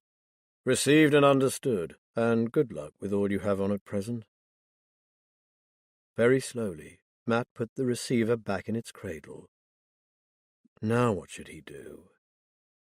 Since he was not prepared to let Jeff go back to the bunker, how would he ever get Charlie the evidence she needed? Which meant the two young boys, Liam Cooper and young Lee's brother, Dean, were condemned to join the ranks of the missing. He doubted they were still in the bunker. If they had been deemed good criminal material, they would have been moved on. If not, who knew? They could be dead and buried, lost forever out in the marshland. He sank down onto a chair and put his head in his hands. He sat like this for a while before rousing himself. He was all Mr. and Mrs. Cooper had to pin their hopes on. Even if the worst had happened to Liam, they needed to know. He couldn't let those poor people down, or young Lee, a boy with only his little brother to love. No. They had started this investigation, and they'd bloody well finish it. Matt stood up and marched determinedly back to the lounge. They would work out a proper plan of action. 2 cases to solve, one involving a huge operation, and another that was smaller but equally important. Not quite the retirement he had expected, but at least life wasn't boring. Chapter 26. Liz contemplated the disparate group ranged around her living room. These were the people who were to help her solve 2 challenging and very serious crimes. A university student, a soldier-turned-vagrant, a young parkour practitioner, and finally, Liz herself, a retired, semi-disabled detective. Their supporting cast consisted of a librarian, a former police officer, a keyboard player, an elderly woman codebreaker, and, she glanced at Gunnar, one very large dog. She watched as if from a great distance, David telling an astonished Joe about Molly's bag of scribbled notes and the clues buried within them. That's Molly all over, Joe said. If only she had told me what happened in Marsteig all those years ago, I'd have helped her. I would have laid down my life to keep that woman from harm. But generous as ever, she kept silent for my sake. He had been in love with her, Liz realised, as had Nathan, George Miles, and who knew how many others. All bewitched by the music of the magical night singer. So tell us about these riddles your friends found the answers to. Liz blinked. Jo was addressing her. Well, starting with Rupert. Old Tilly knew that there had been a cat of that name whose owner buried it in the grounds of a house belonging to a family called Whistler. So we know where Rupert's grave is. Next was beneath the anvil. She glanced at David. Nothing to do with the forge, I'm afraid. It actually refers to a cloud formation known as the Anvil Cloud. It seems there was once a small school in Marshdyke that catered for the local children until the advent of school buses closed it down and the foyers decorated with murals on the theme of the weather. A section of this mural depicts the various cloud formations. One of them is an anvil cloud, or cumulonimbus incus, a flat-topped cloud that heralds the advent of a bad thunderstorm. Tilly is certain that this is the anvil Molly was pointing to. "Awesome!" exclaimed David. "We'd never have worked that one out." The last one, solved by Chris and Anna, is that it has something to do with an old house called, wait for it, David, Cedar Lee, but which was originally called Silver Birches. "At last," David said. "There's my elusive Cedar Lee. What's more, it has a gravel drive lined with silver birches. So we now have 3 places to start looking." Jo, however, looked unimpressed. I love treasure hunts as much as the next person, but forgive my saying this. George Miles knows exactly what happened. Maybe we should be looking for him rather than digging holes in and around Marshdyke. What's more, George's life is in danger.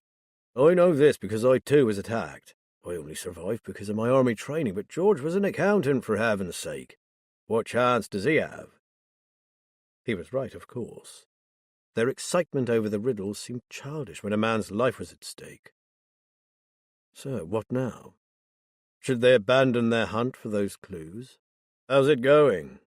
Matt had just entered the room, and his voice interrupted her thoughts. We've been telling Joe about the situation to date, and he's just reminded us of the urgency of finding George Miles. As far as we are aware, George is the only person who knows what happened to Molly, and someone wants him and Joe dead. So we have to focus on that rather than the clues Molly left. Matt paced up and down the room while he digested her words. Okay, this is what I suggest. Charlie has just told me we can't expect any help from the police. So I think our only course is to gather everyone who has assisted us in either of the 2 cases and hold a meeting. We've reached a point where we can't continue on our own, so far as I see it. Our only hope is to delegate some aspects of the work to those trusted individuals. You mean like Chris Lamont? Said Liz. Yes, and Anna, if she's well enough, said Matt. They are both former police officers, so they won't need their hands holding. Anna in particular could be very useful, since she lives in the Marshdyke area. He turned to Jo. And you'll help too? That's why I'm here. I need to find George, so any way I can help you to do that, count me in. Excellent, Jo, and you're right, Matt, Liz said. It's the only way forward. Why don't we ring them now so we know who we're talking about, and then we can work out a plan? What do you think? I think let's do it, said Matt with a smile. You get on the landline to Chris and Anna, and maybe your friend Nathan. I'm going to update Swifty and put him in the picture. Then try to get hold of Darren Norton. He's our weak link, but we need to keep CID informed of what we're up to, so he has to be involved. The man tore savagely on the side of his thumbnail. His son was poorly. More than that, Jamie had a fever and was practically raving. Even his hard-hearted brother, who had come to change his dressings, had expressed shock at the state he was in. He belongs in hospital. It looks to me like he's developed a serious infection, sepsis most likely. His temperature is off the scale, and he's even more confused than he usually is, if that's possible. This time, Father, you don't have a choice. You either call an ambulance or he dies, and if you still won't do it, I will. For the first time in years, he had faced up to his eldest son and pointed out 1 or 2 home truths to him. He had left, white-faced, but without having called the emergency services. As the door banged shut behind him, the man knew that he would never see his son again. His eldest boy, the one with the brains, had never understood about bloodlines, while Jamie, the dunce, had understood only too well. It was all so unfair. If Jamie didn't survive, he was on his own. Without Jamie, it would be down to him to sort what remained of this terrible mess and put an end to what had been started so many years ago. So be it. Shaking the blood from his gnawed finger, he went to the fridge and took out the milk. He set it on the stove to warm for Jamie's nighttime drink. It was far too early, but in the state he was in, Jamie wouldn't know. He placed a couple of chocolate biscuits on the tray. The lad would be unable to eat them, but he'd expect them to be there, as always. He then crushed a handful of tablets into a powder, added them to the steaming mug, and stirred. It didn't take long. He held his son to him, telling the boy he loved him, and watched as the drink went down. Even in the throes of a raging fever, Jamie followed the time-honoured ritual and drank his good-night drink to the dregs. "Good boy. Now go to sleep," he whispered. "Jamie done good?" "Yes, son. Jamie done good." 10 minutes later, he was outside Jamie's room and locking the door. The windows had already been sealed, so there was no way out. Matt swore under his breath. Norton was still not picking up. He decided to ring Swifty instead, but before he could dial the number, Swifty himself was on the line. "DCI Anders told me to ring you. Your detective seems to have gone off the radar. He's been out of touch since late this morning, and we're beginning to get a bit concerned. According to our CCTV cameras, he took his car and flew out of the gates like a rocket. The traffic cameras picked him up moving east through the town, then nothing. He must have taken to the side roads. Since then, there's been no sightings, though he did ring in just before lunch. Apparently, he told one of the detectives that he was off to check out one more lead and will be back after that, but he omitted to say where he was. Then, well, nothing." Digesting this piece of news, Matt recalled the odd, fleeting expression on Norton's face when he'd mentioned the bunker. He remembered, too, the apparent red alert that Jeff had told them about. No. Surely that idiot detective hadn't. It wasn't possible. Or was it? "Hello, are you still there, Matt?" "Yes, sorry." Matt had forgotten that Swifty was still on the line. "We haven't heard anything from him, Jack. Could you let me know if he turns up?" "Of course, Matt, and don't forget I can assist if you need me. The skipper has told me to be on hand." "That's good news, mate, and don't worry, I'll be calling. We've quite a lot to deal with our end. Before you go, Matt, tell Liz I'm just about to check out someone she wanted to know about. George Miles? The name rings a bell, but for the life of me I can't think why." "I'll tell her, and thanks, Swifty. It's good to know you're there for us." "My pleasure, sir." Matt ended the call and looked at the clock on his phone. It was 5:15. He hurried back to the lounge, his mind on the vanished D.C. Norton. Could that cocky young detective really be so stupid? "They're all in, Matt. All three of them are on their—" "Please stop. What's the matter?" He told Liz of Norton's unexplained disappearance. "I wondered at the time if he knew something about that place," said Liz. "I thought I might have been imagining it, but he definitely reacted to the name." "What a plank," muttered David. "It fits, doesn't it?" added Jeff. "We wondered if they'd clocked someone watching the pick-up point. It must have been Norton." "Which leads us to suspect that his sudden disappearance is courtesy of Henderson and his crew," said Matt. "Meaning that if our devious detective isn't dead in a ditch, he's now inside that bunker that he was so sodding interested in," Liz said. "What car does he drive?" asked Jeff. Liz closed her eyes for a second, trying to recall the vehicle she'd seen drawing up outside Cannon Farm. "I know. A black VW T-Cross." Jeff exhaled. "Then I'm pretty sure they've got him. You know I said there were vehicles approaching the enclosure when I was being driven out in the Land Rover? Well, one was a white Ford van, another a big 4x4, a Toyota, I think, and a smaller black car driven by the man who delivered the bad news. I'm sure it was a black VW. It's enough for me, lad. But to get the police involved, we'd have to be certain it was Norton's, said Matt. Damn it! Every time I get the priorities lined up in my head, someone moves the goalposts.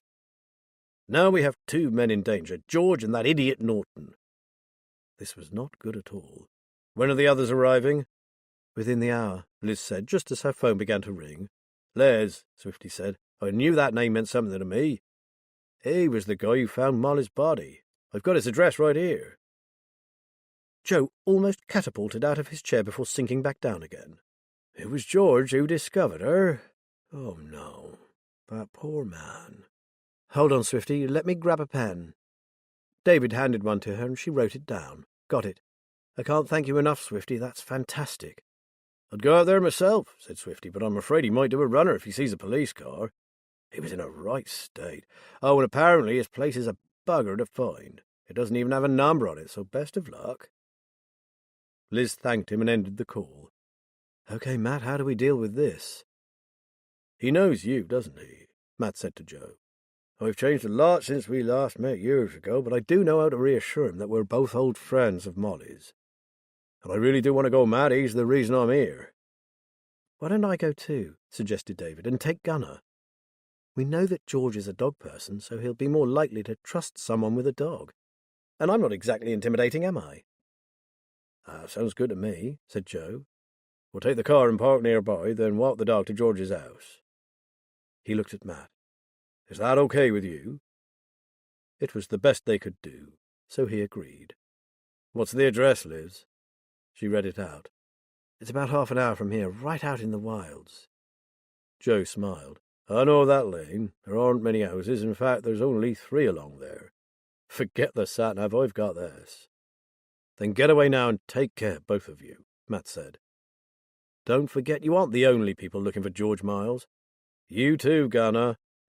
Look after these 2 for me, and that's an order. Gunner stood up and walked across to David. Matt felt a whole lot easier knowing Gunner was at David's side. Henderson slammed his fist down on his desk. A copper. That was the last thing they needed. Why the hell hadn't HQ told them that when they gave them the license number and the address? Now they had a fucking detective trussed up in a storeroom. Smith marched in. What the hell do we do now? He demanded. This could screw the whole operation.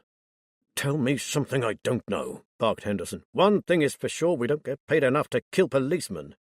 Yeah, that's not in my job description either. But it can be arranged. Not everyone cares about who they top. Smith flung himself into a chair and glowered at Henderson. We can't keep him here, that's for sure. Then we arrange an accident, don't we? Henderson said. We've got his car, we've got him.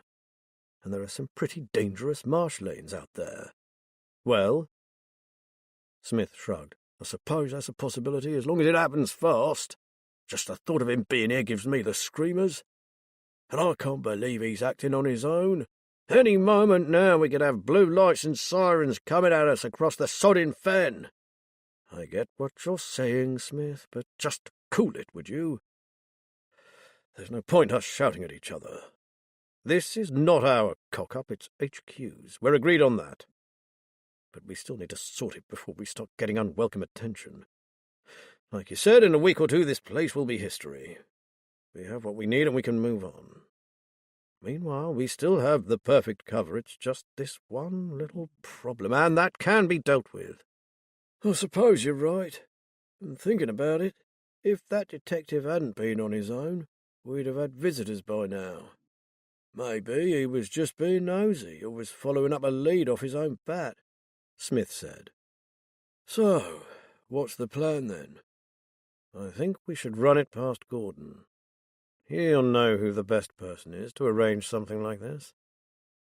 The most dangerous time of day for driving on these fen lanes is just after twilight, when visibility is at its worst.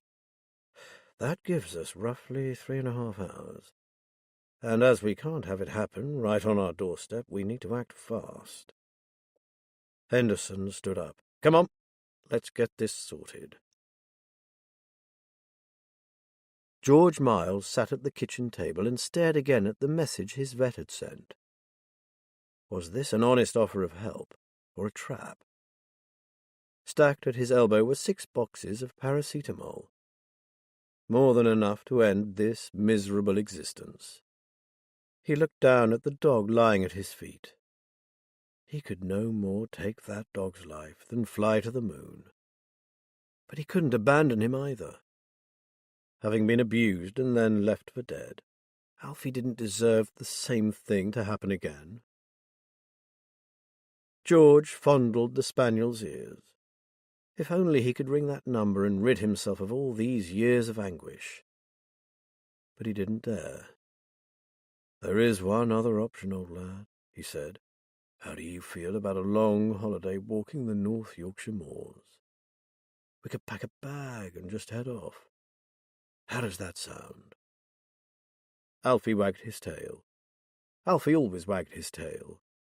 Anything George suggested was fine with him. George stood up. "Right, that's decided then. I'll pack a bag and some food to tide us over, and we'll hit the road." It took George 30 minutes to pack up everything that constituted his life in this cottage. 1 bag for him, and a heap of necessities for his dog. Towels, leads, bowls, food, flasks of water, treats. Finally he made the house secure, fastening windows and switching off the water. He was about to depart when a loud knock on the door made him freeze in his tracks. No one called here. No postman. No delivery van. Then he remembered that he'd left the door open while he took what he needed out to the Land Rover. "You're a hard man to find, George Miles." The voice was familiar, friendly, but he couldn't quite make out the speaker.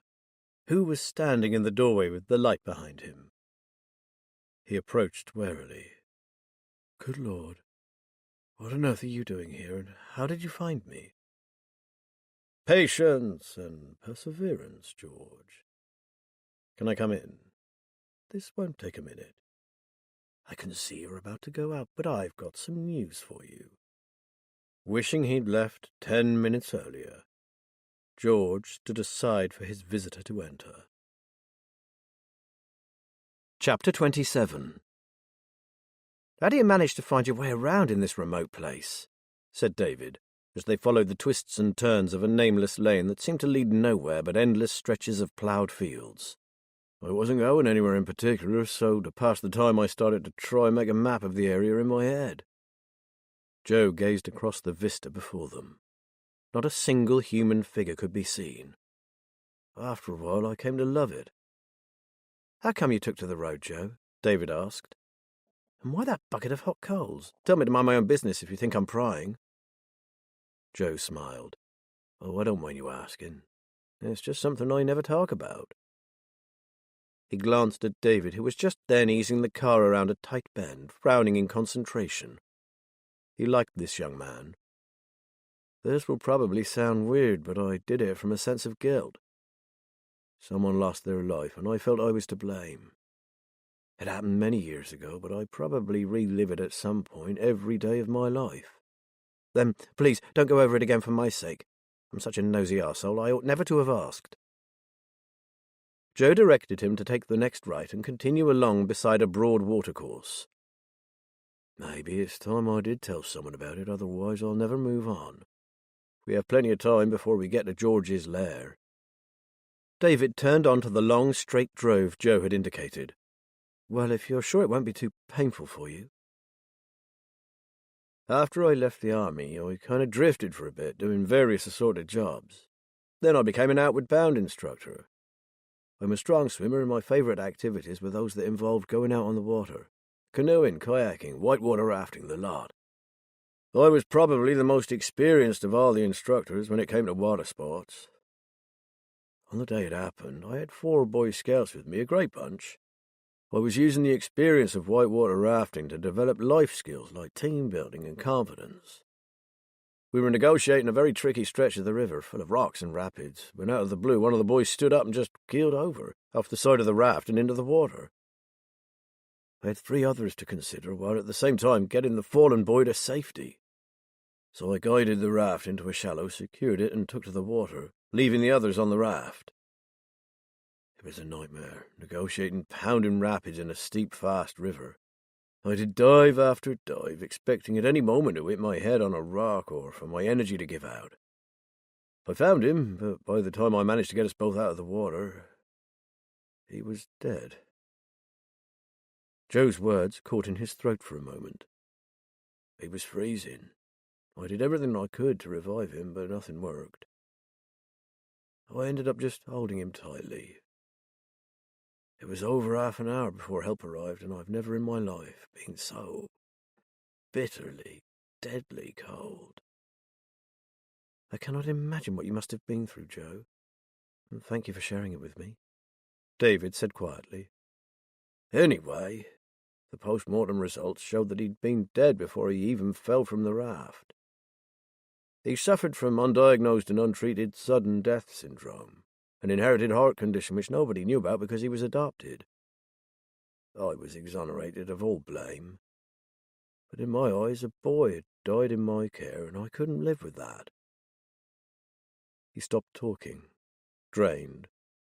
He hadn't mentioned the bucket, but David could work out for himself why he carried those hot coals. If he could possibly help it, no one was ever going to be cold the way that boy had been. Joe cleared his throat. Anyway, enough of me. Right now, we have a good man's life to consider. We're half a mile from George's place, so turn up that lane you can see on your left. A minute or two later, a house came into view, set back off the road behind a stand of stunted trees that had been planted as a windbreak against the relentless east winds. That has to be it, murmured Joe. Slow right down, David. Hang on. Didn't you say George still has his old Land Rover? So what's that old Ford doing parked at the side of the barn? Joe's antenna was picking up warning signals. Park up and stay with the car. Have your phone at the ready, and if you see any trouble, get out of here fast and dial 999. Got that? I'm coming with you, David said at once, unfastening his seatbelt. No arguments. I need you here. Watch and wait. Something in that house is not right. Then for God's sake, take Gunner, hissed David. Without giving Joe time to object, David jumped out of the car and opened the back door. Go with Joe, there's a lad. Look after him. He waited a few seconds to make sure the dog had obeyed, then climbed reluctantly back into the driver's seat. With Gunner by his side, Joe made his way gingerly towards the house, through a tangle of undergrowth. The garden was a mess. Joe guessed the reasoning behind it. Simple deception. George Miles would never have a garden like this, therefore George Miles didn't live here. Gunner following, Joe went around the side of the house and crept along beside the wall until he could see the front door, which stood slightly ajar. He stopped to listen. From within came the sound of someone shouting. He stood up, took a stealthy look through a small window, and gasped in horror. George Miles was sitting, looking dazed and frightened, in a high-backed kitchen chair. His wrists had been tied to the wooden arms, and there was blood running down the side of his face from a wound on his temple. The source of the shouting was a largish man standing over George with a shotgun and making threatening gestures. From the fragments that drifted out through the window, it seemed that the man was demanding to know something. George, cowering beneath this onslaught, kept shaking his head. There was another noise, too, a high-pitched keening that didn't seem to be coming from George. Joe weighed up his options. Given that the man had a weapon, all he had on his side was the element of surprise. Joe took a deep breath and launched himself through the door with a fierce battle cry. Liz was beginning to wonder if she should open Cannon Farm up as a guest house. Her kitchen was full of people all talking excitedly, and as she watched them, it suddenly came to her that every single one of them, except Jeff, was damaged in some way. Matt all but destroyed by a terrible case that haunted him still, and that same case had almost cost Liz her life. Anna's beloved job had been stolen from her by a drug addict. The untimely death of Chris's wife had shattered his life and ended his career. David's childhood illness had brought his dream of becoming a police officer to a sudden end. Joe, who knew what he had suffered to send him out on the road to spend his days as a vagrant? Even Nathan was living with the guilt of failing to come to the aid of Marika, the only woman he had loved. Meanwhile, Matt was opening the meeting. With a scraping of chairs, they gathered around the old kitchen table and fell silent. "We are very grateful to you all for giving up your time to come to our aid. You all know why you are here. Basically, we have 2 cases which have become too much for us to handle on our own, and the police say their hands are tied until we can come up with some solid evidence that they can act on." He concluded by saying that Joe and David had gone to George Miles' address to persuade him to accompany them to Cannon Farm, where he would be safe from the nameless threat hanging over him. "If David and Joe bring him back with them, we will finally have the answer to who and what lay behind Molly's death." "Since there is no guarantee that they will succeed," added Liz, "we have 3 of Molly's clues to follow up on, and which may lead us to at least some of the answers." She turned to Anna and Chris. "Would you 2 be willing to try and find where she hid them?" "I suggest the anvil first," said Anna promptly. "I know exactly where that tile painting is in the old school, and I also happen to know that the flooring beneath it is woodblock, so it'll be easy to take up." "Thank you," Liz said. "If you can do that, we'll know the kind of thing we can expect to find at the other sites Molly listed. How do you propose getting into the school, Anna?" "There'll be a weak point somewhere," said Chris, producing with a flourish a Swiss knife from his pocket. "This has been a great help in days gone by. We'll get in." "How soon can you go?" Liz asked. "The minute we finish here," said Anna with a glance at Chris. "The sooner the better," he said. "That old school has a back entrance to the playground. It's not overlooked and the grounds are a mess. There's next to no chance of us getting spotted." "We'll see what we can find and ring you immediately," said Anna. Matt nodded. "Then why don't you 2 go now? We can let you know of any new developments that arise. Just remember, you don't have warrant cards anymore. None of us do, so don't take any chances." Liz noticed the smile pass between them. They'd do whatever it took. Sod the absence of a warrant card. As soon as they had left, Nathan asked how he could help. "How are you with technology?" asked Matt. "When David gets back, I'm going to ask him to do a search on the 3 Marshdyke families Molly worked for. Maybe you could help with that." "Right up my street," said Nathan enthusiastically. "I do mixing all the time and produce videos." With a smile, he produced a flat bag that had been sitting on the floor at his feet. "I even brought my laptop along." Matt stood up. "Then it's time we introduced you to our incident room. This way, sir." Jeff had remained silent during the meeting, so Liz asked him what he was thinking. "I have an idea, but I don't think Matt will like it." "Will I like it?" she asked. He grinned. "Probably not, but it's still a bloody good idea." "Come on then, spill." "We all agree that the thing with the bunker is getting too big for us to handle. But the police have no justification for raiding it, right?" "Uh-huh." "Well, I know how we can alter that." "What do you mean?" Liz asked. "Well, earlier this afternoon, I saw what I believe to be D.C. Norton's car being driven towards the bunker by one of the guys who picks up the kids."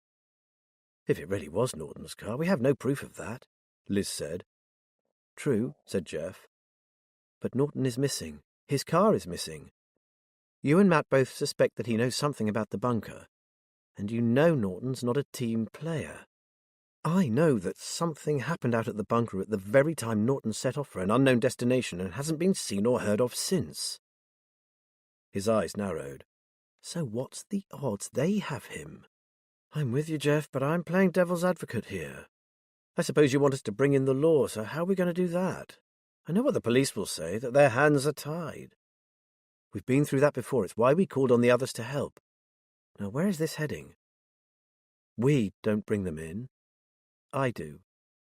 Liz heaved a sigh. "You were right. Matt will not like this. Though I still don't understand. Listen." Jeff leaned forward, elbows on the table. "I can get into that place, Liz. I've identified no less than 4 entry points that would present no challenge for someone like me. What I'm suggesting is that I get inside, locate Norton's VW, photograph it, send it to you and your DCI, and get out fast. The police will then have the proof they need to search the place for a missing officer. A police drone could do it, but they're too noisy. My way could be the only chance of finding Darren Norton before something happens to him, or, if he's dead already, getting his body back and arresting whoever was responsible. On the brink of agreeing with him, Liz brought herself up short. It was undoubtedly a good idea, but Jeff was their responsibility, and if anything went wrong, these were hardened criminals and not to be taken lightly. Jeff, she said, you can't do that. You were lucky to get out of there once already. You thought Henderson was suspicious of you, didn't you? That place must be riddled with cameras, and one is bound to pick you up. Then you'll be dead meat. But Jeff remained unfazed. I checked for cameras, and there are fewer than you might expect. Most of them are focused on the assault course and the concrete bunker itself. The car won't be in either of those places. I expect it'll be behind the Nissan hut, where I saw several vehicles parked up. I don't even have to get close, Liz. My phone camera has a great zoom lens. I can do it. I know I can. Liz wanted to say yes. She had seen his video. Getting in would present no problem whatsoever, but as she knew well, things didn't always go to plan. People were not where they were supposed to be. Timings changed. Something unforeseen occurred. What's more, she had always had backup, whereas Jeff would be alone. No, she could not allow it. While she was mulling it over, Swifty called. "Just a quick update. Norton still hasn't turned up or his vehicle. Because of his connections, the big guns upstairs have censored all media coverage for the time being. They're not sure how to play it. But it will hit the headlines tomorrow. You can't keep something like this under wraps for long." He chuckled. "DCI Anders is dusting the ceiling and shows no sign of coming down. I've never seen her so angry." Just as she ended the call, Matt reappeared. She told him what Swifty had said. And, Jeff has a suggestion. Matt listened to every word and called it a brilliant idea. Then, as they had both expected, he said no. "Okay," said Jeff, clearly not ready to give up yet. "What if I took someone to cover my back? If I can't go alone, what if two of us went in?" "Like who?" Liz said. "My days of scaling walls are well behind me. Matt would never make it, and we all know about Davy's limitations." "I'm not thinking about you guys. But what about Joe? He was in the army, wasn't he? Who better to watch my back? If we can prove that the missing officer's car is in there, the police can carry out their raid." He gazed at Matt. "If Darren Norton isn't enough of an incentive, please consider those boys you're looking for. One more thing goes wrong in that place and they'll pull the plug on the whole operation. Then you'll never get them back. We have a chance to put an end to this, but we have to act now. Let me go in. One photo is all it will take." Instead of digging his heels in, Matt sat down and passed the back of his hand across his forehead. "We'll talk to Joe when he gets back. What you are suggesting goes completely against the grain, but there seems to be no alternative. As you said, lives could be at stake." Chapter 28. Joe's rescue mission didn't go quite as planned, mainly due to the intervention of his over-enthusiastic guard dog. On hearing Joe's battle cry, the man threatening George swung around to face him.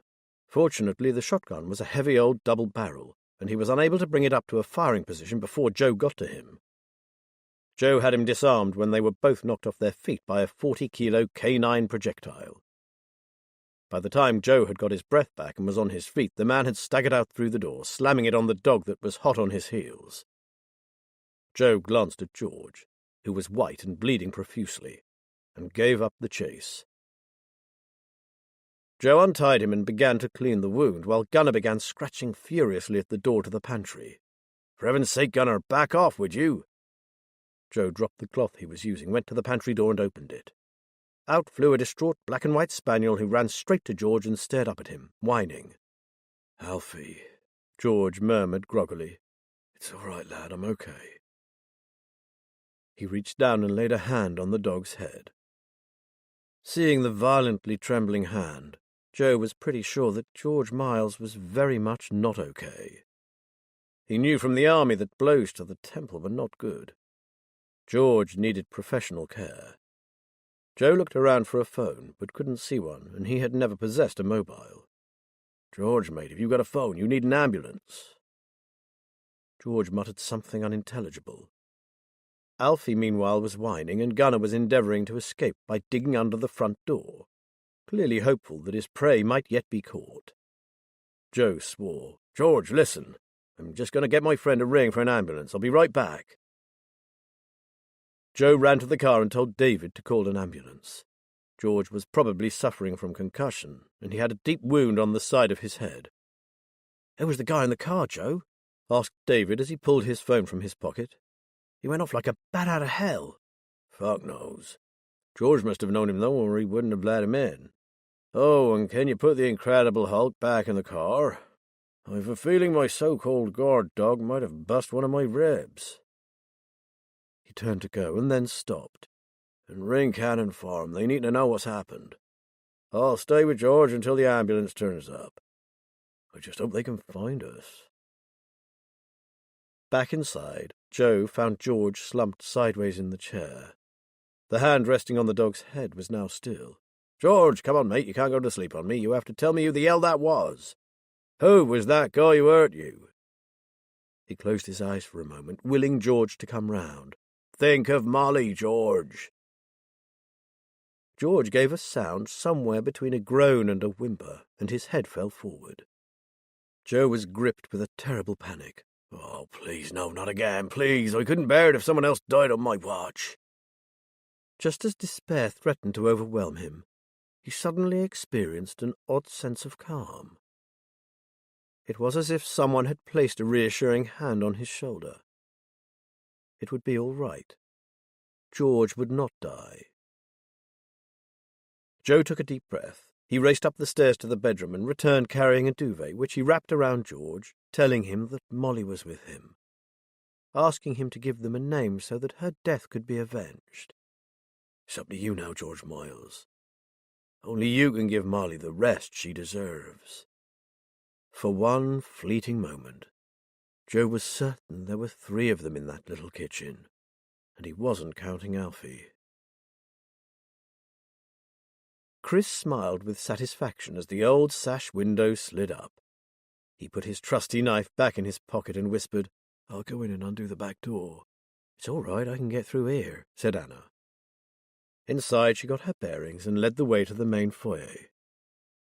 The old school had the damp smell of disuse, and had a strange, eerie feel to it.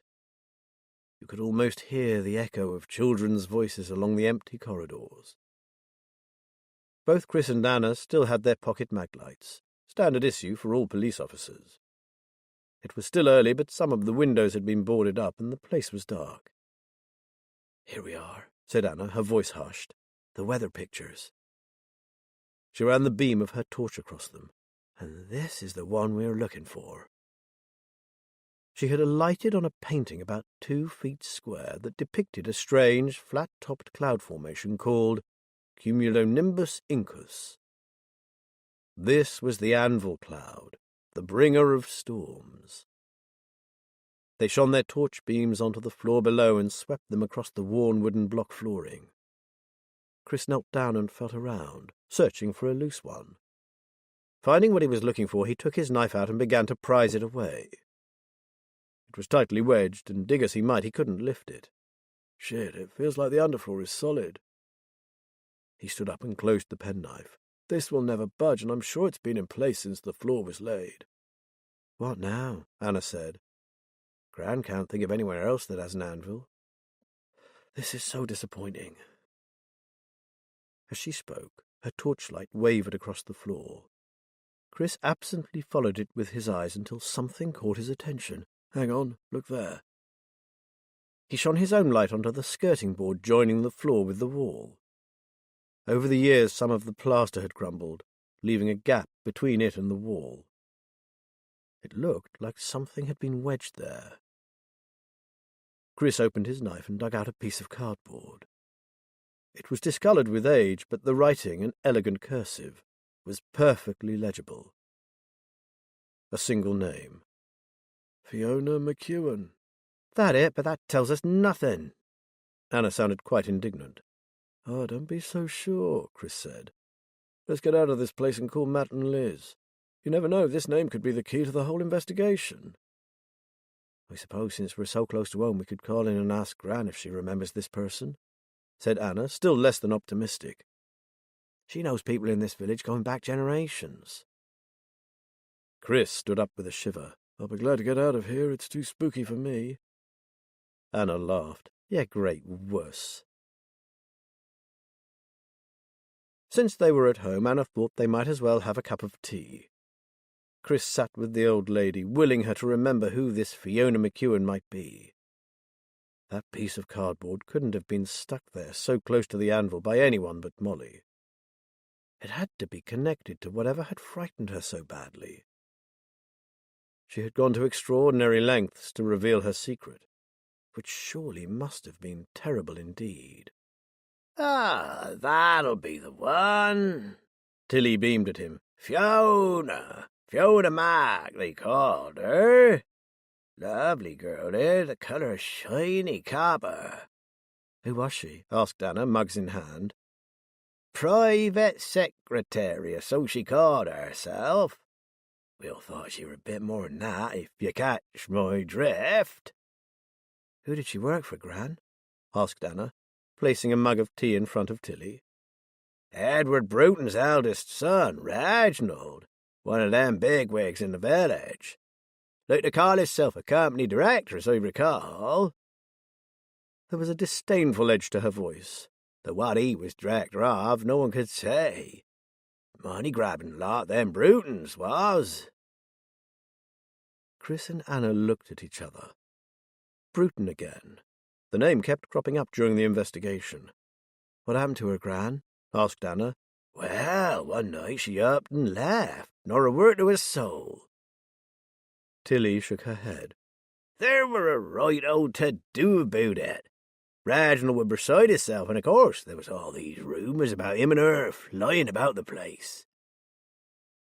This set off a number of speculations in Chris's head. Had this Fiona chanced upon whatever had terrified Molly? If Fiona was such a woman of the world as Tilly had suggested, had her sense of self-preservation been much stronger than Molly's? Had she run for her life? You know what? He said. I think Molly was trying to tell us to find Fiona McEwen and ask her what happened back then. He took out his phone and called Matt. Matt's head was spinning. He had taken 3 calls in quick succession and was starting to feel as though he was manning a news desk just as a major story was breaking. Okay, he said to Liz. The upshot of all that is, first, that the swelling on Clem's brain is beginning to recede, and if all continues to go well, they'll be bringing him round tomorrow morning. Then David called to say that the ambulance had arrived at George Miles's place and they were preparing to take him to hospital. They think he is badly concussed and will have to have a scan. He'll be kept in overnight for observation. That's good news about Clem, said Liz. George, too, just so he doesn't finish up like Clem. And the other call? Chris says Tilly remembered Fiona McEwen, who, guess what, worked for one of the Brutons. One thing's for sure, we'll be looking into that family very closely as soon as we get going again. Especially as the bunker is on their land, Liz added. Speaking of the bunker, Jeff had just walked into the room. Sorry to butt in, but if I don't get down there soon, it'll be dark, and then I'll never be able to get a picture of that car. It's going to be tight even if I leave now. And I can't wait till tomorrow. They could have cleared out by then. He stared at Matt. You must let me go alone. We cannot have deaths on our hands when we have a chance of stopping them. Get yourself ready. I'll go with you, Matt said. No, Liz almost shouted. David said the ambulance was taking George to hospital. Joe knows the back roads, so they can meet up with Jeff somewhere near Marshdyke. Then Joe can still go with Jeff. There was no time to argue. Ring David now, tell him exactly where Joe should meet Jeff. Liz made the call. They're just leaving, and you, Matt, have work to do. That was a serious assault, a police matter. They'll want to interview Joe and David, and forensics will want that shotgun, so you need to buy Joe some time. Okay, I'll ring Swifty.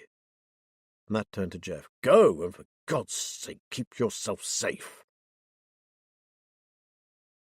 While all this was unfolding, Nathan proceeded quietly with his search. Bruton, Whistler, Conway. 3 old Fen families who, between them, owned the biggest, most prestigious properties in Marshdyke. Bruton, the proprietor of Bruton Manor, along with much of the surrounding farmland, was stinking rich. As far as Nathan could see, there was no pie in which he did not have his fingers. Whistler owned the old vicarage, its garden a fine example of Victorian landscaping, complete with orangery, greenhouse, and herb garden laid out like the face of a clock. Compared to these 2 heavyweights, the Conways were a relatively modest family. Theirs was a lovely old manor house simply called Cedar Lee. Nathan could find little about them other than that the oldest surviving Conway, Richard Cardew Conway, was a businessman connected in some way to the police. Nathan had found several photographs showing Conway, glass in hand, hobnobbing with the higher echelons of the force. All 3 residences were clustered at the very edge of the village, separated from the rest of the dwellings by about 1/4 of a mile. They were certainly keeping the plebs at arm's length. How's it going, Nathan? I've got another name for you. Liz handed him a sheet of paper. See what you can find on this lady, Fiona McEwen, secretary by trade, employed by Reginald Bruton. Rented lodgings in or around Marshdyke 10 years ago. Last heard of hightailing it out of the village at dead of night. He smiled. Okay, it makes a change from the landed gentry.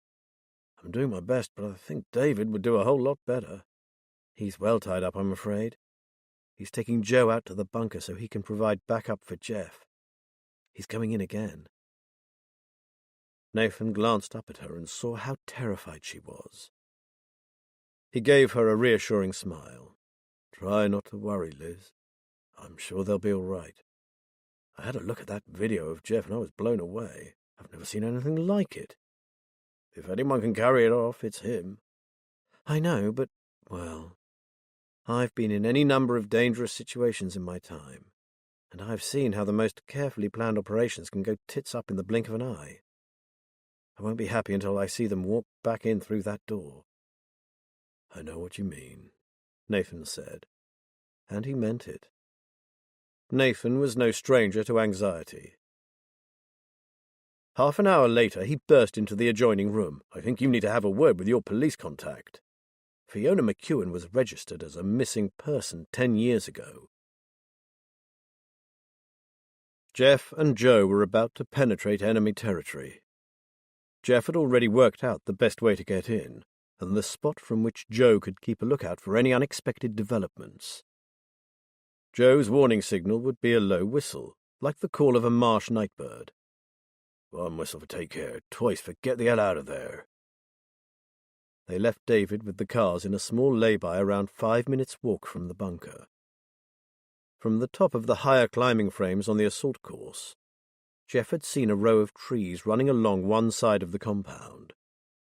At one point, these trees encroached right up to the wire fence that marked the perimeter. The 6-foot-high fence, comprised of the standard small grid, high tensile mesh, was a walk in the park for Jeff. The spot he had chosen to take his picture from was to the side of the barn, as close as he could get to the parked vehicles. What he liked about it was the absence of cameras, and if there were no bunker staff around either, he should be in and out in minutes. "How are you on climbing?" he whispered to Joe, indicating the wire mesh of the barrier. "Don't you worry, I've scaled any number of those in my time on the road. It'll be a dawdle." Jeff had originally planned to leave Joe outside the fence, but it would certainly be safer to have him close by. "Okay, then we both go. It's getting to—" They heard the sound of an engine drawing near. "Shit, I thought they'd have been finished by now, Joe muttered. They crept along the perimeter fence until the trees petered out. In front of them lay open farmland and the marshes, and beyond that, the main gates. The minivan that was used to collect the kids was approaching at speed. "I don't like the look of this," whispered Jeff, pointing to a small group of people gathered by the gates. "And there's another car just about to leave. We have no time to waste. Let's get this over with." They crept back to their original spot and scaled the fence, dropping to the ground and remaining there for a moment, crouched down and listening. Then they began to inch their way along the side of the barn. Inside, people were moving about. They could hear the occasional shout of someone issuing an order. The light was beginning to fail, shadows were gathering. It had become almost impossible to make out any one vehicle. Jeff knew he must act fast. "Watch the main barn doors and that side door to the Nissen hut, Joe. I'm going into where the cars are parked. If it's there, I'll photograph the license plate and we'll be gone. Use your warning call if you absolutely need to and keep well out of sight." "Understood," said Joe. "Be careful." Keeping close to the side of the barn, Jeff worked his way around to where the cars were parked. On reaching them, he hunkered down and took stock. At least he was alone in here. He counted 4 vehicles. He recognized the 2 at the front from his earlier visit, but there were 2 more parked further back. One was the black VW. It was too dark in there to get a clear picture without using a flash. Jeff decided to risk it. He had just lined up the shot when he heard the cry of a night bird. One whistle, then a second. Jeff sank to the ground, his phone in his hand, listening to the tramp of feet just outside. He prayed they hadn't come for one of the cars, because if they started moving them out, he'd have nowhere to hide. Jeff listened intently, trying to gather what was going on. "We move them out in 15. Smith will look after the boys, and Gordon will go with the copper." The speaker was Henderson. A woman answered, but she was too far away for him to hear what she said. "Oh, don't worry about him. He'll be here in a minute or 2. He'll sedate them for the trip," said Henderson. Then they were gone, back into the Nissen hut. Jeff moved quickly. This really was his last chance to save the detective and whoever else was about to be ferried out. Swiftly he took the shot he needed and crept out of the garage. It took him no time at all, but it felt like hours before he finally reached Joe. "They're clearing out," he hissed. "I have to send this image immediately, then we're out of here, okay?" "Quick as you can, son. I've a seriously bad feeling about this place." Jeff sent the image to Liz and Matt and to DCI Charlotte Anders. He had a message ready to attach, giving the location along with the words, "Immediate action required to save D.C. Norton's life." Then they were over the wire fence and into the trees and herring back to the cars. "I'm too old for this," panted Joe as they neared the cars. "But it still goes against the grain to leave people behind and not try to rescue them." "I know, but we wouldn't have stood a chance against that lot back there," said Jeff. "And we need to be well away from here before they start moving out. You go with David and I'll follow."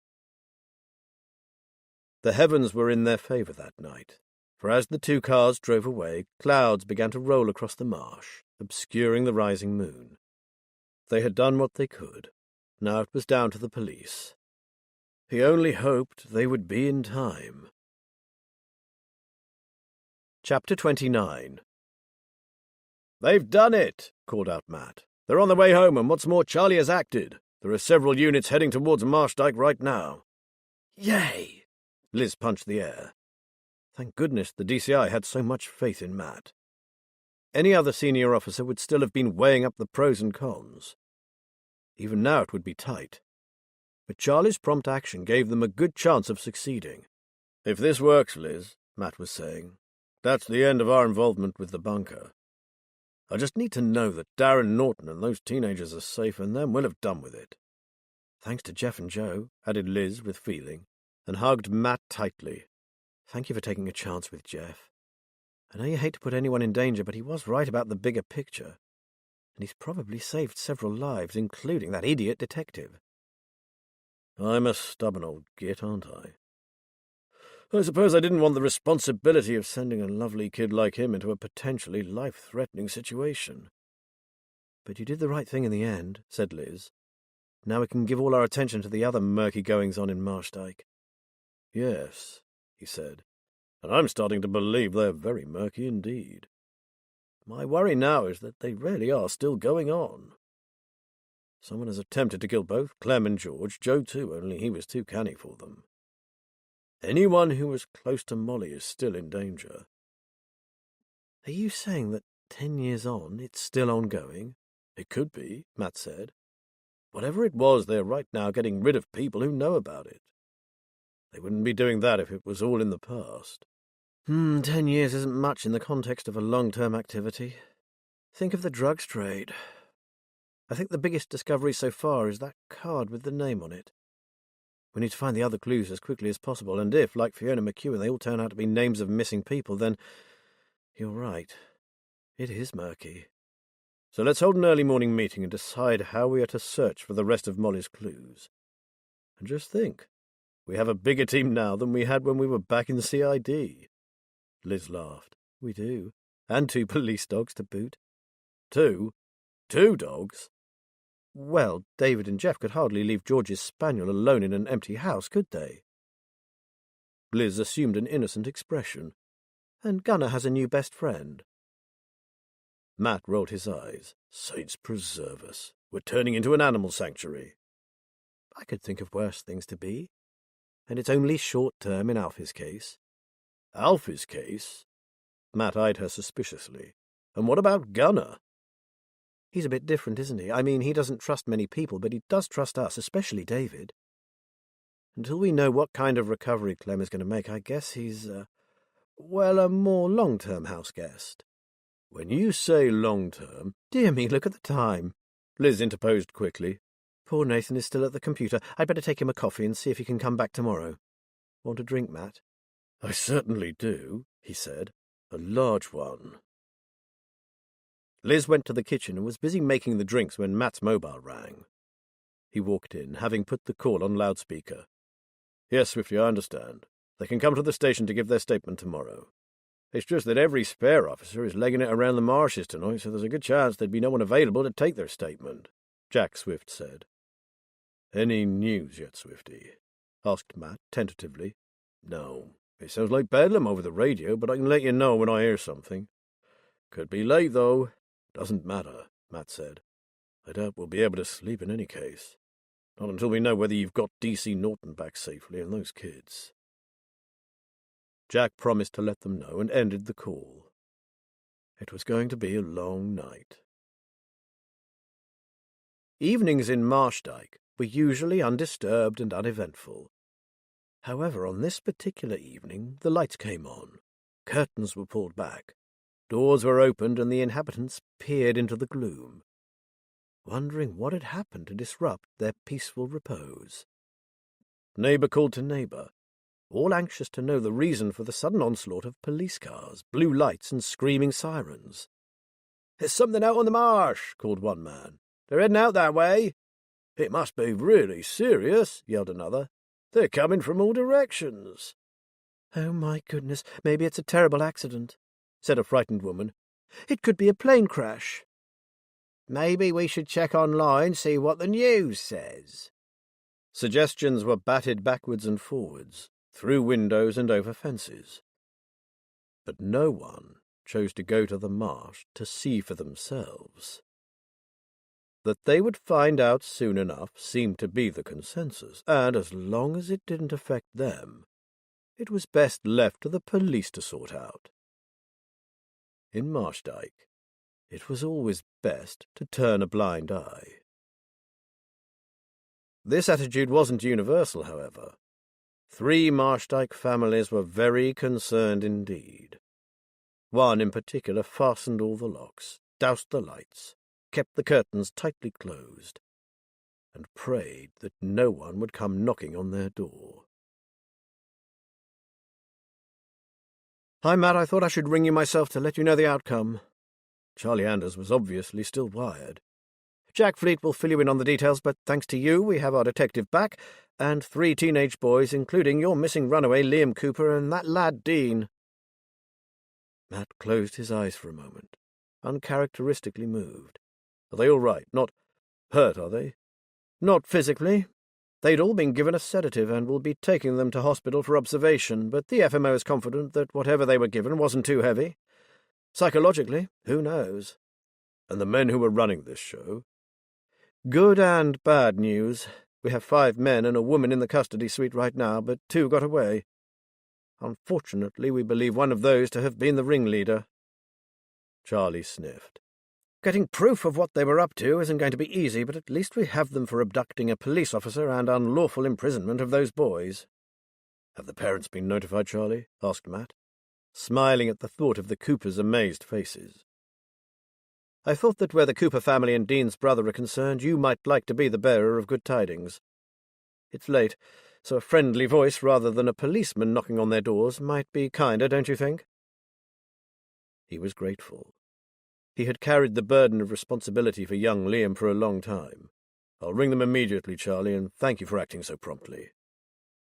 Charlie Anders burst out laughing. I don't know about that. I should be thanking you.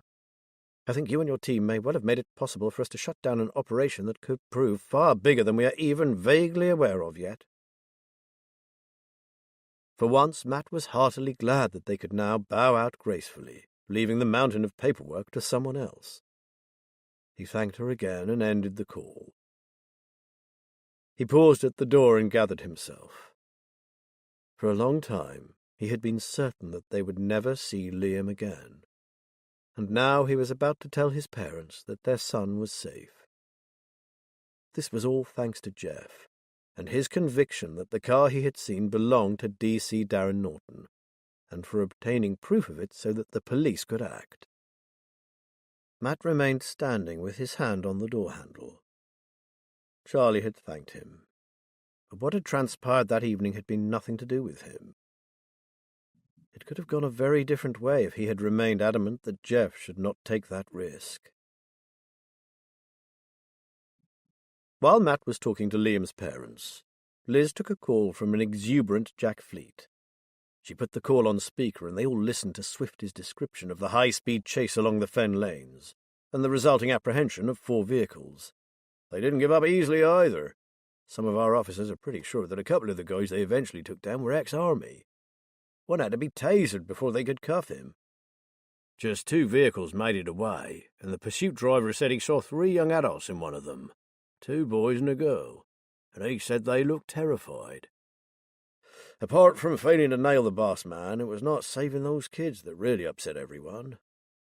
Whoever drove the vehicle they were in knew the fen lanes very well, and he drove like a pro. Swifty yawned. Anyway, that's all for now. It's been a long day. But an exciting one, said Liz, regretting the times when she had been part of those high-speed chases. Oh, yes. All thanks to the Haynes and Ballard Detective Agency. You guys are now officially the dog's bollocks, according to the boys and girls in the mess room. As a matter of fact, laughed Liz, that's quite appropriate at present, as Matt thinks I've opened a dog rescue centre in his kitchen. After Swifty ended the call, Joe, who had waited around to hear news of the outcome of the raid, said he'd be off to his hotel, but would be back the following morning. Jeff held out his hand. Thank you for going with me this evening. I felt a lot better knowing you'd got my back. It went well, though, didn't it? Joe grasped his hand and shook it. If you discount the moment I saw those barn doors open and people walk out, knowing you were in there somewhere. Jeez, did I shat myself then. Before you go, Joe, Liz said, you know this area better than anyone. What do you reckon the villagers think about what was going on at the bunker? They know the land belongs to the Bruton family, but I wonder what they believe is going on there. Joe shrugged. It's hard to say. They were certainly secretive, and Anna and Chris confirmed that. But Molly made me realize it went much deeper than that. I was thinking earlier of a particular term she used, and it's just come to me. A bad seed. She said there was a bad seed growing there. Liz frowned. What did you make of that, Joe? Incest, he said. Well, that's what I thought then. I've seen a lot of it over the years in the really isolated rural spots. In the days before people had cars and technology, some people just never got to meet anyone outside their immediate family. Cousins paired up with cousins, and worse sometimes. That was my interpretation anyway. More of a bad gene, I guess. And now? Asked Liz. Joe picked up his crash helmet and went to the door. I really don't know, Liz, but whatever Molly went, it literally terrified her to death. The motorbike roared off into the distance, leaving the house quiet again. Matt returned to the kitchen, shaking his head. It had been an emotional moment for him. He flopped down onto a chair. At least we can now give our all to Molly. Things could move quickly if we find those other clues, couldn't they? The only thing that might be a problem is that after what happened at the bunker tonight, the people of Marshdyke will be doubly suspicious. We might never get anything out of them, Liz said. All the more reason to have Chris and Anna with us, Matt said. Anna and her old Gran certainly won't present a threat. Absolutely, and I forgot to tell you earlier, Anna thought being seen with Chris might look suspicious. So she's told Gran to let it slip that they're an item. Well, you never know, said David. They might just become that very thing. Jeff laughed. What, hadn't you guys noticed? A tenor says that after this is over, they'll still be seen about together. You think so? David said. But she's a lot younger than him, isn't she? So? Jeff smiled. My mum is 10 years younger than my dad. Age means nothing, believe you me. Liz, being quite a bit younger than Matt, was forced to agree. And on that happy note, I suggest we call it a day. David, perhaps you'd let the dogs out for a pee before you go up? She wondered if there was enough room on David's bed for 2 dogs. She was alone in the kitchen when David and the dogs came back in. I thought I'd smuggle Alfie up after you'd all settled, being that he's going to miss George. He looked at her hopefully. Liz smiled. It's all right with me, just don't let Matt find them. It might be a good idea to have them back downstairs before he gets up. Sweet dreams, nephew. Cash stared at the hollow-eyed trio. Welcome to your new home. Go to your allocated rooms, get your kit unpacked, and bed down for the night. Tomorrow I'll tell you what's going to happen next. But the bunker, it's... Leah stared back at him. I just said I'll tell you tomorrow. We'll be carrying on with your program, just in a different place. So work hard and enjoy it. Come on, jump to it. I've got more important things to do than babysit you lot. When the house was finally quiet, Cash poured himself a large whiskey and sank into a chair. Somehow he had escaped, and with their most valuable commodities in one piece. That dump on the edge of that stinking marsh was history. It and the people in it were expendable anyway, while he still had the jewels in the crown. Chapter 30. Joe had spent another restless night. Tonight it hadn't been the discomfort of the too-soft bed that had kept him awake, but the thought that he was on the brink of discovering the secret that had led to the death of the only person he had ever truly loved. Not only that, he had been galvanized by the day's adventure. It had reawakened memories of comradeship and the adrenaline rush of active duty. In other words, he was on a high. Now, showered and breakfasted, he was his usual cool self. First, before returning to Cannon Farm, he had a couple of things to attend to. One being the purchase of a mobile phone. The other was to call the hospital to find out how George was faring. Though he hardly knew George Miles, he felt they shared a bond through Molly. It was no small thing. Since he wasn't a relative, the hospital would tell him nothing. Besides, George had been the subject of an assault, and it was, therefore, a police matter. He would have to wait until he got to Matt and Liz's place to find out how he was. The phone had been a simple matter. A helpful assistant who looked about 12 had taken him through the basics, and he now knew how to make a call, send a text, and take a picture, which was fine for the time being. Not quite kicking and screaming, Johann de Vries had been dragged into the 21st century. By 9 o'clock, Cannon Farm was about as busy as Matt had ever seen it. Cannon Farm had always been his sanctuary, his retreat from the evils of the criminal world. He surprised himself by his reaction to all these people crowding his home. He realized he was energized by it.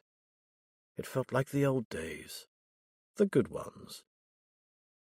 He had been woken by the unmistakable sound of scratchy claws on the wooden floor of the landing.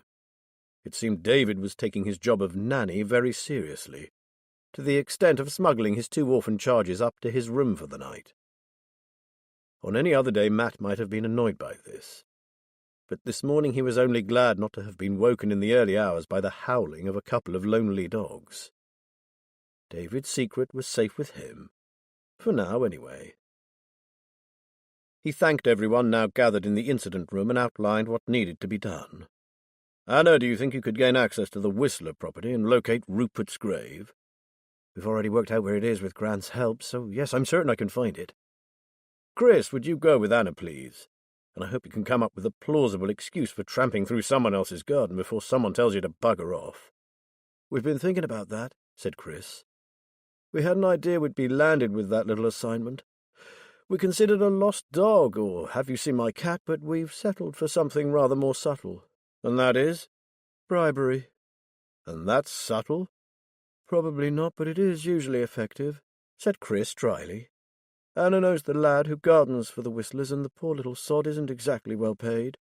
We reckon a tenner will see us in and probably get us a lookout too. From what Gran says, the cat's grave is in an overgrown spot in a spinney at the far end of the garden, so it's not overlooked.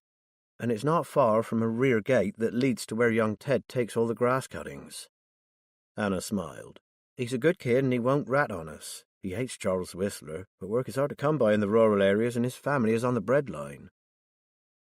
Matt took out his wallet and handed her 2 £10 notes. "Give him one, and if he gets you in and out safely, he can have the other. It'll be money well spent."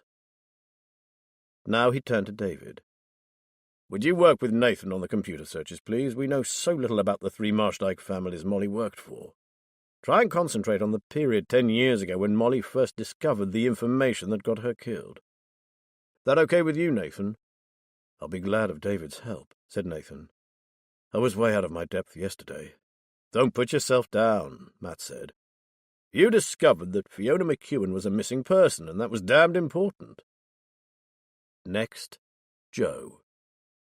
"This is an odd one, Joe, but you see all this." He pointed to the heaps of paper spread across the big dining table. "I could hardly miss it," said Joe. "If it's not too painful, do you think you could cast your eyes over some of these notes and see if a name or a place means anything to you? You knew Molly better than anyone." It was a lot to ask of someone who cared for her. "Sure, anything to help," said Joe. "What about me, Matt?" asked Jeff. "You, lad, will be doing what you do best. Sneaking into places you shouldn't. I did a quick search for Cedar Lee on Google Earth this morning, and I saw what looks like some old beehives or something clustered around the 3rd birch on the right. It could be the hiding place for her clue. Trouble is, the property has a high wall and big wrought-iron gates." Jeff's eyes lit up. "I was just thinking I needed a little exercise." "Liz will go with you and drop you off somewhere close by. I reckon there was so much coming and going last night that one more unfamiliar vehicle shouldn't attract too much attention." "And I'm looking for what exactly?" "The last clue was a piece of card with a name on it. This one could be the same or something quite different. In other words, I have no idea." Matt chuckled. "I rang Swifty earlier, and he said that no one answered the door at the Conway house last night, so they could be away. Whatever, be very careful. This is a different kind of trespass to yesterday's." "No worries," Jeff said. "I won't be seen, I promise." He pulled out his phone. "I'll just take a look at the place first." "So that leaves me as coordinator," said Matt. "I'll be here to field calls and try to help if you need any additional information or anything crops up. I'll also keep in touch with Swifty regarding George's progress. He was going to dig up anything he could find on our missing woman, Fiona McEwen." He looked around at his new team and smiled. "Okay, guys, Let's get digging. They were halfway to Marshdyke when suddenly Anna let out a cry. "Chris, I think I know where the scales are. Can we do a detour?" Chris slowed down. "Before or after we do the Whistler's Garden?" "Now. Ted will be there all morning, and the place I'm thinking of isn't far out of our way. We need to go back to see Callum Stokes. Take the next on the right." Anna was almost jumping up and down in her seat. "It's been bugging me ever since we spoke to him that day." Luckily, Callum was in the shop, busy packing eggs into wicker baskets. "More veg for your gran, Anna, or more information?" "Has it got something to do with last night's car chase?" "None of that, Callum. I want to know if you still have all those old things in your granddad's shed," Anna said. Callum, who'd obviously been longing to discuss the previous night's drama, frowned at her. "What? Well, yes, most of it. Like I said, I've been meaning to get some of it cleared up and put it on display, but I haven't got round to it yet." If Callum was puzzled, Chris was totally in the dark. "Come on, guys, what shed, what stuff?" Anna explained. Before he had this shop, Callum's granddad used to sell his produce from an old shed on his farm. It was one of those honesty boxes. People helped themselves and left the money for what they'd taken. I used to come here with Gran when I was a little girl. "And he had scales to weigh it on," said Chris. "I get it." "Exactly," said Callum. "The set he had was one of those big, heavy old things where you balanced your goods with individual metal weights. I reckon it dated back to the 17th century. I thought they'd give a nice authentic touch to the shop." "Can we have a look at them, Callum?" asked Anna. "Sure, I'll get the key." Callum went into a tiny office behind the counter and returned with an old-fashioned key on a brass fob. "They're still on the bench where you saw them last." "Why the interest, Anna? Fingers crossed. We may find a message from Molly there." "I've got another name for you," said Matt, bursting into the incident room. "Anna has solved the scales clue. Like the last one, it was a card with a name on it. Raymond Henshaw. I must say she's really excelled herself." They found the name with no trouble. Henshaw's family were still looking for him. He had disappeared around 11 years ago, and they had never given up hope of finding him. He had worked with his father supplying dried logs in that part of the fen. When he failed to return home one evening, his father went back over his route, found his Land Rover in the trailer, still loaded with logs, but no sign of Raymond. He had never been seen or heard of since. The Land Rover had been parked a mile from Marshdyke St. Mary. "2 missing persons," said Nathan, "and Molly knew about them. What on earth can it mean?" "I'm starting to get the creeps," said David. "I keep coming up with these dark imaginings." "Not nearly as dark as mine," muttered Matt. David glanced up at him. He really looked upset. "So," he said quickly, "I guess that means the other clues will be names too, and probably missing persons.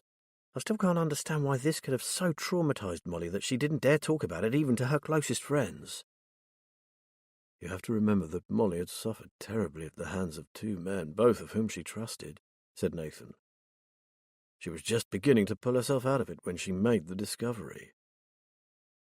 Having finally found peace in a quiet rural village, she was instead thrown into a nest of vipers. Knowing how sensitive she was, the dark secrets she uncovered must finally have broken her," Matt said. Joe looked up from his papers. "You didn't see her towards the end. It was truly heartbreaking. I believe she was torn in two. Part of her was desperate to tell what she knew, hence all this." He swept a hand over the mass of papers. "And those clues. The other part was concerned with the daily struggle of survival on the streets." David listened in silence, pondering on the evil humankind could do.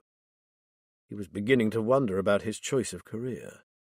If Molly had been so badly damaged by the things she had seen, what might it do to him?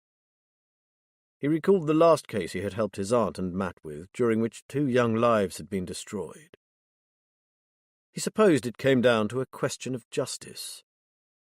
Someone had to obtain justice for the victims, for Molly. So, who better than them?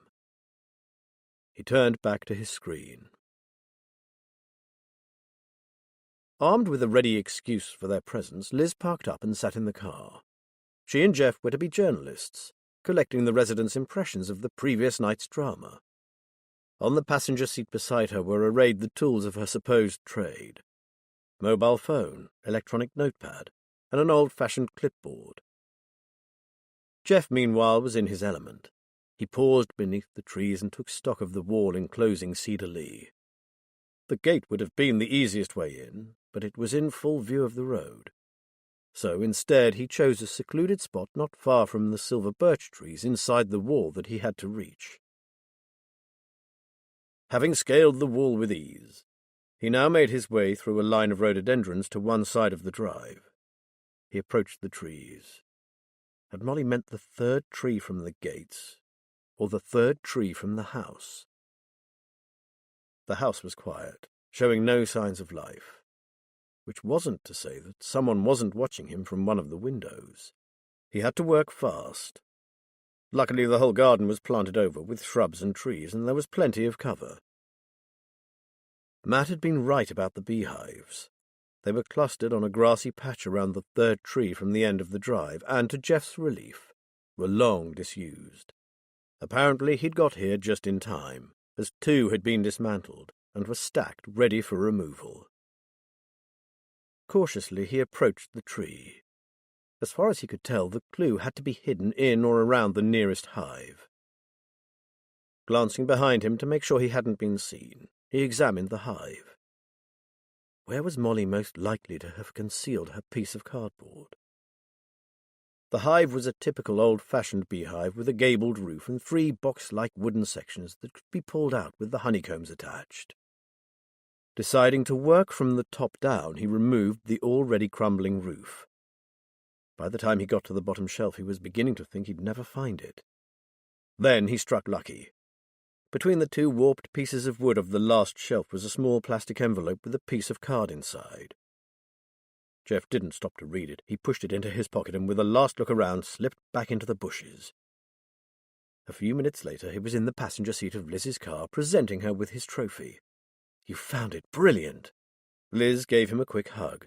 "Let's see if we have another name." Leaning over to read the card, he saw, "When you have the 4 names, find my final note in the dragon's wing." "That's got to be the scrap metal dragon," he said. "You pointed it out to us when we were here before." "I like the sound of that word, final, don't you?" said Liz. She picked up her phone. "Let's tell Matt and see if he wants us to go there directly or whether we should hold back a bit." Matt told them that Anna and Chris had located the name of another missing person at the scales. "That means that if they can find Rupert's grave, we only have William Arbuthnot left, whoever he is. It's driving David mad that he can't find a single mention of him on the internet." Matt advised them to hold off visiting the metalworks until they knew where the family that owned it stood. Would they be friendly or hostile? "Swifty is going to visit George in hospital, so why don't you meet him there? If he's with you, you'll get a chance to talk to the patient. No one's going to stop you if you're accompanied by a police officer." However frustrating it was to have to leave the village without the very last clue, Jeff was beginning to understand that being a private detective was very different to being in the police. They never could go all in, but always had to skirt around their quarry. What was it Matt always said? "Softly, softly, catchy monkey." Chapter 31. No one among the 7 people in the big old kitchen was smiling. "I swear to you there is absolutely nothing connecting us or the village to past or current events." The speaker was finding it hard not to betray the emotion that at any moment threatened to break through his calm demeanor. "What if the police start digging deeper?" said one man. "Let them, they'll find nothing. The men running that outfit leased the land and paid their rent bang on time every month. They were using the place as a center for underprivileged kids. End of story. It was all legal and above board." A woman glared at him accusingly. "But how are you going to get the police to believe that story? What if one of those men starts to blab? The police have most of them in custody, so what have they to lose? "Look," he said, "only Cash knows about our involvement, and he's still free. He'll stay that way, too. He made plans for what he'd do in the event of something like this happening, and he'll not be found. He was our only connection, and that's now been cut off." "So, what happens now?" came a voice from the back. He held up his hands. "What you would expect to happen, of course. How do people normally react on such an occasion? With righteous indignation, that's how. We cannot believe that something like this could have been going on right under our noses. As far as we knew, it was a laudable initiative for helping children and promoting a healthy lifestyle. Jesus, just act normally for heaven's sake. At least my wife's not around to see it. She's in Peterborough, caring for her sister after an emergency operation, so I'll be on my own for several weeks." There were a few sympathetic murmurs, but no offers of help. He didn't expect any. He and these people were bound together by a shared secret, but that didn't mean they were close. Far from it. If anything, their mutual resentment amounted to outright hostility, though the face they presented to the world outside their village was quite different. As far as outsiders were concerned, they were the epitome of what a rural community should be. Caring, neighbourly, tight-knit. Well, they were tight-knit, all right. Bound together whether they liked it or not. "Where's Jamie?" someone asked. He'd been waiting for this question. "He was in town until the early hours, still hunting for the letter, so he missed last night's events. He's asleep now, and will probably stay that way till lunchtime. I'll be telling him the men on the marsh just disappeared overnight. He'll accept that." Somehow he managed to sound matter-of-fact. "And did he complete his, other tasks?" He cleared his throat, recalling George Miles, the man with the dog and their sudden attack. The bites on Jamie's hands. "Not quite, but it'll be sorted by tonight." Thank God no one questioned him further. They didn't even mention his other son, but why should they? He wasn't part of the village community. "Look, just get through the next few days. The police won't be around for long. There may be media attention, perhaps a lot of it for a few days, depending on what the police have said. Soon Marshdyke will be as it's always been, you'll see." To his surprise, someone agreed, one of the women. "He's right, we must deal with it. After all, deceiving the world is nothing to us, is it? We've been doing it for long enough." She sounded bitter. The meeting broke up, and one by one they drifted away back to their normal lives as contented inhabitants of a quiet, sleepy little village.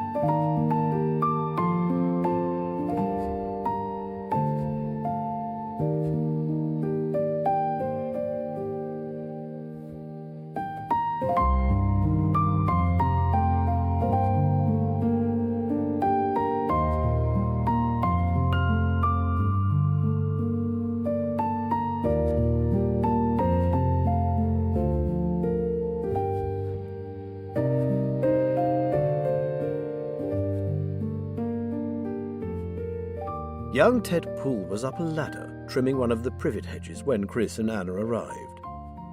"Whistler's out for a bit, so that makes it dead easy," he said, pocketing his tenner.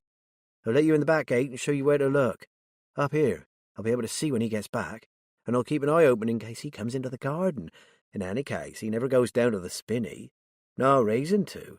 It's all overgrown now, and he's too tight to get it sorted." "Thanks, mate," said Chris. "We appreciate it." "Me too," said Ted, slapping his pocket. "Come on, then." They tramped after him through the extensive grounds, to an overgrown path between overhanging trees and straggly shrubs. "This is about where I think that old pet grave was," said Ted, pointing to a small glade in between the trees. It used to be nice here, tidy, like someone took care of it, but now it's just wild. He shrugged. Well, better get back to the hedge. Happy hunting. Anna puffed out her cheeks. Phew, this is a bit of a jungle, isn't it? Isn't it just? Thank goodness Tilly told us what to look out for, Chris said. It's supposed to be near a silvery-coloured conifer with rhododendrons to the right of it, Anna said. They stared around until Anna spotted a cedar that looked like the one they wanted. Pushing through the undergrowth, Chris could make out indications of the way the garden must have looked in its heyday. Statues now encased in ivy, and a pergola, weighed down by rampant climbers, marked what had once been carefully landscaped vistas. Look, rhododendrons, Anna exclaimed. This is it, I'm sure. Now we just need to find bloody Rupert. They searched through the long grass, pulled nettles and brambles aside. Just as Chris was starting to wish he'd brought a scythe or something with him, Anna let out a cry and started madly pulling up handfuls of ground elder.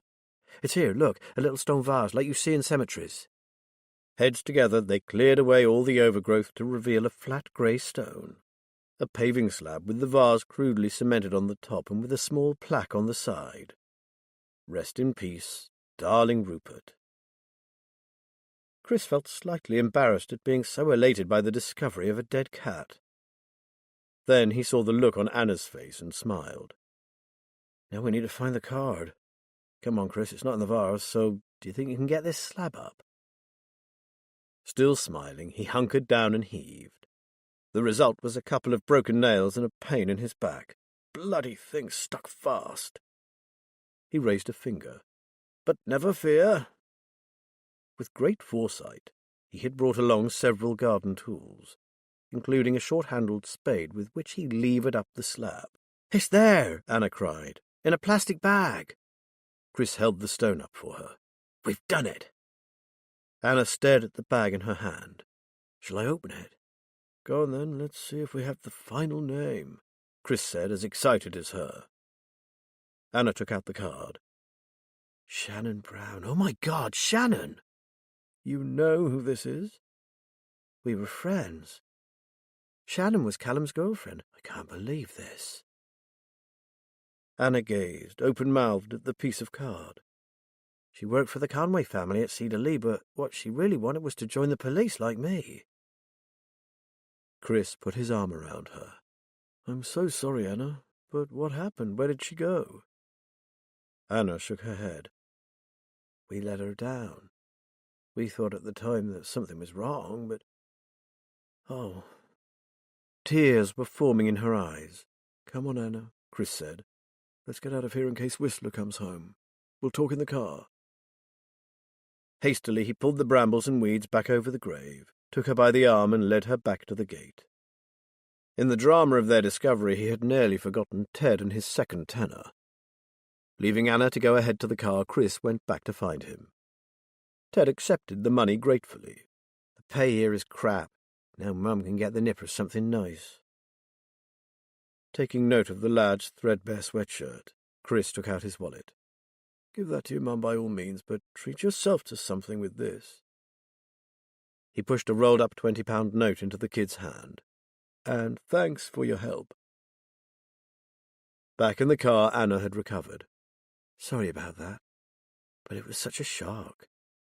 Shannon was such a lovely girl, and now if Molly is leading us where I think she is, she's probably dead. Privately agreeing with her, Chris said, Why do you think she left Marshdyke? Anna sighed. She had a controlling brother. Her father died in an accident, and the brother, who was a good few years older than her, took on the role of head of the household. Anna frowned. And how? The mother, who was weak, mentally and physically, submitted to him as she had his father. Shannon, on the other hand, resented him. She was very bright and would have made a bloody good detective, but her brother wouldn't have it. She said he even turned up at a party she was attending and, in front of her friends, dragged her out, bundled her into the car and took her home, because she'd stayed out after 10 o'clock. She was 20, for heaven's sake. What a bastard, Chris said. Eventually, Shannon left home and got a job working for the Conways as a data analyst. That's when she met Callum. Was it serious? Asked Chris. It was, but she was torn. Anxiety about her mother and what the brother might do next held her back from committing fully. Anna gave another sigh. The brother even came here one day and there was a terrible row. Anyway, it wasn't a big surprise when Callum and I got texts. She was sorry, but she feared for her mother's sanity and she was going to have to give up her job and go home. That was the last we heard of her.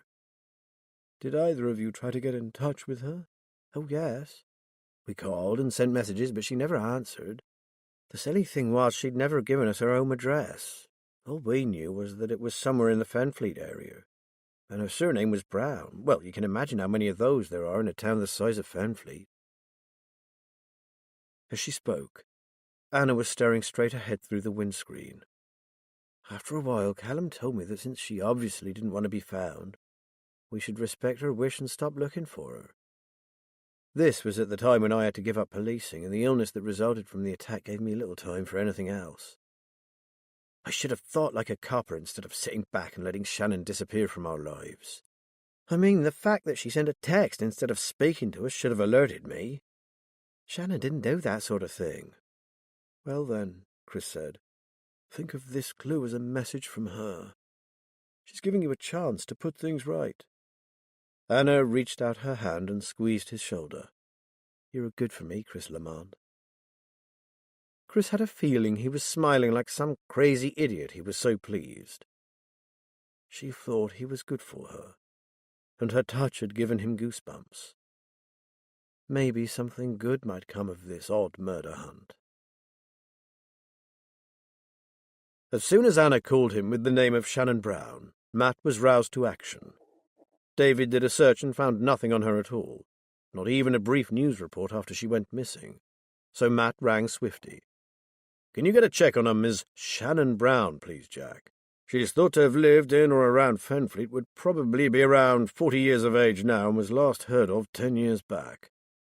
At the time, she had an older brother and a sick mother and was a computer analyst working for the Conway Company. Swifty took the details. I'm still at the hospital, but I'll get that run through for you.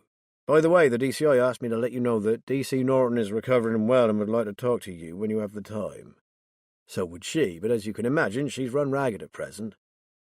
Is Liz still with you? Matt asked. She's sitting with George. Poor fella's not doing too well, so they're hanging on to him until they can get a psychologist to assess him. He does have a concussion, but it's not as serious as they feared. Jack chuckled. Your Liz did more to help him than any of these medics when she said his dog was safe, well-fed, and has a new best friend. Now he knows his precious Alfie has been looked after, he's calmed down a lot. Good, said Matt. By the way, did your guys retrieve that shotgun from his house? It's with forensics, Matt, and knowing the prof's interest in your case, I'm guessing we'll get a report back on it in double-quick time. And before you ask, yes, I'll let you know if there's anything interesting in it. Matt thanked him and hung up. He now had a decision to make. First, they must find William Arbuthnot, and then they would have all the names. The problem lay with that final clue. Anna and Chris were pretty sure that the metalworks was owned and run by a Whistler, not a member of the immediate family, but a relative nonetheless. Anna, who had never met him in person, thought his name was Clive. That put their dragon right in the heart of enemy territory. So, should they wait until dark and get their nimble-toed sleuth to slip in unnoticed? Or try to think of a plausible reason for visiting the place? Unable to make up his mind, he decided to bring everyone back for a further meeting. This final clue could be the answer to the mystery, so they should all agree on how to proceed.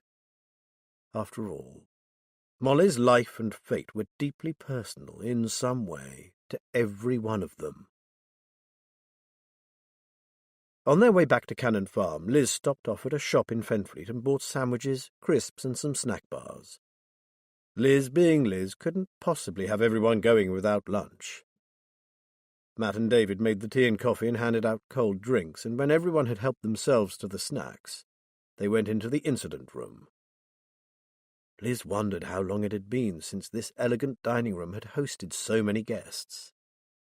She was sorry the occasion didn't warrant fine wine and good dining, rather than the convenience store sandwiches the guests were all happily munching.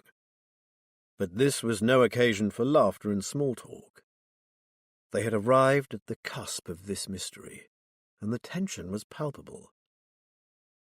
Matt began the meeting. "I think we need to decide on the facts of the case and where it is leading us.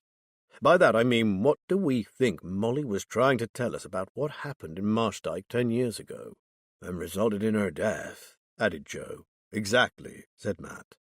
"We must first find bloody William Arbuthnot, and then decide how we go about retrieving the last clue from the scrap metal dragon." "And decide what we do with that information," added Liz. "It's vital that no one else gets hurt. You are all here because you have seen a terrible wrong done to someone you loved, and you wish to see that justice is served. However, we must not let ourselves be driven by revenge. We will uncover the secret behind Molly's death, but we can't promise to see it through to the end. Once we have evidence that a crime was committed, we will deliver that evidence into the hands of the police. But please don't be disappointed. Remember that whatever the outcome, it could not have been attained without you and your commitment," said Matt.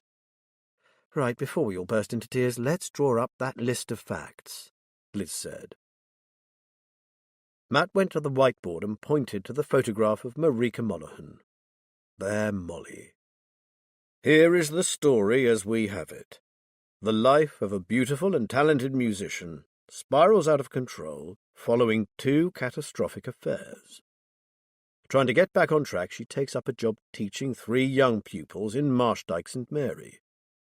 There, she comes across something so terrible that she dare not speak of it to anyone. Instead, she sets down her suspicions in written notes and a journal. We assume she had no proof, certainly nothing she could take to the authorities. But with time she becomes fearful for her own life and that of others." He looked around. "All right so far?" He turned to Liz. "I assume George Miles still isn't talking." Liz shook her head, recalling his terrified expression, his eyes darting about the room but always returning to the uniformed officer stationed at his door. "The only thing I could get him to talk about was Alfie, his dog. He's been traumatized by the attack, and he's terrified that they'll send him home and he'll be alone and vulnerable again." "I'll make sure that doesn't happen," said Joe. "I'll stay with him, or he can stay with me, whatever. I'll not let him be alone." "Thank you, Joe. That's good to know," Matt said. "Until this is cleared up, he is in grave danger. The police know that, so it could mean he goes into a safe house for a while. Then I'll go with him if he'll agree to it." Matt continued his account. "Molly's fears came to a head when something awful happened to her, or possibly someone close to her. She either discovered something or was in fear for her life from something that so terrified her that she ran away and took to the streets. She lived the life of a homeless person for years, known to everyone as Molly the Bag Lady. Then the past caught up with her. Once again she was in danger. Still too scared to go to the police, she started to leave clues for someone to follow. Then she disappeared for a second time. She left her bag, containing all the notes she'd made, in the local library. She chose that place, knowing that Chris worked there, a former police officer, and someone who had always been kind to her.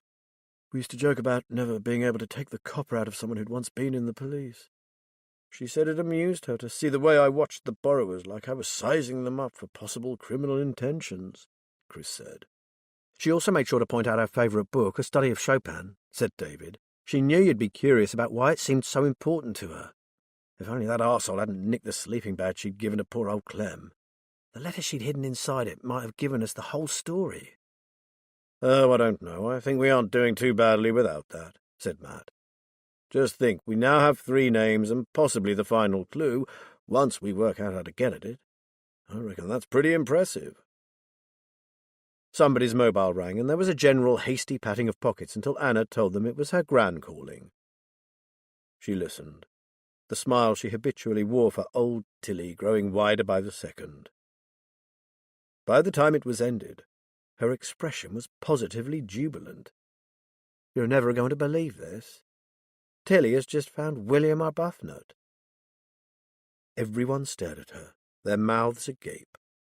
Apparently there used to be a pub in the village called the Wellington. Well, when it first opened, there was a great deal of heated discussion about what it should be called.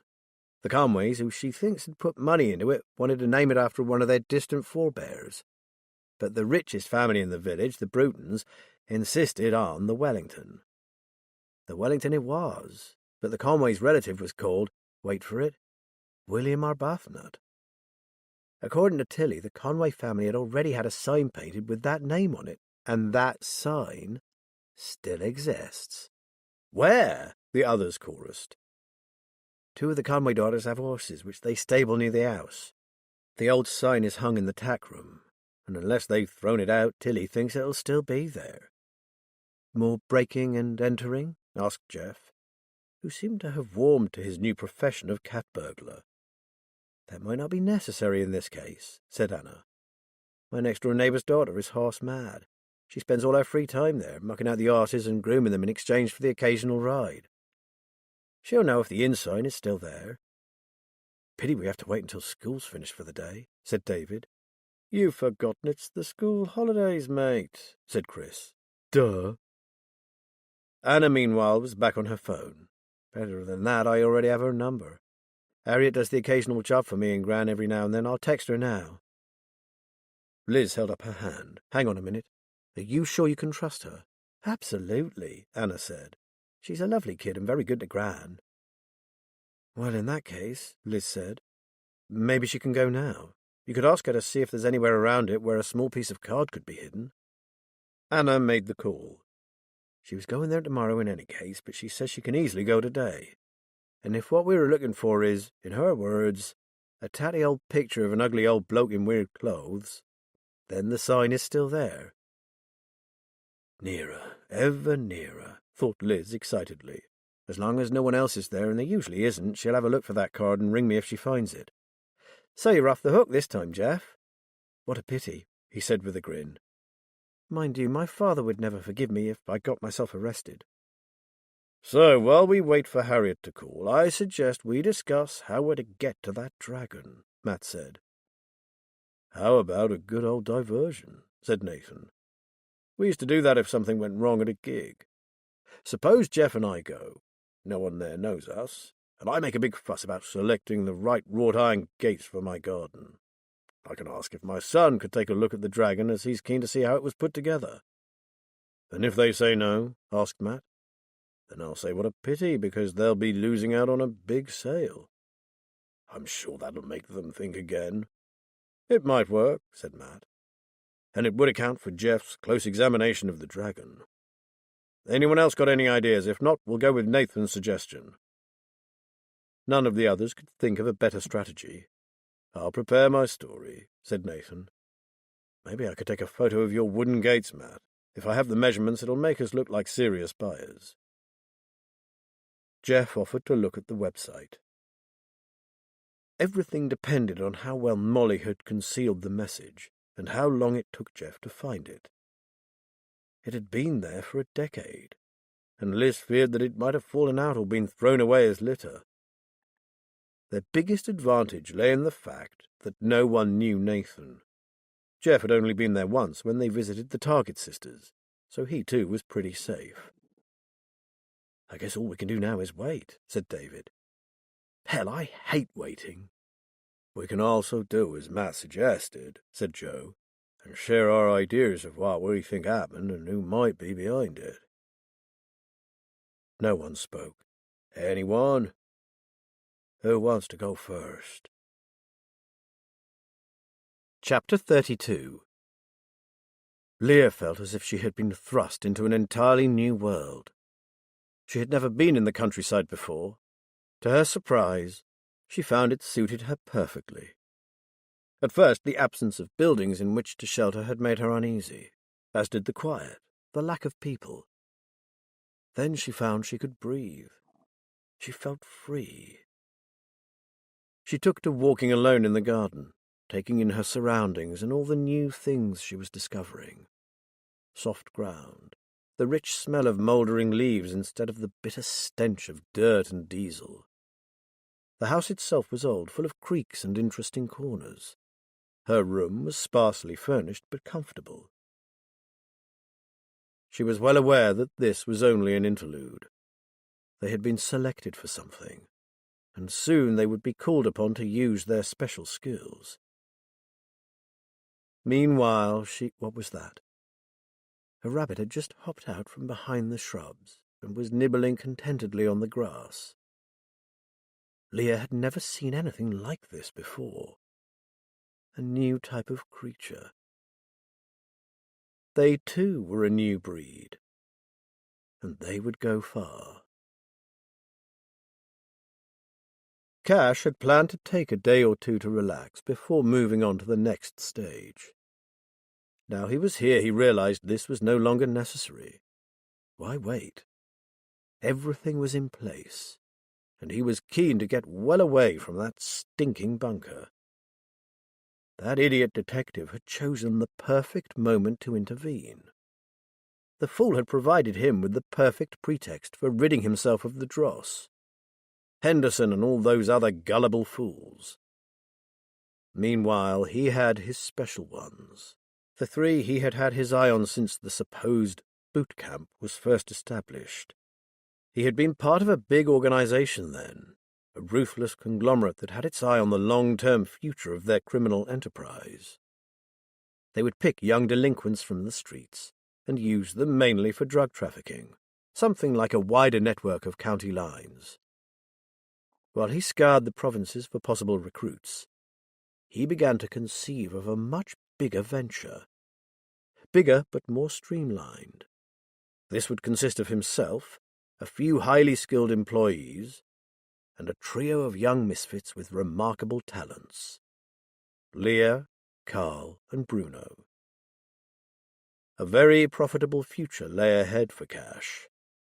In a year or so from now he would launch his protégés into the world. And the world wouldn't know what had hit it. Finally, David spoke up. I think Matt and Liz should go first. Being real detectives, they know the kind of crime that the entire population of a village would possibly be covering up. Okay, said Liz. Then Nathan and Joe, because they knew Marika before she went onto the streets. And you, David, having read her notes and journal entries. If we combine all these different aspects, we can then begin to separate the wheat from the chaff, as it were. It took them about half an hour to build up a picture. Matt summed up their contributions. It seems we all agree that Molly observed various individuals suddenly leaving the village for one reason or another and never being heard from again. Over time, she put two and two together and concluded that they had not left of their own accord. In fact, they probably never left at all. She realized that a very dangerous person was living in their midst. Probably a supposed pillar of the community, but she had no proof. Not only that, she had been through so much trauma in her past life that she may have had little trust in her own convictions, Liz added. And there we have it, said Joe. So now everything rests on what I find in the wings of a dragon, Jeff said. While they took a break for tea, Anna, who had been staring at her phone, willing it to tell her a message had come in, finally got a WhatsApp. There are people around, so she daren't talk, but she says she has found the clue. Another name? Asked David, half out of his chair, ready to run to his laptop. Kai Burnett, that's Kai, Anna said. It was stuck on the back of an old map of the county. David was off. This Kai is going to be another disappearing act, isn't he? Anna said. It's definitely not a name I know. Liz was staring into space. But I think I do. Let me think. Yes. A child went missing close to the marsh. He'd been staying with some relatives. His name was Kai. Anna frowned. Are you sure? I would have heard about something as serious as that, and I don't remember it at all. No, you probably wouldn't. It was all over in a matter of hours. The child had simply been playing hide-and-seek with his cousins and was soon found. The police had been notified, so the family called to apologize. So why is Molly naming him then? Asked Anna. I wish I knew. Liz took her phone from her pocket. Swifty, old mate, another query for you. A little kid called Kai Burnett apparently went missing while playing near the marsh way back, maybe 9 or 10 years ago. An alert was put out, then it was cancelled. Can you run a search for me? I'd like to know where he was staying. I don't need to even check, Liz. It was me who took the call. I remember it to this day. It always turns me up when I get a shout for a missing child. He was staying with a family called Bruton in that lovely little village of yours, Marshdyke. Can you recall who reported him missing, Jack? He was silent for a moment. Ah, I remember. It was an anonymous caller, a woman, I think. That's right. She said she feared for a child's life and gave us the name and where he was last seen. And what was the Bruton family's reaction to that? Well, it was a very long time ago, said Jack. Now I think of it, I recall getting the impression they didn't know a thing about it. They weren't even aware the kid was missing. Then, just as a major search operation was about to get underway, they called to say the boy was home safe and no harm done. It was very clear to both Liz and Anna that it had been Molly who had made that call. The family, the Brutons, had covered it up, which was why she had given them the name of Kai Burnett via one of her hidden cards. "We'd better tell David," said Liz. "He won't be finding much information on that kid. What on earth have we wandered into, Anna?" "Something darker than any of us ever imagined," Anna said. "It's beginning to turn into a nightmare, and I'd really like to wake up." Armed with the measurements and photos of the Cannon Farm gates, Nathan and Jeff set off for the metalworks. "I wish I'd paid more attention to that beast when Liz first took us to Marshdyke," Jeff grumbled. "I was just amused at how incongruous it looked in the middle of that village." "I love the Fens," said Nathan wistfully. "And that village is like some horrible canker that's fastened itself to a beautiful tree. It needs cutting out and burning." They drove on in silence, watching the flat arable fields roll by. "I hope I don't let everybody down," Jeff said. "I know vaguely what I'm looking for, but there are 2 wings, and I can't for the life of me fathom out where or how Molly managed to secrete a piece of card in one of them." "Don't fret, kid," said Nathan. "Do your best. That's all anyone is asking of you. Like Liz said, there's a good chance this clue is long gone. It's been out there exposed to the elements for a decade, so if you do find it, it'll be a bloody miracle." "It won't be near the top anyway. Molly would never have reached it. As far as I can recall, one wing was raised and the other down, almost resting on the ground. I guess I should concentrate on the parts of it that are within easy reach of the ground." Molly wasn't very tall, but her piano playing gave her enormous dexterity. With her long fingers, she could easily have reached into the smallest gap. "Well, Dad, here we are," said Jeff. And there it was. The great dragon looking down at him had a singularly disdainful air. It took a while to find the person in charge, who wasn't the friendliest of fenmen. From the work on display, he was clearly an artist. Perhaps he thought trading was beneath him. "Clive Harborne?" asked Nathan cordially. "We're looking for some wrought iron gates, and you were recommended to us by a friend." Scenting a sail, the welder unbent a little. "Oh, yeah, sure. What were you looking for exactly?" Nathan launched into his spiel, finishing with, "Well, I'm making my selection. Would my son be able to have a look at that dragon out there? He's keen to have a go at scrap metal art himself." "Oh, could I?" Jeff said, managing to sound all of about 10. "It's so cool." "Sure, help yourself," said Clive. "Just be careful. There's a lot of pieces of metal lying around in the grass." Thanking him profusely, Jeff skipped off to do battle with the dragon. David cleared the whiteboard until only the name Marika Molly Monaghan remained at the top. To this he appended a list of names, bracketed together under the label Missing. "Sadly, I think it's too late for all this." He indicated the heaps of papers on the table in front of Joe. "If only she had handed that letter to the proper authorities instead of hiding it in an old sleeping bag." "I'm sure she would have, David, if she hadn't been terrified out of her mind. You have no idea what that's like, what it can do to you. A boy like you, you've never known real fear in your life." Joe saw how his words had hurt David and apologized. "You have to agree, though, that you haven't been out on the streets, wondering every night whether you'd make it to morning." Besides, even if she had gone to the authorities, would they have believed her? Some dotty old bag lady. I don't think so. Meanwhile, she was a hero, said David. Despite the threat to herself, she still cared enough for you to try and keep you out of harm's way. She did that, said Joe. She sent me off on some wild goose chase to keep me out of the way. That's why I disappeared. I thought I was helping her. God, I was so bloody thick. If only I'd refused to go, I might have... Well, never mind. It's no good sitting around thinking if only, is it? It's not going to bring her back. You're helping her now, though, said David. We all are, said Joe. Amen to that. Liz and Matt had just walked into the room. This hanging around is doing my head in, said Matt, flopping into a chair. Agony, said Liz. Will Jeff find it or won't he? Oh, and Jack called. He can find no mention of Shannon Brown apart from an address, but she and her family had left there years ago. There's no employment or health records for her either. It's like she stepped off the edge of the world. Like the others. David was staring at the whiteboard. Did I hear someone mention Shannon? Anna, followed by Chris, came into the dining room. Any news? When they told her there was barely any record of her existence, she said, I have no idea what to tell Callum about her. Nothing yet, said Matt. We shouldn't talk to anyone about these people until we know a whole lot more about what happened to them.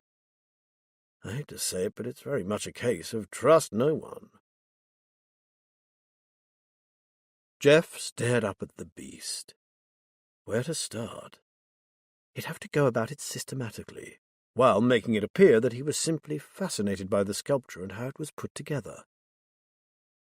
The wings were formed of overlapping sheets of thin metal, like scales. The only problem was that there were so many of them. He ran his fingers over the joins, conscious of time passing. How long would Nathan be able to tarry over his choice of design? He glanced up at the raised wing. Like a bat's wing, it had metal claws made from old dinner knives at each of the points. The lowest of these, almost touching the beast's front leg, looked slightly different to the others. It curved a little less sharply, the two edges of the knife forming a kind of tube. He squinted, peering closely at this claw. Wasn't that something inside it? Jeff inserted his index finger into the tube and twisted it. With his heart in his mouth, he eased out a plastic bag. Inside it, a thin piece of card. Rust from the metal claw coated the bag, so he put it in his pocket unopened. He had found the final clue. Nathan was just beginning to run out of steam when Jeff appeared at his side. Wow, that creature is just awesome. Thank you so much for letting me look at it. Nathan could tell from his smile that Jeff had found it. Thank you for your help. We'll make our final decision and get you to come out and measure up. I just need to check my diary. Next week is pretty full on. They made their getaway without too much haste. Once they were out in the street, Nathan said, I'm assuming we've cracked it? I'd be surprised if we haven't, said Jeff. I didn't dare risk trying to open it in case I damaged it. It's damp and covered in rust, but it's a card, so what else can it be? We'll find out shortly. Well done, lad, you're a hero. Again. I almost crapped myself when I saw all those metal sheets on the wings. I thought I'd never find it. Nathan smiled. Not as much as me, I bet. There's only so much you can say about a bloody gate. Late that afternoon, they all gathered around the table to see the card that Jeff had retrieved. Every one of them held their breath as Liz's gloved hands fumbled with the plastic package. Water has got inside it. Part of the card has rotted. It took Liz 5 long minutes to extricate the soggy card. Here's hoping it's still legible. Slowly, gently, she unrolled the piece of card and read it. At her shocked gasp, everyone craned forward to see. The letters were faint, but the 2 words were unmistakable. The bunker. Chapter 33. After a few moments of stunned silence, everyone began speaking at once. Only Matt was quiet. He saw the whole story played out before him, but speeded up, like one of those old silent movies. Right now, he was watching the final scene, and it was terrible to behold. Liz was watching him anxiously. What do we do now? He wished he knew. Okay, everyone. Let's gather our thoughts and try to work out our next course of action. For once in my life, I have the unenviable task of trying not to think like a police officer. This is not an official murder investigation, and it won't be until we have some concrete evidence to hand over to the police. We have a list of people who may or may not be missing persons, and a rotting piece of card possibly written by a disturbed and frightened street dweller. So, here's what I'm going to propose. If we all agree with it, we can decide on our next course of action. He cleared his throat. I believe Molly discovered that either the Bruton, the Whistler, or the Conway family, or perhaps all three, were engaged in some evil activity whose purpose we don't yet know. Whatever it is, it has been going on for years, decades even. Joe said that Molly spoke of a bad seed, said Liz. To my mind, that means something going on within a family, perhaps from generation to generation. Absolutely, said Matt. And Molly found out about it when she was teaching that family's children. Here's what I think. Molly gave us names and a place. I believe those missing people are somewhere in that bunker. They are all dead, and they have been for years. No one spoke. No one disagreed. The question is, concluded Matt, who killed them, and why? He had always known this day would come. What he hadn't reckoned on was having to deal with it alone. The plans he had made all involved Jamie, making use of his physical strength, his fearlessness, and his unquestioning obedience. With or without Jamie, it had to be done. All his bridges had been burned, and there was no going back. He sat in his pleasantly cool kitchen, enjoying the silence. He had genuinely loved his wife, but oh, the noises, the constant clicking of the biro, the clink, clink, clink of the teaspoon as she stirred her tea. He even knew why those noises put him so much on edge, knew he suffered from misophonia. But no one had ever told him how to deal with it. He looked at his watch. 5 more minutes of blessed silence before he must finish the job and leave Marshdyke St. Mary forever.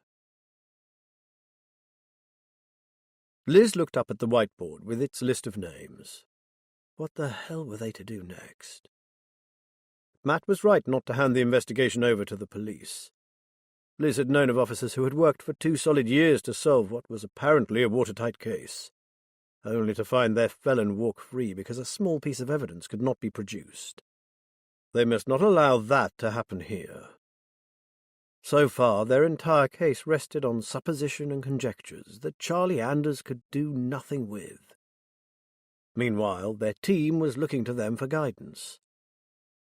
Liz resorted to the time-honored expedient of more tea. Okay, heads up, everyone, Matt announced.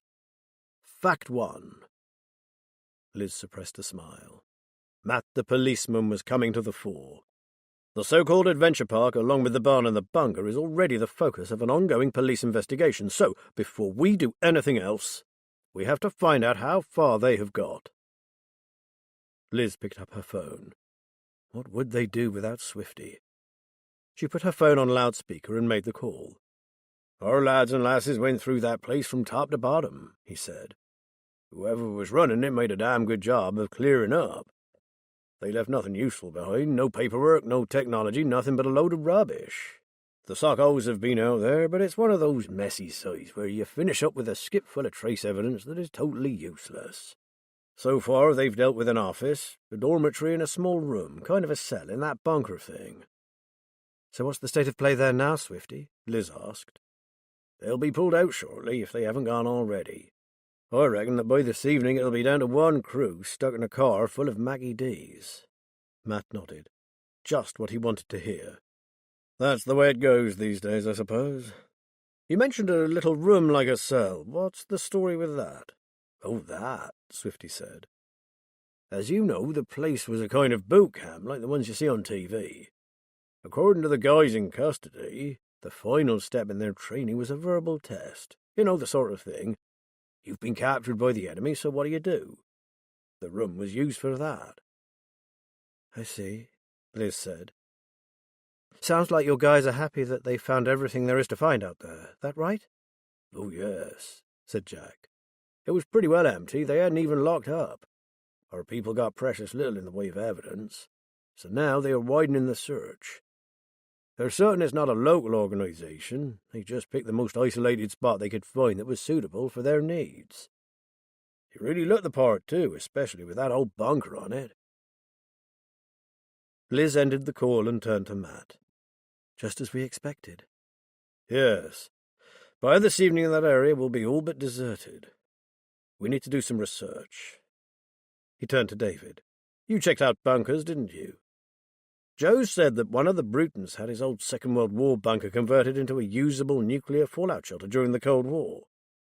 Could you see if those were made to a specific design or constructed in a certain way?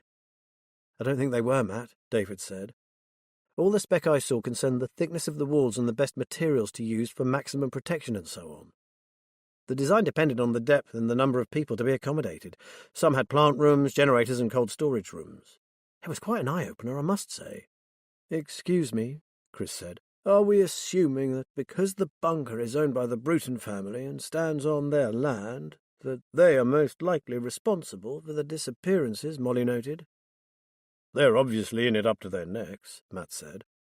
But there is still the possibility of a conspiracy between the families, and the Brutons just happen to have a nice convenient solution on their doorstep. Perhaps I could do some searches on what was said about it in the local press, offered Nathan. Gossip and odd happenings that leaked into the papers maybe 20, 30 years ago. I've got a friend who loves digging into all the rumours and conspiracies that get bandied about in the fens. Go for it, said Matt. We need whatever we can get hold of. I could go back to Gran, suggested Anna. A couple of chocolate biscuits and a pot of tea can often jog her memory. I can't believe that there have been no rumours doing the rounds in Beckersby all these years. She shrugged. I don't know about the bunker, but we might be able to pick up a hint or two about the bad seed of Marshdyke. That would be really helpful, Liz said. Tilly was proving to be a mine of information. Chris offered to go with her. And if young Harriet is around, I wouldn't mind having a quiet word with her about the family. Sometimes people forget about someone who is always there in the background, and who picks up quite a lot of conversations they overhear. Servants used to know all about the people they worked for, didn't they? That's a good point, Chris. We may not have much time before whoever is responsible for whatever is going on reacts in some way. We can't afford any more mishaps, Matt said. Keep in touch, added Liz, and we'll let you know what's occurring at this end. If we decide to make a move, will you be able to come back and join us? Try and stop us, Anna said. We're in for the long haul, aren't we, Chris? Have you got something for Jeff and I to do? Said Joe. We feel a bit like spare parts, and neither of us does waiting patiently. We need to be doing something. Matt gazed at them thoughtfully. I'm considering giving you two a job that is right up your street. Oh, Joe said. A little later today, I would like you both to go back to the marsh and see if you can get into that bunker. Cool, said Jeff, smiling his trademark smile. There'll be a patrol car, don't forget that, warned Matt. But if you can get in, I need to know if there is anywhere in that concrete bunker that could be used to conceal bodies. Jeff and Joe looked at each other. No problem, boss. Leave it to us. Liz glanced at her nephew and saw his wistful expression. Poor David. He would have loved to join them, but he just wasn't physically capable of scaling fences and climbing walls. But David had his own kind of strength. Just as Joe and Jeff didn't do idleness, neither did he do self-pity. He turned back to his laptop. A lot of the bunkers are German-made, and they're pretty awesome ones, too. The British ones seem to be either the small bunkers that were used as workplaces rather than shelters to stay in, or big underground ones, like the cabinet war rooms. It says here that between 600 to 1,000 camouflaged underground bunkers were built in case of German invasion, and most were supposed to have been destroyed at the end of the war. I can't find any that the Bruton bunker would have been based on, especially as he had it altered into a nuclear shelter, which is something that doesn't make sense to me. If the Brutons are as mean as everyone says they are, how come they were willing to spend a fortune on something they might not even use? The chances of an all-out nuclear war were fairly remote even in the Cold War era. Good point, Davy, said Joe. And another thing. Nuclear shelters were usually in the basement or out in the garden. What's the point of a shelter that's miles from where you live? 4 minutes was the approximate length of time it would take from the launch of a Soviet missile to impact in the UK. The whole family would have fried before they got within sight of their safe place. Come to think of it, added Jeff, I didn't see any sign of a ventilation pipe or escape hatch. Liz suddenly realized what this meant. There never was a nuclear fallout shelter. Bruton put that rumour about to cover himself, if anyone noticed something going on out there. If he did work on that old bunker, it was to make it into a burial chamber, not a refuge from an apocalypse. So why didn't the police notice this? Asked Nathan. Because they didn't know what they were looking for, Matt said. They found a big underground room and assumed that was all there was. If there is a burial chamber, it is probably very well hidden. Think how long this must have been going on, said David. The Cold War started in the 60s. Have people been disappearing since then? And why? Jeff said. Bad seed, whispered Liz. I know nothing about mental disorders, but I guess they can be inherited just like physical ones. This was one of those times when Liz yearned to have a warrant card again. With that behind her, she could have dug as deep as she liked into that family. As it was, she was relying on the memories of an elderly lady and snatches of conversation a stable hand might have overheard. Chapter 34. Anna and Chris finally called at about 6 o'clock. We think it's the Whistler family that has the dark history, Matt, said Anna. Tilly remembers there being gossip about one of the children, who was different in some way. He wasn't the first either. Many years ago another boy had been sent away and he was never heard of again. That's very possible, said Matt. In the old days, family members deemed insane were shoved out of sight in asylums. There was a lot of stigma attached to mental illness in those days. It goes deeper than that, Matt, said Anna excitedly. It's a bit complicated to explain over the phone, but we're on our way back. Liz suggested that while they waited, she and David should go out and get some food for them all. Good idea, said Matt. I've a feeling we'll all be here well into the evening. If Jeff and Joe find anything about that bunker that supports our suspicions, I'm going to see to it that Charlie Anders brings the entire Fenland Constabulary down on that poisonous village. Though it seemed a lot longer, in less than an hour Liz was handing out plates of fish and chips to the hungry team. Okay, said Matt. Over to you, Anna and Chris. Tell us what good old Tilly has dug up from her memories. Not just Tilly, Chris began. We spoke to 3 separate informants, and their stories all correspond. It appears that the families are all interlinked in a web of dubious business ventures along with incestuous relationships, Anna added. Tilly says their money-making schemes are common knowledge. But what is less well known is that the Whistlers, the Brutons, and the Conways are interrelated, and it's been going on for generations. She's certain that hundreds of years ago those 3 families were the only people inhabiting this remote part of the marsh. Hence Molly's bad seed. Matt had seen the results of incestuous marriages before, and knew that the progeny were often quite pitiful. This was slightly different. but he could only think that over generations of keeping it within the three families, the gene pool would get very murky indeed.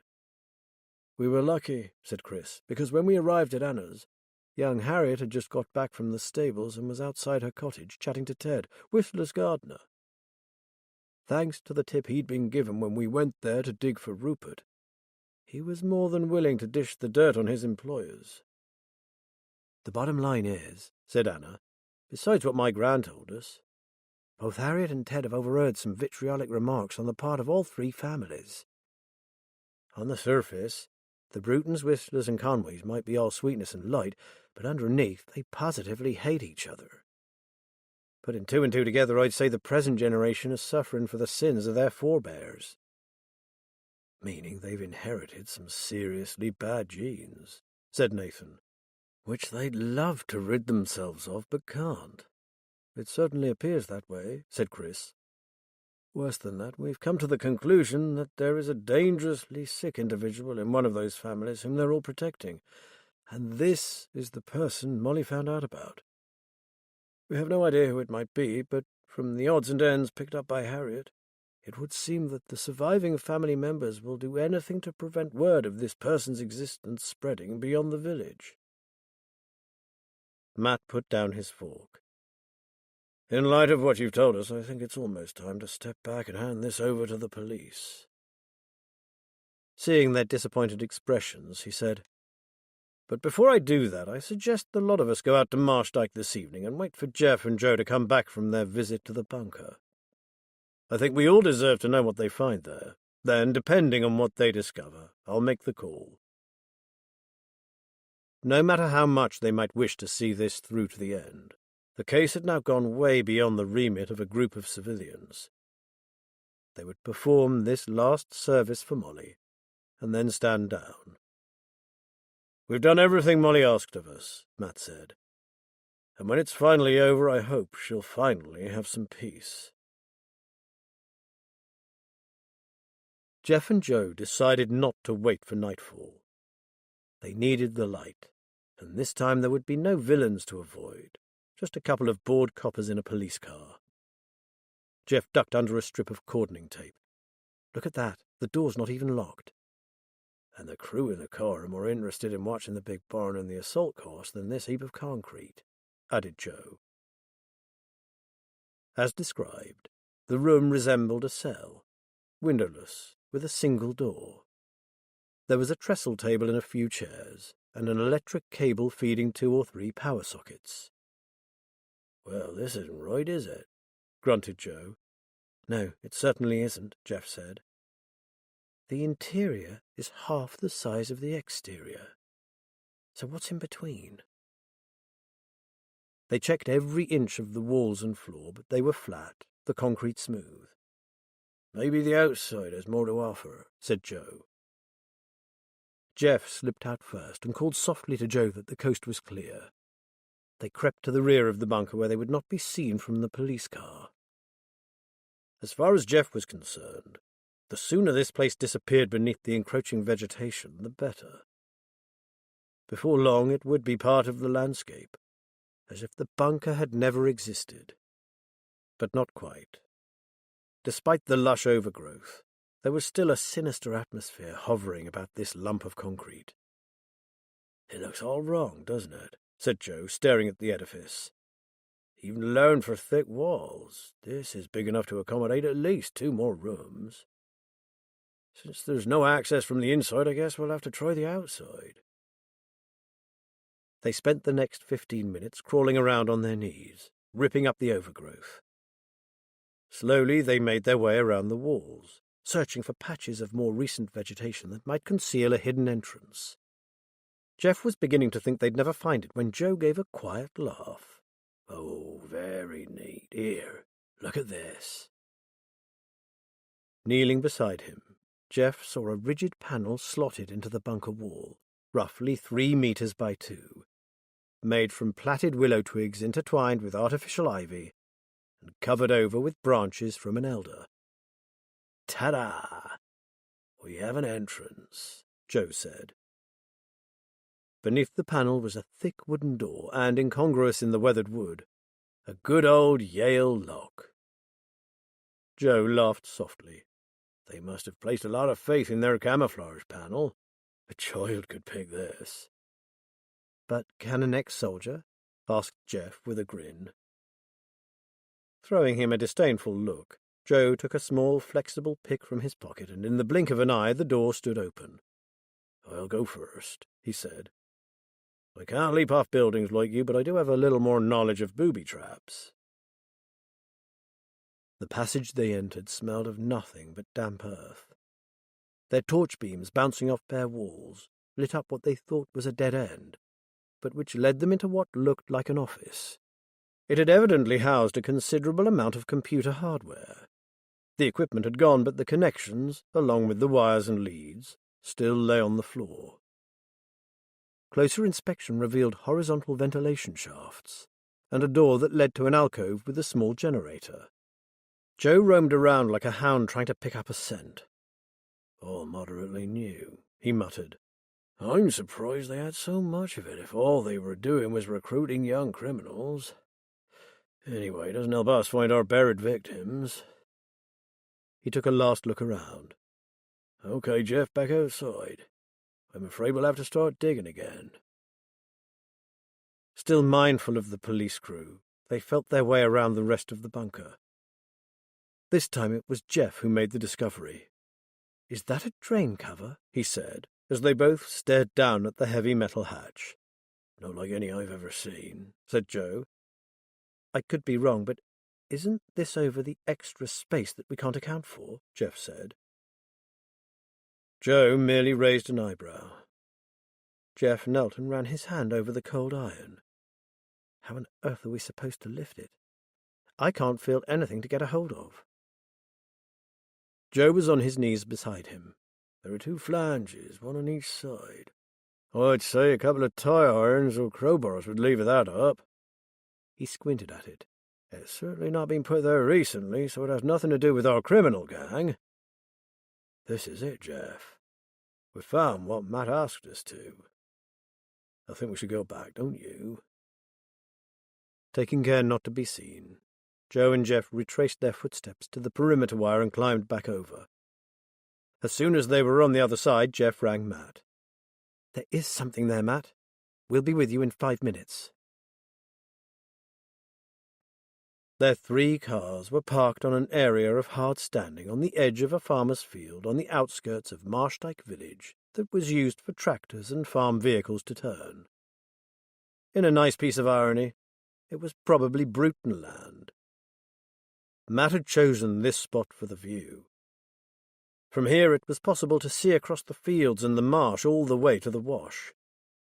He felt he needed a reminder that there was still a world of beauty out there. It seemed right to bring the people who had helped him get to this point. They too needed a reminder of what their efforts had all been for.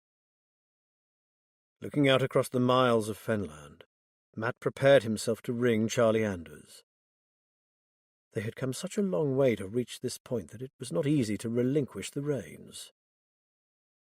"I hope Marley's looking down to see us all here," said Joe softly, gazing up into the wide fenland sky. Chris smiled. "She certainly led us a merry dance, but soon she'll be vindicated." "And that," Matt jerked back his thumb towards the village, "is where the cankers set in." From where they stood, they could see Bruton Manor surrounded by its extensive grounds. A little to the left, the Whistler's old vicarage. Almost hidden from view lay Cedar Lee, its tall chimneys the only visible indication of the Conways' elegant residence. "What a nest of vipers," breathed Liz. "It looks so peaceful from here, like one of those idyllic rural landscape paintings that the Victorians loved so much. Smoke rising into the evening sky, seabirds lazily winging their way inland." Matt sniffed. Smoke rising into the evening sky. But there was no smoke coming from the chimneys of Bruton Manor. So where was that smoke coming from? A bonfire? No, it was closer to the building than that. And it seemed to be coming from more than one place. "Look! Bruton Manor, it's on fire!" Nathan pointed. So is the Whistler's place. Jesus Christ, look! I'll dial 999. Chris snatched his phone from his pocket. Let's get down there, fast, Matt yelled. We are closer than the villagers and there could be innocent people caught up in it. The 3 cars hurtled down the lane. On reaching the entrance to the manor, Matt called out to Chris, "You go on to the Whistler's place and do what you can." He waved to Joe and Jeff. "Go on to Cedar Lee and warn the Conways." What the hell is going on? Liz said. 1 fire's sure it's an accident, but 2? Matt didn't answer. He knew exactly what was happening. Liz exhaled. It's the end game, isn't it? Someone knows it's over. There's nowhere he can run to now, so he's organised a grand finale. Gravel flying from their wheels, they raced down the drive towards the house. Matt had seen a lot of fires in his time, and knew how fast they could travel. This one, however, was simply terrifying. The entire building was ablaze. They parked as close as they dared and got out, but it was immediately obvious that there was nothing they could do. Even so, they didn't want to turn away before making sure that no one needed their help. With the heat from the flames burning their faces, they squinted up at the windows but could see no sign of life. Not that I know much about it, but am I right in thinking that this wasn't one fire that got out of control, but a whole lot of fires started at the same time? Nathan said.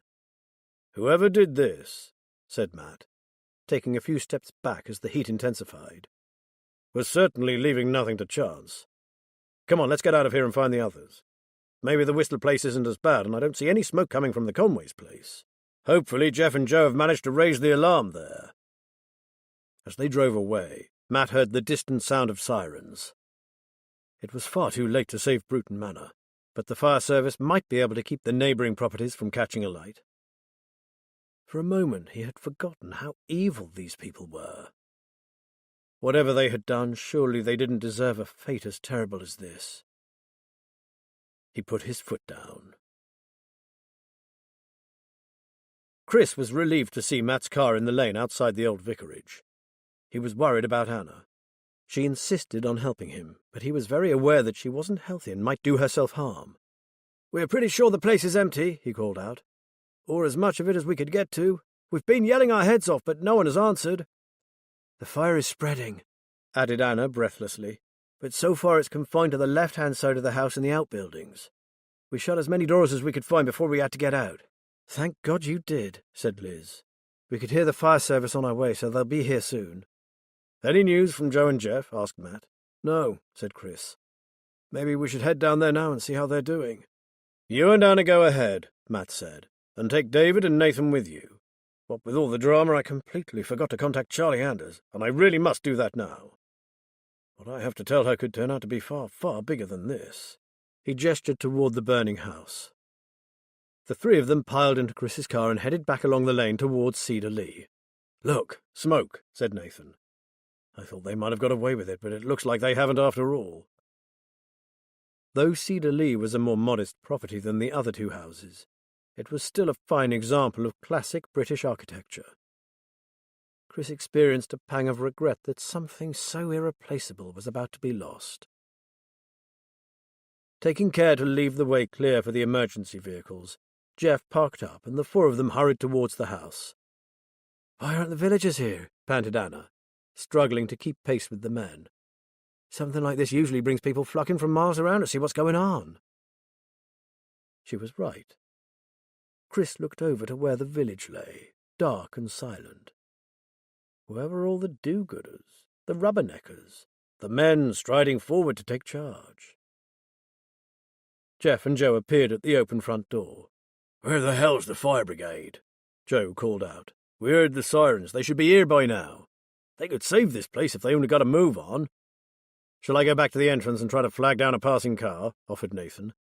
"At least they can drive down to the village for help. Joe's right, it's too late for the others, but this house could be salvaged." Nathan turned and ran back down the drive. "What's the situation here, Joe?" Chris said. "I gather no one is at home." "Jeff thought he heard someone upstairs, but we can't get to them." Joe frowned. "I'm damned if I can find the source of the fire. There's an office area over there, which is definitely alight, and we've done our best to prevent the fire from spreading to the main house." Chris looked around. "Where is Jeff?" "I bet that silly sod is back inside. He's convinced he heard someone in there." He gripped Chris's arm. "Stay here with Anna and David, and when that bloody fire engine gets here, show them that office." Before Chris could protest, Joe had run back into the house. "Should we go after him?" David said at his side. "If the house suddenly catches fire, Jeff will be in danger." Chris shook his head. "No way. Joe won't let any harm come to him, and don't forget your Spider-Man friend could be out of a window and down a drain pipe faster than it'd take us to get through the front door. Joe will fight—" They heard a dull whump, followed by a loud roar and a cracking noise. "Shit, that's a propane gas canister gone up," groaned Anna. "There's no mains gas out here. We all use bottled gas. Luckily, it'll be outside the house." Growing increasingly anxious himself, Chris was trying to appear calm, for David was almost beside himself with worry about his friend. Then Nathan was running towards them. "The police are here. They're going to reroute a tender from the vicarage." Chris sighed with relief. At least help was finally on its way. "Oh no, I've just thought of something." In an instant, David was gone from his side, herring across to the side of the house. He was shouting something, but his words were lost in the roar of the flames. "David, come back!" shouted Chris. Anna started forward, about to follow David. Chris caught hold of her arm. "No, Anna, stay here. Someone needs to tell the fire service about that office and about the gas canister going up. I'll go after him." The back of the house was like a battleground. The exploding gas bottle had caused a number of small fires that were beginning to coalesce, and this bigger fire was moving forward, consuming everything in its path. Patio furniture twisted and buckled in the flames. A small wooden tool shed was burning like a bonfire. Chris gave it a wide berth, aware that people kept noxious weed killers in their garden sheds. He kept shouting David's name, but there was no answering call. Chris knew David had been rejected by the police because of his physical weakness and was afraid for the boy. Suppose he fainted. To his horror, he saw that part of the house itself, a doorframe and a windowsill, was starting to glow and crackle. A wooden trellis suddenly burst into flame in front of him, forcing him back. "Chris, help us!" He swung round to where the voice was coming from and saw a pair of French windows flying open. It was Jeff calling to him. Chris ran towards him and saw Joe half carrying, half dragging someone from the house. Along with Jeff, he took the slumped figure from a gasping Joe and they frog-marched her to safety. "I wonder who she is," wheezed Chris. "Who knows?" panted a soot-coated Joe and pointed to Jeff. "But this cocky little git was right, there was someone in the house. Pity she was up 2 flights of stairs, though. The fireman's lift never was my speciality." As they laid the semi-conscious woman down, Anna hurried up to join them. As soon as she saw who it was, she exclaimed, "Frankie, it's Francesca Conway, the granddaughter. She's—" The deafening screech of sirens drowned the rest of her words. The police and the fire service had both arrived at the same time. But where was David? "Jeff, come with me," Chris said. "David went round the back somewhere and he hasn't come back. He was yelling something, but I couldn't make out the words." "Oh, hell." Joe struggled to his feet. "I'll come too." "Relax, guys." Anna was staring back over her shoulder, a wide grin on her face. "I think you'll find the word he was yelling was horses." Chris spun round and his mouth fell open. David, his wet shirt draped over his head and across his mouth, was leading 2 huge horses and a collie dog onto the front lawn. "Bloody hell, it's Lawrence of Arabia," spluttered Joe. Jeff giggled. "Just don't tell Matt you've rescued another dog or you'll be out on your ear." They must have made a curious sight. 4 dishevelled figures, rolling around in helpless laughter, while a house burned behind them. Unaware of the drama being played out at Cedar Lee, Matt was telling Charlie Anders of their suspicions about the Bruton bunker. "Someone murdered Molly to prevent her revealing what she knew, which means it's still going on. It has to be stopped right now so as to bring decades of evil doing to an end. And now it appears that someone is trying to cover their traces by setting fire in the houses where it all took place. However, they don't yet know that we've worked out what's hidden in the bunker. Charlie, I'm not asking you to launch a major offensive. Just send a couple of trusted men with 2 crowbars and a camera to take a look under that trap door. Then, based on what they find, act as you see fit. That's all. He waited for her to come to a decision. "Okay," she said slowly. "In light of the cock-up we made of our own search, I'll get someone back out there faster than the speed of sodding light. Your request is sanctioned, Matt Ballard. I'll be in touch."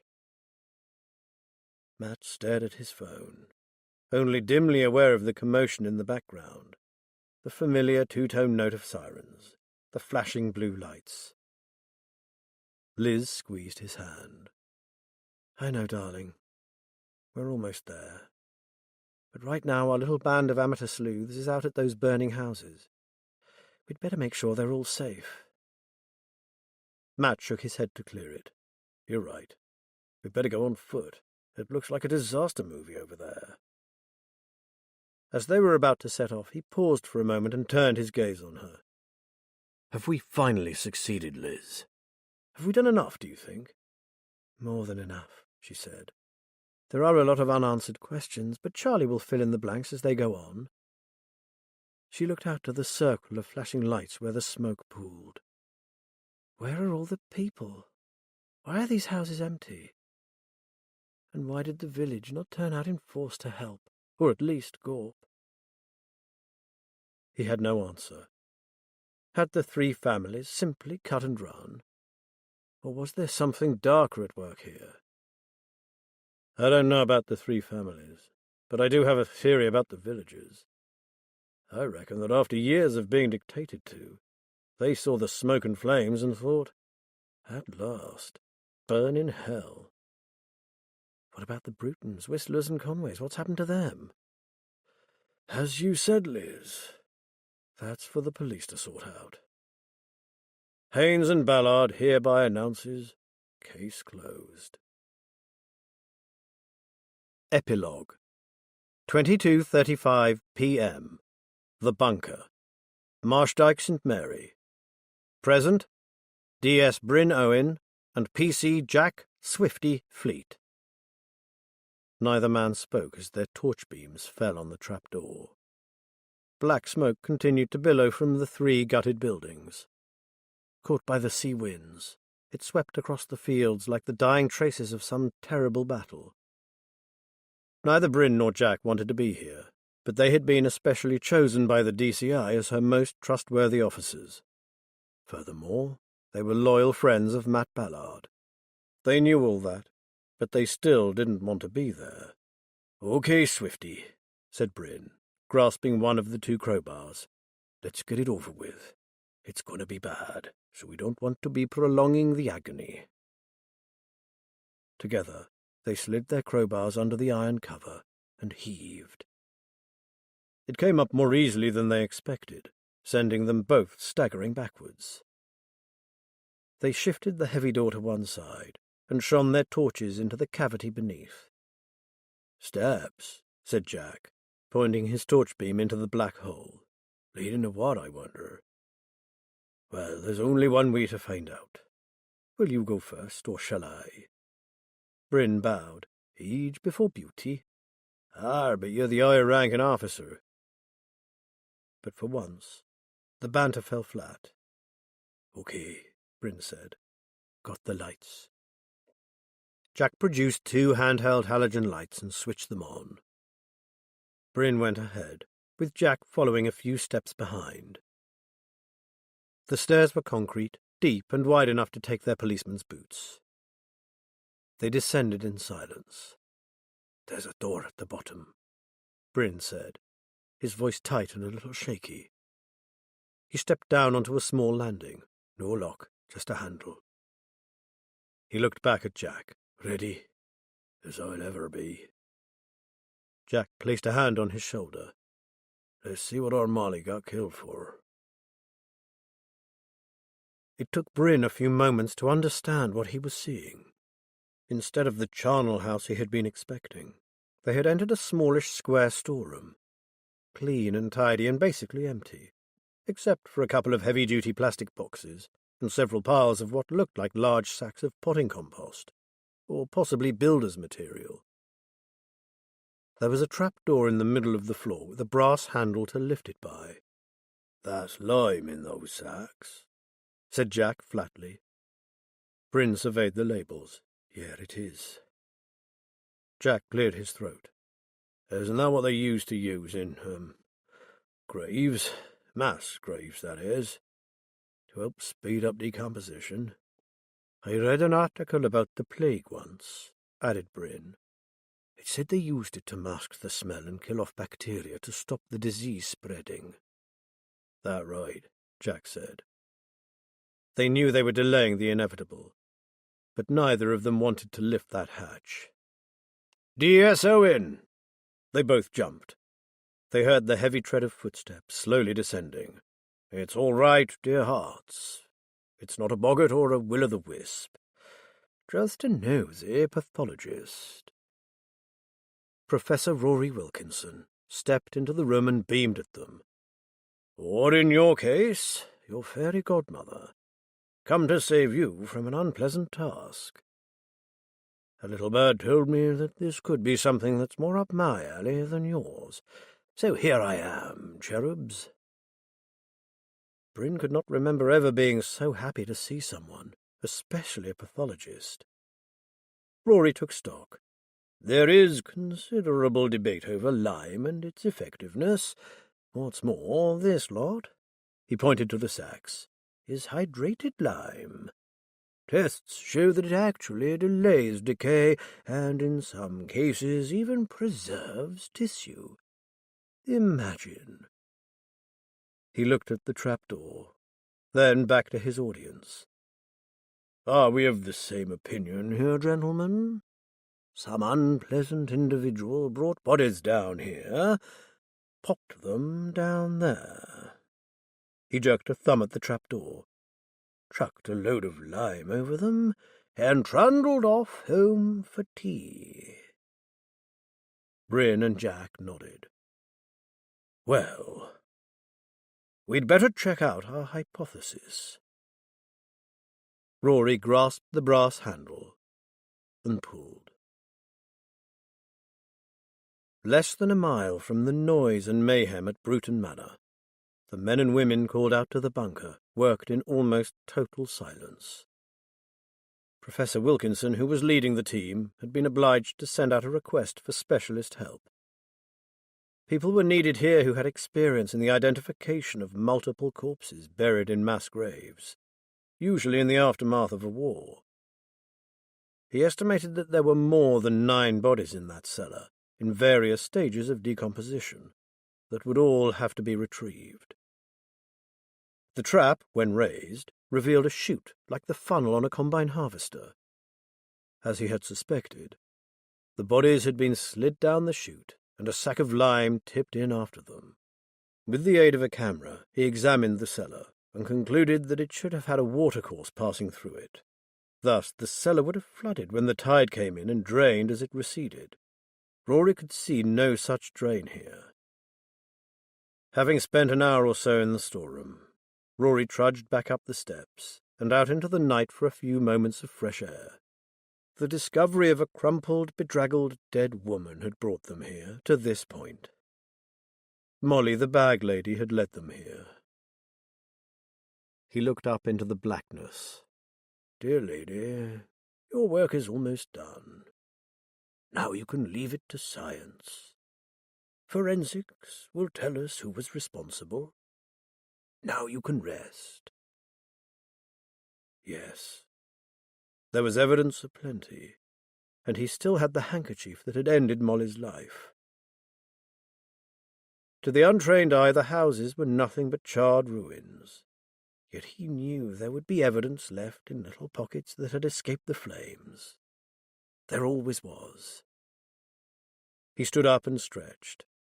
"Get yourself together, Wilkinson. There'll be no beauty sleep for you in the months to come, so you'd better bloody well get used to it." The following day, 8:30 a.m., DCI Charlie Anders' office. "I'm sure you are aware that this needs very careful handling, DCI Anders," Gripped by a strong desire to punch Chief Superintendent Edwin Norton on his pudgy nose, she said, "Of course, sir. The correct procedures are already in place, as I'm sure you are aware, and the Serious Crime Unit are on their way from HQ." She glanced at her watch. "I'm expecting DCI Morgan Flint and her team to arrive within the next 15 minutes. Was that surprise she saw on Norton's face? And something else? "Flint? I thought she was a DI with intelligence," he said sharply. "Promoted and transferred across earlier in the year, sir. She's heading up this investigation now." A happy thought. Morgan Flint took no prisoners. Charlie couldn't have wished for a better person to lead them. She would make sure the job was done properly with no whitewash. Norton turned towards the door. "Then carry on, and remember media silence until we are in full possession of the facts, after which—" He glowered at her. "I will be present at all media events, understood?" As the door closed behind him, Charlie gave him a two-finger salute. No wonder Matt hated that man. Of course, Norton had not been referring to the findings in the bunker. That was bad enough. But what the chief super meant was the bodies the fire service had found in the remains of the 3 houses at Marshdyke. 3 at the manor, another 2 at the old vicarage, and a further 2 at Cedar Lee.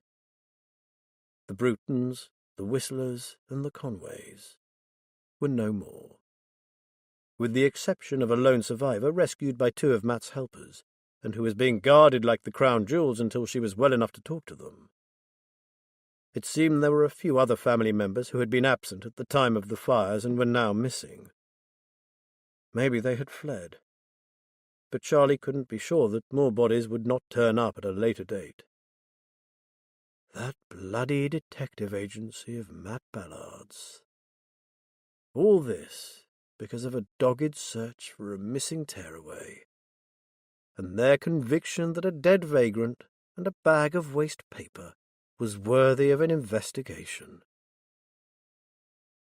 Charlie began to laugh. 8:30 a.m. Fenfleet landfill site. The refuse lorry made its way to the top of the ramp, turned and raised the hopper, sending 26 tons of waste onto the stinking mass of rotting food and garbage below. Amid the detritus was a blue and red sleeping bag, with a letter still sewn into the lining. It had been an important letter, telling of a woman's terror at what was going on in the household in which she worked as a teacher. It told of the hunched form of a disturbed young man, pushing a heavy wheelbarrow towards the old bunker, and returning with it empty. Nonetheless, the writer would not have been disappointed to see it disappear. The truth had been told. Letter or no letter. 9:40 a.m. Matt Ballard's kitchen. Halfway through doing the dishes, Matt heard his phone. Drying his hands, he said, "Darren, how are you? Recovering, I hope?" "Thank you, sir. I'm fine now. Still shaken. I guess it will take a while to sort my head out." There was a difference in the young man's tone. Gone was the sneer, the supercilious attitude. "You've been through a lot, lad. Don't rush the process. It'll get easier with time, never fear." "Well, you should know, sir." Norton paused. "I'm, about 10 minutes from Tanner's Fen. Would you mind if I called in to have a talk with you? If it's not too inconvenient, that is.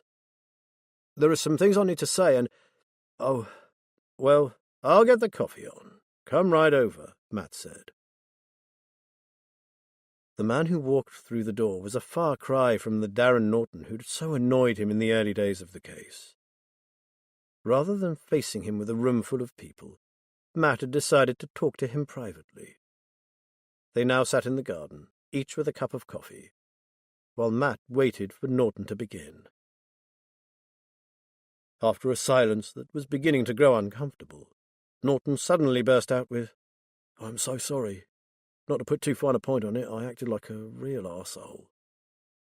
He met Matt's kindly gaze.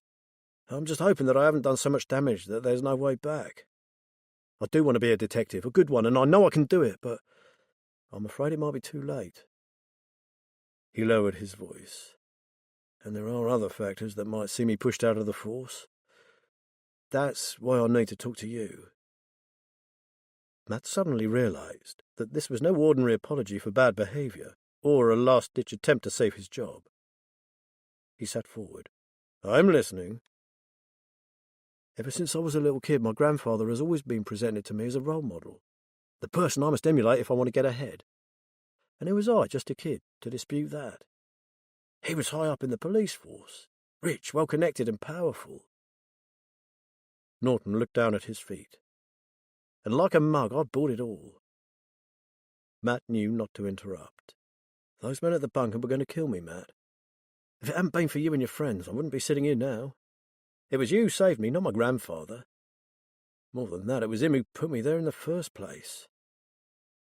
How do you mean? Said Matt quietly. I ran a couple of snouts, or I thought I did, he grunted. Actually, it was grandfather who ran them, and they fed me information that he wanted me to have. Chief Superintendent Edwin Norton knew all about that setup with the adventure park and the kids, and it was him that leaked the rendezvous point so that I would chase out there. What for, lad? Did he want you to get the kudos? A step up the ladder? Or... I think it's the or, Norton said. He knew I had my suspicions about the bunker and he didn't want me interfering. I think he arranged for me to disappear. Permanently. This was a very serious allegation. Matt knew the man was a bastard. But would he go as far as to have his own flesh and blood murdered? There's one other thing, Matt, said Norton. Grandfather is related to the Conways of Cedar Lee and Marshdyke. He's a first cousin, and he's close, if you get my drift. Matt thought back to what had been said about that village. He got it all right. I'll come to you for advice. I don't know what to do. Can you help me? I trust you, and whatever you suggest, I'll do it. I'll even testify against Chief Superintendent Norton if I have to. I've been making preparations. My money is safe. I have a trust fund and some money that was left to me by a relative. I've left the family home and am now renting a flat in Fenfleet. I'll cope on my own, and this time without a role model. Good for you, Darren, Matt said, his head full with thoughts of Edgar Norton, up to his neck in dirty dealings, while in the guise of a respected officer. And yes, I'll help you. It will be my pleasure. 1 month later, Cannon Farm, Tanner's Fen. It had taken her some time to get all of them back together again, but Liz had persevered, and this evening they were gathered at Cannon Farm. The idea had been to use the dining room for its original purpose and have a proper candle-lit supper. However, the whiteboard with the names she hadn't had the heart to erase still dominated the room. So, as the weather was good, they settled for a barbecue, which Liz thought Joe especially would enjoy. After the food and the general conversation, they turned to the subject that had brought them all together. Matt and Liz had spent several grueling weeks being interviewed by the Serious Crime Unit. Matt had also held some private discussions with Morgan Flint regarding a certain chief superintendent who had suddenly seen fit to announce his retirement. Charlie Anders had given them the rest of the story, which she said they had a right to know, as without them, youngsters would still be undergoing training for a life of crime, and people would still be going missing in Marshdyke St. Mary. Now, they believed they had all the pieces of the jigsaw in place. There had been any number of questions to answer, but what everyone really wanted to know was who set those fires. Who consigned so many people to the inferno that followed? It's a complex case that goes back many generations, so I'm going to simplify it as best I can. Matt topped up his glass and sat back in his chair. First, it was Whistler who decided that it was time to end the whole thing for once and for all. He was entirely responsible for the deaths of all the people burned in the fire. His body was found at his home. He was the last to die, killed by his own hand. But we checked the vicarage and Cedar Lee, said Chris. Other than Frankie Conway, there wasn't anyone there, I'm certain. Ah, but you didn't have time to look in every single room, especially the ones that were locked or in the cupboards, Matt said. All the victims had been sedated, tied up, and stashed out of sight prior to their homes being set alight, so they wouldn't have heard you calling. What about Frankie Conway? Asked Anna. She wasn't drugged, she was just overcome by smoke. She was never meant to be there, said Liz, sipping her wine. She was out at the stables, mucking out the horses, and tore her shirt, so she went back to change. Whistler had set incendiary devices and timers, and she got caught up in it.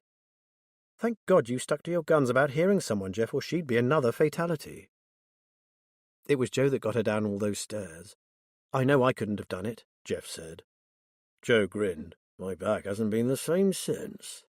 But hey, between us we got her to safety, that's what counts. And thankfully Francesca has been a mine of information about the three families, added Matt. What with her, the born-again DC Darren Norton, and a surprisingly well-informed new witness, the police now have the whole sordid history of lechery, interbreeding, and greed. Believe me, those three families took free love to a whole new level. Who's this well-informed new witness? Asked Joe, leaning forward. One of the men arrested after the raid on the bunker who has turned King's evidence. He was a doctor there. His name is Christopher Whistler, known as Kit. He knows all about that accursed village. What? The medic? Exclaimed Jeff. The one I saw at the bunker?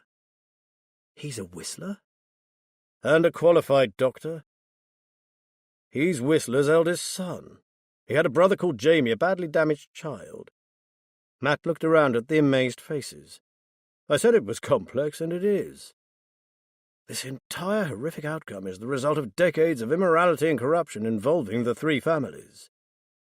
It's not a case of the lord of the manor chasing the lusty young serving wench, said Liz. This was a powder keg of deception, lies, and promiscuity. It's doubtful that any of the present generation have a clue about their true parentage. DCI Morgan Flint has already discovered that a boy named Benjamin Bruton was Jamie and Christopher Whistler's half-brother. Whistler's wife gave birth to 3 boys, 2 of whom were born impaired, victims of the family's twisted past. Bruton took Benjamin to bring him up. And is that the big secret, the one that our Molly chanced upon? Nathan asked. The one she was killed for? Matt nodded. You remember Tilly told us about rumours of a boy who was sent to an asylum many years before, said Matt. She said he was what the locals called different. They all nodded. Serious Crimes have discovered that it happened again. As I said, of Whistler's 3 boys, 2 were born with defects, and one was so lacking in emotion that he saw nothing wrong in killing things or people. That boy was Benjamin Bruton. David gasped. That can't be right. Molly talks about him. He was one of her pupils. She really cared for the boy, and she said she feared for him. According to Kit Whistler, his half-brother Benjamin had a sort of Jekyll and Hyde character. He was intelligent and keen to learn, but they daren't send him to school with other children in case he harmed one of them. He was clever enough not to let her see that side of his nature. And anyway, our Molly was a kind soul who saw the best in people even when they treated her badly. I can vouch for that, said Nathan earnestly. She saw the bright little boy, not the monster, although... Matt paused. I suspect that when she said she feared for him, maybe she saw something in him she didn't understand. Joe was looking puzzled. You said 2 damaged children, and one was a boy called Jamie. Was he a killer too? I hardly know how to answer that, sighed Matt. I can only tell you what we know. Frankie Conway described Jamie as a hulking beast with the innocence of a child and the strength of an ox. Kit said his brother should have been institutionalized as a small child. Jamie had severe learning disabilities, and his only wish was to please his beloved father. He took everything anyone said quite literally, even a humorous remark or passing comment. Kit believed this led to the death of his mother. Apparently she had the annoying habit of clicking her biro, and one day his father happened to mutter, "If she doesn't stop that, I'll throttle her." Jamie overheard him, and when his mother next clicked her pen in that way, he strangled her. "Jesus," said Joe. "The Whistlers must have lived on a knife edge." "I wouldn't feel too sorry for them," said Matt. "The three families had a far bigger problem with Benjamin and his homicidal tendencies. Anyway, as soon as they realized what Jamie was capable of, the wicked bastards made use of him to do their dirty work for them. He was their fixer, the one they sent to clean up.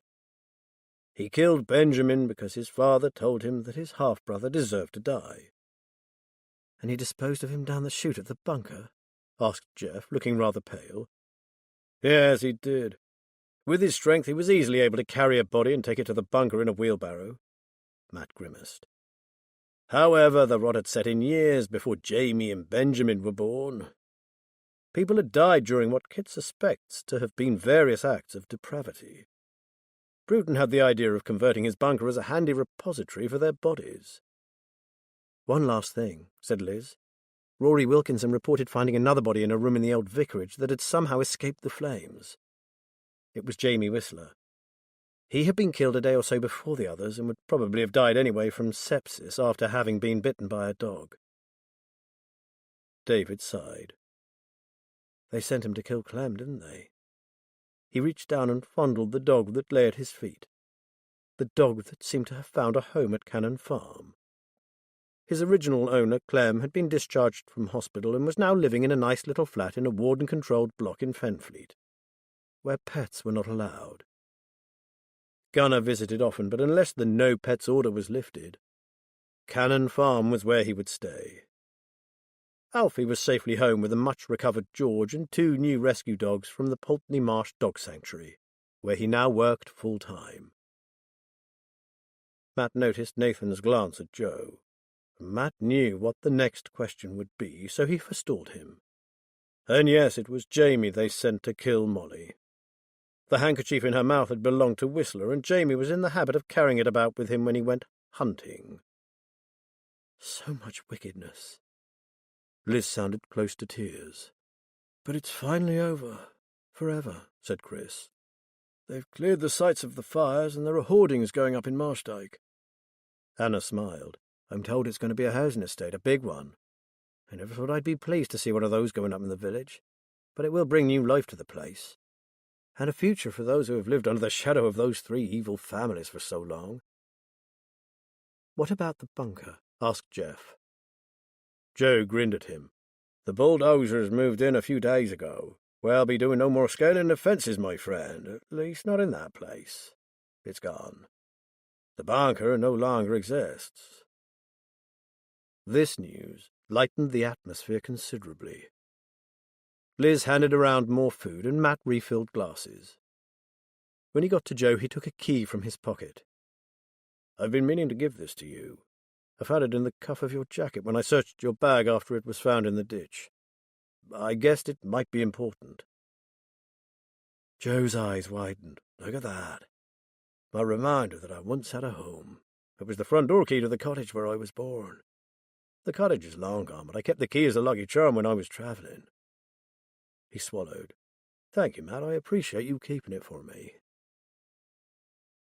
To allow Joe to recover, Matt returned to his friends. "So what does the future hold for you all? You start, Jeff." "When I finish uni, I'm going back to Asia for a while. I learned a lot there, but there's more to discover before I move forward." He blushed. "And if all goes well, Frankie Conway is going to come with me. She's a really nice girl. We've been seeing quite a bit of each other. She lost everything in that blaze, although thankfully she has some money. When the lawyers have finished sifting through her family's dodgy finances, she could be very comfortably off one day, but that could take years. Right now, I think travel and getting to know other cultures will help her to leave the past behind." Nathan was going back to teaching. He'd had his break and he missed his students, so he'd applied for a full-time post at the music college. David had another year to go at uni and was still enjoying his course. Then he announced that he had a date the following day. "And I'd like some advice on the best bottle of wine to take, Auntie Liz." Liz asked what sort of wine the young lady might like. Red, white, sweet? She said anything alcoholic as long as it's accompanied by a houseplant. He grinned. I think that's the least Hazel Webber deserves for the work she did on Molly's book.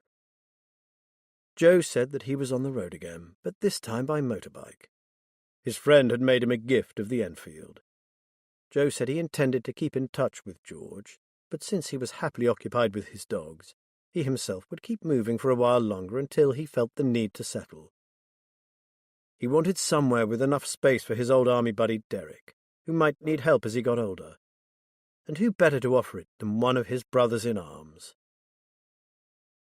Chris and Anna didn't say much, but maybe they didn't need to. You only had to look at the two of them together to know what would happen, in the fullness of time. What they did say was that if ever Matt and Liz needed some additional help, they only had to call on them. They might be unfit for active duty, but they still had their brains. Liz decided it was a good moment for Nathan to play for them. When she invited him to come, it was on condition that he brought his keyboard, so he was ready. He played a mix of modern songs and folk tunes, to which they sang along. He followed them with a lilting ballad that drifted like fen mist through the twilight. When it was over, he looked around at the group of friends. "Can we raise a toast to Molly?" Matt stood up and lifted his glass. "Marika Molohan, our Molly. You didn't make it easy for us, but we've told your truth at last. Now you can rest in peace. To Molly." They all raised their glasses. Then Nathan began to play the most haunting piece of music that Matt had ever heard. "Marika loved to play this," said Nathan quietly. "It was her favorite piece. And she wrote her own words to it," added Joe with a sigh. "She would sometimes sing it to me on a cold night while we sat by my bucket of embers." Joe raised his voice. The song rang out, clear as a bell. He sang of love, a love that never died, a love that transcended even death. As he listened, Matt could have sworn that he heard another voice join the song, a woman's voice, sweet and pure, like that of an angel. The wine, of course. Or was it? This concludes The Bag of Secrets by Joy Ellis. Narrated by Matthew Lloyd Davis. Copyright 2023 by Joy Ellis. This unabridged audiobook is published by arrangement with Joffy Books, care of Lorella Belly Literary Agency Limited, and was produced in the year 2024 by Tantor Media Incorporated, a division of Recorded Books, which holds the copyright thereto. Please visit tantor.com for more information on our growing library of unabridged audiobooks.